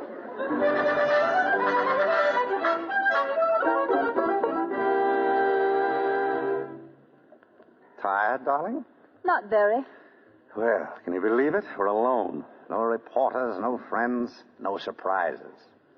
I suppose we really should decide where we're going. Oh, do you care? No, but I haven't any clothes. All the better. You won't have to pack. All I need in the world is you and a toothbrush. Hey, what's that you're doing? I'm knitting something. Oh, you haven't gotten very far with it. Yes, I have. There, it's done. Done? Why, hey, that looks like... Is that a baby's sock? And you call yourself a detective? Why, Mrs. Charles.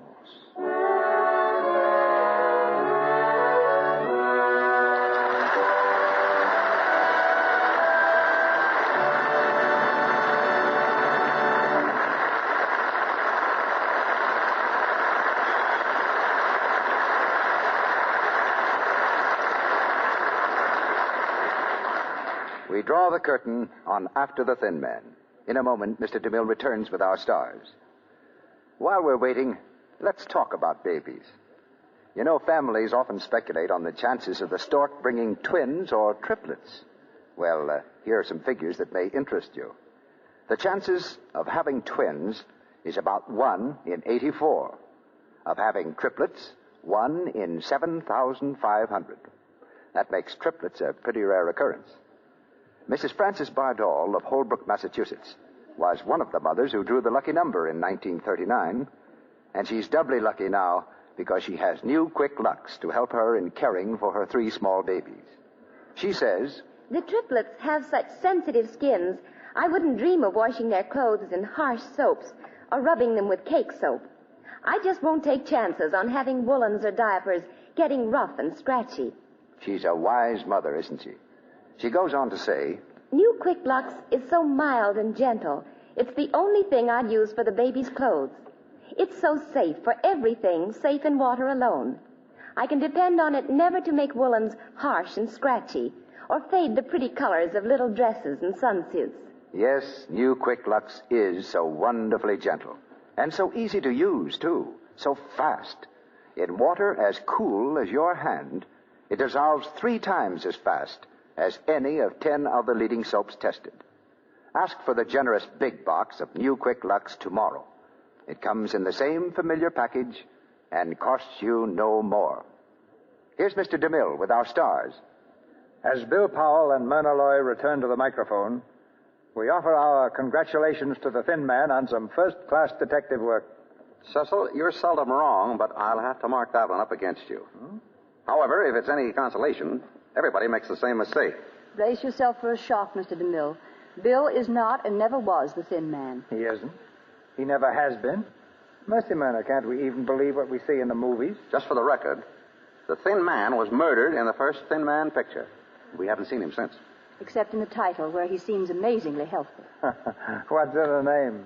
Call the picture by any name you like, so long as you and Bill remain as our favorite detectives. What's going to happen next to Nora and Nick? Well, there's another Thin Man picture planned, but we haven't started making it yet. It's called The Shadow of the Thin Man. Very promising manhunt. I have entire confidence in both of you. By the way, Cecil, didn't I hear you say that you're going to do Showboat next week? You certainly did, Bill, and we are. Who's going to be in your cast, Mr. DeMille? We'll have Irene Dunn, Alan Jones, and Charles Winninger. They were all in the cast of the motion picture, and they'll all be here on this stage to bring us the exciting drama of Showboat and the great song hits by Jerome Kern.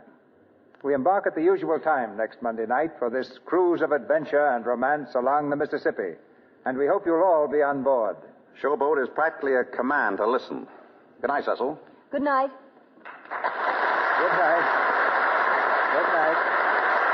We'll call you two on another case soon.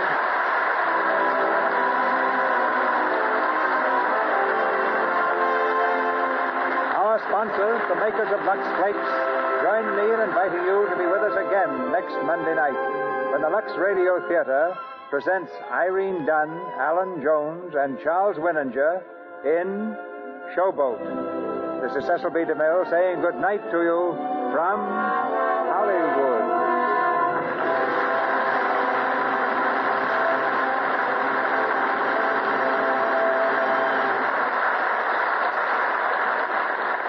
Heard in tonight's play were Julie Bannon as Selma, Fred Mackay as David, Edward Marr as Abrams, Mary Lou Simpson as Polly, Warren Ash as Dancer, Wally Mayer as Lum Key, and Arthur Q. Bryan, Abe Reynolds, Walter White, Inez Seabury, Tristan Coffin, Eric Snowden, Russell Fillmore, Lou Merrill, and Fred Shields.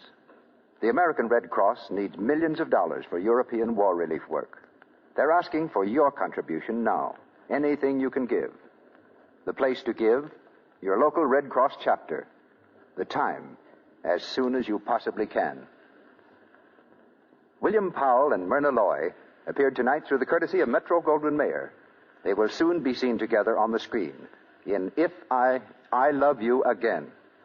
Our music was directed by Louis Silvers, and your announcer has been Melville Ruick.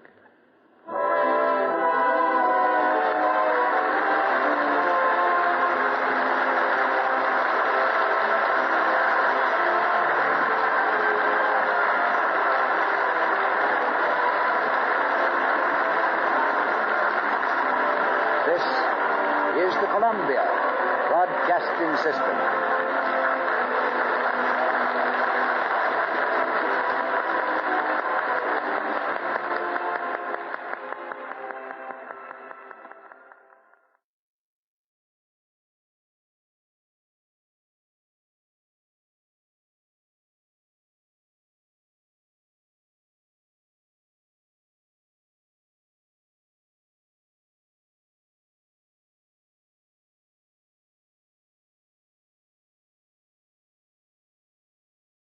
8:30.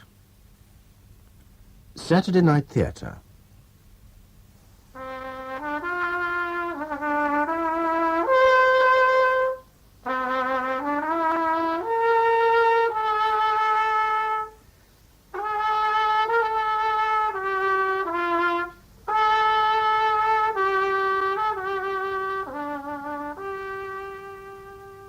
The Man in the Dark, dramatised by Gwen Cherrell from the novel by John Ferguson, with Robert Trotter, Karin Fernald, Christopher Schooler and Kenneth MacLellan.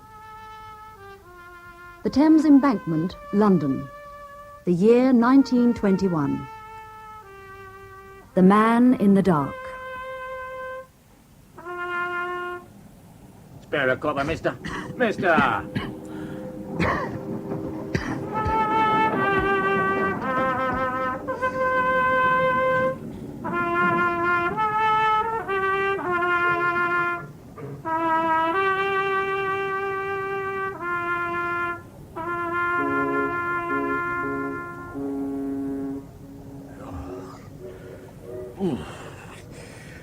Waste of time playing anything. Nobody about at night like this. Hello. The old China. Uh-huh. I'll move up then. It's a bit of room.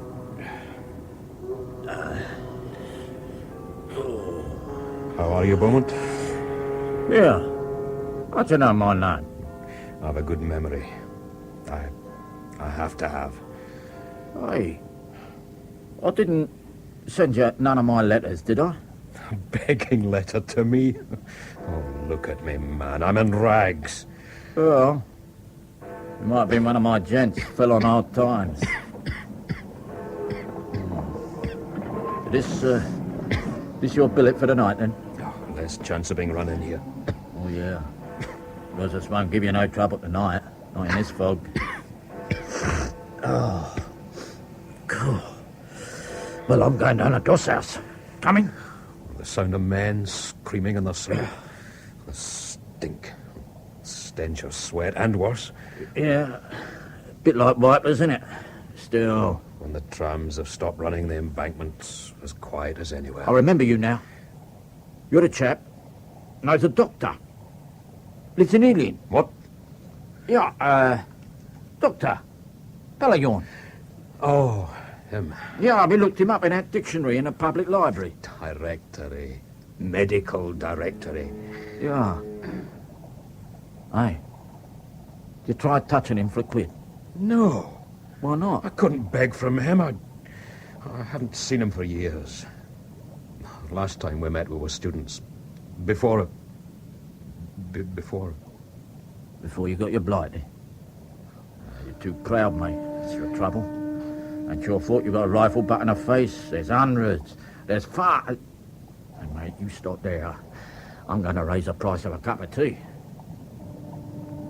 I tell you, Ponsonby Paget is a journalistic genius, McNabb. He's a genius for raking muck, I'll give you that. Best of luck, Governor. He prints the truth. He prints half-truths. The public opens his lousy rag and reads, "There is no truth in the rumour," and they think, aha, they think, what rumour is this? That's what I'm saying. He uses the oldest tricks in Fleet Street. He starts rumours by denying them. And he sells like hotcakes. It's dirty, laddie, it's dirty. Nobody in public life is free from his innuendos. Spare a copper, mister. There's no denying his circulation figures. They're higher than John Bull's. Yes, no wonder John Bull don't prosecute him.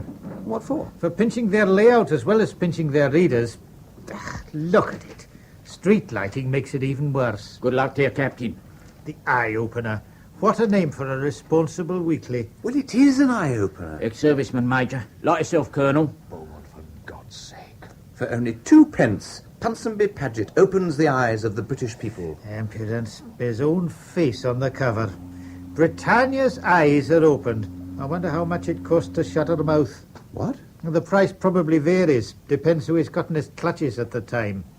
And you, Mr. Godfrey Chance, rising young journalist, you'd work for this peg swell? He liked that article I showed him. I think he admired my cheek. I took it out to his house. Stick to the Daily Record, laddie. It's an honest paper. McNabb, you're a humbug. You like the Record because it pays for the odd article. Excuse me, Governor, excuse me. That the eye-opener? Yeah, you want it? Yeah, not half. You like it? Oh, like it. Keeps the cold out of treat, this does. Here, get yourself a hot drink. Tar gums. Thanks very much. Are you going back to the records office, Mr. Chance? Yes. I'll come with you. What did he give you? Tanner? Yeah. I'll split it with you. Got change? Change? I haven't a penny in the world. Ain't you?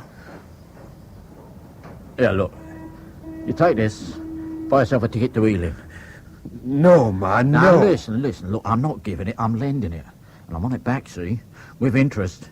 Now, you're going out to Ealing on the underground, you're going to see your doctor, pal, you're going to make a touch. And I'll be waiting back at the Doss house for my half share. Got it?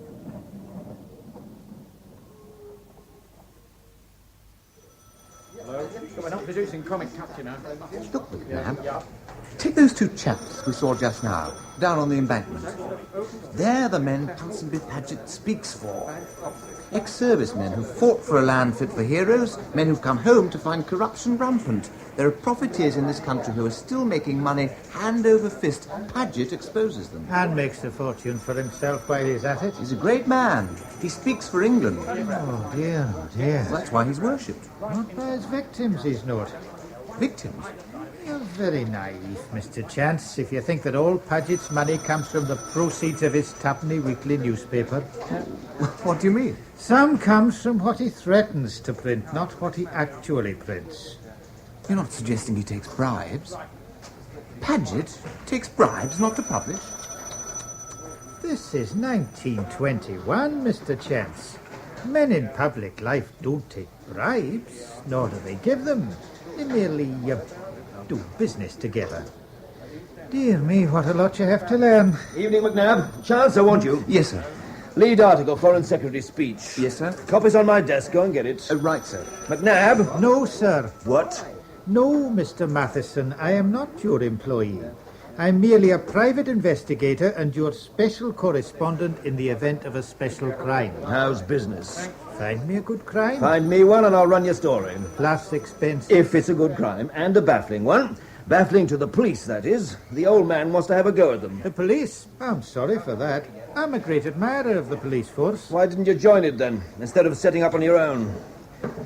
What are you looking for? I was wondering if Mr. Chance kept any sustenance in his desk. Chance? He's a teetotaler, you know that. I meant food. Aha! Biscuits. Who is Stephen Ware, Mr. Matheson? Who? The rumour that Sir Stephen Ware will be nominated for the Bywitch Division is without foundation. Where did you get that? From the Eye Opener. Oh, that rag. Are you going to run the story? What story? And anyway, who's Stephen Ware? I wonder if Ponsonby Paget's got his hands on him. Don't you? Have a biscuit. Where? Yeah, the only Ware I can think of is Ware the financier. Uh-huh. A couple of years ago, he got mixed up in a merchant bank that failed. Why did it fail? It handled some of the profits made by the munitions millionaires out of the manufacture of poison gas. Mucky money. The friendly societies wouldn't touch it. Too many of their members were gassed themselves. Matheson? Good evening, Mr. Matheson. This is Ponsonby Paget. An unexpected honor, Mr. Paget. For me, my dear fellow. I didn't expect the deputy editor of the Record to be the handmaiden to his own minion. You want Godfrey Chance? If I may, it's a personal matter. Chance? Now, what's he up to? Chance? Oh, PP.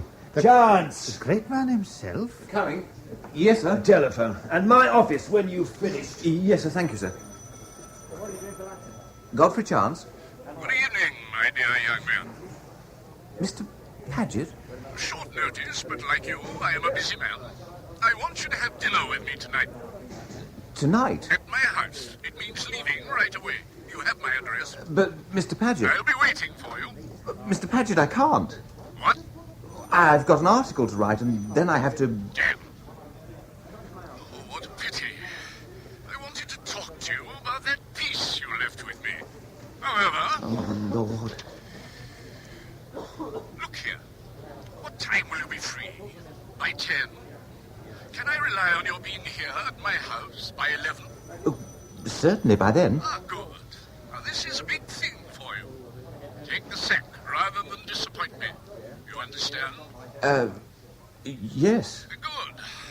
I'm afraid I shan't be able to offer you supper, but a man on whom I can rely may hope for something more than his supper before long. That was... So it was. He wants me to go to his house. You'd better look sharp. The folk's coming down thicker than ever. Where does he live? In Ealing.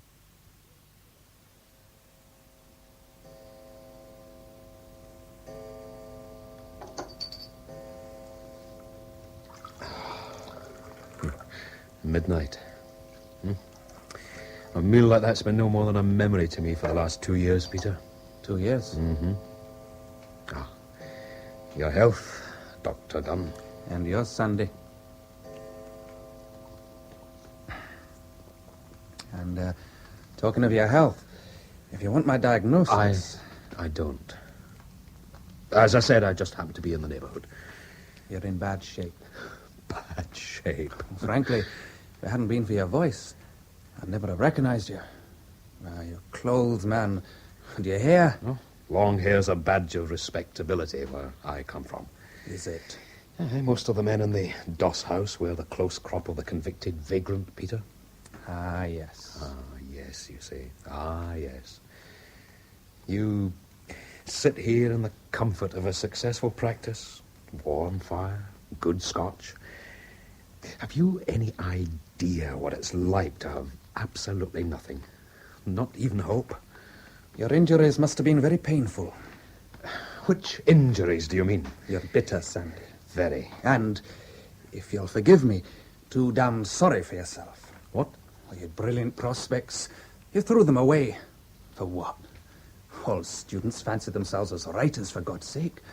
Even I did. But I had the guts to get out and try. And I'd have made good if it hadn't been for the war. You damned fool. If you'd stayed in medicine... Thank you for your hospitality, Dr. Dunn. And now, if you'll forgive me... Sit down and don't be so touchy. If I'm angry, it's only for you. If only you'd qualified. Huh? Dr. Kinlaw? At least you'd have escaped your present calamity. I'd have been safe in a base hospital like you mean, instead of being smashed to hell in the trenches. If it's all the same to you, I'll take my leave. Sandy, don't be so pig-headed. Good night, Doctor. Wait. Look, take this. No, thank you. Your dignity is ludicrous, Kinlaw. I don't want to have to pocket your insults and your money. I'd be obliged if you'd open the door. Thank you. Oh, wait. Good Lord, I'd forgotten that. What? The fog. I cannot let you go out in that. It's worse than ever. Fog makes no difference to me, Dr. Dunn. Goodbye. Wait. Wait, there's something important. Come back, Sandy. Sandy! Away with you, then, I'll be damned. Damned, indeed. Oh, dear God, it's cold. Oh, Cat, your fur's soaking wet. You're as scruffy as I am. Oh, but you're warmer. You're much, much warmer.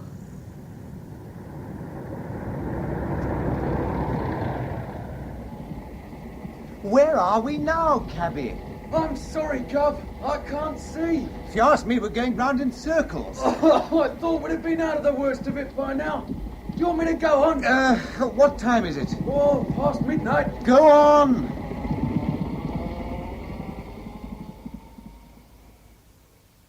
Oh, damn you! Look where you're going. Where am I? Let go of me. Take your hands off me. Sorry, I was trying to stop myself falling. And then I mistook the fur on your coat collar for a cat. A cat? It was here a moment ago. I beg your pardon. Ah, that's better. You recognize who I am? No, sir, I do not. I'll take a closer look. The most famous face in the country. I'm sorry, I can't. By George, the very man. There's something providential about this meeting, my friend. How would you like to earn £5? I'd do much at the moment for £5. Yes, I expect you would. Now, listen carefully. A man is coming to my house, and it's essential that a third party should be present. A witness had been arranged for, but he's failed me. All I want you to do is simply to make it evident to my visitor that I am not alone. Do you think you're capable of that? How? I don't understand. Well, come with me. I'll explain.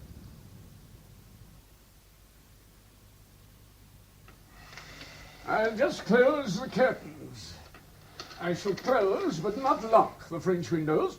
I'm not certain which entrance my visitor will choose for his arrival. Leather-bound books, brandy, cigars, the aroma of fine Now, living.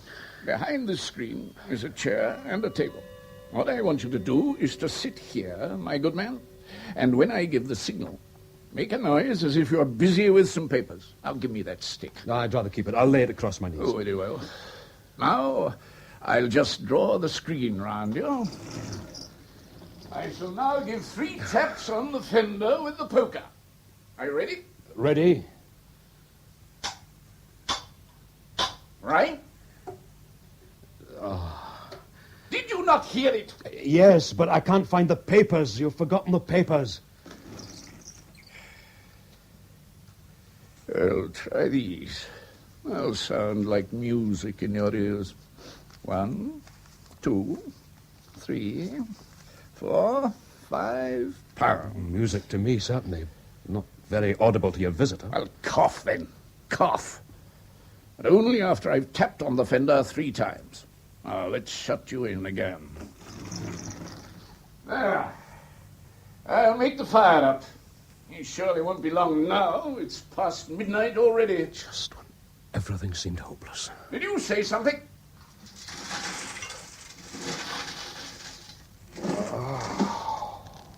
Warm room. Comfortable chair.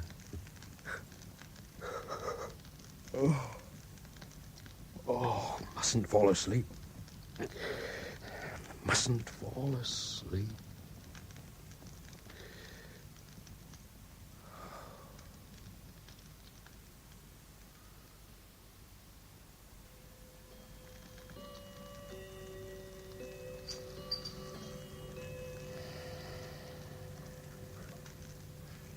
I trust the journey wasn't too unpleasant.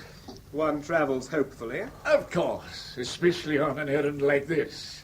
Whiskey? I'm honored that you should come. And interested.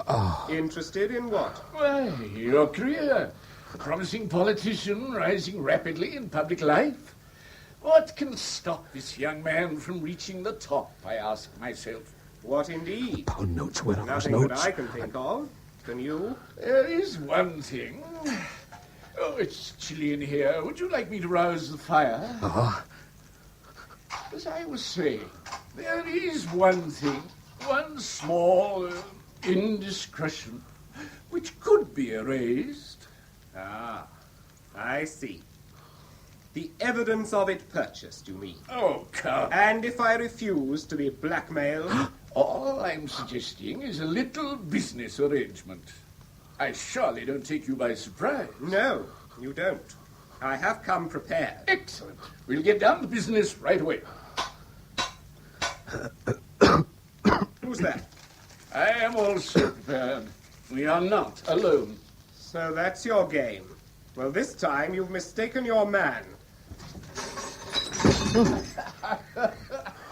Fistic, I'll say. Ah, you fool. Violence won't help you. What? Put that knife away. Oh, my God. You're afraid? The all-powerful bully is afraid. Keep off! Keep off! Oh, my God, oh, my God. What are you afraid for? Your life? Your miserable life? Keep off! There's Keep only off! one end for vermin like you. Help! Help! Oh, no, no. Oh. My stick! Where's my stick? Ah! Oh, where? Ah, the rat crawls out from behind the arras. My hands! What have I got on my hands. Stay where you are. Don't move. Is it blood? Oh, the wall.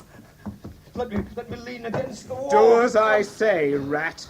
Cringing, grovelling rat. If I could Crawling on all fours. Come here. Don't come near me. Come here, rat. I learnt what to do with rats in Palestine. Turks, rats, it's all the same to me. My hair, let go, you're pulling my hair. Now, a keen blade, you see? No. Mercy. Show me some mercy. Don't! No more! Don't kill him. Please don't kill him. Don't interfere. Please. Shut up. Look at him. He's nothing. He's not important. Yes, look at me. Look at me. Can't you see? Can't you see?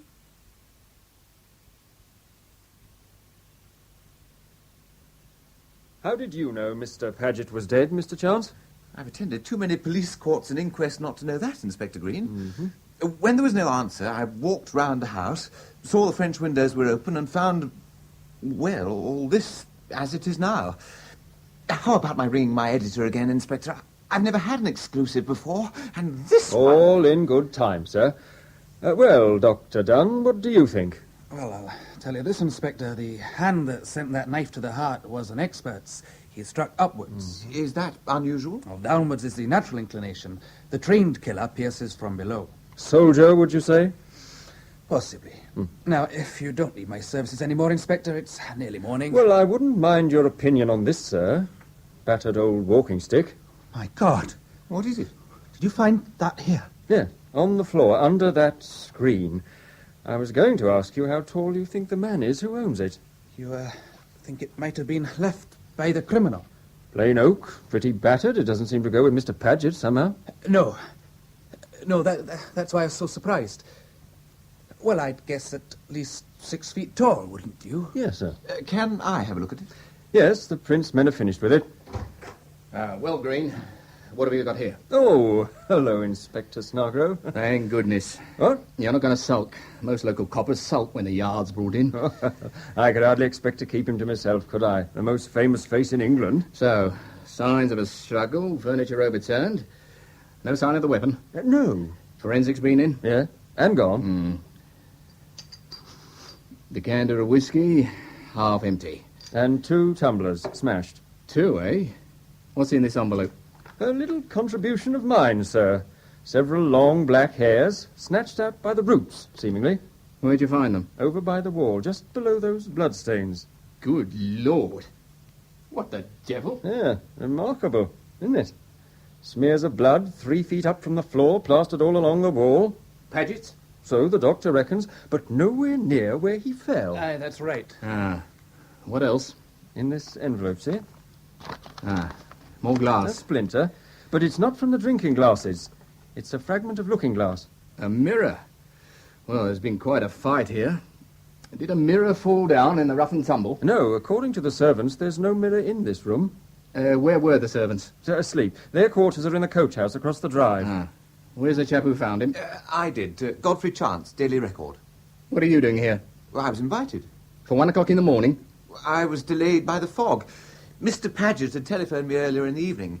I didn't want him to think I'd failed him without making an effort. Did he mention any other guests? No. If a decanter of whiskey and 2 glasses was set, I take it that one of the glasses would be for you. No. Oh? Why not?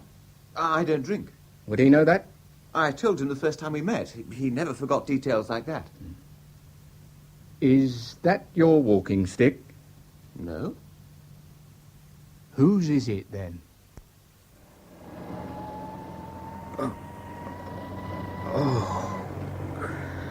Oh, my head. How are you feeling? What can you remember? Remember the wall.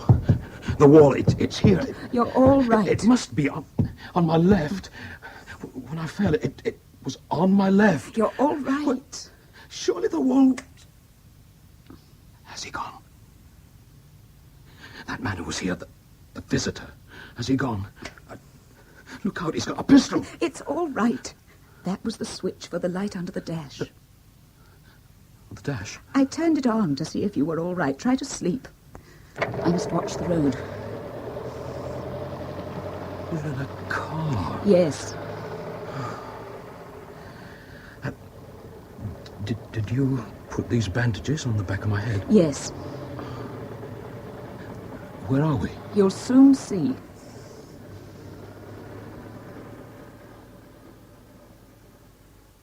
Last night, Mr. Ponsonby Paget was sitting where I'm sitting now. I'm reconstructing for you, McNabb. Thank you, Inspector Snargrove. He was expecting someone. A friend.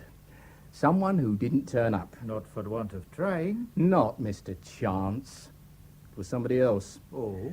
According to the butler, the whiskey decanter had been filled in readiness for a guest. Like Mr. Chance, he didn't turn up either. But somebody else did. Somebody who was uninvited. The murderer? Very good, Mr. Chance. Probably he was a burglar and the owner of the walking stick. But then, why did he knife Paget? Why didn't he just clout him with his stick? Burglar or not, he was a cool customer. He calmly stuck a knife into Paget and then had the gall to help himself to his whiskey. Really? From the fingerprints on the tumbler fragments, it's evident that Paget lifted his glass more than once. The other glass was used once only. Who takes his whiskey in one gulp? Any good Scot, eh, McNabb? Right, Certainly right not an invited fireside guest. Much more likely a would-be burglar who's just committed murder and feels the need for a slug. Are there any bloodstains on the tumbler? No. Apart from Paget's, which you'd expect, there's just this one set, clear on the crystal. That's odd. Why? You reckon he took the dram after he'd killed Paget? Yes. That wall is most horribly blood-stained. Whose prints are those? Paget's? No. Whose are they? My dear McNabb, they're the burglars.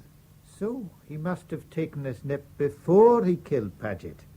Otherwise, the bloodstains would be on the glass as well as on the wall. A cool customer, you say, Snargrove? Look at these marks. The man who clawed that wall wasn't calm, he was frantic. Well, we knew he was lame. Maybe he fell down and was trying to drag himself upright when he heard my taxicab. Why didn't he make for the door, then? None of these marks leads towards the doors. It looks to me as if he was searching for something. Searching for something? For what? The electric light switch? 3 feet up from the floor. Besides, the lights were on when I arrived. Were they? Oh, I'm surprised. I had the feeling that he must have been in the dark. Why? Well, surely he wouldn't have left all this evidence against himself if he could have seen what he was doing. Fingerprints, locks of hair, fragments of his pocket mirror. Well, he could see all right. How else could he have aimed the knife so accurately? Well, you're right. It's a complete paradox. Cold-blooded murder and blind panic. You know, Inspector Snargrove, what interests me? Huh? As a policeman, you try to reconstruct the crime and everything that led up to it. I always want to know what happened immediately afterwards. Where is he now, I ask myself? And what's he doing? We passed through a small town a while back. I thought you were asleep. I heard a church clock strike. Why are you putting the light on again? I'm not. I'm turning off the headlights. Look, it's almost daylight. A breath of air. How do you come to be associated with such an evil man? What? He was wicked. Your face isn't altogether wicked. Lady, my face is smashed, unshaven and unwashed. Well, isn't that light enough for you to see that? If you'll sit up and look, you'll see for yourself. Through those trees, straight ahead, look. Daybreak. And the birds. I decided to drop you just along this road. What for? To get rid of you. Is that man dead? Yes. It's a hanging business, then. Look, you'll be out of it. Forget what you saw last night. Keep out of the way of the police and you'll be all right. I see. All this solicitude for me and my escape, it's for the murderer's safety. Never mind about that. How is it that you're associated with such a wicked man? Stop the car. Drop me here. You make me sick. You know, lady, you might as well have saved yourself the trouble. I didn't see the man who was murdered. What? Nor the man who killed him. I can't see you either. I'm blind. Blind? Yes. Sharper eyes than yours missed that in the fog last night. Didn't even know where I was. So you're free. You're free to drive away. Why don't you? I gave you good news, didn't I? Somebody's coming. Get back in the car. No time. What are you doing? I'll pretend to be looking at your tires. Don't hide. Look as if you were doing your hair or something. Yes, all right. Where's my bag? What is it? Nothing. Get down. Morning. Good morning, officer. Not too bad for January, is it? You in trouble, miss? No, thank you. Ah. Oh, well, then. I'll be on my way. Has he gone? He stared at you. Who was it? A policeman. A country bobby on his round. What took you by surprise just now? Nothing. When? When you opened your handbag, you saw something that surprised you. Oh, my mirror was smashed to pieces, that's all. Please get back in the car or he'll be after us. I thought you said he'd gone. Why should he come back? Please. And anyway, you've just turned me loose. For heaven's sake, you're covered in blood. Ah. Of course he'll be after us. You're an appalling sight. Hey! I say! Quick, get in. Did he get your number? No, I didn't give him time. Where are we going? Where I'd meant to go in the first place. A village. What village? Oh, never mind. Did you intend to take me there? What made you change your mind and throw me out? Was it my face? Or was it my ignoble behavior? I don't know what you mean. I mean, did you remember that last night I grovelled in front of your murdering friend? What is it now? Remorse for the way he struck a blind man? Oh, don't. You know, lady, in the war I felt no resentment against the man who blinded me. It was him or me on equal terms. Last night I had to get down on my knees and beg for mercy from a sordid murderer, and for that, by God, I'll get him. Get him? You don't think I will? I don't see how you can. You don't even know where you are. Isn't that what you said? I'll find out. How far is this village? You'll get no help there. I'll manage. It's completely cut off. There are gates at either end of it. There's a cottage. An old woman has the key. We can lie low there. We? The cottage is isolated. No one will know you're there. Except the old woman.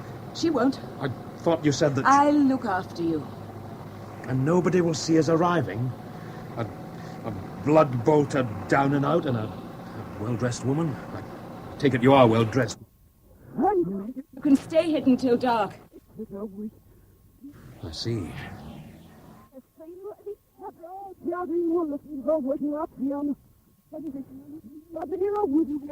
My stick! What stick? Oh. You didn't bring it? Of course I didn't bring it. I didn't know then. Where is it? In that room. Well, it must be. It was beside my chair, behind the screen. What's it look like? Is it painted white? No. Are your initials on it? Oh, and it has a silver tip, perhaps, with an ivory handle. Can it be identified? As my friend Beaumont would say, there's hundreds, thousands just like it. Who's Beaumont? A man I met in the Doss house. Did he know you were going to that house last night? Lady, nobody knew I was going to that house last night. Least of all me.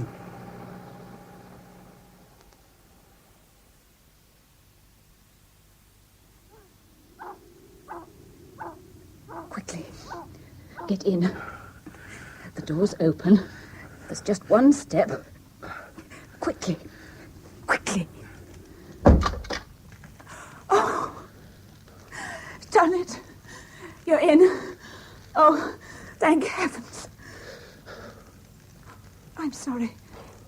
must be frozen hidden out there all day like that. Come near the fire and get warm. No.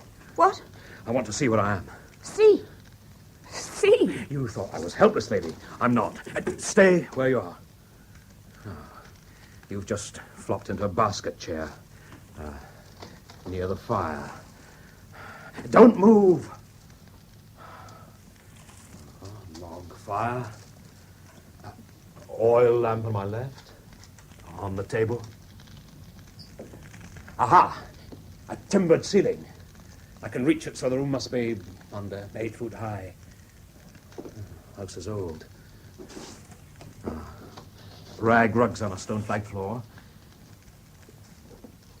And you're scared. Scared out of your life. I'm not afraid of you. You're afraid for your murdering friend, and you're right to be. He made a great mistake when he hit me. He should have killed me. No. I've been trying to work it out all day. Why did you bring me away from that house? Why didn't you both just clear out and leave me? A tramp off the streets? Who'd have believed me if I'd denied killing the man? I even had a motive. I'd £5 of his money. Why didn't you leave me? Have you worked it out? Yes. Tell me. When your friend savaged me, he hit me across the back of my skull. So, when I fell on top of the dead man, didn't I? I can't remember. I can. So, if I'd been found there, who could have gashed the back of my head? Not me. Not the dead man. It could only have been somebody else, and that somebody else could only have been his murderer. Bravo. So, you take me away, and now the police are looking for only one man. That's right. Me. No, an unknown assailant. Uh-huh. So, both your murdering friend and I are safe only for so long as I remain hidden. And unknown. Ha! Nobody knows we were there. The police know. They must stick. Oh, it was a good idea to take me hostage. It was also very dangerous. Where are you going? To heat up some water. Your head is bleeding again. Never mind my head. I want to know what you intend to do now we're here. I've made up a bed for you in the spare room. It's over there to your left. I have a key. Once you're in it, and when I have to go out to the village to buy food... And newspapers, you'll buy newspapers. I shall lock you in that room. When I'm in the house, you'll be free to walk about. There are no stairs. I see. You regard me as your prisoner. Why do you smile? Because, oddly enough, lady, I regard you as mine. It'll be interesting to see which of us is right, won't it?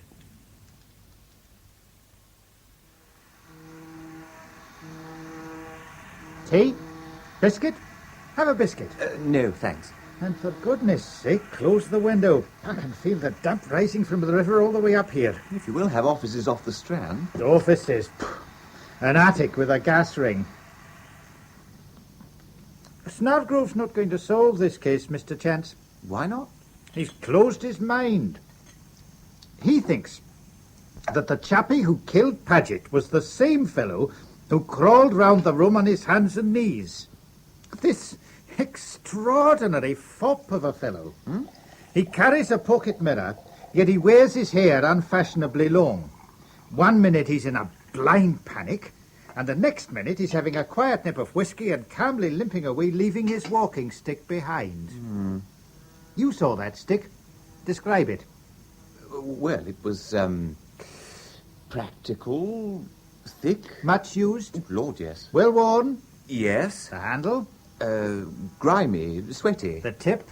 The tip? The other end from the handle? Well, I didn't... No, you didn't, did you? I did. That was very well worn, too, but not where you'd expect it to be. How do you mean? A lame man leans heavily on either his right side or his left. Sooner or later, his stick gets worn down on the side nearest his gammy leg. Which side was this stick worn down on? Neither. Here's your tea. Oh, thanks. The wear and tear was straight across. What does that mean? The poor devil was blind. Good Lord. That stick belongs to a blind man.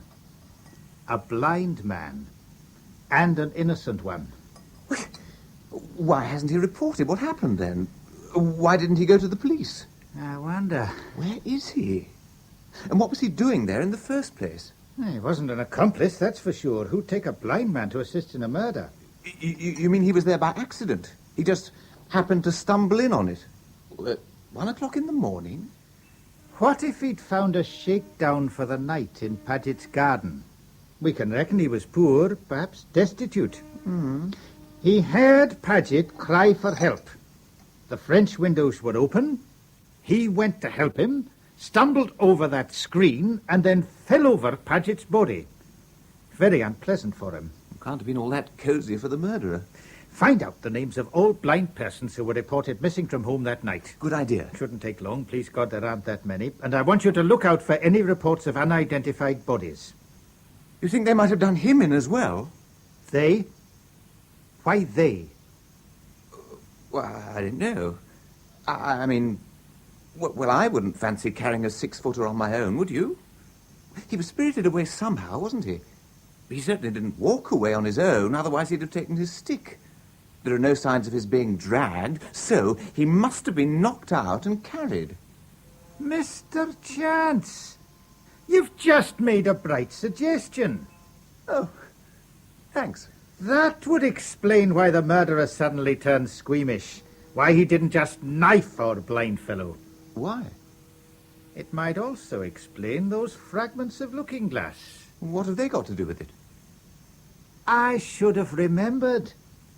Where there's trouble, cherchez la femme. Good morning.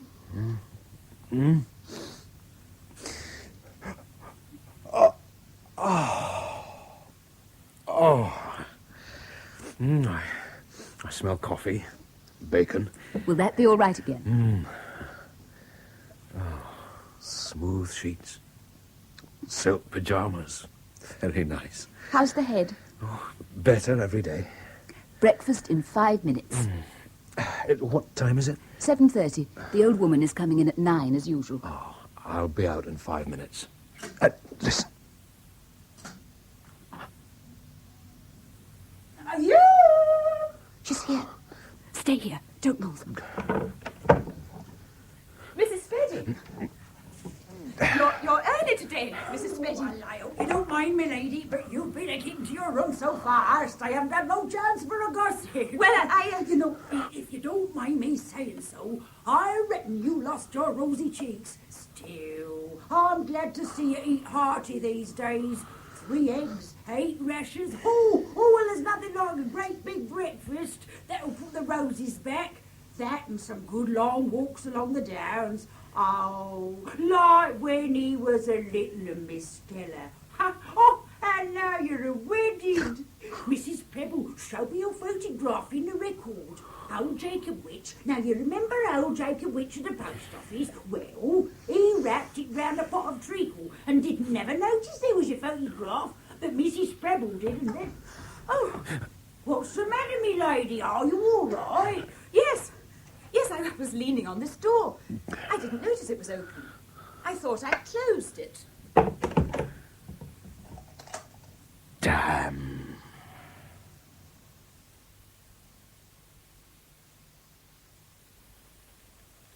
Stella. Your name is Stella. It means a star. Appropriate in this case. Why? Well, ask yourself. What does a star usually mean to a blind man? I don't know. Nothing. Star to a blind man? Nothing. You said usually. In this case, Stella, you are going to be my guiding light. You are going to lead me to your murder... Don't say your murdering friend. Not again, please. To your husband. Oh, that's right. Bury your nose in the newspaper. What's your name? I wondered when you were going to ask me that. Alexander David Kinloch. Can I believe you? You've no reason not to. Alexander David Kinloch. I thought at first it might have been a crime of passion, a lover stabbing a man to save his mistress. Your man killed to save himself. The action of a husband. You're cynical. A husband who can count on the absolute loyalty of his wife. What's in the newspaper? Nothing. The most famous man in the country stabbed to death, and there's still nothing. It just says the police are questioning a number of people. Ah, his previous victims, no doubt. I thought you said you didn't know who he was. So, we just go on lying low, letting the evidence accumulate. They won't connect it with you. Oh, I didn't mean that evidence. What then? The evidence that I'm accumulating here in this house. What evidence? Well, you're English, upper middle, upper crust, rich, drive your own car. The car's a two-seater. And it's yours because I had to fold myself up like a penknife. No man of normal height could drive it with any degree of comfort. Oh, and your husband's a rising young politician. You're wrong. And that's another thing I know. You're a bad liar. I also know that this cottage is in Sussex. What? On the borders of Kent. How do you know that? Oh, I'm blind, my lady, not deaf. My four senses are keener than your five. Look, on the way, I told you I heard a clock strike. It was a cathedral clock. I recognized it. The sunrise was straight ahead, you said, so just after that, we must have been travelling due east. And we travelled up and down hills. My guess is that we drove along the Sussex Downs. There's going to be a storm. Storms are bad in this part of the country. We might get snowed up. I hope not yet. I must look the most awful derelict. Who's to see you? Oh, it's not a matter of vanity. A fraying cuffs, threadbare jacket, blood-stained shirt. A man in her ladyship's house looking like a criminal on the run. You're not going to be seen. Not even by accident. Mrs. Spedding almost caught us. Well, I... Oh, no charity. Here. £5. Spend them. Buy me some new clothes. If I start buying clothes in the village... The nearest town, then. How far is that? It's short of a man's outfitters. Perhaps. A razor. New shirts. A jacket. Go tomorrow. Oh, it's early closing tomorrow. Is it so? I'll be more careful what I say in future. Stella, my dear, you're still down in the country, I hope? How's the weather with you? It's very cold here. One of the servants is there. Thank you, Hunter. That will be all. Has he gone? Yes. Where have you been, Stephen? I daren't ring too often in case they think it's odd. I've been about my ordinary business, my dear, here in town. I've had to buy him some clothes. Damn. Have you given them to him yet? No, I thought I'd ask you first what you thought. Now listen, cut off all the labels. What? Anything which tells where or when the clothes might have been made or bought, remove it. Why? My dear, if you didn't, he would read them. Stephen, how can he read them? I told you. With his fingertips, my dear. He'd read the stitching, and that might give away the name of the place where you bought them. Oh. Why else? It isn't so that... So that... what? So that he won't be identified. I mean, if he was found dead, I mean... Dear me. Do you detest him as much as that? Do you really find his company so abhorrent that you... Stephen! And I was thinking that you were rather fond of the poor man. Has he told you his name yet? Stella? What? Does he still refuse to tell you his name? Yes. Yes, he does. Just Sandy. He's a Scot. It seems better to leave it like that. Very wise. Too much knowledge can hang a man. Or a woman. Please stop teasing me like this, Stephen. Teasing?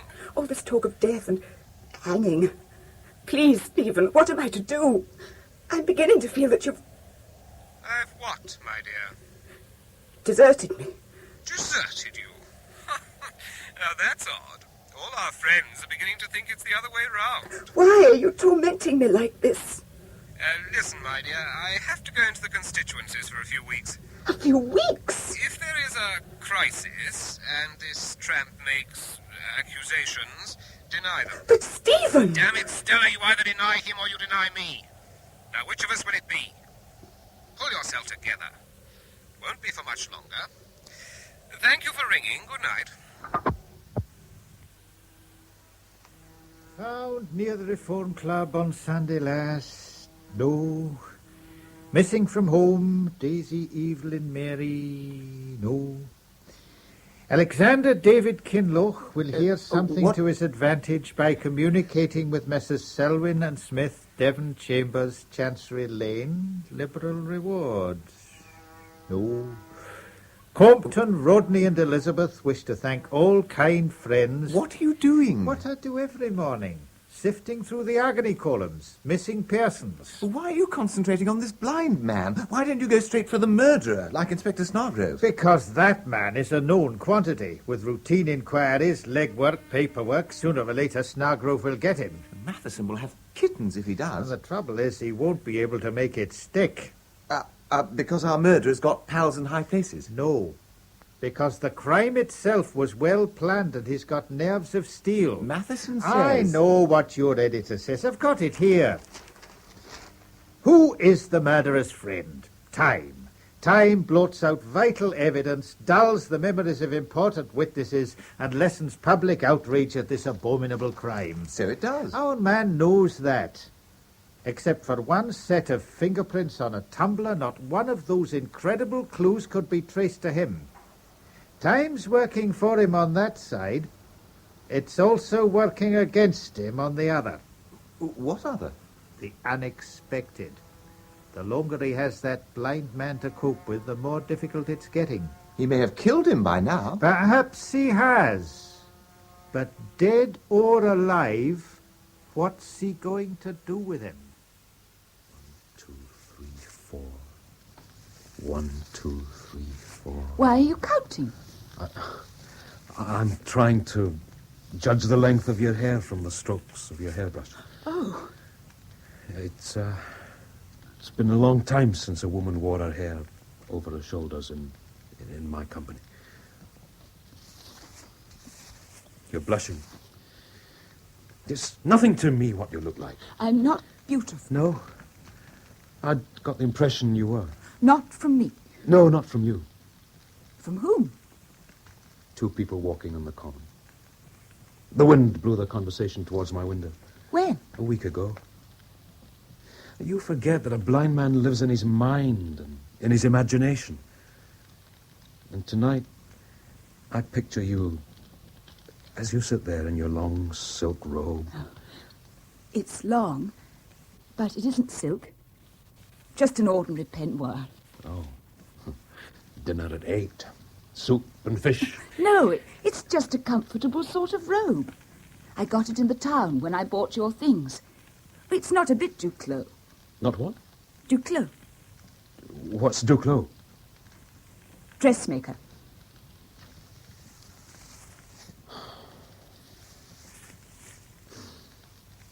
It's ended.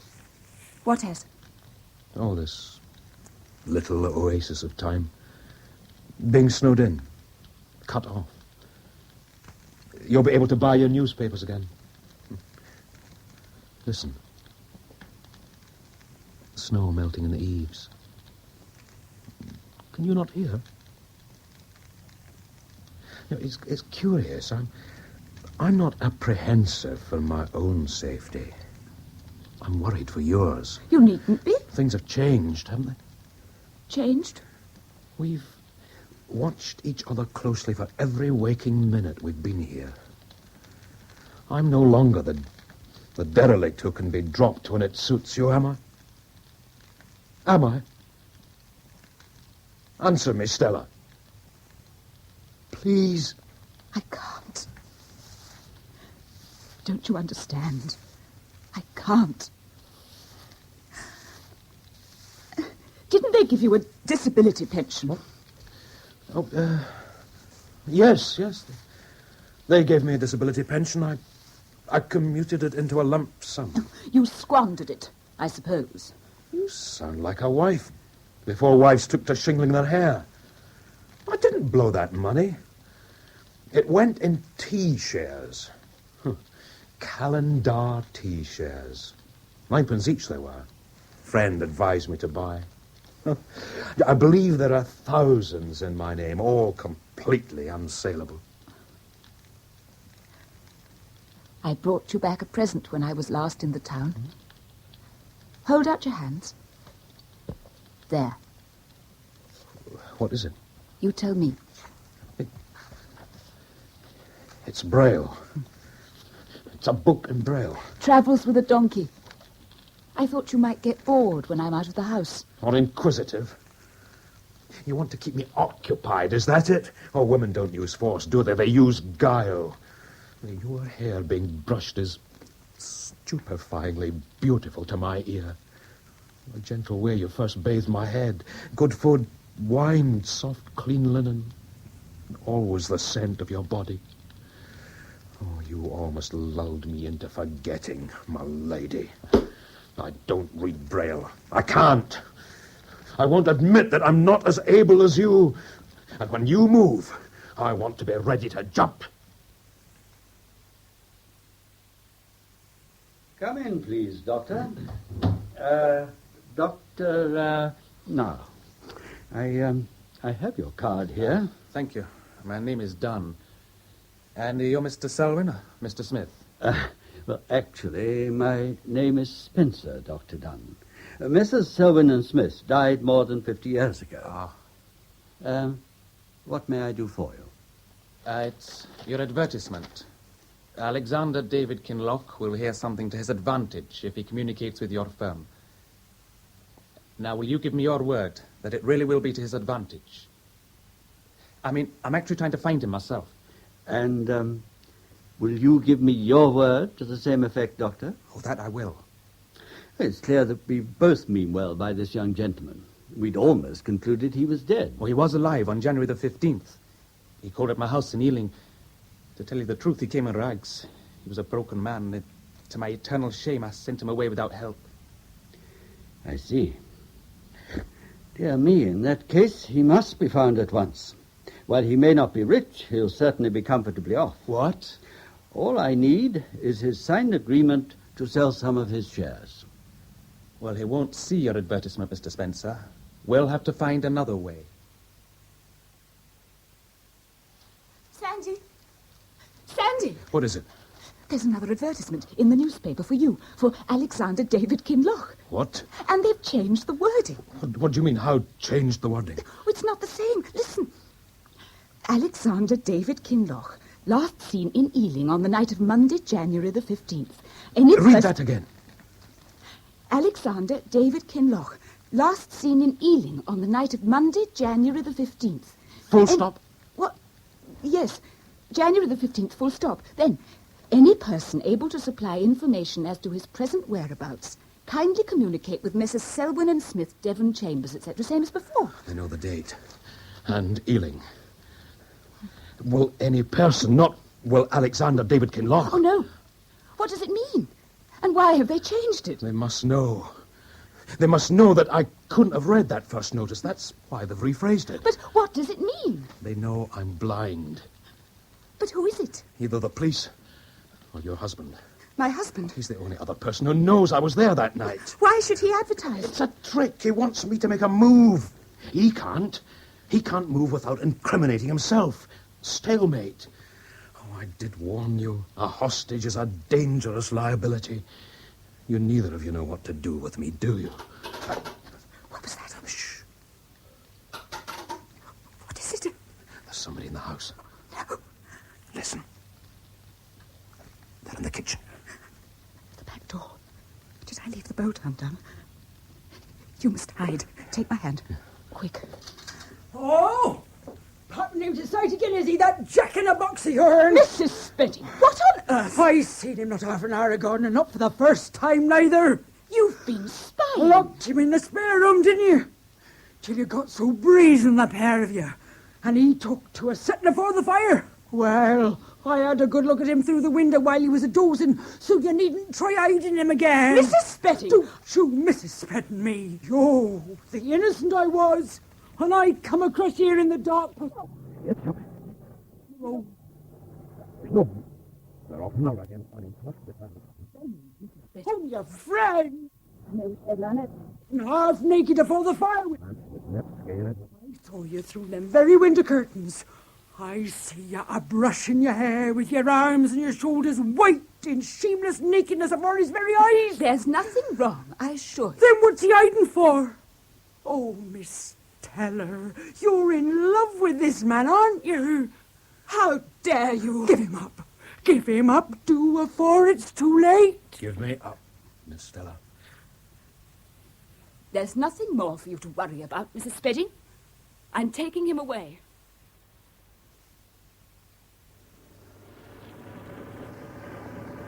What are we making for? Wherever you want to go. Do you mind if I open this window? You'll get soaked. The sea's running very high. No, it's glorious. Listen. Good Lord, Revali. I hadn't thought to hear that again. Takes me back to the war. Is it raining? Where do you want to go? How long will it take to get from here to Scotland? Scotland? I don't know. 3 days? Scotland, then. All right, Scotland. But when we get there, I want you to forget everything. You understand, don't you, Sandy? Everything. Will you give me your word? As a gentleman? I know you're a gentleman. But I'll strike a bargain with you. What's that? When we part, you'll leave me with 2 things. And those are? A bottle of scotch. And a kiss.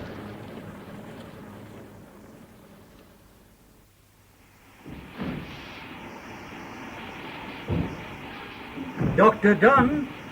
Dr. Dunn! Over here! Ah, good man. You got my telegram? Houston, midnight. I've never moved so fast in my life. Here, give me your bag. Were you followed? I don't think so. Forewarned is forearmed. Ever since you told me I was being watched, I've kept a lookout, just in case. Who was he? Do you know? I thought at first he must be Kinloch himself. He came into my office, as I told you, inquiring about the advertisement. And he was a Scot? Oh, yes. But red-headed. I wonder who the devil it was. No matter. Not if you've given him the slip. Now. Yes, Mr. Spencer, now. Why are we going to Scotland? Read this. It arrived in my office today. If Messrs. Selwyn and Smith will send someone to Mr. Keeler, who's Mr. Keeler? Read on. Now staying at the Aberlundy Arms, Gart, Argyllshire, they can obtain full information about Alexander David Kinloch. Well, who's Mr. Keeler? I suspect he might be Mr. Kinloch himself. Look at the handwriting. If Messrs. Selwyn and Smith... Whoever wrote it used parallel rulers to guide his pen. See, each line is straight in itself, but rises towards the right hand because the ruler is not set straight across the paper. Of course. Isn't that how the blind are taught to write? Between 2 rulers? Yes. Mr. Spencer, I think we're on our way to him at last.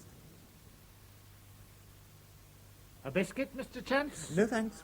A cup of tea? McNabb, it's been 10 weeks. I know. And Inspector Snartrove is still looking for a man who must be under his very nose. I haven't been idle while you've been covering other assignments, you know. And at least I know now precisely who it is I'm looking for. You do? I've even got a photograph of him. What? Here. Men of the 7th Battalion leaving for the front. He's among this lot? That one. What's his name? Kinloch. Oh, Scott. How did you find him? This advertisement in the agony column. Here. Alexander David Kinloch, last seen in Ealing on the night of Monday, January the 15th. Wouldn't that intrigue you? Good Lord, yes. Well, it didn't, did it? You missed it. 9/10 of our blind men lost their sight in war service. I thought it was a fair assumption that our chap was among them. I took his name round to the War Record Office. Within half an hour, I'd got his service history and this photograph of him. Then I went to the premises of the advertisers, Messrs. Selwyn and Smith, and waited for Kinloch to turn up. And did he? No. But there was somebody else waiting for him, a Dr. Peter Dunn. I followed him. Once I checked his history, I thought he'd lead me to Kinloch. And has he? No, damn it. He's left a locum in charge of his practice and disappeared. And?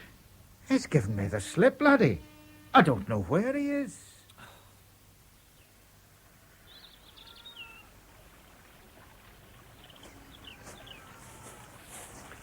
Mr. Keeler? That's me. My name is Spencer. Ah, yes.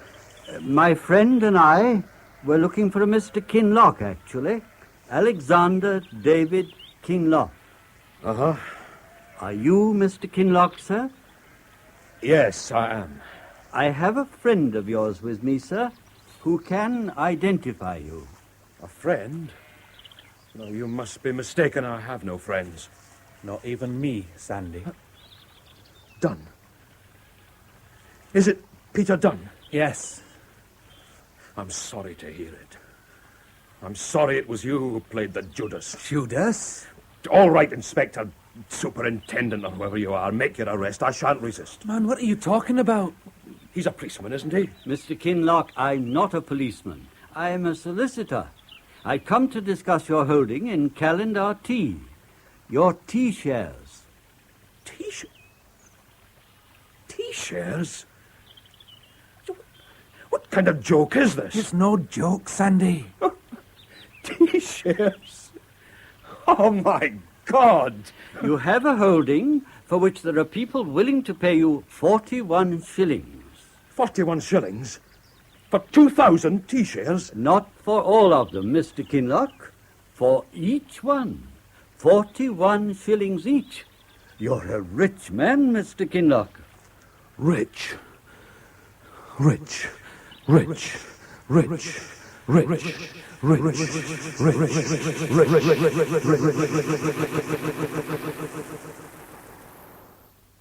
Sandy?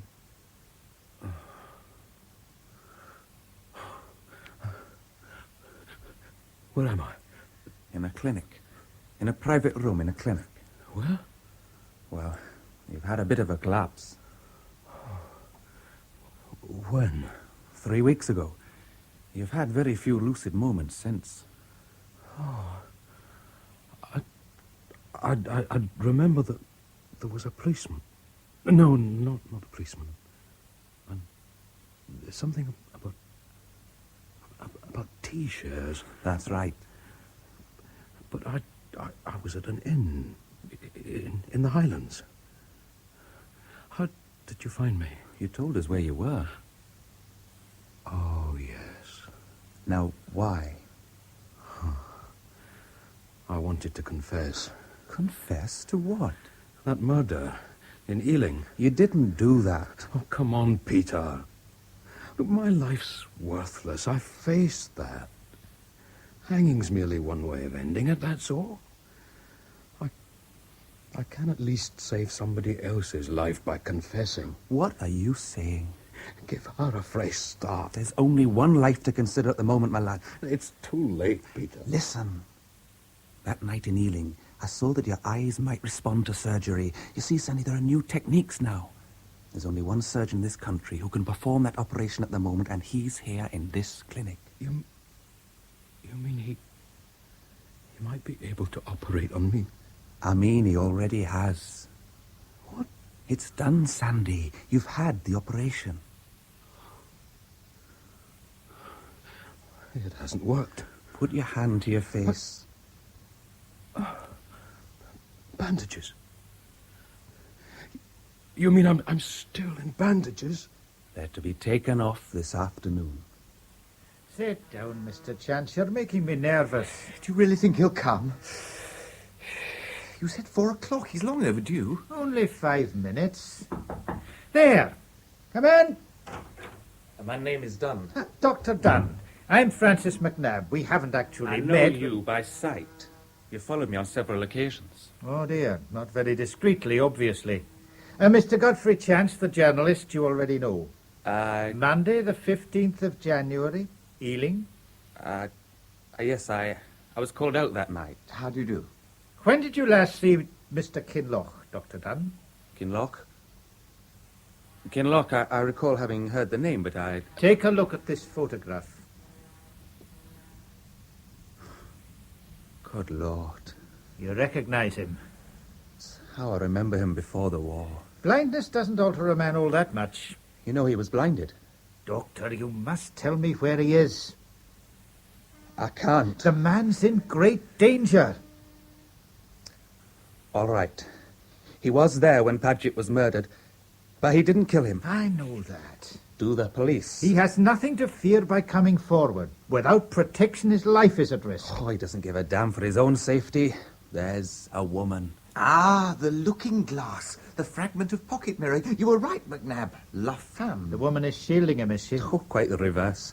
After being in hiding with him for nearly 2 months, she suddenly dumped him and disappeared. Oh, the man's mad. He was safely out of this appalling mess and he's gone straight back into it. How? Why? Oh, the woman bewitched him. He doesn't know who she is, where she lives, nothing, but he's determined to find her. And that's what he's doing now, searching for her? I imagine so. He refused to tell me his plans. Didn't want me to be implicated, he said. You mean he's on his own? A blind man looking for an unknown woman on his own? She's not unknown to him. He knows 1,000 things about her. The sound of her voice, the inflections of her speech, her likes, her dislikes. Don't forget, it's when we think people can't see us that we give ourselves away. And the blind have a perceptiveness that sighted mortals like us can't comprehend. You say he has plans? Apparently. He'll find her. And I think I know how. How? Use your imagination, Doctor. If you were blind, how would you set about it? But what? Now what the dickens? What's so funny? But I'm not. I was going to say, I'm not blind.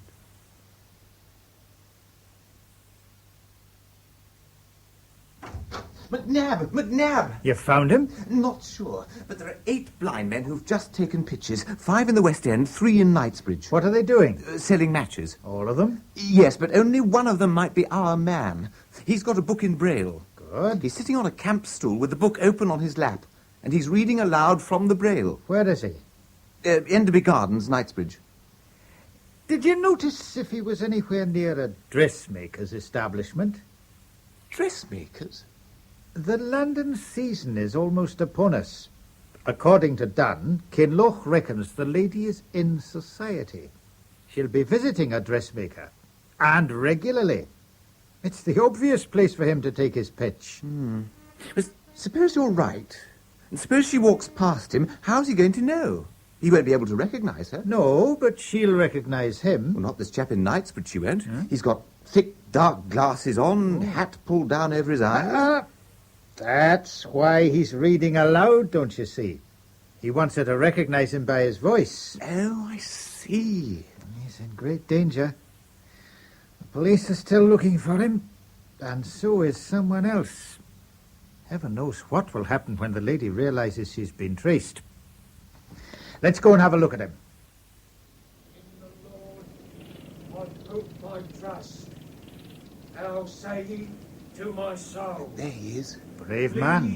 If Paget's murderer finds him, he'll kill him without compunction. Broad daylight. He murdered Paget to save his reputation. He'll certainly kill this man to save his neck. If this man is Kinloch. He says his name's Hollins. I talked to him this morning, past the time of day.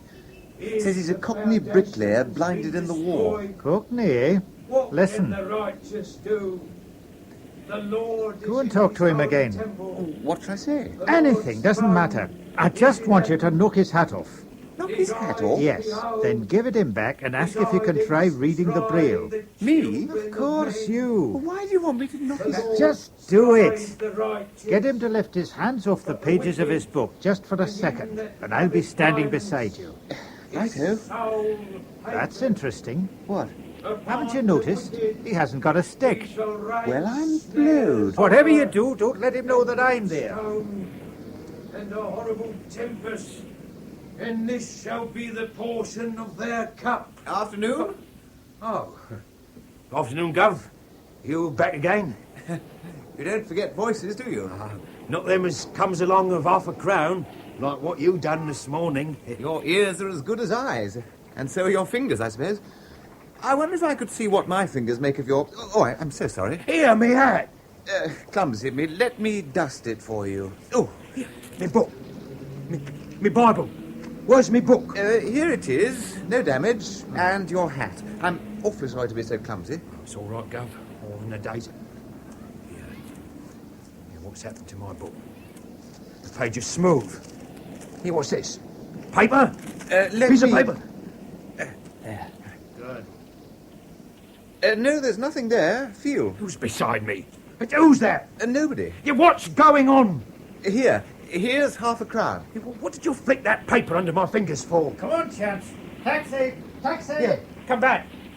Come back. Good of you both to come to the yard.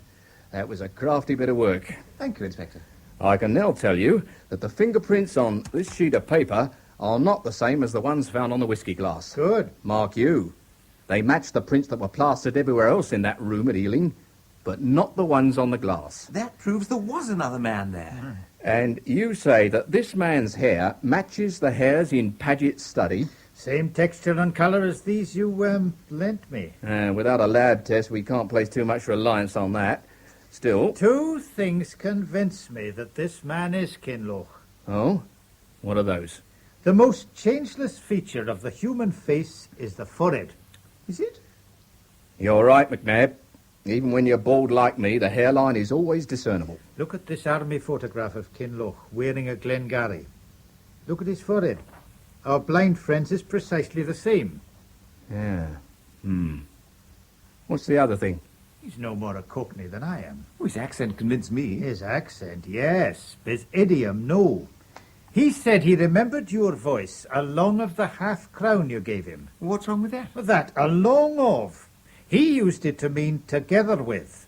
When a Cockney says along of, he means because of, not together with. You'd get 6 months along of pinching a wallet. Besides, he's a Scot. Did you not hear him put his tongue round the R in righteous? I'll get my men out there right away. You're not going to arrest him? No. He'll be the bait for the big fish. We'll grab 'em all. So long as someone doesn't grab him first. Snargrove's just passed us in a police car. Did you notice? There is no truth in the rumour that Sir Stephen Ware will be nominated for the Bywitch Division. What are you talking about? I'm quoting an item from the Eye Opener, January the 15th. It was on Snargrove's desk. Just now, you mean? Yes. He's obviously still checking everybody that Paget had attacked in print. Routine inquiries. Good old Snargrove. Stop on the corner of Enderby Gardens, cabby. Right, I go. Spot the bother there, Governor. But look at them 2 coppers. Pull over, quick! Right.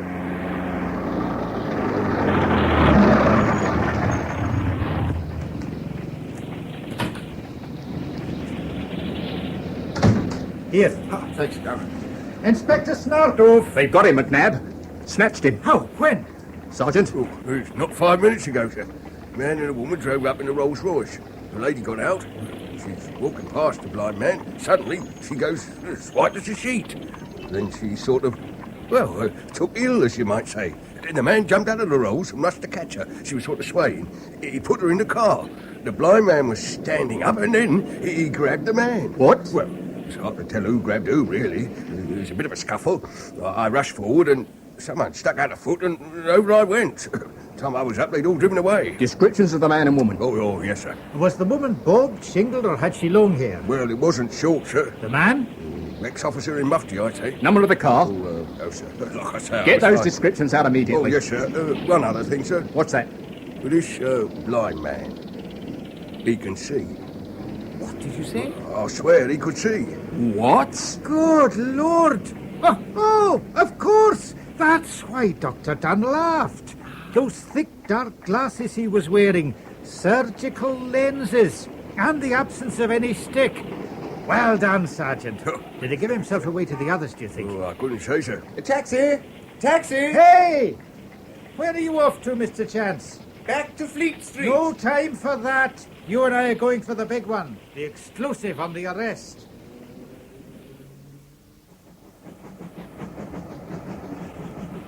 Once they find he can see, his goose is cooked. Now, Kinloch told Dunn that he reckoned the cottage was somewhere near the Kent coast. He remembered travelling alongside the sea.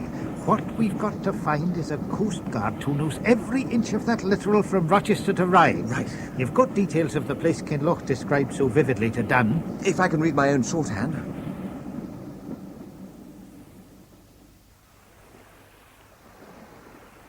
Right, sir. Ask away. Ask away. If I can read my notes, Mr. Talbot. Going west, a road down a steep hill. At the foot of the hill, you're suddenly so close to the sea. This is travelling by car. You're in a car. That at high tide, you feel the spray on your face. After about a mile, you turn away from the sea and you don't hear it again. Oh, this is hard. There's a score of places. You feel both the spray and the sun on your left cheek. Oh, that's better. Wipes out all North Coast, don't it? Well, sounds a bit like Pegwell Bay, sir. Pegwell Bay? No, that can't be right. Think, man, think. A life is in danger. Walmer. Walmer to a T. Walmer? No, wait a minute. It's a shingle beach. Noisy shingle beach. Well, all the beaches is shingle thereabouts. Leastways till you get to Dymchurch. There's Dover, but that's not a village. At high water of the spring tide, with the noise of surf, you might hear a trumpet. A what, sir? A trumpet, man, a trumpet. Up to your right on higher ground. Dang me. I know the very spot, then. You do? Yeah, Shorncliffe Camp, that is, lies between Folkestone and Hythe. There's the long hill down before you enter Sandgate. Where on the map? Quick, man, quick. Oh, now then... Here it is. Kinloch heard the bugle playing the reveille, and they hadn't travelled far from the cottage when they heard it. So well, that now, cottage must be somewhere within this radius. And the village is unusual because it's got gates at either end of it. Come on, Chance. We might be just in time.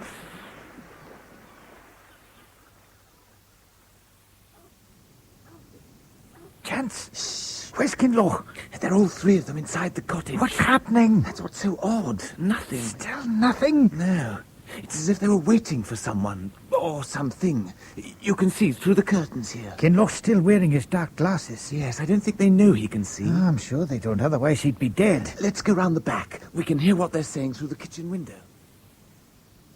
My yacht leaves from Dover on the ebb at 11 o'clock. What time is it now? You have 30 minutes left, then we leave. We? Naturally, I'm taking my wife with me. She pitied you last time, Kinloch, so I spared your life. Now she's in love with you. Stephen! And I presume you're in love with her. You'd be a fool to presume anything about me at this moment.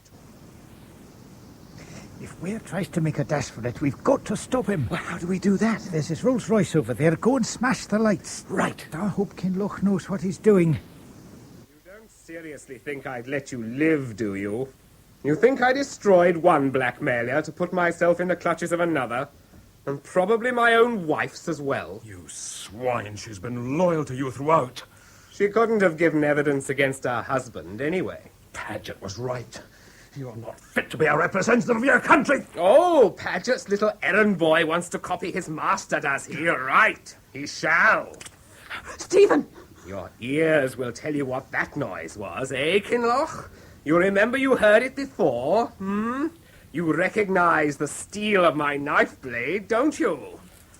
Come on, yes, that's right, come on. You know your way around this room, don't you? All those weeks when you were living here with my wife. Be careful, Sandy. He's moving across the fireplace. So I see. What? I said yes. So I see. My God. I believe you can. Sandy! Look out! No, you don't! What the devil? Sandy! Sandy, darling! Get out of my way! Get him, Chance! Get him! You can see! You can see! Don't let him get away! Stop! Don't you think you can... Hold him, you young idiot! Hold him! Chance! Chance, are you all right? Yes, I'm Stay there. I'm coming too. What did you say? I said, Did you say darling? did I? Quickly, we must get an ambulance for Chance.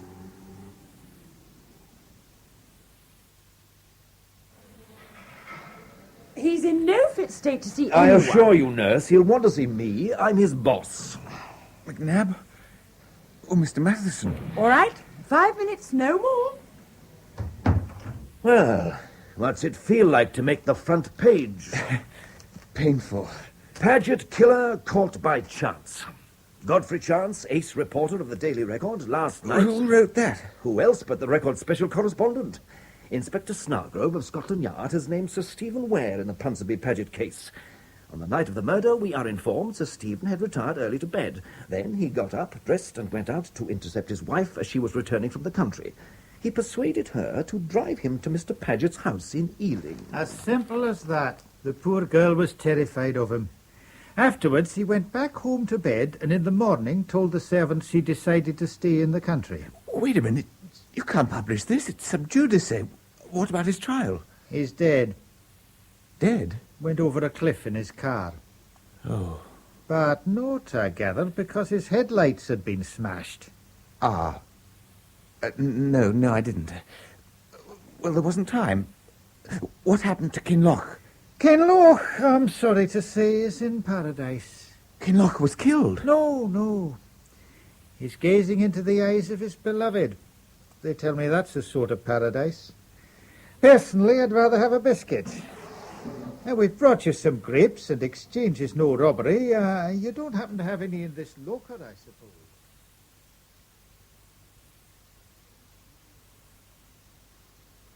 In The Man in the Dark, dramatised for radio by Gwen Cherryl from the novel by John Ferguson, Kinloch was played by Robert Trotter, Stella by Karen Fernald, Chance by Christopher Schooler, and McNabb by Kenneth McClellan.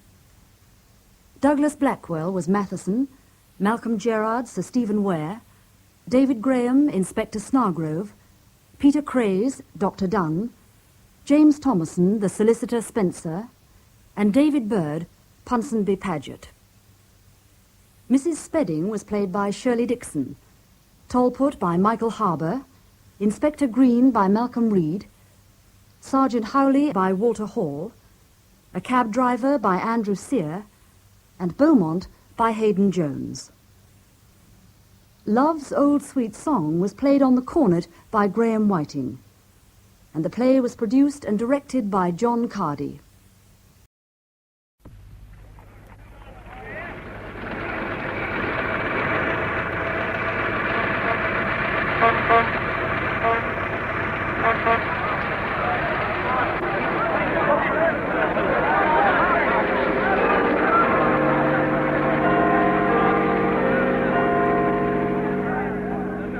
The 10th Man, a play by Somerset Maugham. Adapted for radio by Peggy Wells, with Clifford Norgate in the part of George Winter. The 10th Man.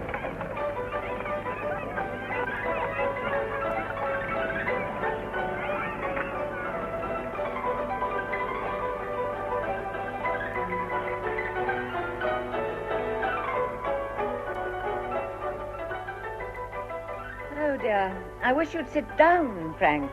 You make me quite nervous prowling round the drawing room like that. How do you think I feel, Angela, to have news like this sprung on me without any warning? Oh, for heaven's sake, shut that damned barrel organ out. As if I hadn't got enough to bear. All right, my dear, I'll close the window. There. Now sit down, dear, and let us talk things over quietly. I can't think why the dickens you didn't tell me last night, Angela. I had no wish to disturb my night's rest. Upon my soul, I don't know what you mean. It's incomprehensible to me that you should have slept like a top. I couldn't have closed my eyes the whole night. I know, and you'd have taken excellent care, but I shouldn't close mine either. I should have thought I had enough to do without being pestered with a foolish woman's matrimonial difficulties. You really have a very detached way of looking at things, Frank.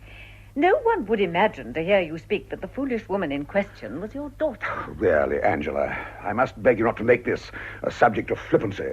Well, what do you propose to do? Do? What do you expect me to do?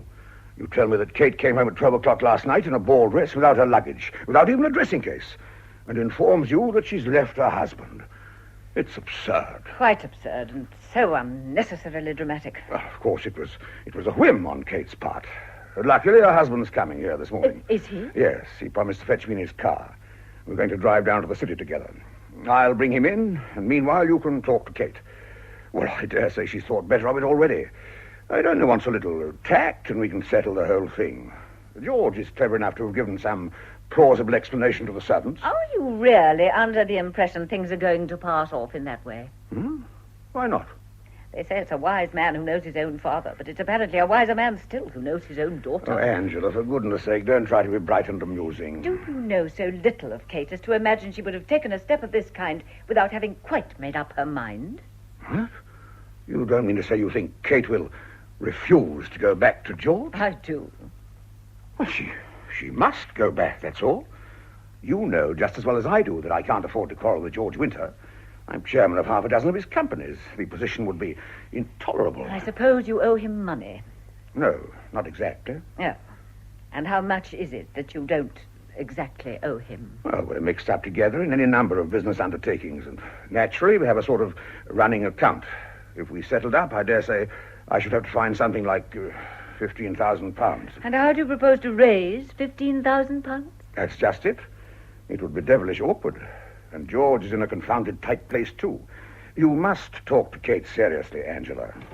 Oh, here she is. Your father wishes to speak to you, Kate, dear.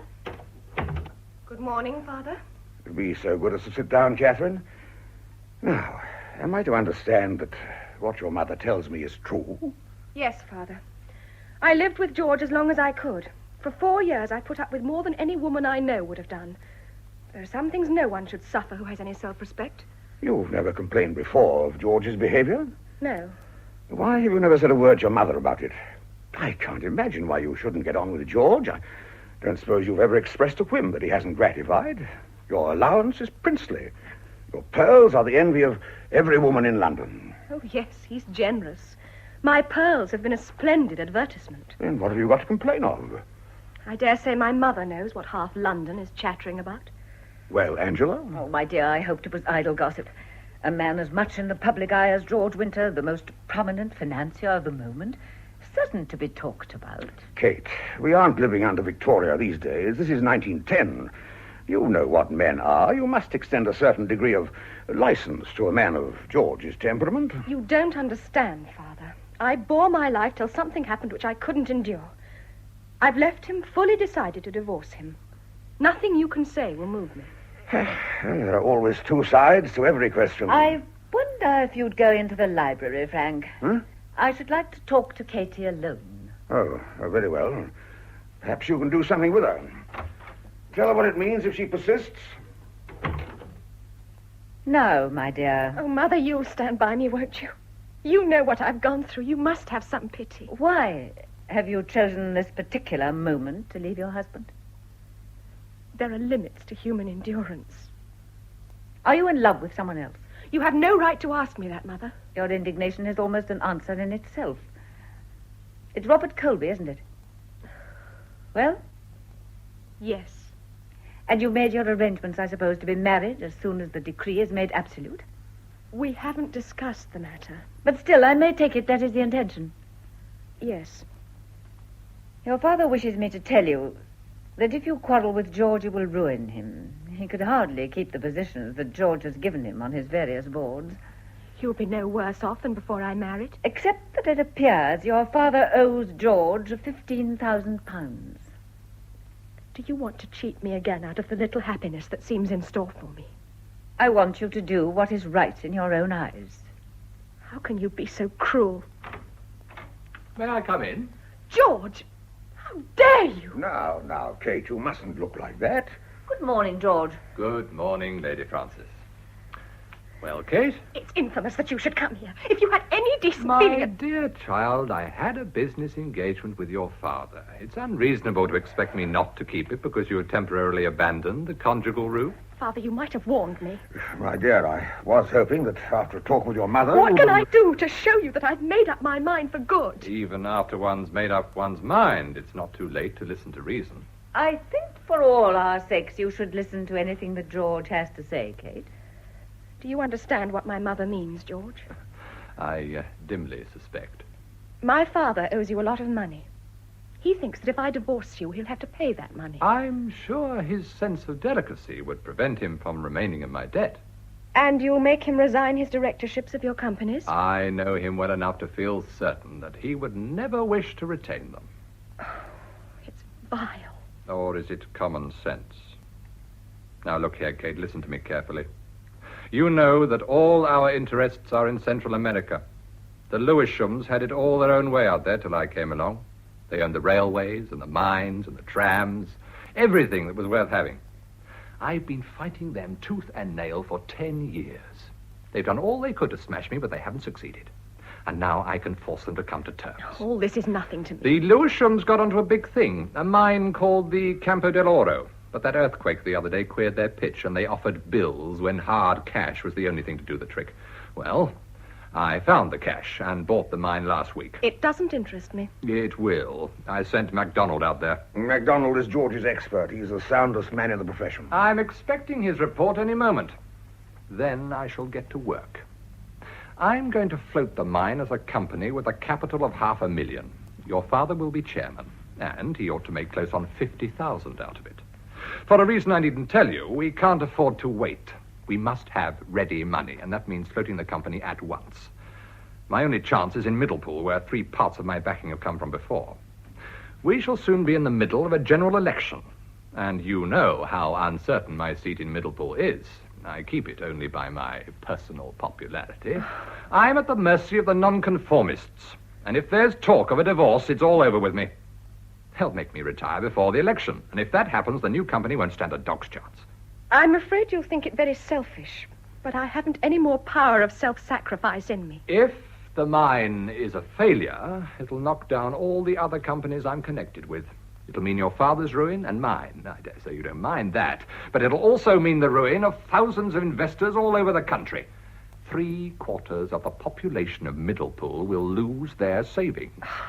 You've lied to me so often, George. I can show you by plain figures that every word I say is true. I haven't much sympathy with gamblers who want to make money without working for it. If they lose, it's their own lookout. Oh, don't be a damn fool. It's a matter of life and death to me, and do you think I'm going... Please, Lady Frances, I would like to talk to Kate alone. Come along, Frank. We'll go into the library. And I hope you're able to knock some sense into her, that's all. I don't think your elopement receives the unqualified approval of your parents, Kate. Surely we said all that we had to say to one another last night. You know, I wouldn't have fooled about with other women if you hadn't shown me very clearly that you didn't want to have anything to do with me. I'd rather not discuss that. Well, after all, it isn't as if I cared a tinker's cuss for the whole lot of them. And you think that makes it any better? I think I could have forgiven you if you'd had any love for them. You exposed me to all that humiliation merely to gratify your vanity. If you like, I'll give you my solemn word of honor that you shall have no cause to complain in future. It's too late. You've given me my chance of freedom, and I mean to take it. You're not keeping your part of the bargain. What do you mean? You didn't marry me because you were in love with me. That's not true. Think. A year ago, I'd have said again that it wasn't true. I didn't know what love was. You married me because I was rich. No, I was dazzled by your success. I mistook it for love. And I married you because I wanted a wife. You happen to have an uncle who's a duke, and aristocratic connections are devilish useful in England to a radical politician.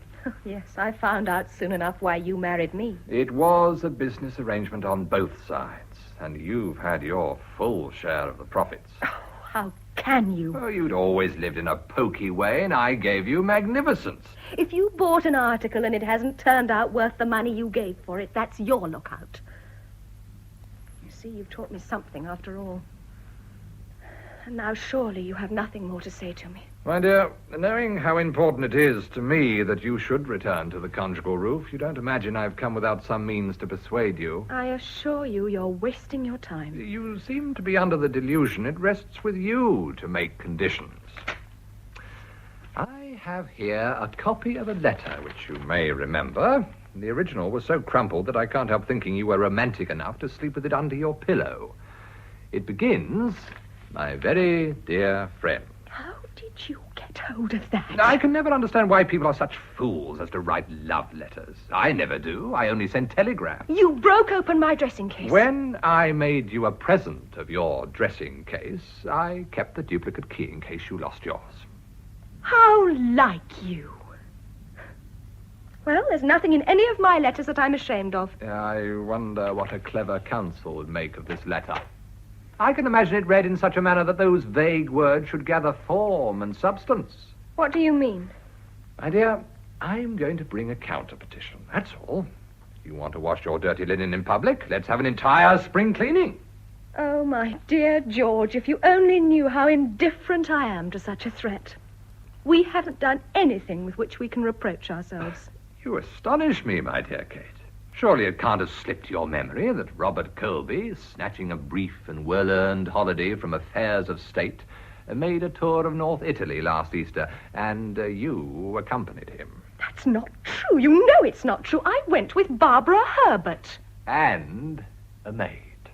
It's always a little unsafe to trust maids. I went to Italy with your consent. I wrote and told you that I'd met Robert. Chance threw us together in Venice. We found we were making practically the same tour, and we joined forces.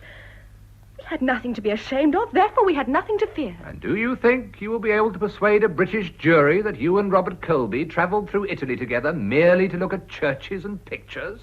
George, I promise you on my word of honour that I've never been unfaithful to you. My dear, it's not a question of convincing me. I am the most trusting, the most credulous of mortals. But of convincing the 12 good men and true who form a British jury, I give you your choice. If you bring an action against me, I bring a counter-petition. My choice was made long ago. I'm innocent. You'll ruin me and your father. But you'll ruin Colby as well. What do you mean? You're surely not so simple-minded as to imagine he can do anything but resign his seat if he were made co-respondent in a divorce case. They say if we get in again, he's to be given the Ministry of War. Robert and I have nothing to reproach ourselves with. Nothing. You sent a note to him last night. What did you say? I asked him to come here at 12 o'clock. It's nearly 12 now. I'll wait. And you shall talk to him. Hello, Kate. Anne. Good morning, George, dear. How are you today? Oh, in my usual rude health, thank you, Anne. This is Teddy O'Donnell. I want to introduce him to you. How do you do? How do you do? My brother-in-law is the Napoleon of finance, Teddy. He owns 17 companies, 5 gold mines, 2 railways, a house in Portman Square, 2 places in the country, a yacht, 5 motor cars, the family of Etchingham. Stop talking such nonsense. It's quite true. Now, Anne, what is it you want? You're an old dear, George. Oh, I thought so. Well, what is it? I want you to give Teddy a job. Anne. Oh, I say, you needn't put it so bluntly, Anne. It's no good beating about the bush with George, is it? Not much. Now sit down and let me talk sensibly to you. Anne, I'd rather you didn't just now. George and I are busy. Is anything the matter? No, nothing. Kate's a little under the weather this morning. Now, tell me why you want me to give Mr. O'Donnell a job. Because we're going to be married.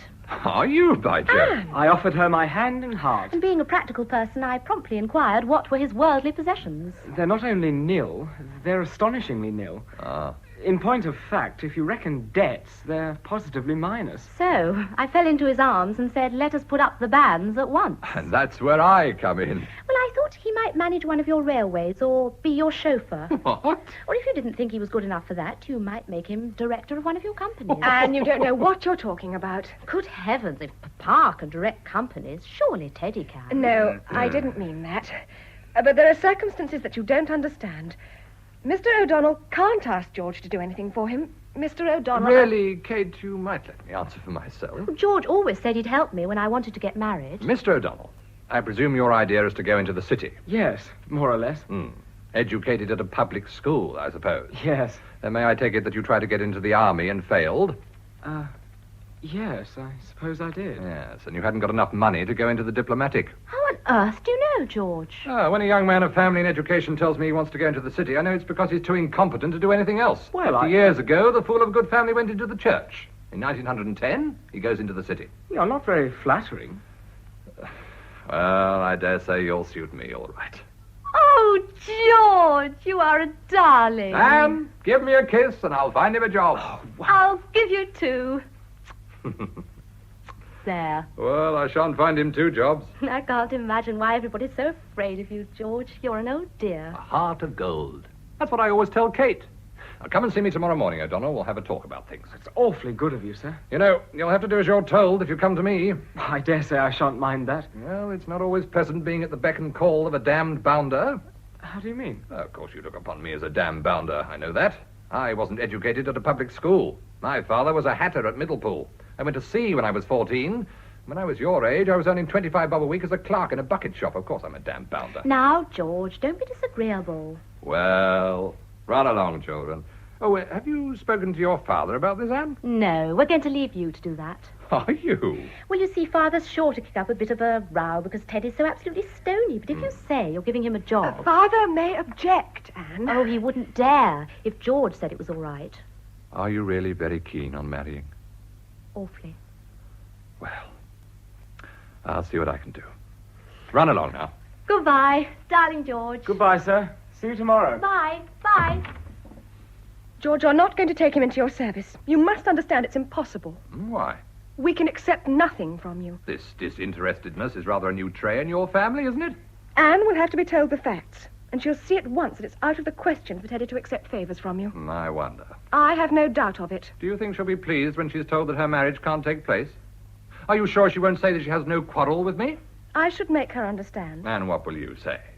That I'll start her young man on 400 a year and allow her a couple of hundred more so that they can marry next week if they want to, but that you are divorcing me and it would be monstrous of them to accept my offer?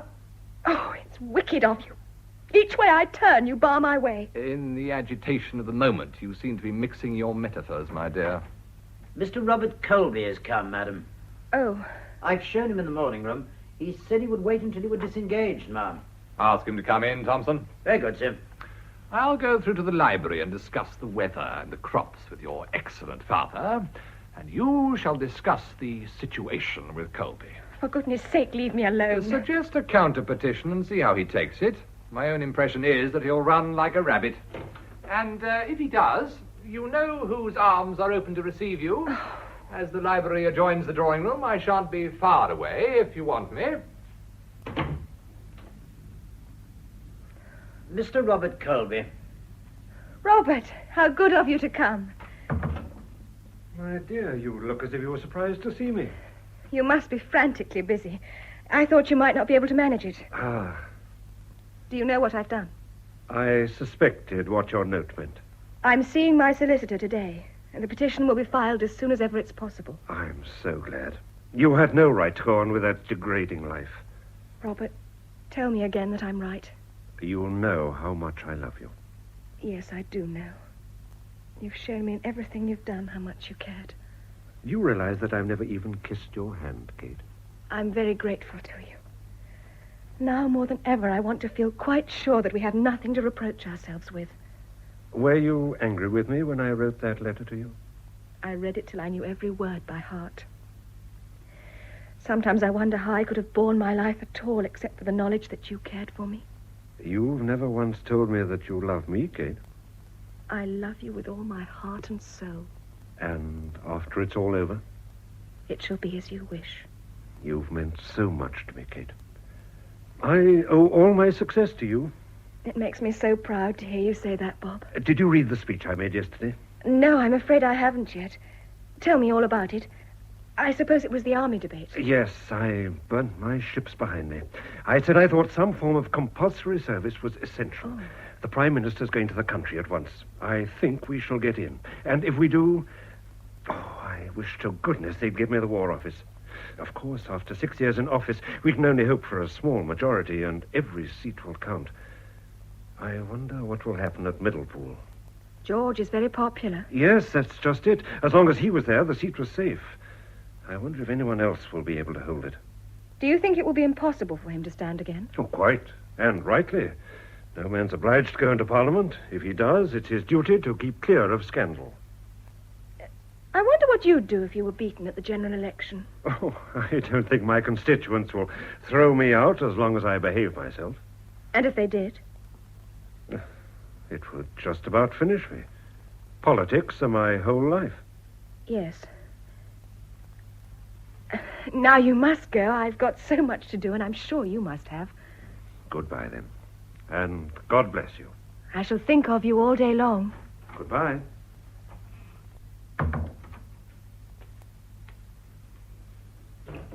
The great man has taken his hook. Yes. I thought I heard him go. Well, Catherine, I hope you've thought better of things. Well? You think every man is a rogue, George, don't you? Certainly not. I think 9 men out of 10 are rogues or fools. That's why I make money. And what will you do when you come across the 10th man, who's neither rogue nor fool? Put him under a glass case. You may find him awkward to deal with. Take care. Oh, I shall. But I've looked for him so long that I can't help thinking he doesn't move in my set. Now and then I thought I'd really got him. But while I was wondering how the deuce I was going to manage, I've seen an itching palm steal softly out, and I knew it wasn't the 10th man after all.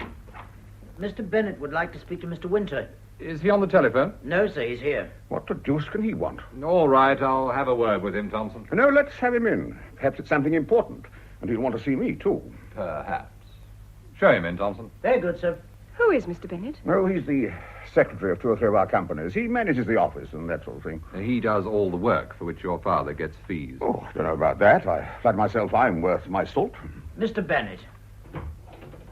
Well, what's the matter, Fred? I went round to Portman Square, sir, and they told me you were here. I thought I'd better come on at once. Nothing has happened, Mr. Bennett. No, my lord. May I speak to you for a moment, Mr. Winter, sir? Yes. Etchingham, do you mind? No, of course not. Come along, Kate. We'll go into the library. Call me when you're through, George. Now, what the devil's the matter, Fred? There's been a cable from McDonald's, sir. Good. And when's the report due? I suppose it's following? Yes. Well, why the deuce didn't you ring me up? I'd have come down to the office at once. Now we've got that, we can go ahead. I wouldn't risk it on the phone. You never know who's listening. Well, what does the cable say? It's not what you expect, sir. What the hell do you mean? The mine's rotten. You filthy liar. What are you talking about? Take care, they'll hear you. We've been done in the eye. The mine's worthless. Worthless? It can't be. Can't be. I'm sorry, sir. I'm in it as deep as you are. If that's true, the 100,000 we paid for it might as well have been thrown down a drain pipe. What are you going to do? Do? Fight it out. You know what it means if you fail. The Old Bailey. But I shan't fail, Fred. I shan't fail.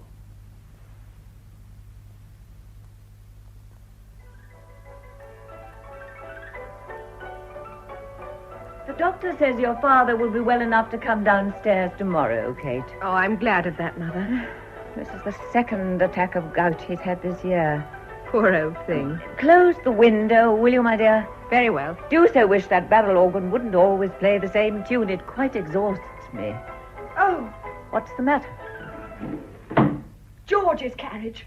They must have let him in. I suppose he's come to see your father. He mustn't come in here. I won't see him. It's monstrous that I should have to put up with My this. dear, don't worry. George hasn't made any attempt to see you for a fortnight. Good afternoon, ladies. George, what do you want? You've got no right to force yourself upon me. I've just been served with this paper. Well, what else did you expect? Your father told me that nothing was going to be done about the divorce for the moment. I can't help what Father said. It's my business. What is that paper, George? Oh, would you like to look at it? It's an interesting document. It's the divorce petition, Mother. Wish I had my glasses. I've never seen one before. You've been lucky. Or virtuous. Kate, you've got to withdraw this. Surely you must see that from now, all communications between us must pass through our lawyers. Listen to me, Kate. There have been references to a dispute between us in the Middlepool papers. And the Herald, the conservative rag, has stated in the current issue that you are divorcing me. The Middlepool papers are singularly well informed. That's where you're mistaken. The Argus is printing a special edition with a complete and authoritative denial of the whole story. I've issued a writ for libel against the Herald. One lie, more or less, on your conscience can make no great difference to you. But that's not enough. The Middlepool people are nervous about the whole thing. You know Swalecliffe?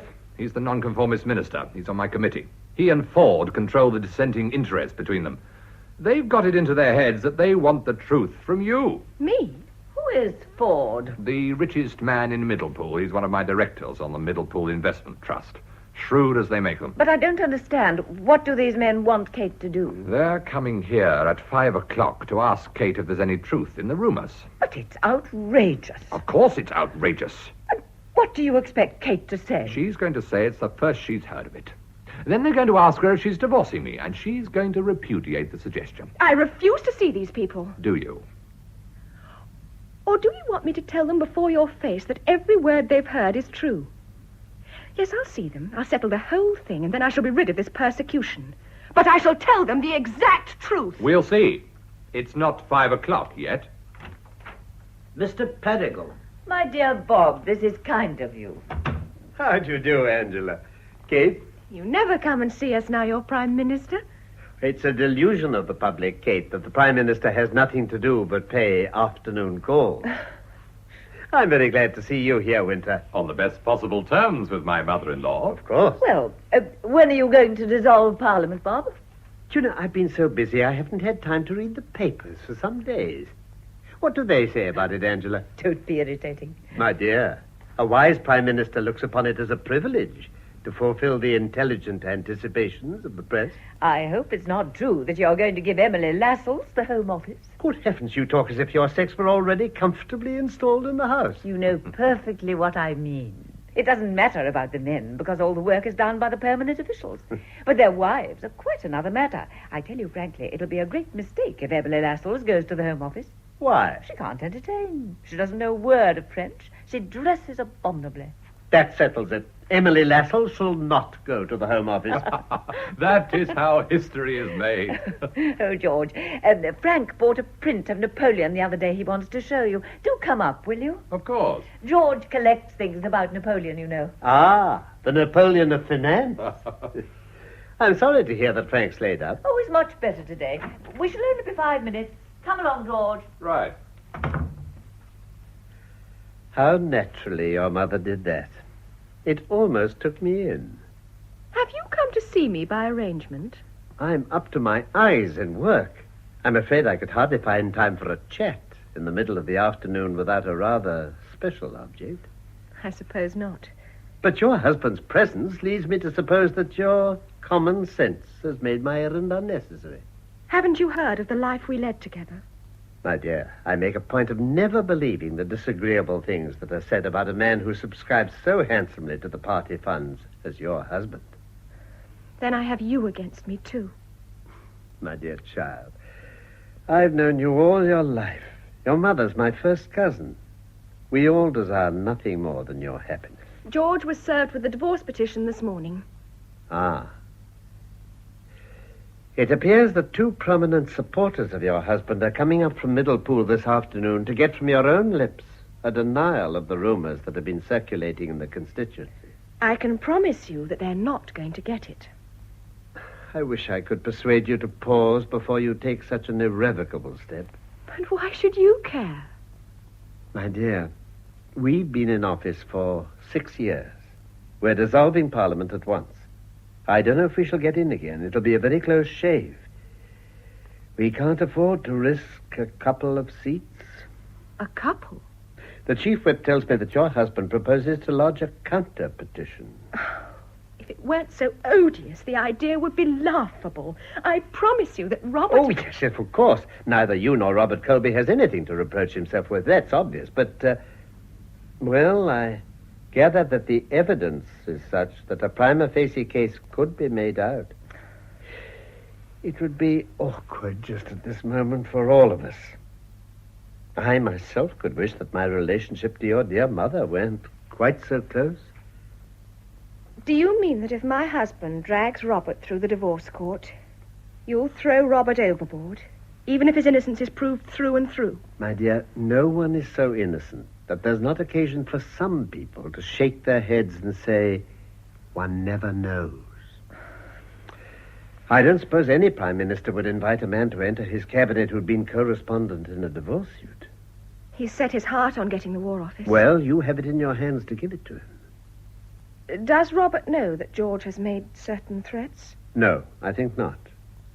What a responsibility you put upon me. That generally goes with power, and at the moment you have that too. Robert and I have never hidden anything from one another. He wouldn't wish me to decide upon a matter that concerns us both without consulting him. Do you object to my putting the whole thing before him? Oh, not a bit. But I can tell you at once what his answer will be. He'll say he loves you. And if he must choose between you and everything that has seemed to make his life worth living, he chooses you without a moment's hesitation. But while he's in the very act of renouncing the world for your sake, look in his eyes, and perhaps you will see in them the shadow, the merest shadow of regret.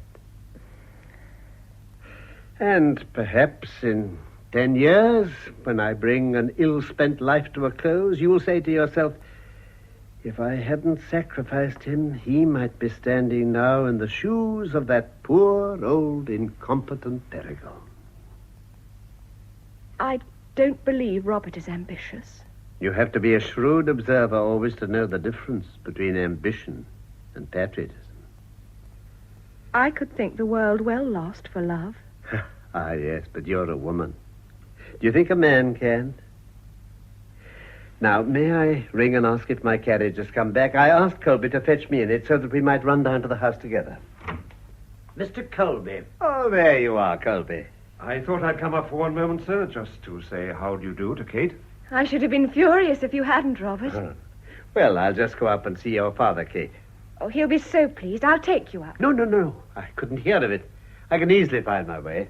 I'll do my best to entertain you, Kate, while the Prime Minister is gone. I jumped for joy when he sent me a note asking me to call for him here. You might have come of your own accord. I'm always afraid that I shall bore you if I come too often. I rack my brains for plausible excuses to present myself at your front door. What's the matter, Kate? Nothing. I thought you seemed worried. Do you know that you haven't shown the least desire to kiss me? My dear, I was obeying your strict commands. If you really wanted to, you wouldn't have cared 2 straws for my commands. My darling. No, stay where you are. If you didn't think of it of your own accord, it's too late. What on earth's the matter with you?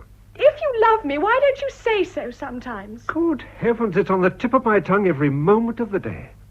Oh, forgive me. It's just that I want to know that you love me. Come here, Kate. Oh, my darling. Now, do you understand? You're all I have in the world. I don't know what I should do if I lost you. In a very little while now, dearest, we shall belong to one another for good. I wonder how much you love me. With all my heart. Do you love me enough to... What? Nothing. I'm being silly and sentimental. Let's be as well behaved as we generally are. I want to put a purely hypothetical case to you. Supposing you had to choose between me and your career, which would you choose? You, of course. How glibly you say it. Now, fortunately, I shall never be forced to make such a tremendous choice. Of course not. Then why the dickens do you suggest it? Because I'm nervous and restless and rather bored. I wanted to hear you say that you wouldn't hesitate to sacrifice the world for my sake. Oh, you silly girl. Bob, hold me in your arms again. Bob, darling. Why, darling, you're shaking. Something is the matter. Tell me. No, let me go. Someone's coming. Your father insisted on coming downstairs, Kate. I really can't stand my room any longer, and I can walk quite well now. I thought Dr. O'Farrell said you were to stay upstairs till tomorrow, Father. Oh, Farrell's an idiot. Oh, it certainly looks as if you're better when you start abusing your doctor. I hope I haven't kept you waiting, Colby. No, sir, not a bit. Lady Frances has been showing me an old photograph. I looked at it blankly, and then she said, "Don't you remember? It's so-and-so." It gave me quite a start. Really? Yes. It was the photograph of a young lady I'd been so madly in love with that I asked her to run away with me. Married woman and all that sort of thing. And would you believe it? 30 years have passed since then, and upon my soul I didn't know her from Adam. Or Eve. You must congratulate yourself, sir. I do. I'm not a high-minded, quixotic fellow like you, and I don't mind telling you that I find it very agreeable to be Secretary for Foreign Affairs and Prime Minister. And yet, at the time, if anyone had given me the choice between my present position and a trip across Europe with the object of my affections, I wouldn't have hesitated. A merciful providence evidently had you under its care. Well, we must be off. We mustn't let even this charming lady interfere too much with the working of the British Empire. Goodbye. You must get your mother to show you that photograph, Kate. 30 years ago, I thought the little hussy more attractive than that. Goodbye, Frank. I hope your foot will be all right in a day or two. Yes. Come along, Colby. Goodbye. Goodbye, Kate. Goodbye, sir. Goodbye, Colby. Yes, I remember that little woman quite well. Not much to look at. I wondered at the time what Perigal saw in her. You don't want me just now, Father, do you? No, dear. Are you going out? I'm only going to my room. I want to be alone for a little bit. Oh, are you not feeling well, my dear? Mr. Bennett. Ah, Mr. Bennett. Forgive me if I don't get up. Very well, Kate. Run along, dear.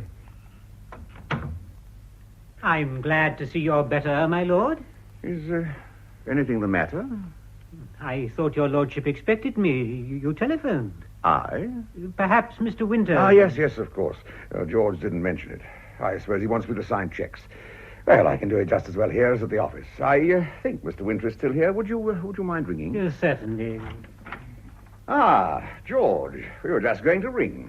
I've given orders that no one is to be let up until Ford and Swalecliffe arrive from Middlepool. Oh, by Jove, I'd forgotten all about them. I say, George, you made a mistake in letting them come. And I've told Lady Frances that we shall want the room to ourselves and no one's to come in without knocking. Oh. By the way, was it you who sent for Bennett? It was. Your gout has come in very handy. Huh? Sit down, Fred. I think... Make ourselves cozy. Quite comfortable, Ettingham? Yes, quite, thank you. Foot all right? I don't feel it at the moment. I thought you might like to know at once that MacDonald's report on the mine has come. Ah, well, that is good news. Now we can get to work at once. Have you got it with you, Fred? Yes, sir. Well, I'm sure his lordship would like to have a look at it. Yes, indeed. Hand it over, Bennett. Oh, this is really a thrilling moment.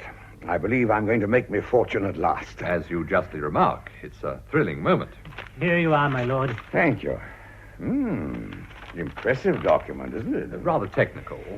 Yes, indeed. Yes, upon my soul, I don't know why MacDonald can't put it into plain English. I'm thankful he didn't put it any plainer.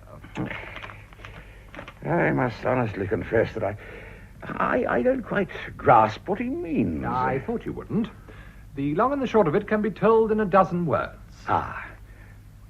Well? The mine was practically worked out when we bought it. What? There's no gold there worth speaking of. We've been done in the eye, and we're £80,000 to the bad. You're joking. Read the report. Then... Your fortune is beginning to look rather silly, isn't it? So's mine.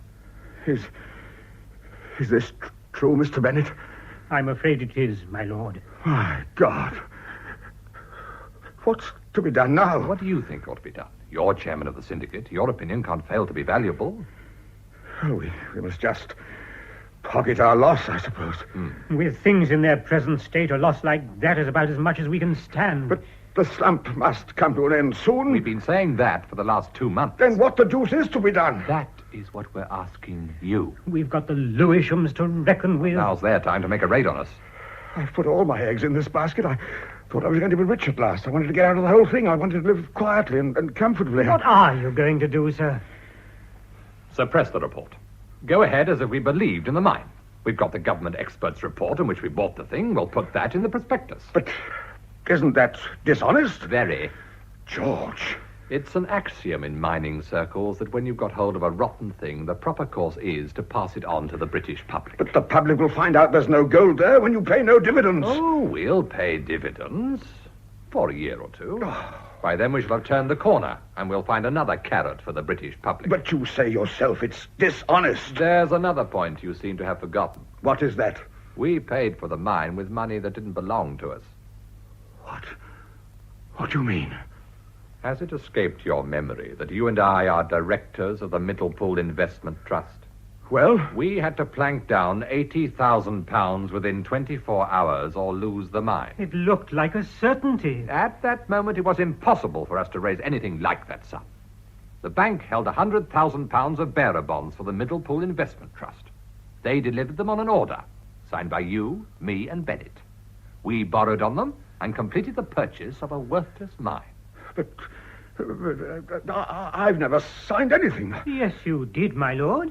They wouldn't have delivered the bonds without. Then my signature's been forged. Don't you remember one day after an excellent luncheon, I asked you to come up into the office and sign some papers? But I never looked at them. I didn't know. I saw you sign them. I added my signature without hesitation. That's your affair. You've tricked me. You're a common swindler. In a month, we may all be in prison. I hear they make you very comfortable there nowadays. Well, I see my duty before me. I didn't know. But now, there can be no excuse for me. I must go to Scotland Yard at once. I shall make a clean breast of the whole thing. No, don't be a fool. Listen to me. If we go under, you go under too. Let there be no doubt in your mind about that. I must do my duty. Your duty is to keep your head and help us out of the mess as best you can. But nothing can be done. The mine's worthless. How are we to raise £80,000? We've got 6 weeks before we need to replace the bonds. If we can do it by then, no one will ever know they've left the cellars of the bank. There's no more chance of replacing them in 6 weeks than there is the day after tomorrow. Yes, there is, if we can float the company. That's where you come in. I've got to keep my seat in the house. I want all my prestige. I can't have a divorce. You must go to Kate at once and tell her that the only way she can save you from prison is by telling these men who are coming from Middlepool that she has no cause for complaint against me. Good God. I'd forgotten, Kate. You want me to go and tell my daughter that I'm a thief and a swindler and throw myself on her mercy? That's it. I'll see you damned first. The alternative is prison. It's not very nice, penal servitude. Is it, Fred? You know all about it. You can tell him. Sir. Mr. Bennett, what does he mean? Fred's a solicitor who was struck off the roll. What? He was sentenced to 3 years for misappropriating a client's money. Good God. Is that true, Mr. Bennett? Yes, my lord. I never knew. Well, of course you didn't. It's not the kind of thing you'd expect him to brag about, is it? But it'll go worse with him if we're found out because he's been at it before. Tell him what it's like, Fred. Oh, sir, don't. I knew him before he went in. His name was Feltman then. And when they let him out, I took him because I felt sure he had everything to gain by sticking by me and everything to lose by giving me away. Good heavens. Oh, who the devil's that? Come in. What is it? I told you we weren't to be disturbed, Thompson. The gentlemen have come, sir. Oh, no. I'll ring when you can show them in. Very good, sir. Now, go to Kate. Tell her what I've told you. And say the only way she can save you is by giving in. I'll see you damned first. What? I tell you I won't. And you can go to hell. Oh, my lord, you don't know what you're doing. Do you mean to say you refuse to speak to Kate? If I speak to her, it'll only be to tell her that you are a rotten scoundrel. It's worth her while to put up with anything to be rid of you. It means 7 years. You know that, don't you? For you and that dirty convict there. You think you can get off by turning on us, but you can't. We've got you tight. You miserable fellow. Do you think I shall try to escape my penalty? Tomfoolery. We haven't got time for highfalutin now. Those fellows can't be kept waiting all night. Kate's the only person who can save us. and you. I tell you I won't. You've made a cat's paw of me.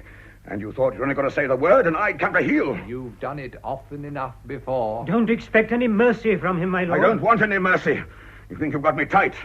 Don't you know that I've got a way of escape whenever I choose to take it? What are you going to do? That is my business. I see. What does he mean, sir? Do you think you'd have the courage to shoot yourself, Edging? What? Good afternoon, gentlemen. Where are you going? Get out of my way, you damned bounder. Ring that bell, Fred. That'll bring those men up. Don't you remember? You Ring told... the bell, damn you. What are you going to do? Oh, hello. I thought you were routing out your pistols by now. You're not going to see those fellows. They'll insist on seeing Mrs. Winter. Then I shall send for her. Oh, you needn't think she'll back you up in your confounded lies. Anyhow, I dare say you'd like to wait and see. Have you got something up your sleeve? My dear fellow, our sex would be at an impossible disadvantage in its dealings with the other if it were not for the most obstinate of all their passions, self-sacrifice. You're counting on that. You've given Kate such a training in it that I can't help thinking it's become a habit. I won't say a word to move her. Like all great men, I leave as little as possible to chance. Perigal. That's it. Do you think there is a chance, sir? We must risk it. It's the only thing left. Mr. Swalecliffe and Mr. James Ford. How do you do? I'm delighted to see you. I hope I haven't kept you waiting. Not a bit. It's of no consequence. Let me introduce you to my father-in-law. Mr. Ford, Mr. Swalecliffe, Lord Francis Etching. How do you do? Pleased to meet you, Lord Francis. It's very kind of you to say so. When I suggested to Lord Francis that it would be more convenient for you to come here, he put his house at my disposal. My wife is staying here, you know. Oh. We're doing up the house in Portman Square, and she can't stand the smell of paint. Now, sit down and make yourselves comfortable, won't you? Have you had tea? Yes, thank you. Then we'll get to business at once, shall we? I should like to say, before we go any further, that it is with the greatest regret that Mr. Ford and I have come up to London on such an errand. There's been a lot of gossip in Middlepool, and, well, we thought the shortest way to settle it was to come up and see you. Yes. You and I are old friends, George. We've had business dealings together for the past 20 years.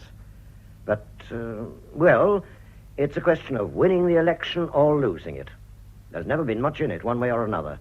And 50 votes, more or less, will make all the difference. I want to tell you frankly, Mr. Winter, that I should feel it my duty to vote against you if there were any truth in the reports that have been going about. And I should feel it my duty to advise my congregation to follow my example. Well, that's clear enough in all conscience. Gentlemen, the best answer I can make to you is that I receive you in my father-in-law's house. My wife is upstairs in her mother's boudoir. I give you my word of honor that there is not the smallest shadow of truth in any single syllable that you have heard. We don't doubt your word, Mr. Winter, but we came to London with a particular object. The committee discussed it at length, and the majority agreed Of course, that... of course. Etchingham, will you give these gentlemen the assurance? I think the whole thing's damned impertinent. You're only wasting time, George. We made up our minds that we must have a certain assurance from the lips of Mrs. Winter. Then we can go back to Middlepool with comfortable minds. Do you mean to say you wish to cross-examine my wife? No decent woman would stand it. I refuse to ask her to expose herself to such a degradation. That means that you don't represent Middlepool in next Parliament, George Winter. I'd sooner lose my seat than expose a defenseless woman to such humiliation. You can go and tell that to your committee and be damned to you. But we came up from Middlepool on the understanding that we were to see your wife, Mr. Winter. My wife is in very delicate health, Mr. Swalecliffe. We shan't keep her more than 5 minutes. You'd be wise to let common sense get the better of your pretty sentiments. Very well. I'll ring for her. I think it's the best thing, you know, George. But if she refuses to answer, I warn you that I shall not say a word to persuade her. I think the whole thing's a perfect scandal. Yes, sir? Thompson, tell Mrs. Winter that Lord Francis and I would be very much obliged if she'd come to the drawing room for one moment. Very good, sir. Well, gentlemen, I hope you're satisfied. We merely wish your wife to answer the questions that were put to you in your agent's letter on behalf of the committee. I've no more to say. Yes, George? Ah, Kate. These are the gentlemen of whom I spoke to you. Gentlemen, here is my wife. How do you do? How do you do, Mrs. Winter? Pleased to see you. How do you do? We've not had the pleasure of welcoming you in Middlepool for some time. I've not been very well lately. Mr. Winter, will you ask your wife the question? No, Mr. Swellcliffe. If you're not ashamed to ask the question, you may ask it yourself. I am a stranger to Mrs. Winter. The matter requires some explanation. No use making any bones about it, Swellcliffe. Mrs. Winter, I'm sorry to put you in this position, but there it is, and it can't be helped. There are busybodies everywhere, and Middlepool has its fair share of them. There's been a lot of gossip about you and your good man, and if we don't look out, it'll lose him the election.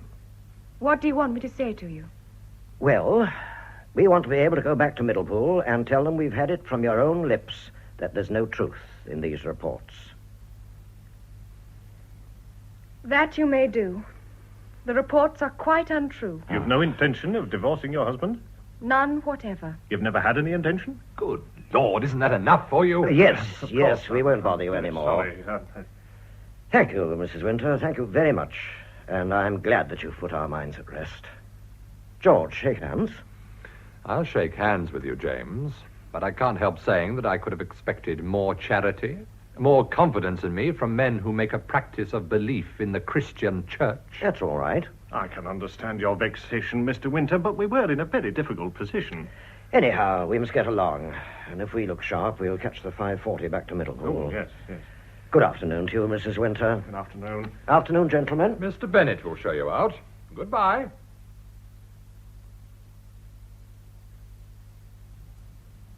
Haven't you any idea where Winter could be, Boyce? As his election agent, Colonel, I should have thought you'd know his movements, particularly on election day. Well, he's booked to speak at a meeting at 10:30, but you know what he is. Half a dozen places at once. Have you sent down to the meeting? Yes, Mr. Ford, of course I have. I've sent Teddy O'Donnell down to tell him to come to the hotel at once. Oh, confound those trains. Why did Winter have to pick an hotel right on top of the station? 3 weeks of it, too, we've had. Worst place in Middlepool for a hotel. Glad I didn't put any money into it. You're sure he won't go to the committee rooms, Colonel? If he does, Mr. Swellcliffe, he'll be sent on. I thought it would cause a lot of gossip if we had a meeting there. That's why I suggested meeting in his sitting room at the hotel. I wish to goodness you wouldn't look so depressed, Mr. Swellcliffe. You're a businessman, Mr. Ford. Do you think there's any truth in this article? You'd better ask Lord Francis here. He's chairman of the new company. I'm only an investor. Good Lord, I wish Winter would come. I've applied for 10,000 shares. You don't suppose I like it when an article comes out in a financial paper on the day of issue that the mine's practically worked out? And Winter's expert has reported that the ore's not worth the cost of crushing. Everybody who's got a penny to spare in Middlepool has applied for shares. The damnable thing is that it should happen on the day of the election. Here are the London papers, gentlemen. Good, Mr. Bennett. Now we shall know the worst. The financial news. Yes? Come along, No, man. that's got nothing. Here it is, the Financial Standard. Give it to me, Mr. Bennett. I wish to goodness I'd never thought of stocks and shares. I knew it was wrong. Oh, what a punishment. Oh. Steep, isn't it, Mr. Ford? If the Tories print this, it'll about bust us. The whole thing's a pack of lies. It's scandalous that such methods should be used to influence an election. But what does it say? Merely what they found down from London, Mr. Swale. But it puts it about as hot as I've ever seen a financial article. You think it'll interfere with the issue? It'll bust it. But can't something be done to find Winter? All we can do is to wait. Young O'Donnell will track him down. Hang it all, we can't go on waiting and waiting and waiting. Isn't there one of you who can do something? Keep your head, man. That's about the best thing you can do. It's all right. It's all right. I've got him. Oh, thank God. Where did you find him, Teddy? He was going to speak to some fellows in a factory. He's coming? Yes, he's here now. Did he want to know what it was about? There was no time for him to ask. And he was talking to a whole crowd when I found him. He knows it's important. Ah, here he is. At last. Good morning, gentlemen. Morning. Quite a party. We thought you were never coming, George. Well, what's the trouble? Look at this paper. That's the trouble. The Financial Standard has got an attack on the mine. Is that all? It's a good deal. Well, the Lewishams have got the Financial Standard in their pockets. You read it. They say there's no gold in the mine. What do they know about it? They've not been there, and my expert has. That's just it. They say you're floating it on the report the owners gave you when you bought it, and you're holding back McDonald's. Extraordinary, isn't it? What a lot the papers know. But they say... Yes, what is it? London call. You better go into my bedroom and speak to them, Fred. All right. No, don't connect with me. Put it through to my bedroom. Mr. Bennett will take it in there. It's one of my brokers. Oh. Now, let's go on. As abuse, I don't really think very much of this. I could have said much unpleasanter things about myself. You seem to take it very calmly. I've not been fighting the Lewishams for 10 years without getting some pretty hard words broken on my back. Do you see that bit about where the money came from? I didn't see that. Well, I'll read it to you, shall I? It is stated that Mr. Winter paid £80,000 for this precious mine. It would perhaps be interesting to inquire how he was able to raise such a sum at a time not only of general stringency, but of peculiar difficulty in the Central American market. Perhaps Mr. Winter, like King Midas, is able to turn into gold everything he touches. And he may have been able to change his office furniture into precious metal. Perhaps not. Dear, dear. Oh, childish, isn't it? Do they think I'm going to let out my little trade secrets to please them? But where did you get the money? My dear James, you don't suppose I stole it, do you? That's where the born financier comes in. He makes money as a conjurer makes a white rabbit appear out of a silk handkerchief. A very satisfactory explanation. But that's hardly the point, is it? Something must be done at once. Had the Tories got hold of it? They're printing the article on posters. Nuisance, isn't it? Is there any truth at all in that article, Mr. Winter? Not a word, Mr. Swellcliffe. It puts me in a very awkward position. Oh, what's the matter with you? I thought the shares would go to a premium before they were issued. Like the San Jose tramways, eh? Mr. Ford says this'll bust the issue. Nice of him. Been having a little gamble, have you? If it was a certainty, I didn't see there'd be any harm in it. Like playing with a loaded dice. How many shares have you applied for? 500. Sporting of you. I didn't mean to take them up, you'll understand. I haven't got more than £500 in the world. I thought they were bound to go up half a crown. 500 half-crowns are quite worth having, aren't they? It's been a lesson to me. I'll never do anything like it again. I shan't have the chance. If I have to pay for the shares... Get my checkbook, Teddy. Yes, sir. What are you going to do? I don't want anyone to come into this concern who doesn't believe in it. Make out a cheque for £500 to Mr. Swellcliffe, Teddy. Yes, sir. That's very generous of you, Mr. Winter. Generous? Not a bit of it. You don't think I mind having 500 shares more, do you? Do you think they're worth it? They'll be worth £10 apiece in 6 months, or I'm a Dutchman. Yes, sir. That's right, Teddy. There.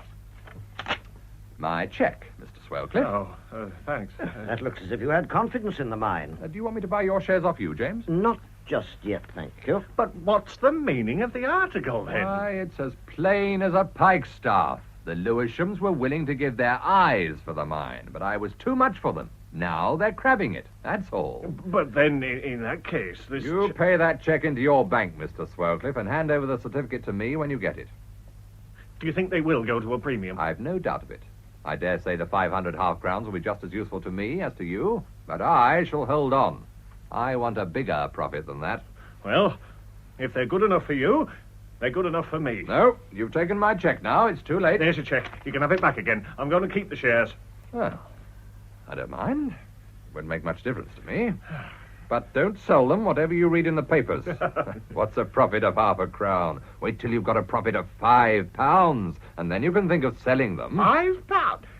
That'd be 2,500. Wait a minute. Boyce, get on to Bishop and Jones. The printers? Yes, we must answer this article. I've just been thinking what we'd better say. What's the number? 703, isn't it? That's it, yes. That's the exchange. Get me 703, you know. I'm going to make it hot and strong. Isn't there anything I can do? Bishop and Jones? Yes, tell them to have everything ready to print off a couple of thousand posters at once. You're just coming round in the car. Right. Hello?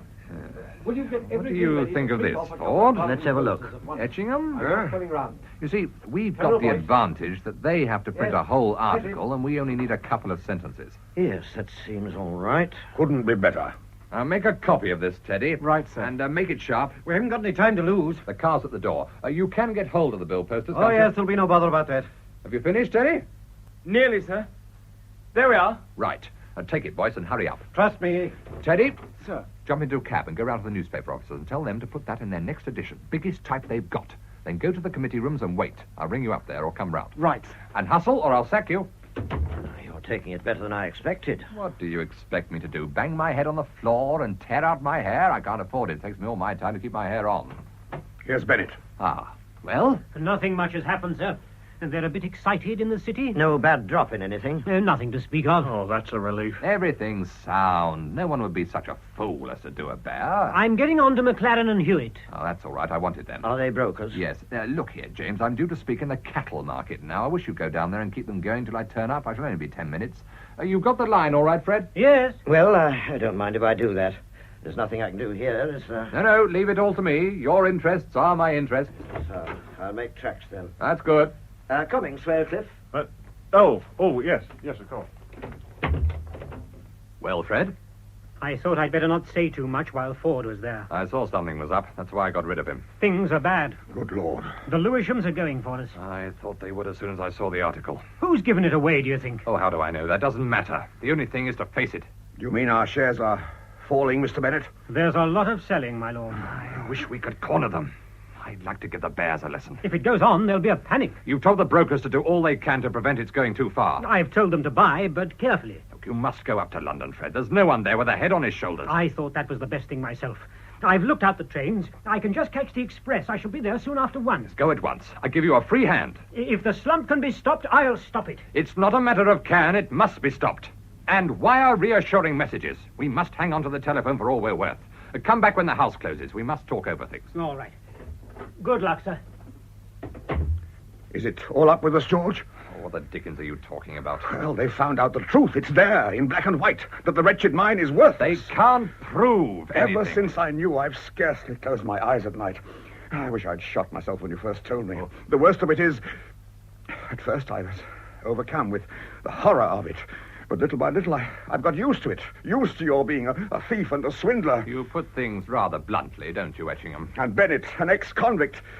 It all seems quite natural now, and I can talk and laugh with you, and I eat by your side every day. One can't make a fortune without taking risks. There are always those missing bonds. They're in my thoughts day and night. No one can make inquiries for 3 weeks. By that time, we shall have gone to allotment, and the bonds will be safely back in the black box. But will you be able to go to allotment? Of course we shall. This article isn't going to do us any harm. I shall win the seat. That'll give these Middlepool people confidence. George, I believe Ford is uneasy. I don't trust him. Supposing he found out about the bonds. Well, he might be devilish expensive. You'll never buy Ford. I never met the man yet who hadn't his price. Flattery if he's a fool, hard cash if he's a wise man, but a price of some sort. There's always a price. Take care of Ford, George. I'm not frightened. Sometimes I'm afraid. You're so confident. It's impossible a thing like this can end well. Look, I've been in tight corners before now, but I've wriggled out of them. I'm stronger than ever I was. The ball's at my feet, and I've only got to set it rolling. In 10 years, I shall be the richest man in London. In 15, I shall be a peer. I wonder how many ruined lives will be sacrificed to give you all you want. Oh, rubbish.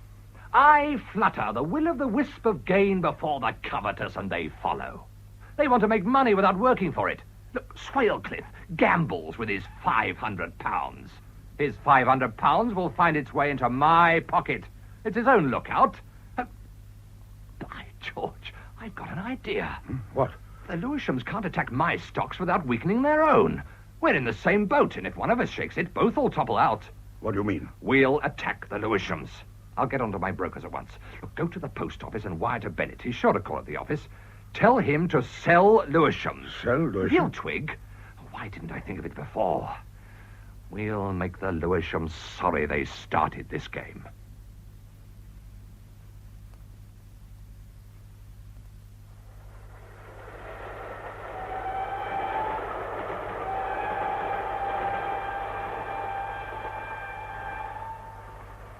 Can you see to sew, Kate, dear?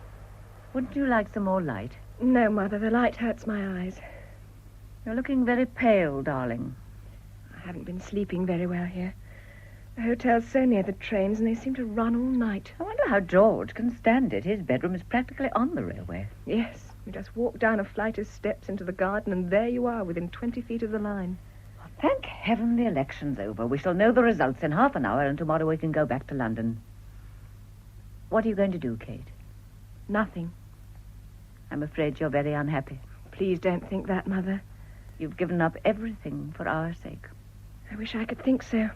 I gave up my divorce because I was afraid. I couldn't risk the regret that Robert might feel later. What did you tell him? I wrote and said I found it impossible to go on with my action. I begged him not to try to move me. I told him I was very unhappy. Poor child. He wrote very kindly, made it as easy for me as he could. Now it's all over. I've lost my last chance of happiness. I'm bound to my husband for the rest of my life. And do you still love Robert? Yes. And I'm glad of what I've done. Only thing that helps me is thinking of all the great things he's going to do. And it will have been me. I gave him the opportunity. Well, you are a strange pair. Anne. How on earth can you sit here and sew while the counting's going on?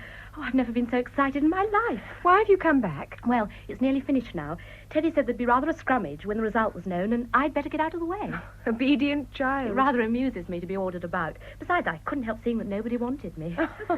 Teddy promised he'd rush round as soon as the result was out. Oh, I love an election. Oh, dear. I've never had such a time in my life. I've enjoyed every minute of these last 3 weeks. I hope Teddy will go into Parliament. On 400 a year. Oh, George will give us a rise. He says Teddy's awfully useful. George is good, isn't he? I'm glad you're so happy, darling. Here's Father. Father, is it over? No, I was too anxious to stay any longer. But George is going to get in. Oh, who can tell? The seat has always been lost or held by a handful of votes. But how did it seem to be going? Oh, Winter, Morton. One vote on one side, one vote on the other. It seemed interminable. George won by 75 last time. Yes, but who can tell the effect of all these rumors and suspicions and attacks? They may just have made the difference. Oh, it's maddening. Sit down, Father, and rest. You look quite exhausted. Even George is anxious. I know his face so well. He's trying to appear as if he was certain. Oh, no one could help being anxious. I thought I heard some shouting. I wish I hadn't come away. Open the window, Anne. Perhaps we shall hear something. Yes, I'm sure it's cheering. It's cheering. Come on the balcony, Mother. I expect they're reading out the figures. Oh, Kate. My dear, will you ever forgive me? Oh, Father, don't. It was very noble of you not to tell me anything before I decided. Now that I know the whole truth. But if it was all in vain, if he's not able to float the company and the truth comes out, then I shall have sacrificed you for nothing. Oh, don't think of it, Father.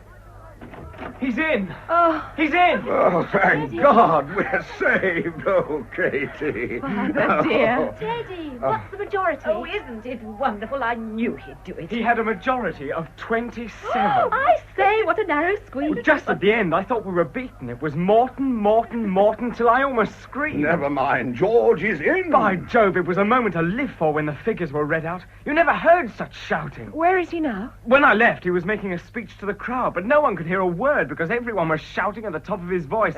I simply bellowed. Aren't you glad, Kate? Yes, Anne. Very glad. But how can you take it so quietly? Is George coming here? Yes. Oh, I forgot to give you his message. He sent his love to Kate, and he said he'd be here almost at once. Oh, I wish he'd hurry up. Isn't he wonderful? George Winter's the greatest man I've ever known. I don't know what there is about him, but you can't help believing in him. And he was so splendid this morning about those confounded lies in the paper. All the rest of them were like frightened rabbits, but he never turned a hair.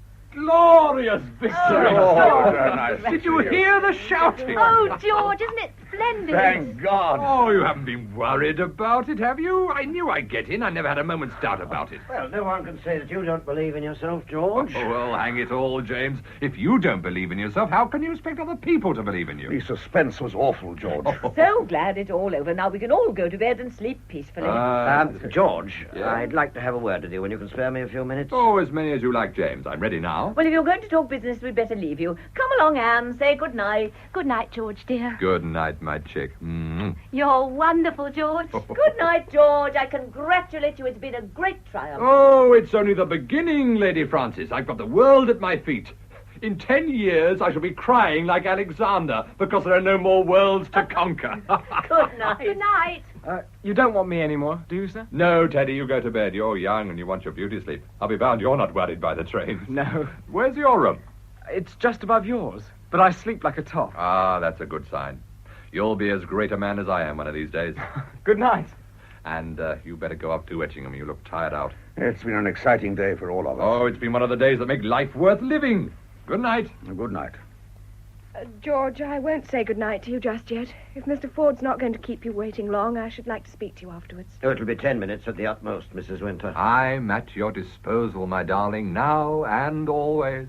Good night, Mr. Ford. Good night, Mrs. Winter. Well, James, what can I do for you? You haven't forgotten that article in the Financial Standard. Oh, is that what you want to talk to me about? Well, I tell you, that shan't disturb my night's rest. By the way, that reminds me. If I have won the election, it was through no help of yours. I asked you to go down and speak in the cattle market, and when I got there, I found there'd been no sign of you. It might have been devilish awkward. Well, it so happens it didn't matter. Where did you get to, after all? I went up to London. Did you? I was struck by one of the paragraphs in that article. The one about where you got the money from. Then it struck me that the Middlepool Investment Trust has got a large batch of bonds lying in the bank. Well, they're lying there still. Will you take your oath on that? Yes. The more I thought of it, the more nervous I was. I went to the bank. They showed me an order for delivery of the bonds, signed by you, Etchingham, and Bennett. Have a cigar, will you? No. What have you done with those bonds? If they're in their place when the auditor makes his examination, no one has any question to ask. You had no more right to touch them than my office boy has the right to take a sovereign from the petty cash. And what the devil do you mean by that? I'm a director of the Middlepool Investment Trust. I insist on the bonds being produced at once. They shall be produced in a fortnight. No, my friend, that won't do. Oh, don't be a fool, James. You know as well as I do. Business is business. Yes, and not theft. Dare you speak to me like that? It's no good trying to bluster with me, George. I've seen you do it at shareholders' meetings, and very effective it is sometimes, but this isn't the time for it. All right, then. I knew the mine was a good thing. I pledged the bonds to pay for it.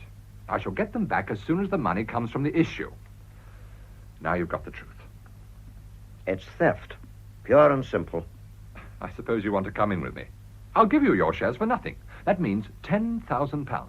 And if you hold on to them, they'll be worth £50,000 in a year. Thank you. I'm not going to risk a lifetime's honest work for a few £1,000s. Then what do you want? Nothing. Come, James, we've been good friends for 20 years. You're not going to push me down now that I'm almost at the top of the tree. Look, if you'll only give me a month, I can put everything right. A minute ago, it was a fortnight. I don't believe it. These things don't come right. When a man has crossed the line that separates honesty from dishonesty, he never gets back. If you give me away now, it'll mean a general smash. The only chance of saving things is to go on. The money's gone. You won't get it back by giving me up to the police. I must take my chance of that. After all, if I don't speak, it makes me a party to the crime. It can be proved that I went to the bank today. Ah, now you're saying something I can understand. Now, if I can show you by plain figures that I can put everything right if you only give me the time... I tell you I can't. I've got my wife to think of and my boys. It's theft, and I must do my duty. What are you going to do? I must consult the chief constable. Oh, you wouldn't do that. You don't seriously mean that you go to the police? I could never respect myself again if I didn't. Oh, George, why have you put me in this position? Oh, look here, old man. I've done wrong, I admit it. At the time, I thought the slump would only last a few days, and I thought I should be able to replace the bonds in a week. It's the only slip I've made. Don't be too hard on me. It wasn't a crime, only thoughtlessness. Give me another chance. Look, we've gone through bad times and good together. I've been a good friend to you. You've never had anything to reproach me with till now. I can't risk the money of all these people again. Will it satisfy you if I give up the directorship of the Middlepool Trust? Give me 6 months to save my face and I'll resign. I'll tell you what I'll do. If the bonds are in their place by 4 o'clock tomorrow, I'll say nothing. Tomorrow? That can't be done. It's impossible. That's all I can do for you. But no one can get it. You know it's impossible. Even if you gave me a week, I couldn't do it. I can't. Look, I can't. With the attack on us today, we're tottering. It's as much as we shall be able to do to hold out till the tide turns. That's not giving me a chance. Tomorrow? It's absurd. That's my last word. Now you might as well send for the police at once. If the money is not there by the time the bank closes, I shall apply for a warrant. Do you know what that means? A trial. And then prison. I can't do more for you than I'm offered. You damned hypocrite. It's infamous. It's damned hypocrisy. You don't care if I've taken the money or not. You're afraid of your own skin, and you're jealous of me. You with your damn Christianity, your parrot cries of honesty. Damn you. Damn you! Damn you! You see, you've gone too far, George. I shall never make you understand. You can't realize that a man may be honest even if he loses by it, just because he's made straight as some men are made crooked. You've got on in life through knowing that 9 men out of 10 are rascals. You've forgotten that the 10th man must cross your path at last. Who said that to me before? Goodbye, George. My promise holds. It's no good to me. I'm like a rat in a trap. You can get what fun you like out of seeing me fight for my life. I'm sorry, George. The 10th man. He's beaten me. Kate, what the devil do you want? I heard Mr. Ford go. May I speak to you now? Well? Now that the election's over, you can have no further use for me. I've carried out my part of the bargain. I don't know what you're talking about. I understand that I've condoned all your offences towards me, and I'm helpless now to do anything. I've come to you to tell you that now I've done all you exacted, I'm going to leave you. This time for good. I think there's nothing more to be said. I trust you to leave me in peace. I promise you on my side to do nothing that can inconvenience you. Bye.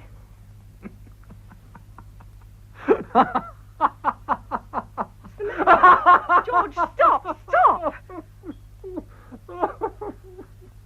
George, what is it? George! Oh, for God's sake, give me a drink. Here you are. Oh, that's rich, that is. Rich. What is it, George? It's not because I'm going away. Your going away doesn't matter a damn to me. It means that I've been done in the eye. Those swindling rogues, the Lewishams, have got me at last. That article's done the trick, and I'm dished. You can go your own way now, Kate. You got the better of me after all. I don't understand. Ford knows that the bonds have gone, and he's going to Scotland Yard. Oh. Father! Oh, I can't worry about your father now. He must look after his own skin. I've got enough to do to think of myself. What shall I do? Ford will give me till tomorrow to replace them, but I can't. It's impossible, and he knows I can't. Damned hypocrite. I always distrusted him. Sanctimonious prig. He's jealous of me. He wants to kick me off my perch so that he can take my place. And I know him. I know him inside out. He'll do what he says. It's his duty. Can't we sell things? There's my jewellery. Oh, a drop in the ocean. How can I get £80,000 in a falling market? Do you mean to say they'll arrest you? No. Think I'm going to stand that, and a trial, and all the rest. Is there no chance that you may get off? Oh, even Bennett would give me a way to save himself. I know him. There's not a man I can trust. The only thing's to have done with it at once. I must get out of it while I have the chance. Do you think there's any hope of your getting away? My way, yes. George, you wouldn't do that. What else do you expect me to do? Do you think I'm going to bolt to America to be brought back in 6 months by a couple of detectives? Wouldn't it be better to stay and face it? They won't have mercy on me. It'll mean 10 years, and when I come out, it'll mean hiding, doing odd jobs like Bennett, dirty work for other men who won't risk their own skins. And what do you suppose a life like that is worth to me? I've aimed too high to be content with anything but the highest. Oh, it's horrible. Oh, come, Kate, honestly. If you loved me, wouldn't you wish me to make an end of it? Oh, don't ask. Don't ask me.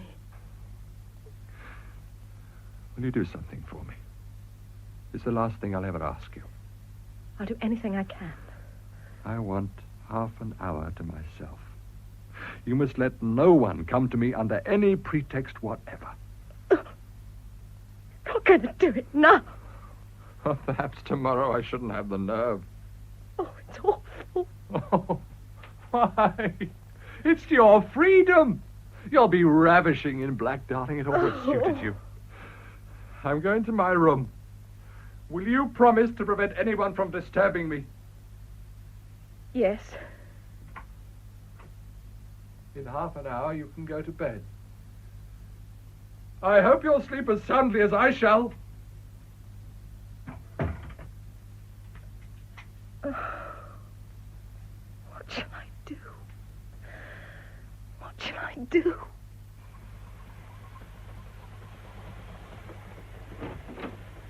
I beg your pardon. I didn't expect to find anyone here.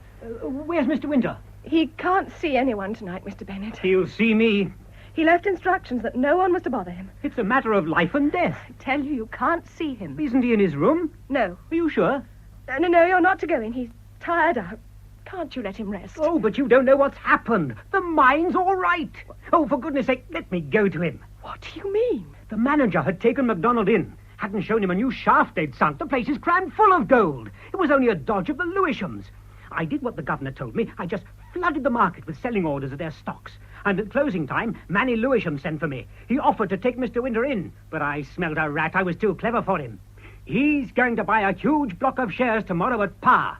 He's going to pay on the nail, and we're safe. We're safe. We're safe. You mean it's what he's been fighting for 10 years. At last he's got there. The shares will be worth anything you like in a month. It means wealth, safety, everything. Then, George... He's at the top of the tree. He's where he ought to be. In 10 years, he'll be in the House of Lords. Now do you see why I must see him? No. Please, Mrs. Winter. I don't know where he is. You don't know? He went down to the smoking room. Oh, I must find him. No, stop. He's in the bedroom. But you said... George! George, unlock the door! George! What's the matter? George, it's all right. Open the door, for God's sake! What's he doing? What's he doing? Break down the door! What? Quickly! I can't do it. I can't. Break the glass panel, then. Here. Yes, this thing will do it. There. Can you get the key? Yes. He's not there. He must be. The windows are wide open. He must have gone down those steps. There's nowhere to go. There's only the garden and then the railway line. Well, perhaps he's in the garden. I'll go down and see.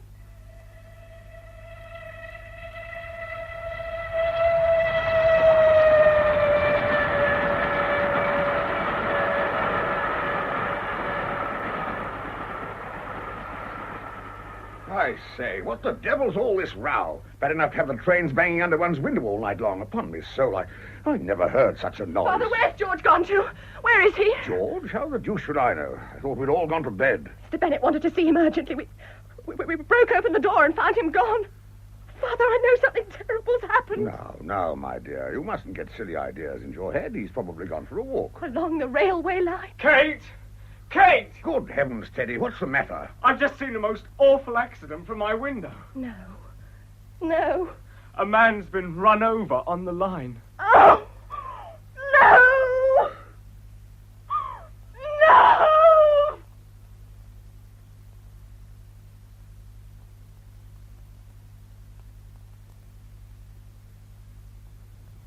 In that revival of Somerset Maugham's play The 10th Man, adapted for radio by Peggy Wells, the part of George Winter was played by Clifford Norgate. Catherine Winter was played by Patricia Gallimore, Lord Francis Etchingham by Hector Ross, and Lady Francis by Joan Matheson.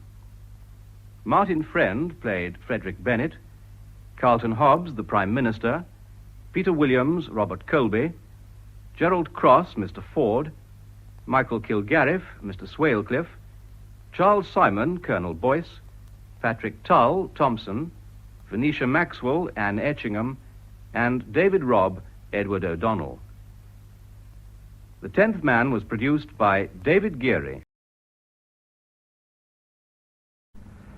Saturday Night Theatre, Dead Man's Bay, a play for radio by P.M. Hubbard.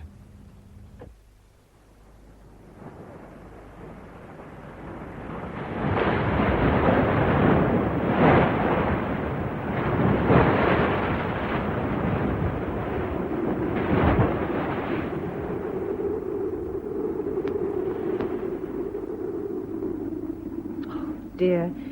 He ought to be in by now.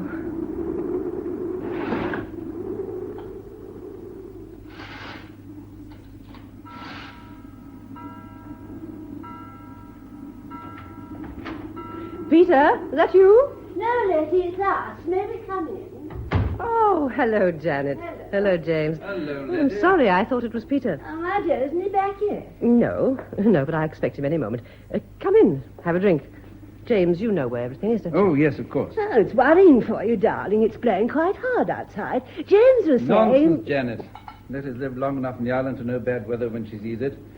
And I may be a chair-borne sailor now, but I have been to sea, and with Peter. What are you having, Letty? Oh, sherry, I think, please, James. Sherry, right.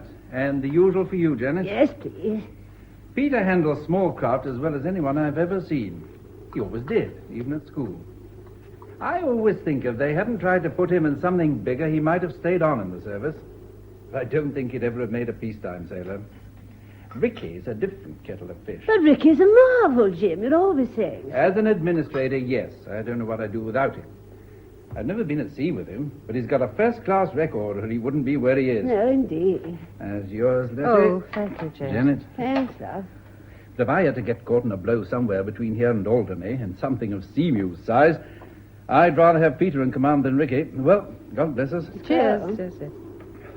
He's made a wonderful job of Seamew, you know. I haven't been out in her very much, to tell you the truth.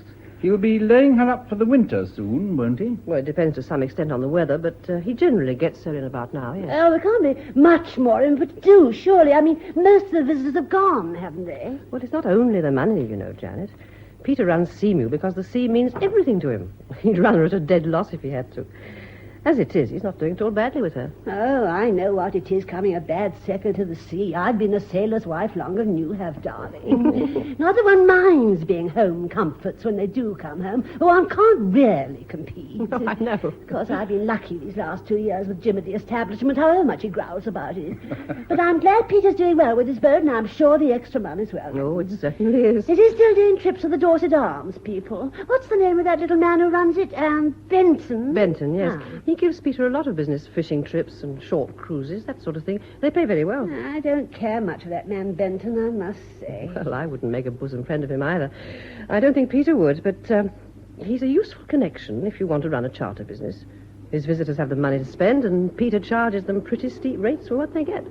Oh, it's blowing up a bit, you know. I think you're marvellous, Letty, darling. I'd be having litters of kittens myself. Peter's probably been on his moorings and tidying up this last half hour, so I don't think there's any call for one kitten, let alone a litter. Now, come on, Janet. Sorry we missed Peter, but he's always a difficult man to catch. Yes. Let us know when he's packed up for the season, and we'll invite ourselves in for a meal. Yes, no, you come to us, Letty. Just you and Peter. And then you and I can have a proper natter while they talk about the good old days before they married Janet. us. Oh, what? Come on. Oh, well, you know what I mean, darling. All right, Jim, I'm coming. And thanks for the drink, Letty. All right. Give my salams to Peter. Yes, I will. Go. Goodbye. Come on, dear. Wasted enough.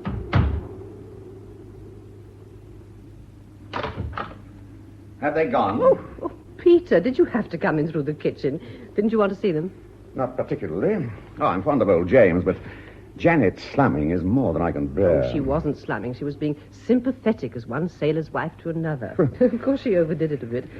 But James shut her up, and I was sweetly reasonable. Well, I don't like you having to be sweetly reasonable to your friends. Not about me, I mean. What do you expect me to do then? Burst into tears and say I'm worried stiff? Janet would love that if that's what you want. What do you have to be worried about? You talk too much, Janet and James. Or has little brother Ricky been having a go, too? No, of course he hasn't. In any case, you know my views on Ricky. Nor has James. You ought to know him better than that. Yes, well, I didn't imagine James would, but Janet's different. What's the matter with you, Peter? It's not like you to be so touchy. Well, if you want to know, yes, I am worried about you. About us, if you like. I don't like the way things are going with you. I see. And what way do you think things are going with me? I don't like all this business with Joe Benton. What do you mean by all this business? I don't mean the legitimate business, the fishing trips and so on. But that's not the whole story, is it? You're running stuff in for him, aren't you? And you've been doing it for some time now on quite a scale. That's what he really pays you for. Well, good God, we can use the money, can't we? Oh, we use it all right when it's there, but systematic smuggling can be quite a serious business if you're caught. It's not like the odd bottle of brandy in your briefcase after a holiday in France. It's making a business of it they object to. Not even that, Peter, not really. It's Benton. I don't like him, and I don't like your getting involved with him like this. I feel it's all a bit degrading. Well, I'm sorry, but that's how I feel. Now, look. You say bringing in the odd bottle's all right. Well, good God, we've both done it at times. Yes, I know that. What's the difference if I bring in the odd cask or the odd case? Who am I doing down? Her Majesty's Customs and Excise. If you've got a conscience about doing down the Exchequer, I can't honestly say I have, not considering the pension they pay us. Nor, if I may say so, has that highly respectable and splendidly prosperous father of yours. Oh, here we go. He may disapprove of his shiftless son-in-law, but who pays that large car he rolls down here in? Ultimately, unless I'm very much mistaken, the Inland Revenue. And God knows he could afford to run it himself. Oh, for the Lord's sake, lay off poor Daddy. He doesn't disapprove of you, but you do rather cum the Navy with him at times, don't you? Anyhow, I can't say I've got much of a conscience about beating the customs either. I just don't like your doing Joe Benton's dirty work for him. I feel you're selling yourself somehow. I'll tell you what I'm selling, Letts. My one commercial asset, my professional skill, my seamanship. It does happen to be about the only thing the Royal Navy left me to sell. I can't be too choosy about who I sell it to. If Seymour and I are good enough to beat the customs between us, well, we ought to be able to capitalize on it somehow. It's quite a game, you know. Yes, and you enjoy it. You enjoy every minute of it. As I said to dear Janet just now, you'd still run Seymour if you didn't make a penny out of her. Perhaps I would. Well, I don't think I'd mind the Robin Hood Act if you weren't making money for Joe Benton. And the fact is, of course, that it's not a game. It may be to you, but it's not to the authorities. Well, I'm terrified that one of these days you're going to get caught. Look, to be honest, I don't care for Joe Benton myself.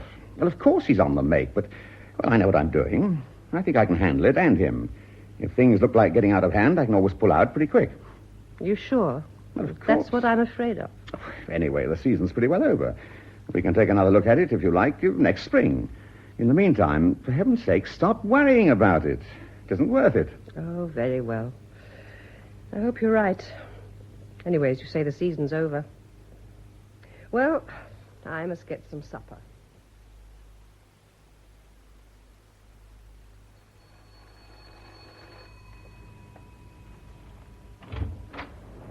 Oh, Mr. Benton, good evening. Good evening, Mrs. Robertson. Do you want...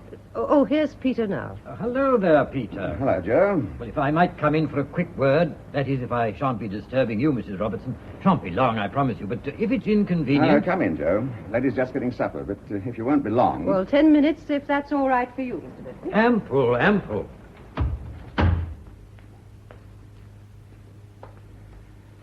Well, what's on your mind, Joe? Well, it's just this. I want you to manage a Guernsey run for me. Guernsey? Just St. Peter Port and back. It'll have to be within the next day or two.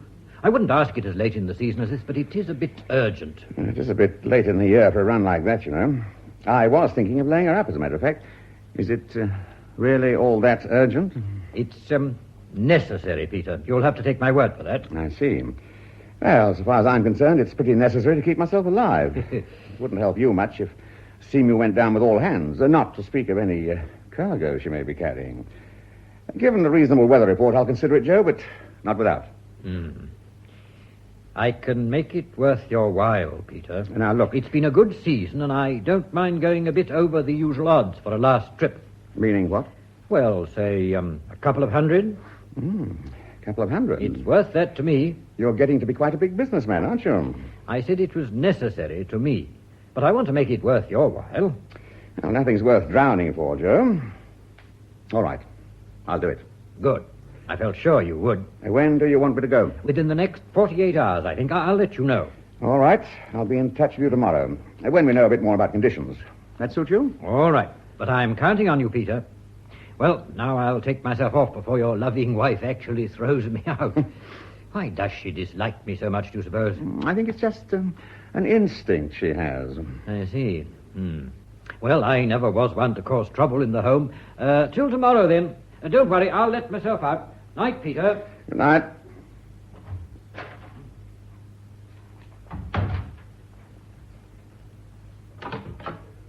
Well, what does he want this time? Oh, he wants me to do another run before I lay her up. What? I said I'd think about it. Oh, well, I suppose if it's only a coastal run, but it can blow up at this time of the year. Well, I haven't committed myself. I'll see what the Weller's up to and then decide. Where does he want you to go? Huh? Oh, well, he talked of a Channel Island trip, but... He wants you to do the Channel Islands run now? I said I'd think about it. Well, why didn't you just tell him to go to hell? Or can't you do that? Oh, for God's sake, leave this for me to settle. I'll deal with Joe Benton my own way, but you must leave it to me. I know how you deal with Mr. Benton, Peter. It's not your way at all, it's his. That's what worries me about the whole business. Look, lay off, will you? But, Peter, listen... I can't help what you think. Just lay off, please, and let me settle it. Very well. Supper's ready, if you want it. All right, all right. Oh, to hell with everything.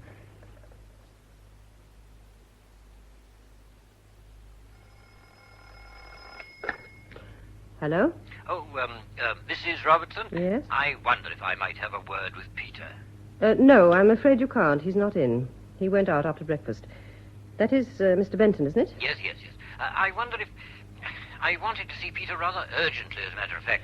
Yes, well, he did say something about getting in touch with you. I thought perhaps he'd gone out to see you. Well, if he hasn't, I'm afraid I can't say where he is. He hasn't, no. Do you know when he's likely to be in? Oh, lunchtime, I expect? I see. I wonder, could you ask him to ring me as soon as he gets in? Yes, very well, I'll tell him. It really is urgent, Mrs. Robertson. Yes, all right. Goodbye. Goodbye. And to hell with you, Mr. Benton, so far as I'm concerned. Wind dropping all the time and clear weather coming up from the west. Oh, that means he'll go. Can't trust it, not this time of the year. Oh, well, if wishing for a gale gets me a force 3 breeze, I'd better not start wishing for a calm. That's no way to behave at this time of morning. Ricky! Oh, I didn't hear you come in. Staring out over Dead Man's Bay and talking to yourself in a doom-laden voice. I must say that you look very nice doing it. Anyone your shape should be encouraged to lean out of windows. I wouldn't expect you to call it Dead Man's Bay. It's all West Bay to the Channel pilot. Dead Man's Bay has worked for its name. How do you mean? Well, you've seen St. Mary's Churchyard. Must have been murder under sail, with a southwesterly blowing into the race. There was a whole troop convoy once. They counted 230 bodies on the beach. Oh. They put 17 officers in one grave in the churchyard and the other ranks where they could dig them in. And they always come ashore in Dead Man's Bay. What's upset you, Letts? Brother Peter been hitting the bottle again? Nothing's upset me. And I wish you wouldn't talk about Peter as if he was a chronic alcoholic. I don't want to talk about Peter at all. Come sit down. It's not much of a life for you, this, is it? It's my life. I chose it, and I can handle it. You chose Peter. But we said we wouldn't talk about Peter. You didn't choose this damned island, not with winter coming on and nothing but the gulls for company. Oh, nonsense. It isn't St. Helena. There's an A road into England, and one doesn't even have to pad it along the top of the bank as one used to do. And you're younger than I am, damn it. And still as lovely as they come. Oh, lay off, Ricky. You're an unprincipled little bastard, aren't you? I sometimes wonder if Peter knows just how unprincipled you are. And what good have Peter's principles ever done him? Or you, for that matter. Damn all what I can see. And even old Peter's not above keeping pretty queer company at times. I suppose you mean Joe Benton. I do. What makes you describe him as pretty queer company? Do you know anything about him that I don't? Oh, I don't expect so. One hears things, but it's all a bit vague. I've hardly met him myself. I can't afford to patronize the Dorset Arms much. Only he's not liked much, I'd say, locally. Well, we none of us like him, but he puts business in Peter's way. All right, I know. Peter's old enough to know what he's doing. In that sort of way, I suppose he is. In other ways... Peter's got more value in his little finger than you have in the whole of your elegant body and swollen head. Thank you. Oh, I know you've got a degree, your little medical efficiency, but I don't trust you a yard. Thank you again. I suppose somebody must, or you wouldn't be in the job you are. Hope to heaven they know what they're doing. Oh, now, let me get on with my chores. You can stay if you want, only don't bother me. Peter won't be home till lunchtime anyway. And what have I done to deserve this? All right, Ricky, I apologize. I'm feeling a bit low, and your line of approach was unfortunate. All the same, I think you'd better go. All right, I'm going. But sometime when you're feeling less doom-laden...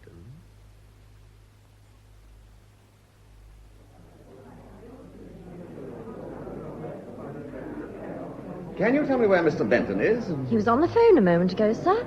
I'll see if I can find him for you. Thank you. He is expecting me. Oh, I think perhaps... Oh, yes, there's Mr. Benton now. Oh, yes. Joe. Good morning. Ah, there you are. Sorry I couldn't make it sooner.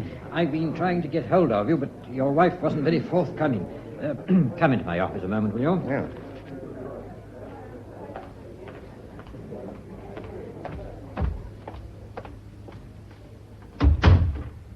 Oh, I looked in to say, I'm afraid it's no go.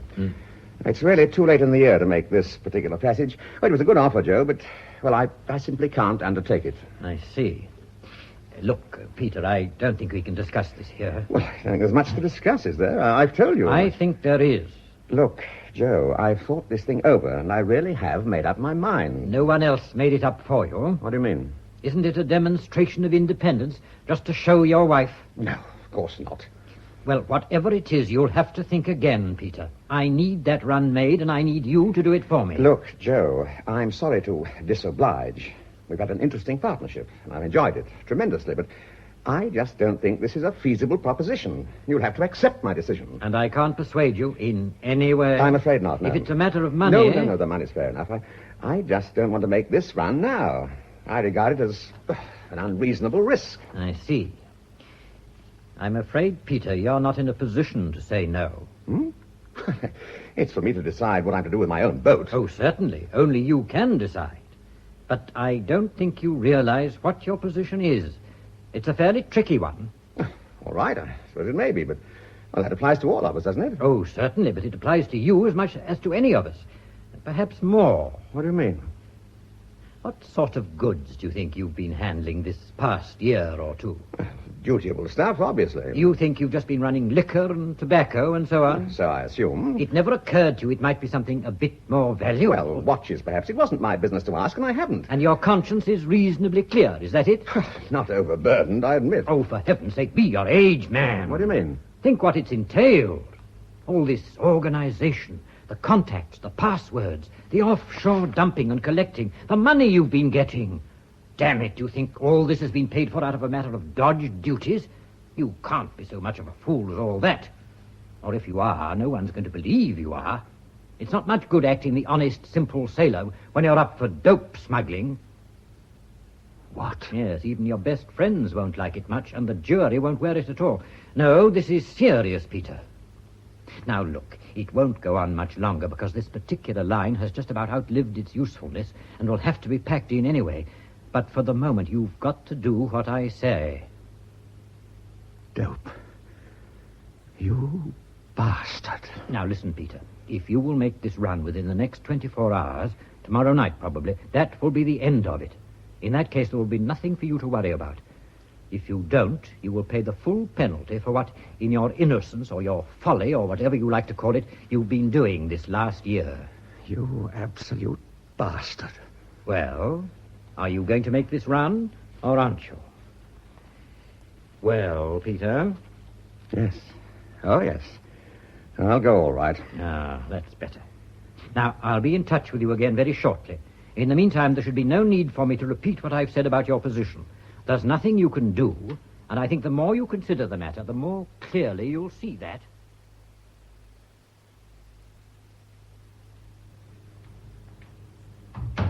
Oh, Peter, your friend Benton was on the phone. He requires your presence. Peter, are you all right? Yes, I'm all right. Well, what about Benton? Did you see him? Yes, I saw him. I told him I would, and I did. There was no need for him to telephone. Oh, well, that's all right then. I wish... Oh, well. You are doing this Channel Island run, are you? Yes. Tomorrow, probably. I see. Well, what about lunch? Oh, yes, it's all ready. I'll get it. And get yourself a drink while you're waiting. You look as if you needed one. I'm all right, I tell you. Still, I'll get myself a whiskey. You know what it is, Letty, darling. Having a husband in a hush-hush job of this sort, one has to be madly discreet. Yes, of course, Janet, but I can't see Jim discussing his work with anyone outside at all. Not even you, although, of course, he knows you wouldn't say anything. Well, of course he does, darling. But I'm bound to gather a bit of what's going on. I mean, from odd things he says. And I can't help being worried. And I thought, I know you wouldn't breathe a word. Oh, no, of course but not. Poor Jim has been worried nearly out of his mind. And I felt if I could only talk to someone about it. You know what it is. And, of course, I can't talk to anyone, so I thought I'd talk to you about it, darling. You don't mind, do you? No, of course not. This is something new, is it? Oh, yes, quite new. I mean, it's not just routine worry, someone being difficult or Oh, something oh, like that. no, Because it's- in any job of that sort, well, there must be snags that probably drive him half round the bend at the time, but aren't really serious. Oh, no, darling. It's only, well, only since yesterday, really. Only since yesterday? Yes, he came home very late looking like death. And, of course, I asked him what was wrong. Well, I mean, one does. Yes, one does. They never say, but one always asks. Well, he shut up like a clam and said there was nothing wrong, and what made me think there was. And I said, well, I thought you were worried, darling. He said, no, of course he wasn't worried, and went on looking as if he'd seen a couple of ghosts. Oh, poor Janet, I do know. I've had some of it, you know. And not very long ago, either. Really? Anyway, what happened then? Well, then he went out again almost at once, and heaven only knows what time he got back. I was asleep. And then he went off early this morning, still looking like death. Oh, dear, I am sorry. I couldn't bear it to be anything seriously wrong at the establishment. It would break his heart. And then 10 to 1, he'd be given a ship or posted overseas or something. And of course, it has been nice these last 2 years having him settled ashore, although I know he gets restless at times. I'm sure it's not anything like that. Of course, it is worrying for you. His not being able to talk about it makes it worse. Yes. Does he... has this sort of thing ever happened before? Never. Of course, he's cursed the people at the establishment. Well, you know what these boffins are. Mm. And then if there's a technical hold-up, he's got to get things straightened out and keep the program on course. But he's not going to feel himself involved like this.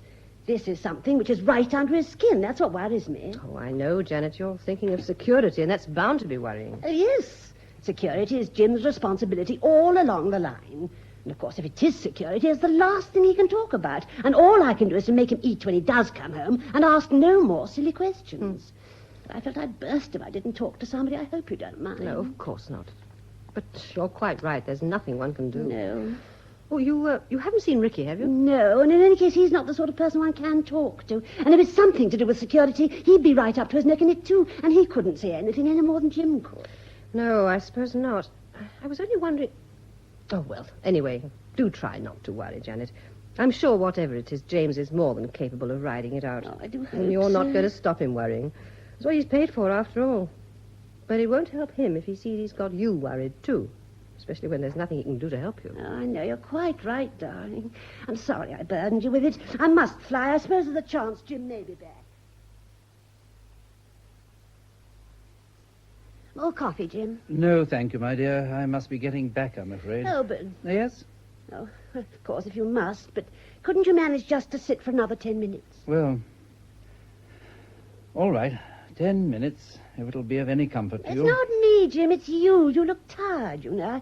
I mean, you know I never interfere, but it's no good cracking yourself out. I won't do that.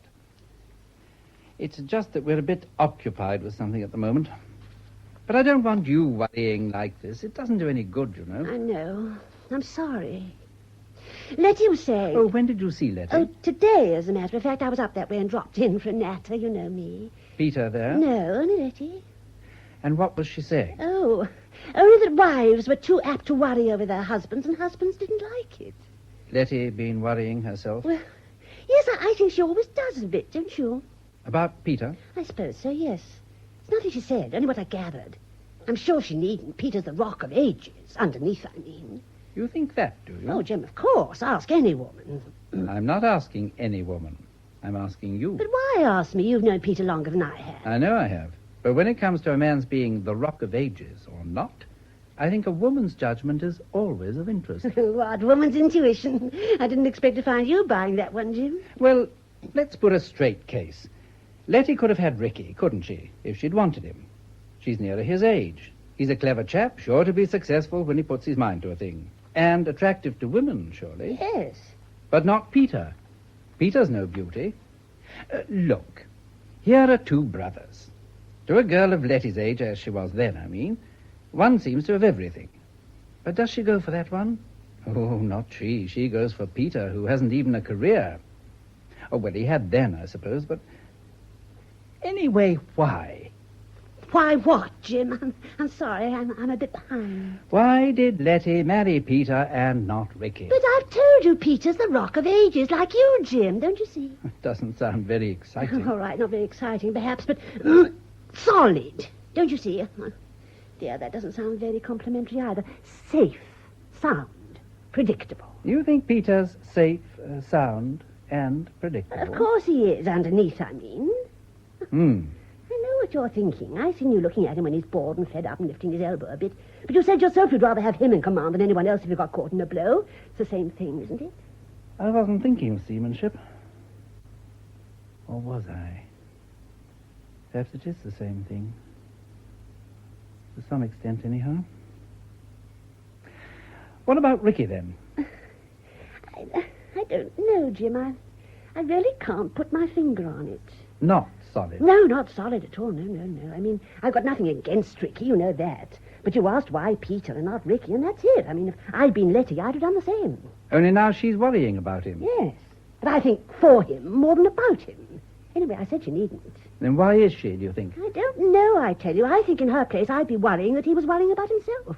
And why should he worry about himself? Mostly because she's worrying about him, I expect. Oh, dear. Let me see if I can work that one out.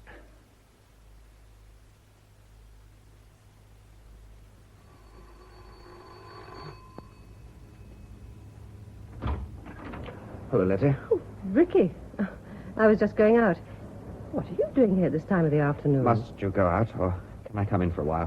What, now? Yes. Oh, well, yes, all right. I must go out sometime. There's no immediate hurry. Come in for a bit anyway. Thanks. Well, I didn't expect to see you, of all people. Oughtn't you to be holding the fort up at the establishment, now of all times? Why, now of all times? Well, I gathered there was a crisis of some sort brewing. But perhaps they haven't told you, Ricky. I expect James is managing it on his own. Where did you get this from? Janet, I suppose. I shouldn't take Janet too seriously if I were you, not on the establishment's affairs. She knows nothing and would say anything. All the same, she ought to learn to keep her silly mouth shut. What has she been saying, in fact? If Janet has been indiscreet, I am not going to double her indiscretion by repeating it. Damn it, Letts, this is serious. I'm responsible for security under James Hardwick, and I have a right to know. Then I suggest you report to Captain Hardwick that you have reason to believe his wife has been guilty of a breach of security. That's if you have reason to believe it. Well, you mustn't rest it on anything I've told you. I wish I knew how seriously to take you, Letty. Do you? Well, that's something we have in common, at least. I wish I knew how seriously I ought to take you. I wish you would manage to take me a bit more seriously than you do.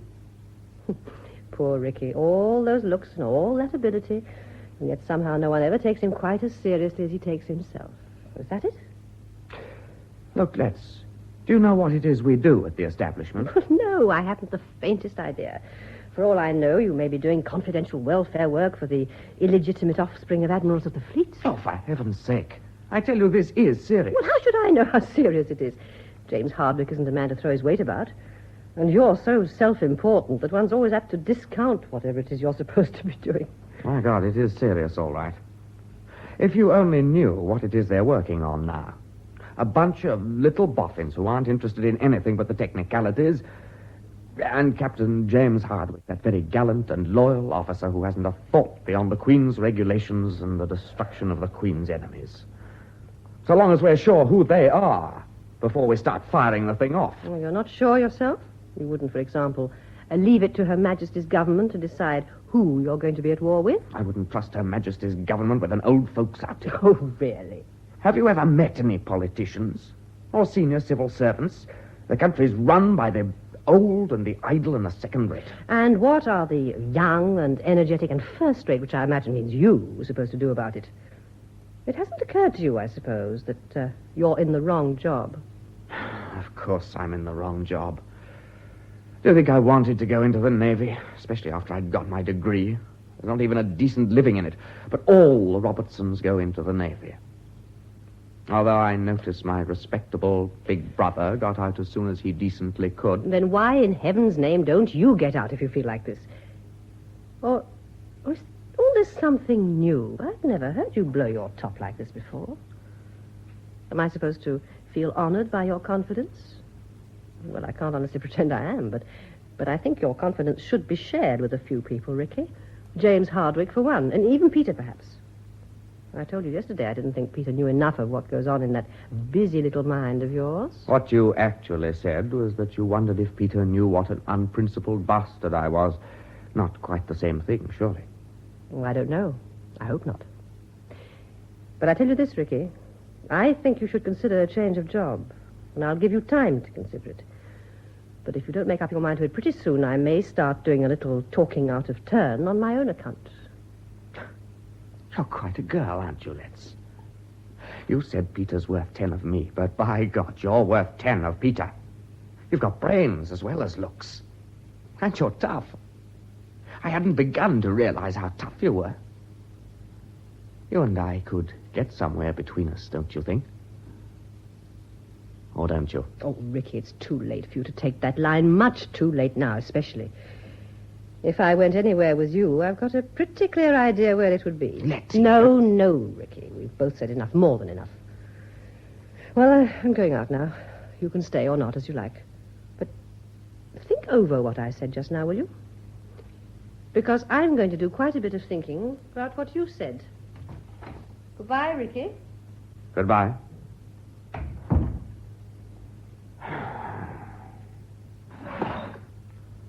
Flat calm.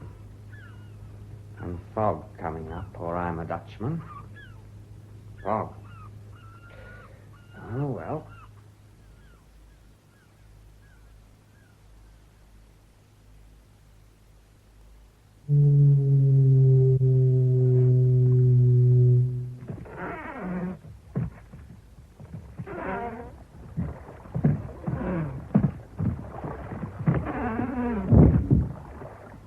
Peter? Yes. Make her fast and come aboard. No one's going to see anything much tonight.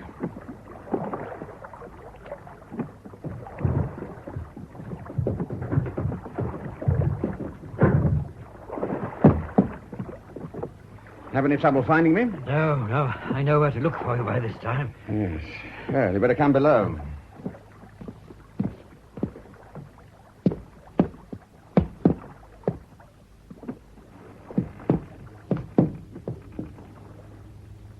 It's pretty thick outside.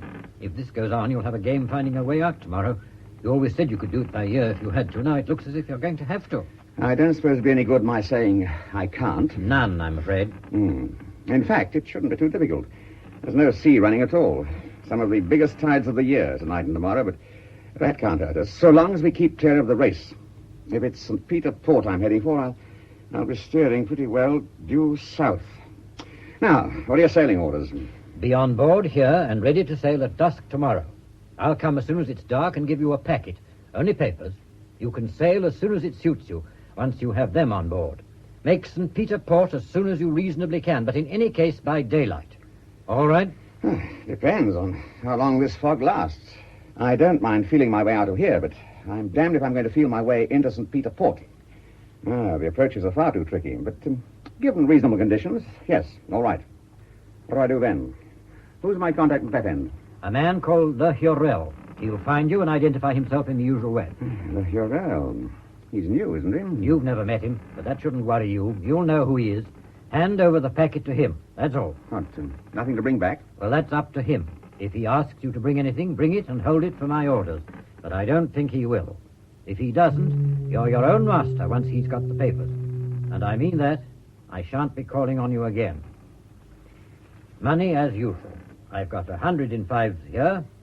You can collect the other 100 any time after you're back. All right? I expect you'll think it's a pretty useless gesture, but I'm not taking any money from you on this trip. No? No. Very well. Please yourself. It seems to me foolish and, as you say, useless, but not out of character, perhaps. Nice turn of phrase, haven't you? I suppose if I was simply to hit you... Now, look here, Peter. I mean what I say about this being the end of our doing business together. But do please understand that any move at all on your part to lay information anywhere will be the end of you. It wouldn't do any good anyway. The whole line's being dismantled. There'll be nothing left to go on, and no one left who knows anything. So far as you're concerned, the whole thing will be as if it had never happened. If you take my advice, you'll persuade yourself that it never did. Well? No comment. Or none that I'd trust myself to make. I'll be aboard here, ready to sail at dusk tomorrow. Now, if you've nothing more to say, I suggest you put yourself ashore. I'll shut down here and do the same.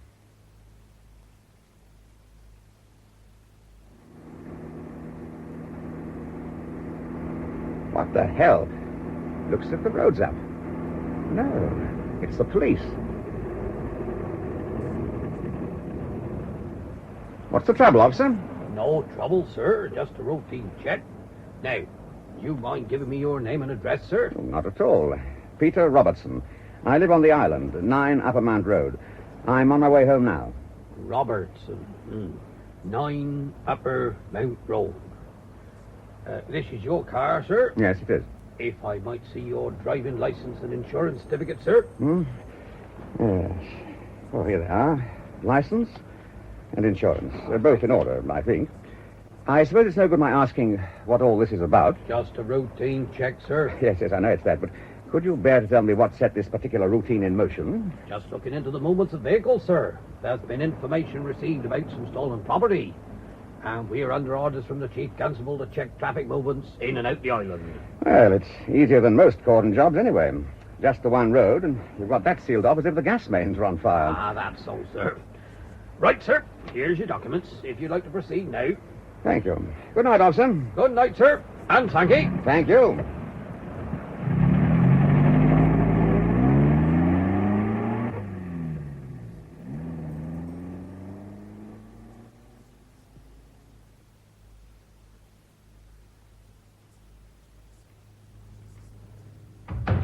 Letty! Oh, there you are.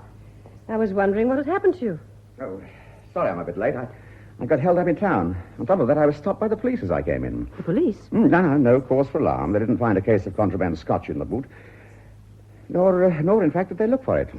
They were stopping everyone, but they wouldn't say what they were after. Well, they wouldn't, of course. Sorry I'm late. Oh, that's all right. In fact, I could do with another 5 minutes. Give yourself a drink while you're waiting. All right. Oh, by the way, Janet was in today with dark hints of crisis at the establishment. I should imagine Janet knows as much about what goes on at the establishment as the office cat. If I were James, I'd not only tell Janet nothing, I'd go out of my way to feed her harmless fictions so she could have something to retail without accidentally impinging on the truth. Yes, I expect he does, too. Oh, what a woman. Oh, there's no real harm in her, Peter. At least she is really fond of her James. Well, I suppose there's some virtue in that, but I can't help thinking her affection is disastrous in some of its manifestations. What about Benton? What about him? Well, I imagined you'd seen him. So I did. What about this trip, then? Is it on? Yes, but if it's any comfort to you, I think the sands are running out on my beautiful friendship with Joe Benton. Meanwhile, I'm booked for one more run, leaving tomorrow evening. Now, you can see for yourself there's no worry about weather conditions, apart from this fog, which I don't think should bother me much. All right, it's up to you. You know my feelings about Mr. Benton. I don't care if you never set eyes on him again, even if we do have to live on sausages and baked beans for the rest of our lives. Now, give me 5 minutes. We're not eating baked beans tonight anyway. Oh, thank heavens for that.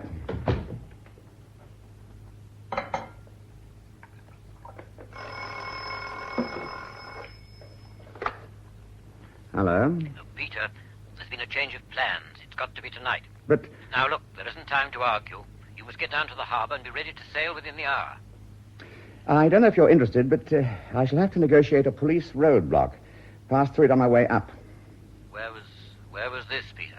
On the road in, about 100 yards from the mainland end. There's a double barrier, and they're checking all traffic in and out. Tell me exactly what happened, will you? Just that. I was waved down, had to give my name and address.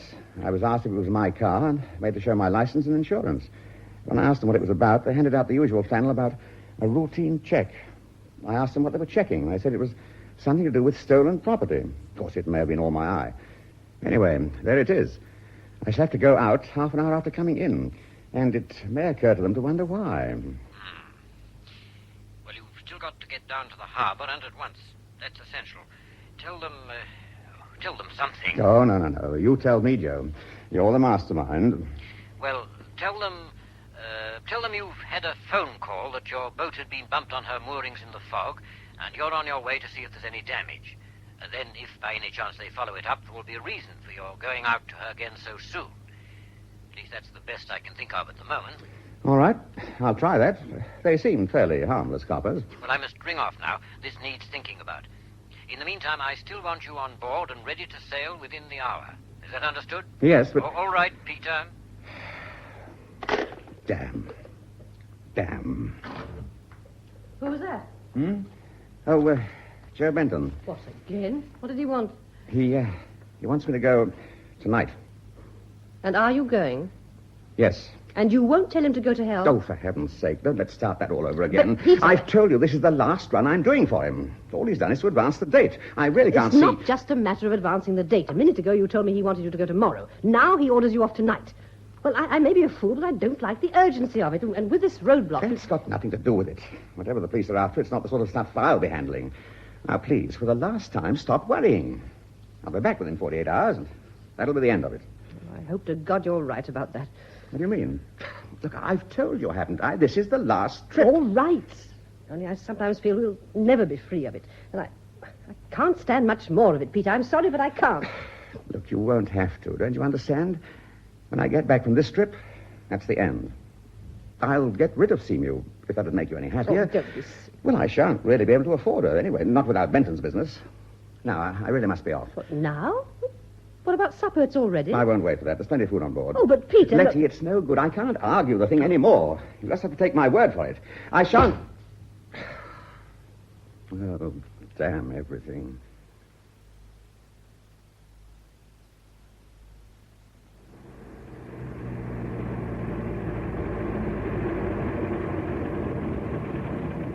Good evening. Good evening, sir. I gave my particulars to your colleague when I came in, barely half an hour ago. You want them again? If you please, sir. That'll be on the ingoing list. As you're now going out, you'd better have them again. Robertson. I live on the island at 9 Upper Mount Road. This is my car, and here's my license and insurance certificate. 9 Upper Mount Road. Within the last half hour, was it you come in? No, about that. Had to go out again quick, did you, sir? Yes, damn it. I just got home and I had a phone call to say someone had bumped my boat on her moorings in the fog. Ah. I'm going down to see if she's come to any harm. Oh, it may be nothing, but I don't want to go down in the morning and find her sunk on her moorings. No, I see that, sir. Pretty thick down in the harbor, from what I hear. Right, sir. Thank you. Thank you, officer. Good night. Good night, sir.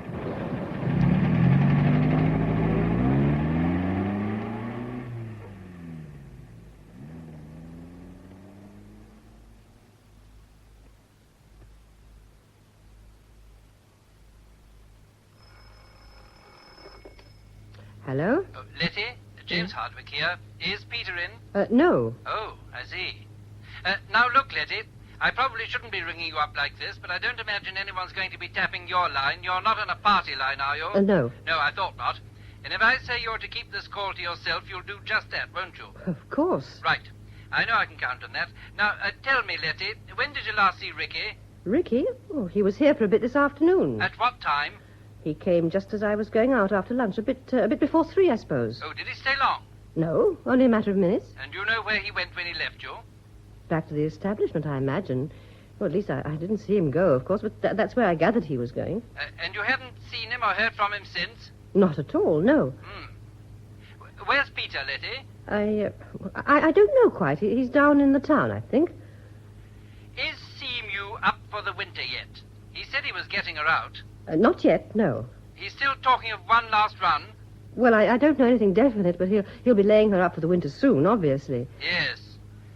Letty, I badly want to get hold of Peter. Could you ask him to ring me? When I see him, yes, I will. Look, James, would it seem unreasonable if I were to ask what all this is about? I can't tell you much, Letty. You know how it is.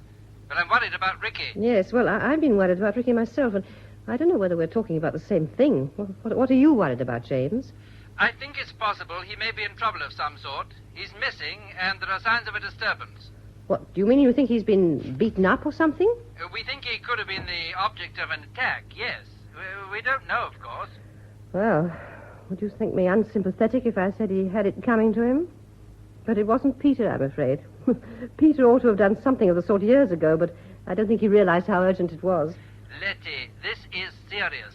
I don't know what you're talking about, to tell the truth, but please let me know at once if Peter comes in, or if you hear from him. And in the meantime, not a word of this to anyone at all. All right, Letty? All right, James. Goodbye. Goodbye. Well, now what have we got on our hands?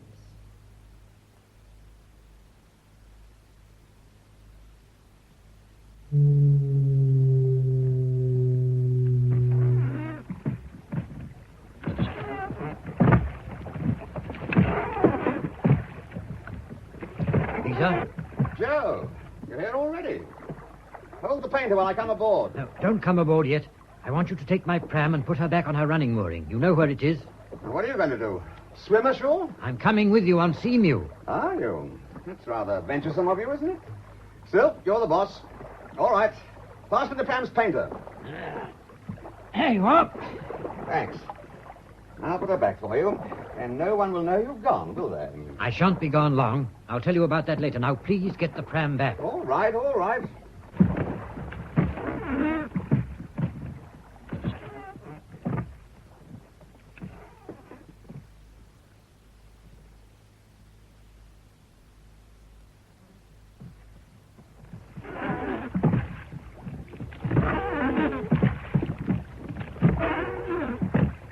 All secure? All secure. Your pram is safe on her moorings. Wherever her owner is, he is plainly not afloat. Now what? Come aboard and get underway as quickly as possible, please. Right. Put the dinghy on the mooring, will you? Give it about half the painter. I'll get to the engine.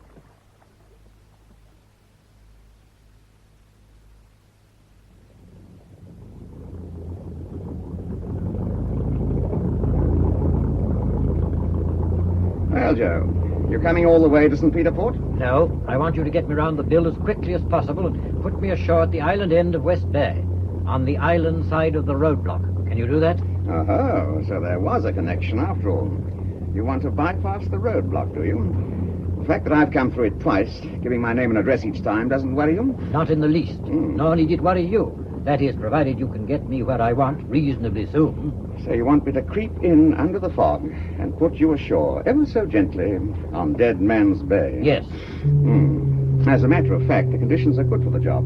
Unless the fog's a good deal thicker outside than I think it is. Well, then. But we'll have to use the shore lights. You know what that means, don't you, Joe? It means going inside the race. All right, fair enough. It's getting on for 9 now. High tide at Dover. Let me see. Yes, that's it. The race will start at about 10:30. There's no wind at all, but very big tides. Not necessarily fatal for a thing of this size, battened down and properly handled, but I'd much rather not put her into it if I can avoid it. So we aim to get round under the bill before it starts, if we can. Agreed? Yes. Can we get away now? Already. I'll back off the mooring and come round on the shore side. We don't want to find the dinghy's painter wrapped round our screws. Now you go forward and cast off when I give the word. Right.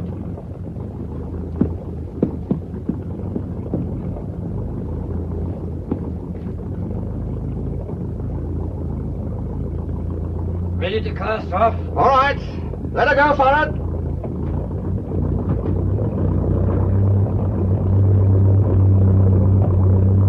All gone? Right. Now, we've got to feel our way out of this. You'd better stay up in the bows till we clear the harbor. Sing out sharp if you see anything too straight ahead. Off we go, then.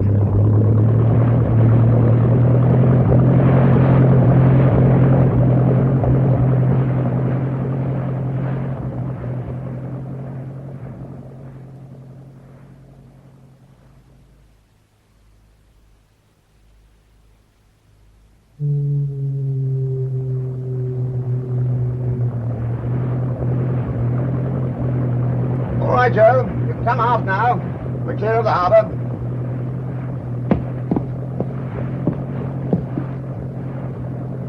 As I hoped, the fog's much thinner out here. Still no sea at all. Well, I won't be able to put you on the beach almost without getting your feet wet. Now, tell me the rest. Well, tell me as much as I need to know, you devious bastard. I put you ashore on Dead Man's Bay, well clear of the nasty police. What do I do then? Well, do I go to Guernsey or don't I? You do. You've got to wait for me to get back to you. I thought you weren't coming all the way. I'm not. but there's something I must get to you before you sail. I told you. Papers. What am I supposed to do? Anchor in the bay? Swan around in circles waiting for you? Or what? I can't leave her on the beach, you know. We're not a pram, exactly. I know that. That's up to you. I'll give you a fixed time for my return, and I'll come to the same point on the beach and show a light seawards. We can arrange a signal, if you like. Then I want you to get to me as fast as you can. It's quite a maneuver. You do realize that there aren't above 2 nights in the year on the average when you could do it. Are you improvising on the weather or just plain lucky? I'm playing my luck, Peter. I've got to. I told you there was a sudden change of plans. Well, that was an understatement. But there's no reason why it shouldn't come off so long as you can manage your side. Oh, I can manage. That's the fog signal from the bill. Yes, it's still some way ahead. Well, we're doing well.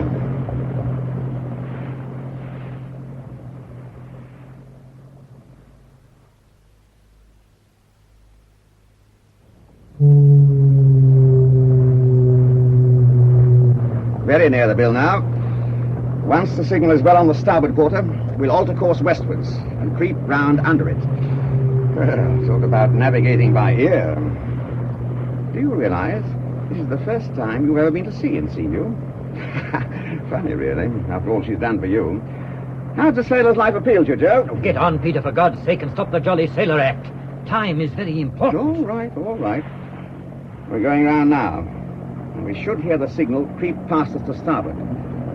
When it drops far enough astern, we alter course northwards against the stream and make for your landing point. Here we go, then. Listen to that signal, will you? Your ears are as good as mine. If you think it's getting noticeably closer, sing out. I'll take it a bit wider. Now, then.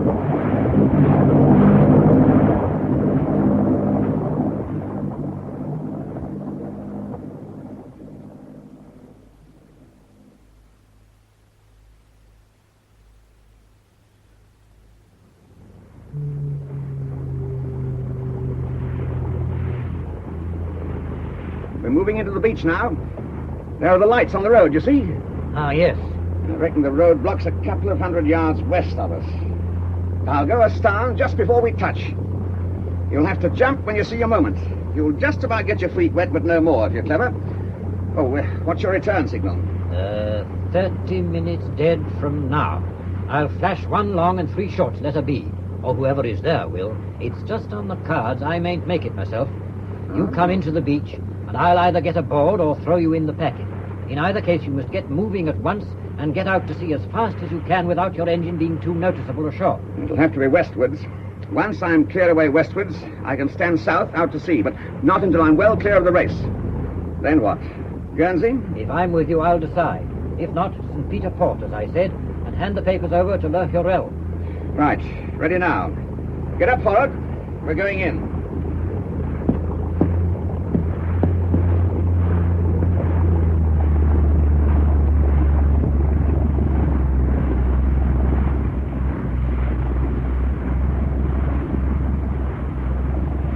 Now! Oh, well jumped, Joe. Well jumped.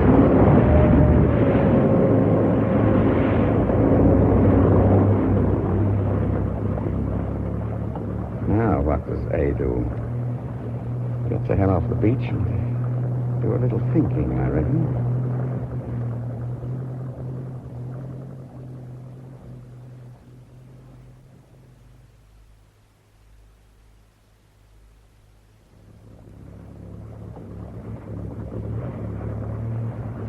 "25 minutes gone. If the efficient Mr. Benton said 30, he meant 30. Time we stood in a bit.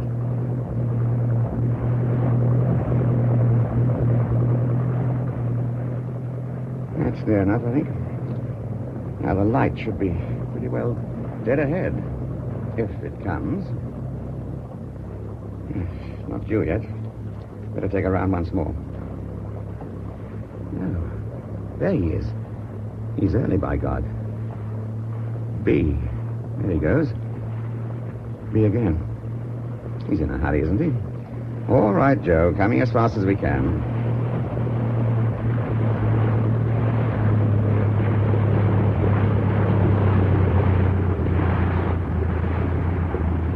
Coming aboard. Right. Stand by. Now.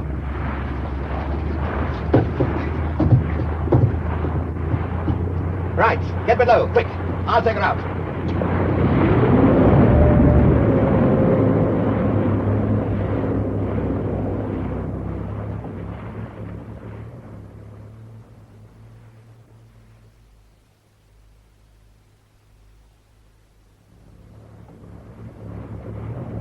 Joe? Joe! If it is Joe, I wonder. Oh, to hell with it. Come out, whoever you are. Tell me what we do next. We're clear of the race, standing out to sea. Now, stop playing hide and seek, for God's sake, and tell me what... Ricky, what the devil are you doing here? Standing out to sea, brother. We're both in the same boat, as they say, and our course is straight for St. Peter Port. Ricky, what are you doing in Benton's racket? I thought you were the clever one of the family. I don't know much about Benton's rackets, I'm afraid. I leave all that to you, brother. So far as I'm concerned, Benton was merely the provider of emergency transport. Emergency transport? It's a little embarrassing. It should have to be all in the family like this, but we were never ones to let brotherly feelings interfere in our activities. Ricky, you bloody little fool. Stop talking clever and tell me what you're up to. I'm leaving the country, brother. What? I didn't want to particularly, but things... Oh, well, a particular transaction I was interested in went a bit off the rails, and I had no alternative. Leaving your country for your country's good, is that it? For my good, I hope. And for something else I happen to believe in, but not for my country's. I leave all that to you, along with Mr. Benton and his rackets. You poor, pathetic little bastard. You're not trying to tell me that you're selling out to the enemy, are you? I didn't think you were that rotten. You're out of your mind, of course. In your job, if they miss you, they'll be after you with everything they've got. They'll have missed me, of course, but with any luck, they'll think I'm the victim, not the villain of the piece. For a bit, anyhow. Long enough for me to get clear, I hope. I still say you're out of your mind. I don't think so. I've done a bit of thinking, that's all. I see more than you do, and I have a different scale of values, but I'm not out of my mind. On the contrary, I am the sane member of the family. And in your sanity, you're clearing out. Going over to the other side. Is that it? But not in my boat. You didn't really think that I'd do that, did you? I'm setting course for home, Ricky. Get back on course, brother. You see what I have here, don't you? If I have to use it, I will. And I may point out that not being Mr. Benton, I am perfectly capable of taking over your boat and taking her where I want for myself. So you're taking over the ship, are you, Ricky? And I'm to navigate at gunpoint to whatever you have in mind. Where have you in mind, by the way?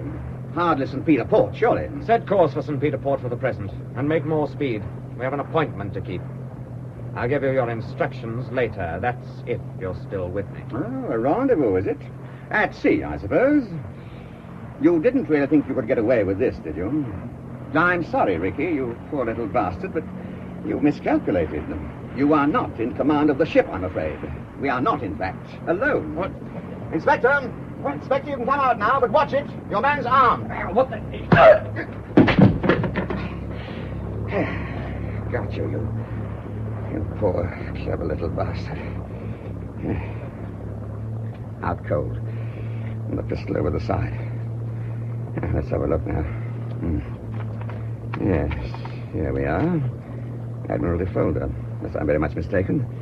All done up in a waterproof bundle and neatly tucked inside your jacket. Your uniform jacket. The Queen's uniform, Ricky. Oh, God. What's to be done with a mess like this? Set course for home, I suppose. I don't see what else I can do.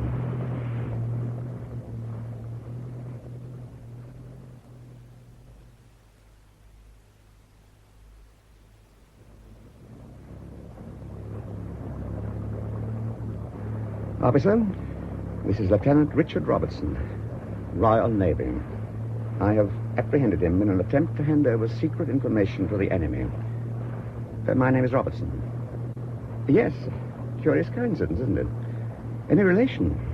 Yes, as a matter of fact, he is. He's my young brother. Damn you. Damn you, Ricky. How could you do this to me? Not only me, but your mother still alive and the whole Royal Navy. The whole Royal Navy, Ricky, you little bastard.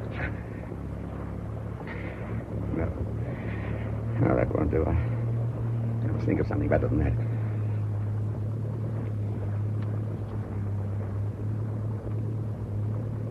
What's the time? Yes. The race will be going great guns for another hour yet. Put Seamew in the race with everything wide open, and she'll founder in a matter of minutes. Oh, you'll die a sailor's death at least, Ricky, which is more than you deserve. Seamew, I told my wife I'd get rid of you, but I hadn't really listened to you. Come on, then.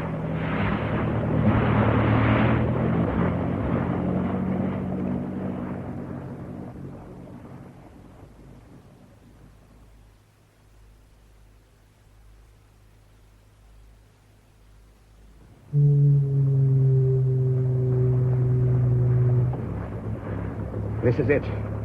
We're in the south-going stream now, and everything's open that can be. Forward hatch wide, scuttles.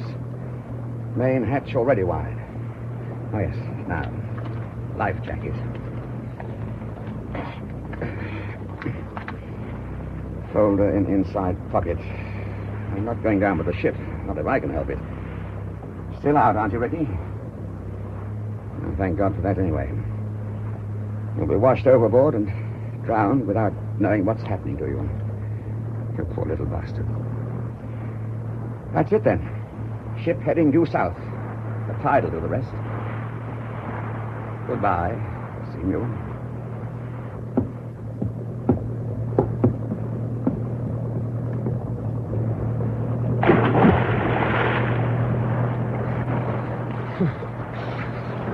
Good God. It's colder than I thought. Anyhow, I can't sink. It's not much good wearing a life jacket if I get in the race. Just keep on swimming.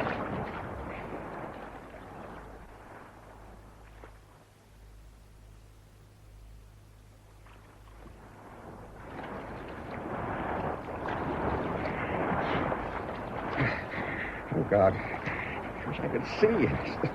This damn fog. It can't sure to be far now. I'm drifting south. Much too fast. Just got to keep on swimming. Steadily. That's it. Steadily.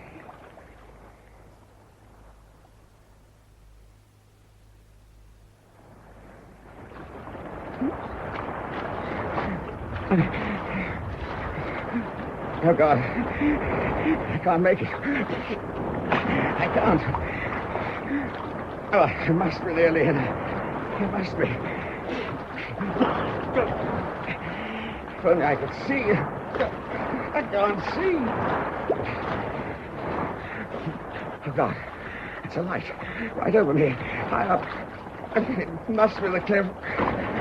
A rock. Oh, God, I touched. No, yes. No.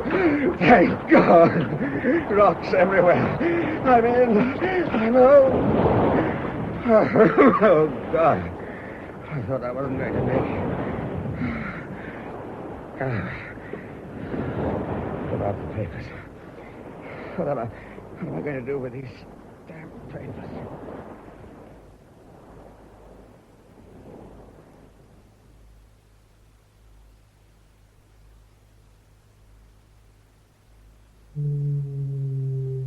Who's that? Banks, is it? That's right, Sarge. Wouldn't know you from my own grandmother in this lot. Was she in the force, Sarge?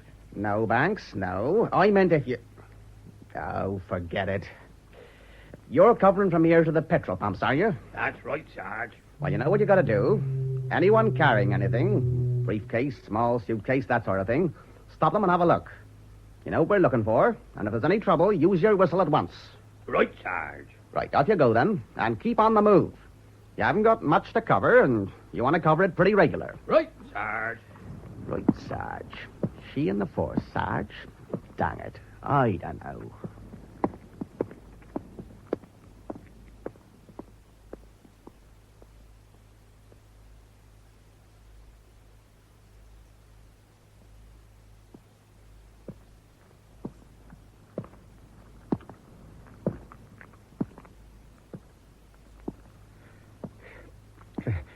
It's a blessed thing. a British policeman on patrol. Here I am with a piece of international dynamite with top security written all over it. What do? Rush it to the Admiralty? Oh, no. No. I place it under the feet of the nearest patrolling copper, knowing it'll be safer that way. Here he comes again. Hurry, man. I'm all shot to bits with cold.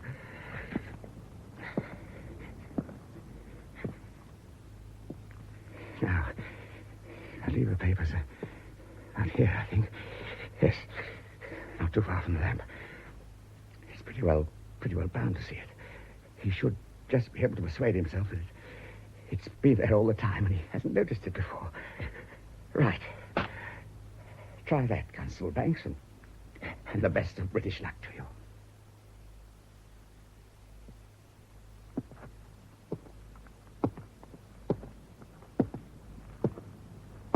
Oh, here, what we got here, then? Oh, a packet. Sergeant!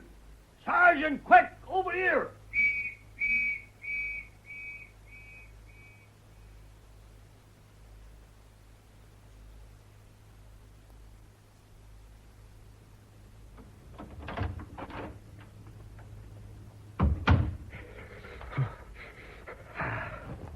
My greatcoat. Oh, this will cover a multitude of sins.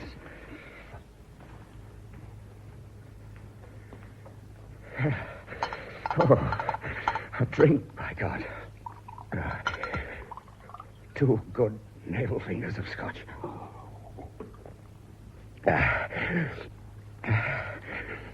Peter, are you all right? Hello, that's yes. Yes, I'm all right. The trip's off, as a matter of fact.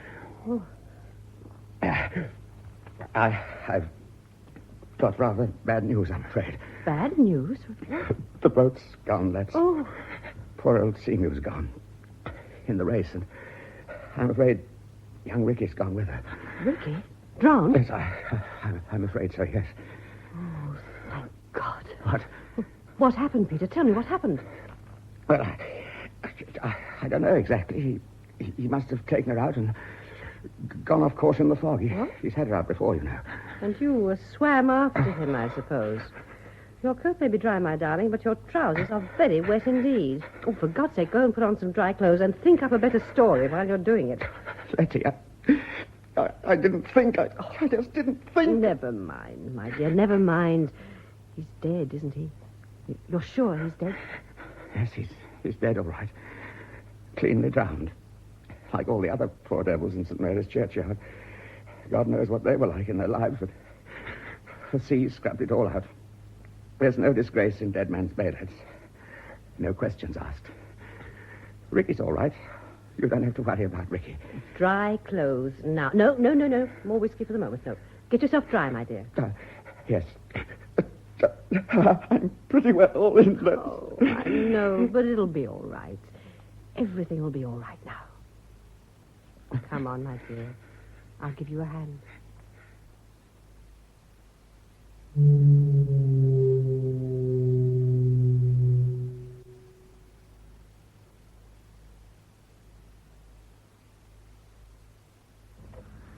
In Dead Man's Bay by P.M. Hubbard, the part of Peter Robertson was played by Hector Ross, Letty Robertson by Cecile Shepro, Ricky Robertson by Nigel Graham, Captain James Hardwick, Arthur Lawrence, Joe Benton, Noel Howlett, and Janet Hardwick, Noel Hood. Other parts were played by Joe Kendall, Michael McLean, and Basil Jones. The play, which was recorded, was produced by Martin C. Webster.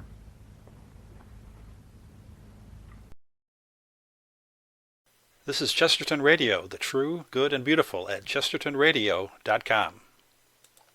This is chestertonradio.com.